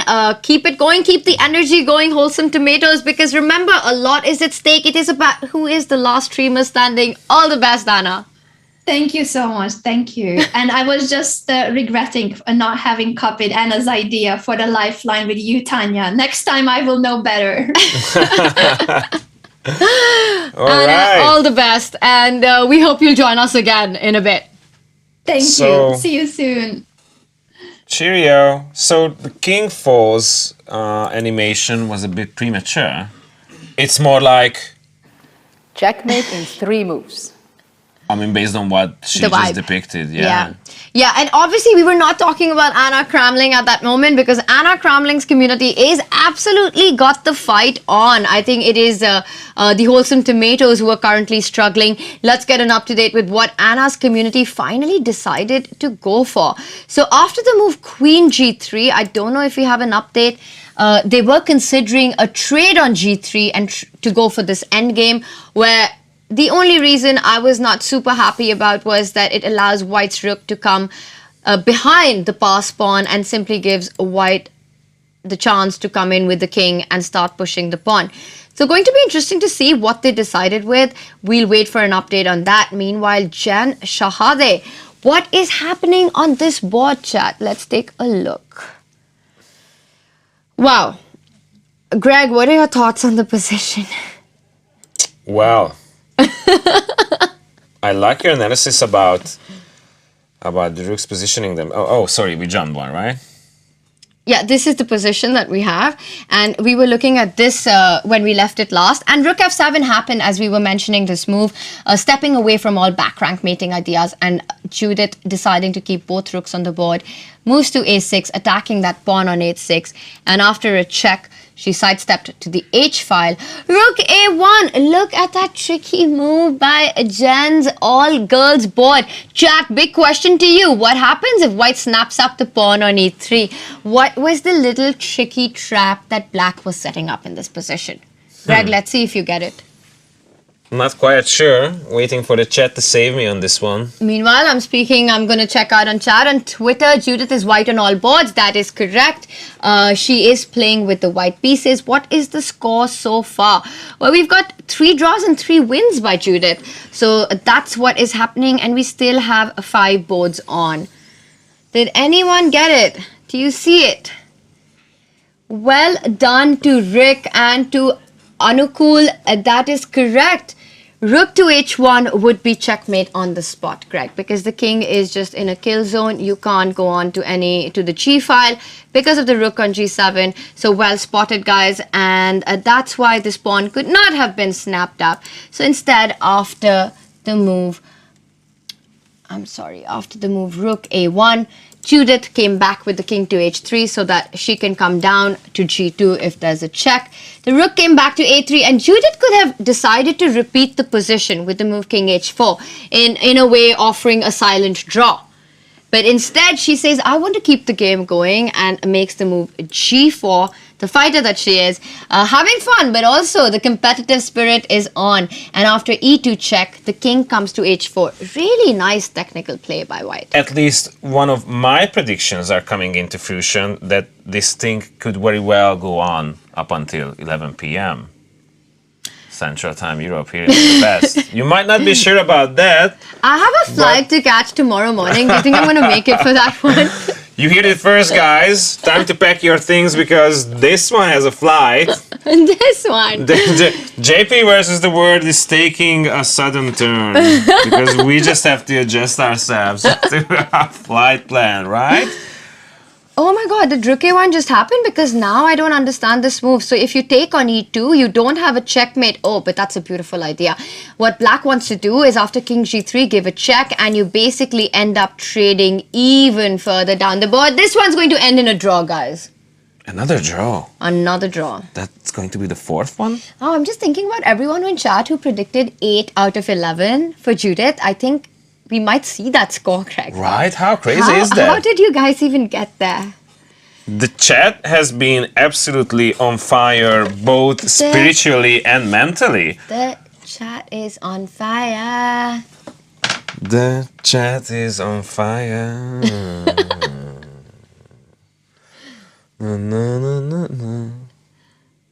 Okay. Are you adding another line to it? I'm trying to do something here. I'm cooking up something, but in the meantime. In the meantime, let's get back to the position. And this is the Magnus Chess Academy where Judith, this is the only board where I really think Judith needs to be a little careful. Maybe not anymore though, because she was down a pawn. But wait a second, what is the future of the e3 pawn? And the answer to that is very dark. Because how are you ever going to defend this pawn on e3? Rook e4 played the last move. And I'm just wondering, what does black have in mind? What comes to me is this check, and then trying to get your rook to c3, defend that pawn on e3. And I think that's what Magnus Chess Academy is about to do. I still think... The infamous e3, that's always a bad sign, right? What is? The infamous e3.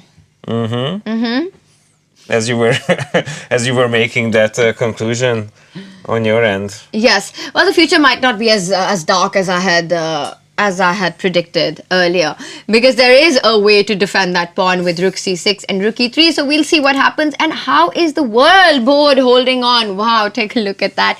We have managed to give a check, and we do have some more moves. Can you get me up to date? System is actually waiting for our proposition. Knight f4, king h6 played, and f6. Wow, this is just so tough because the pawns are just advancing down the board. Greg, I want you to suggest a move. Really? Yes. Okay. Finally. There are no good moves in the position. That's the good news for you. Seriously? Yes. Is that we're gonna go with? Oh my god, I'm told by iPhone that it's almost 3 a.m. in India. Wow. So we give them a pass, right? Falling out from the top 3. Yeah. Regarding nations watching the stream. You know, since there are no good moves here, You just took the pressure out of my shoulders. Exactly. I was just gonna, I don't know, go for some blood, right? What's the green arrow? That's the last move that was played. So Obviously, f6, okay. and what white wants to do is just try and promote that queen. There really isn't much that you can do, so feel free to make a move. No, I have a feeling that... it's already done. Okay, yeah, wow, this is the aiming- one that I was go for. Oh, okay. Yeah, so Greg suggests this move. I mean, there isn't really much to do, but at least we might win the g6 pawn and just prolong our suffering a little longer. Which is still an exciting and amazing thing to do against Judith, right? You want to prolong that Yes. honorable suffering Because there's- in the sight of her. There's, what's that word? Majestic? No, what's that other word? You know, there's there's pleasure in pain. Okay. There's what in suffering? The equal of that.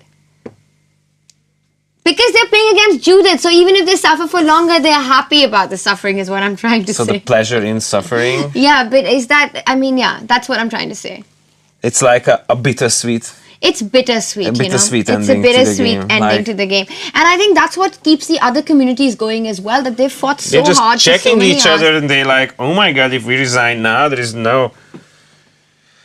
But you know, word on the board is that Jen is up for some chatting, so we might just pop her up and ask a few questions. Obviously, I'm going to let the ladies do the talking, but then again, I'm really enthusiastic about letting them do the talking. So Jen, can you hear us? Are you here with us? Oh my god. Jen, congratulations, you guys did it.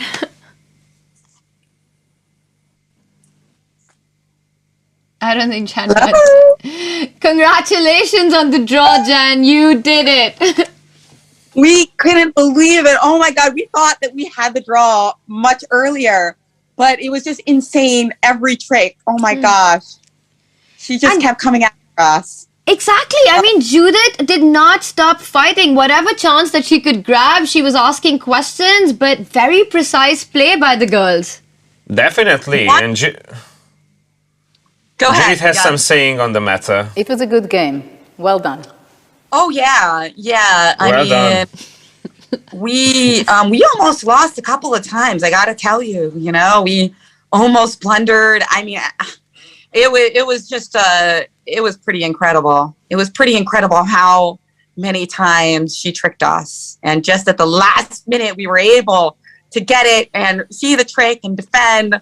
Oh, we're so grateful to have had this opportunity, and the girls from all over the world. Some of them have stayed on from Kenya, from where it's 11 or midnight right now, and everybody was just cheering when she offered us the draw. I can go on, Greg. Go on, dude. I was just saying, I can imagine the entire vibe in their chat. You know, you play this long marathon game and it comes down to the wire. And even though you're completely, you're so tired, you know, with this long, big struggle, but the happiness and the satisfaction at making it to the end and then drawing the game is just so rewarding. It's amazing. I mean, Alessia's chat was going wild as well. And thank God we also had women's grandmaster Nadia Ortiz, because she found so many ideas, and some of the children. We actually had a girl, Jessica Hyatt, in our chat who was incredibly helpful. She's so talented. She actually just got a $40,000 scholarship to study play chess. So yeah, we had an incredible group in our chat. We had a couple of girls from Lebanon, Kate and Sky, who also helped us, and they idolize the Polgár sisters because they're championship sisters as well. Yeah, we really are very fortunate that we got this opportunity and that we didn't blunder the many times that we almost did. Well, I have just one question for you, Jen. What was the most frightening play that Judith made? Because you mentioned that you thought that the draw was quite close earlier in the game, and then she was able to come back and put up some more fight. Which was the most scariest point in the end game when you were like, oh my god, she might turn this thing around? You know, honestly, we thought she was about to offer us a draw with Rook F4. You know, we were, oh, she's offering us a draw. And then when she kept fighting and went for like rook a7 and you know, attacking us on g7 again, we were so shocked. And suddenly we were like, oh my God, we might lose this game after all. We were literally pre-celebrating, and that is always a bad thing to do. We were like, yes, we got the draw. She's repeating moves. And then like, nope. And it's also incredible how in the end this precise sequence of move was found by your community to trade off all the pieces and go into this rook and king versus rook and king. So super job done. And Jen, I can only imagine the kind of motivation such a result would have for the girls in your program and the vision that you have for them. Absolutely. And I think one of the things it motivates us for is to study endgames. You know, a lot of kids don't like to study endgames, but I'll tell you what, everybody who just went with us for these last 4 hours, they had the best endgames lesson of their life, because they saw that a player like Judit Polgár will fight and fight and fight. And, you know, that's what you have to do if you want to become a champion. Look for every possible win. And she just, you know, showed them the class of the great players in the world. And I think you can't get that from a book. So that's why this opportunity was so unique. You cannot get what we just got in the last 4 hours from any book. That's very true. You know, when you're playing against the best in the world, they're going to take every single chance that they've got, and you've got to be up for it. And thinking that the game is over before it's over, nothing worse than that. But Judith, your community managed to put it out till the very end. Congratulations on this result. And how are you going to celebrate with the girls now? Oh, wow. Well, more endgame for everybody at US Chess Women and our cross-cultural program with the Girls Kenya Business Meets Kids in Chess and the Lighthouse Chess Club. They have been so amazing partnering with us. And we've always been telling them, the girls, you know, study your end games. And I think now they're actually going to believe us. Well done, Jen. What a nice way to prove your initial point, Jen. Congratulations on the meta. Huge round of applause. GG. A lot of things come to mind, right? Congratulations, Jen, to all of you. And you guys were big love to the definitely girls. amazing in the clutch. Is what I'm saying. And thank you for such sports about these long games. You know, I mean, you're amazing commentary throughout it, and it's grueling. And we have much love for everybody over in Dubai who's making this production happen. Jen, before we say goodbye, we want to see your victory dance. Like right now. All right, this is it. Congratulations once again. I love it. You guys have been an absolute blast. Thank you so much. GG. Thank you so much. Bye. All Bye, right. Jen. Thank you. Congratulations to Jen and her all-girls board for holding that draw against Judith. Super, super game. We have another chat that we can open up, but before that happens, can we just take a quick look at our proposition for the word board? All right, let me just quickly bring that up.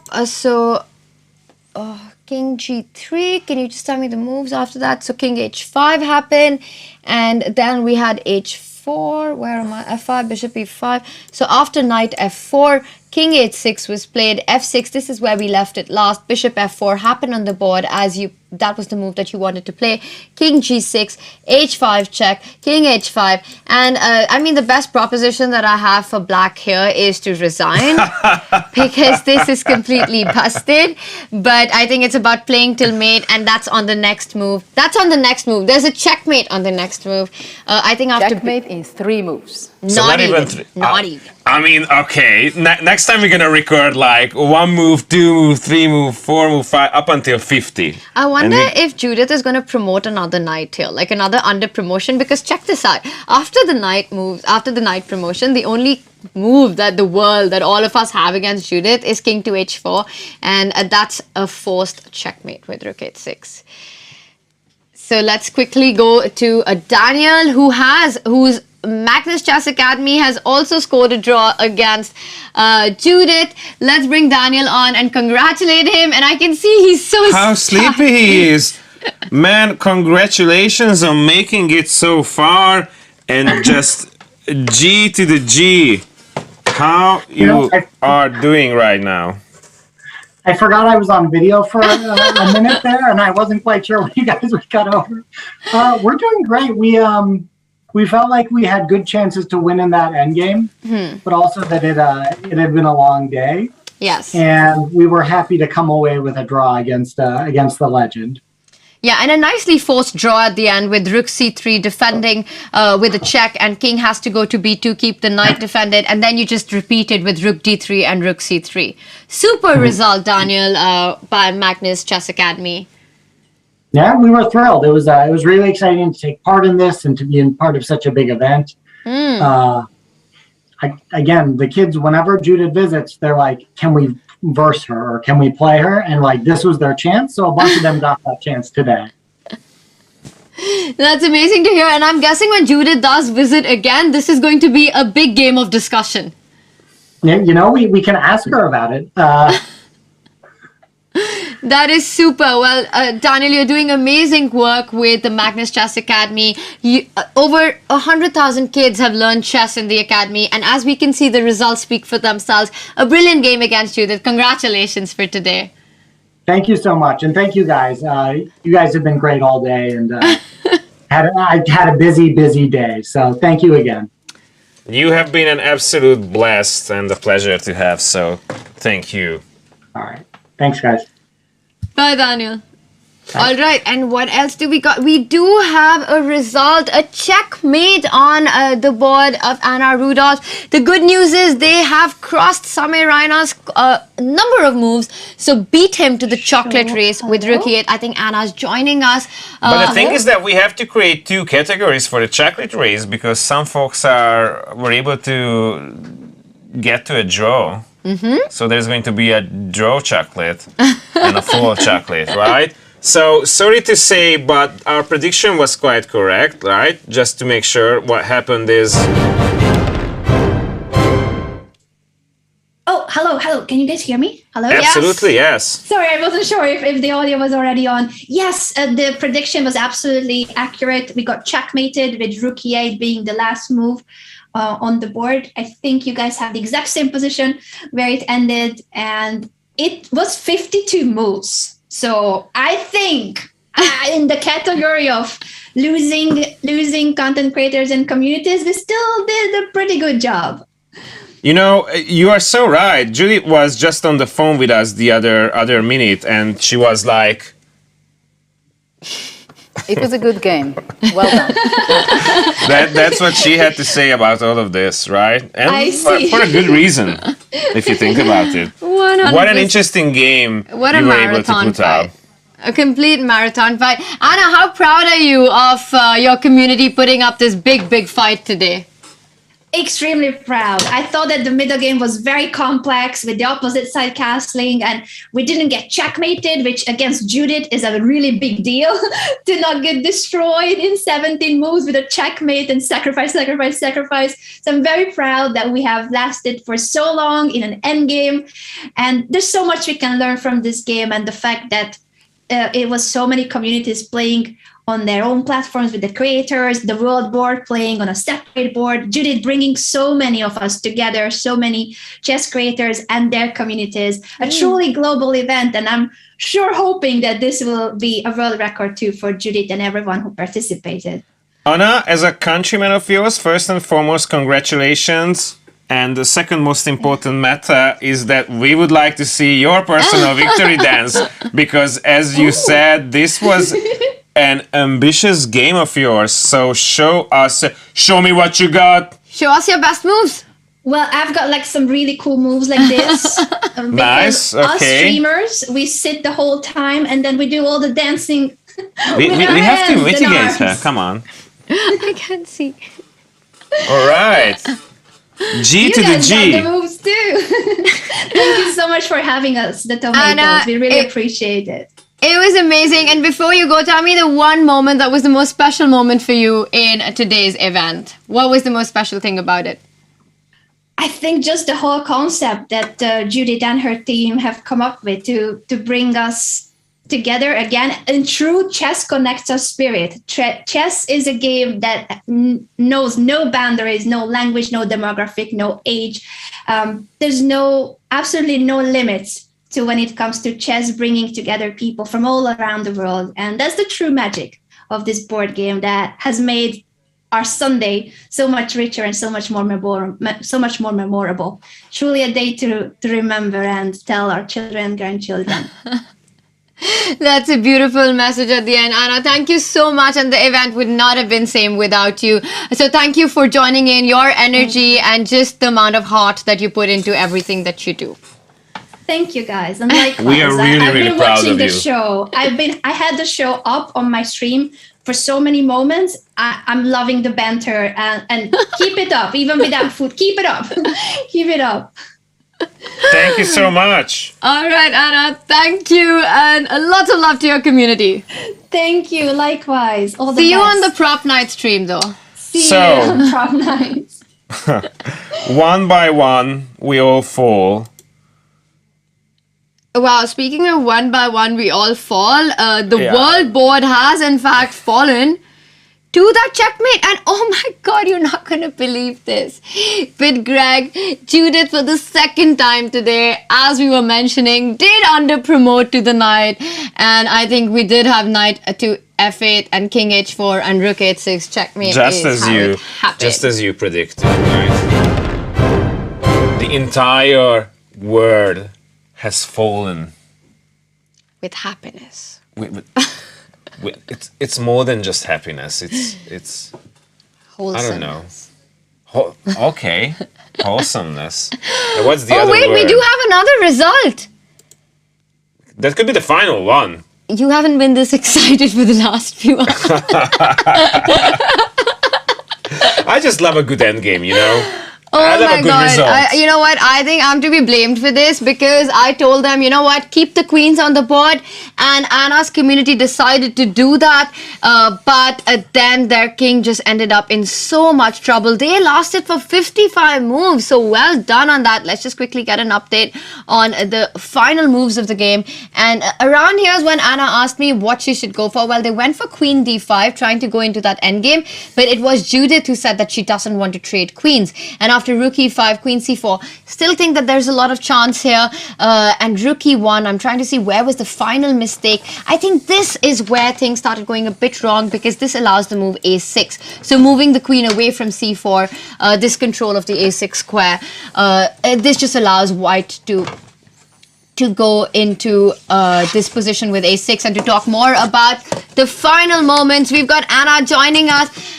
Anna, what a day. I don't know if she can still hear us. Anna, first Welcome. and foremost, how do you evaluate the beautiful advice that you have received from her? Anna, you have all the right to put it all on me. Because that was a clutch moment and you decided to use your lifeline with Tanya and I don't know, was it a blunder? I'm not quite sure. You ladies fight it off. It's okay, Tanya. It is definitely okay. I'm so happy that you helped us there. And yeah, it's sad that we lost at the end, but I mean, everything we wanted was to be the last game standing and to get the chocolate. And I'm not even sure if we got the chocolate or who got the chocolate, but at least we're the last game standing. You guys had a marathon fight on this one, and I really like your decision to go queen d5, Anna. I think your community fought till the very, very end. And of course, it was a tough game, but damn, it's been, 6 hours of play. How are you feeling right now? Relieved that it's over? Happy that you got the chance to play against Judith? What is the feeling like? What's the emotion? I'm mostly just happy. Or put it in another way. How was this? Was it like a soft landing? Was it like the hardest of them all? To be honest, I think that at the end, I was just hungry. I was just hungry and relieved. But in general, I mean, the whole experience was just so amazing and so cool. And I'm like, if I could like frame this, like I would like make a painting out of this game. Like I would like frame it in like my room. Because it was just such a cool experience to be able to play against, someone like Judith, and to be able to do it not just by myself, but with like so many people around me, with my whole community. It felt really amazing to be able to have all these people, with me, and that we did this together. So it was just extremely fun. I had a lot of fun doing this. So You guys were such an amazing presence, such an amazing force. You lasted, 55 moves, which is probably the most than any of the ones who have, well, in the end fallen, but still, we need to see your victory dance, is what we need to see. Victory dance? Yes. In 3, 2, 1. Show us what you got. All right. Party hat and everything. Come on. Show us your best moves. Tanya, you are as well. Come on. We have to encourage our players. I'm loving the party hat. The party hat is an amazing addition. Congratulations of making it so far. Unfortunately, we are going to have to say goodbye, mostly because you are starving and we don't want to see you collapse live on the show. So I will eat my nachos. I'll be great. No worries. G to the G, or as Judith herself would say, it was a good game. Well done. Well done. Thank you so much, Anna, and a lot of love to you and your community. You guys fought so hard. Thank you for joining this and making this such a special event. Bye, Zuzana. Take care. Thank you so much for doing this. Thank you for inviting me. This was amazing. You guys were great. The whole event was great. Thank you so much for inviting me. Take care. You and your whole community, awesome people. Cheers. Thank you. Right. Bye-bye. Wow. Oh my God. This is it's done. It's done, What's and up with the the final points? score is 5 draws and 6 wins to Judith. Can you do the maths? That's 8.5. That's 8.5 out of 11. So a lot of chat suggested 8 out of 11. Very close prediction there. It was a tough fight. 5 draws. So Ketty's community drew, Pepe's community drew, Jan Shahade's all girls board, the Magnus Chess Academy and Ray Enigma. These were the big scorers today with 5 draws and 6 wins for Judith. What a marathon big fight this was. And so an easy question. I do believe that the most amazing move and situation in from your perspective was Rook to B2, right? Oh, that was a stunning moment. That was an absolute stunning moment. And we do have a message from Dubai. All right, so finally. Let's hear it from Dubai. Word from the woman herself. Let's do it. Let's check on. I would like to thank you for all the communities, Odzdarva, Agad Mator, Samai from India, Ray Enigma from Spain community, of course the Kids Board, the Magnus Academy. Also, I would like to thank very much for Jennifer Shahade for the Girls Board, so the girls could also connect to this wonderful event.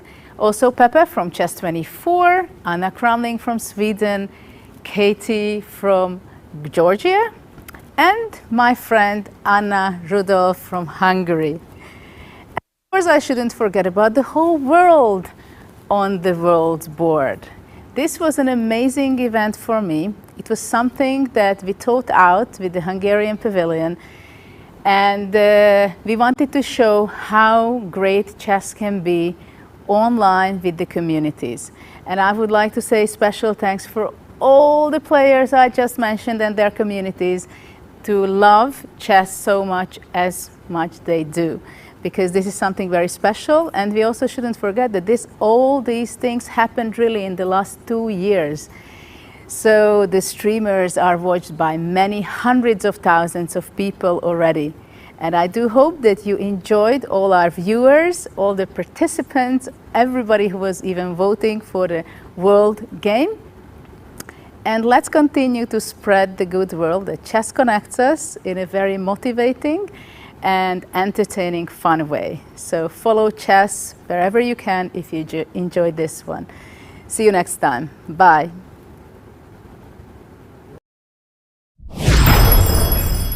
Welcome back. Wow, that is an amazing message by Judit Polgár. I have no idea what is happening here. Greg, what are you trying to do? Are you going to...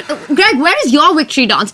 You've been forcing everyone to do this. It's your turn now. And it was... I did such a good job forcing them into doing that was dance. amazing. I loved it. Lovely hats and everything. Before we say our This goodbyes, was the best move. I think congratulations to you, first and foremost, because the energy that you put into this whole thing and the way you were able to connect all the different pieces on the board, right?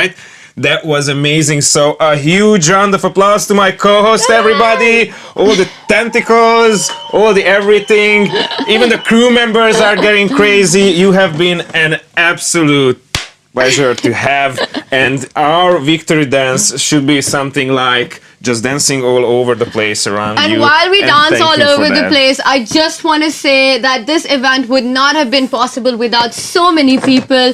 So just a quick thank you to everyone who put this together. Of course, everyone at the Dubai Expo, the Hungarian Pavilion. Thank you for so much for having everything ready. Judith for this entire idea of getting the world together. And Greg, this was a pleasure doing this with you, and this was a lot of fun. You were amazing, but you know what? Oh, there's no but to that. But I just want to add, none of this would be possible without our production team. So a big shout out to our producer, Panna, Mark, everyone else behind the scenes. Thank you so much. And of course, last but not the least, our audience. We love you guys. Remember, chess connects us. And this has been an absolute celebration. So thank you for being with us over this entire marathon event. What a day of chess it's been. I've got a flight to catch tomorrow, Greg. What are you doing? I just want to show that both YouTube and Twitch were absolutely amazing, and you guys were such a huge blast, and we had such amazing moments, and Judith was like truly amazing throughout the whole deal. And I'm just realizing that I shouldn't have said anything because that was such a good and final word. Oh my God, I think we created a record, because just remember to close it down in such a nice frame. Put the whole thing into a frame. What was the idea behind all of this? One, to celebrate chess. We did it. Yes. We created something new. It was a fresh take on chess.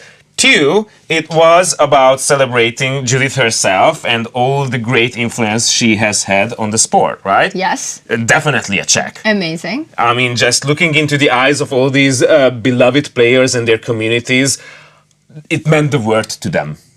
And three, it was connecting people throughout Judith, throughout chess, and throughout the Dubai Expo and the Hungarian Pavilion. So I think we went 3 out of 3. Everything done. Everything done. As Judith would say herself. It was a good game. Well done.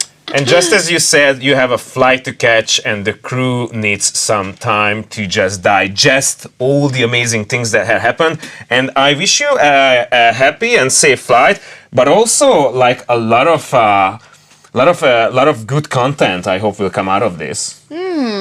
Yes, I'm looking forward to all the streaming that I'll be doing as well when I get back. So everyone in chat, thank you for hanging out with us. It's been amazing, Greg. We're going to sign out with a highlights video for all of you guys. A highlight video is coming up next.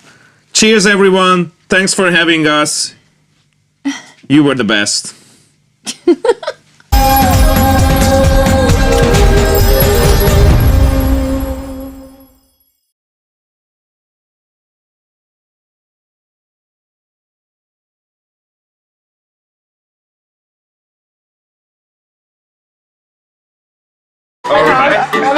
Little octopus. This is one of those.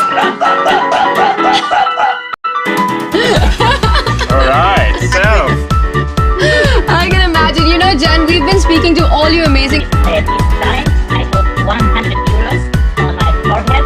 Passport man. Judith, right? She understands that you are going that through. Is okay. Storm. Judith said over there, right? Absolutely. Round of applause for the great work you have been doing. Getting into Judith's position. So this can get a little tricky. I really, really like how Black has handled the position so far. And in this position, after knight d5, knight takes d5, queen takes d5, the rook is under attack.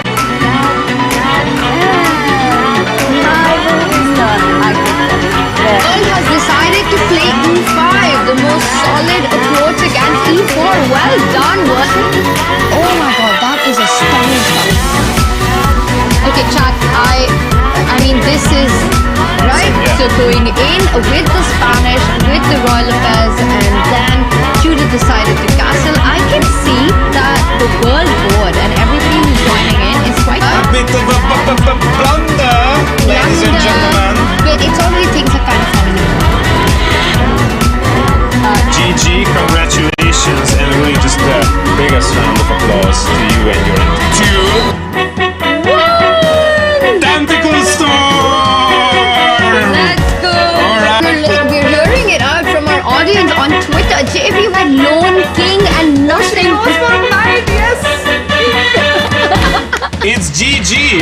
we have something like that at our... Right on the other end of the board, and then he's making a knife on the saving the planet here. Indeed, because you did it once again, and those 3 white knights and that entire chase. And you know, having that said, so we've got Antonio Radic. Well, so we're all waiting for you to get that fixed up. But meanwhile, there's a lot of action on. this board is on fire, right? Anna, how are you feeling about the game? This is nerve-wracking. So, good luck with your clutchy situation, and keep it true, keep it honest.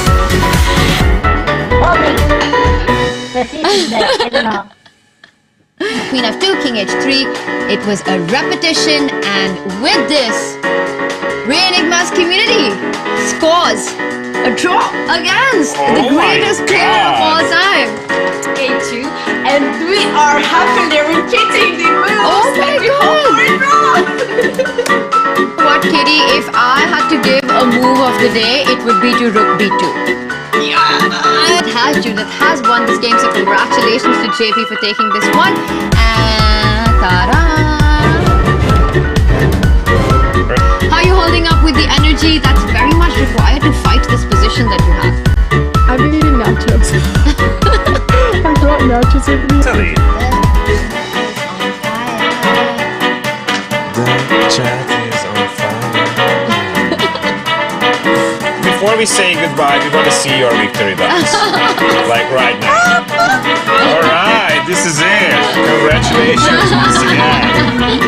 I'm loving the banter and keep it up, even without keep it up. Keep it up. Thank you so much. Alright. I'm loving the party hat. The party hat is an amazing addition. Congratulations on making it so far. Oh my god. This is it's done.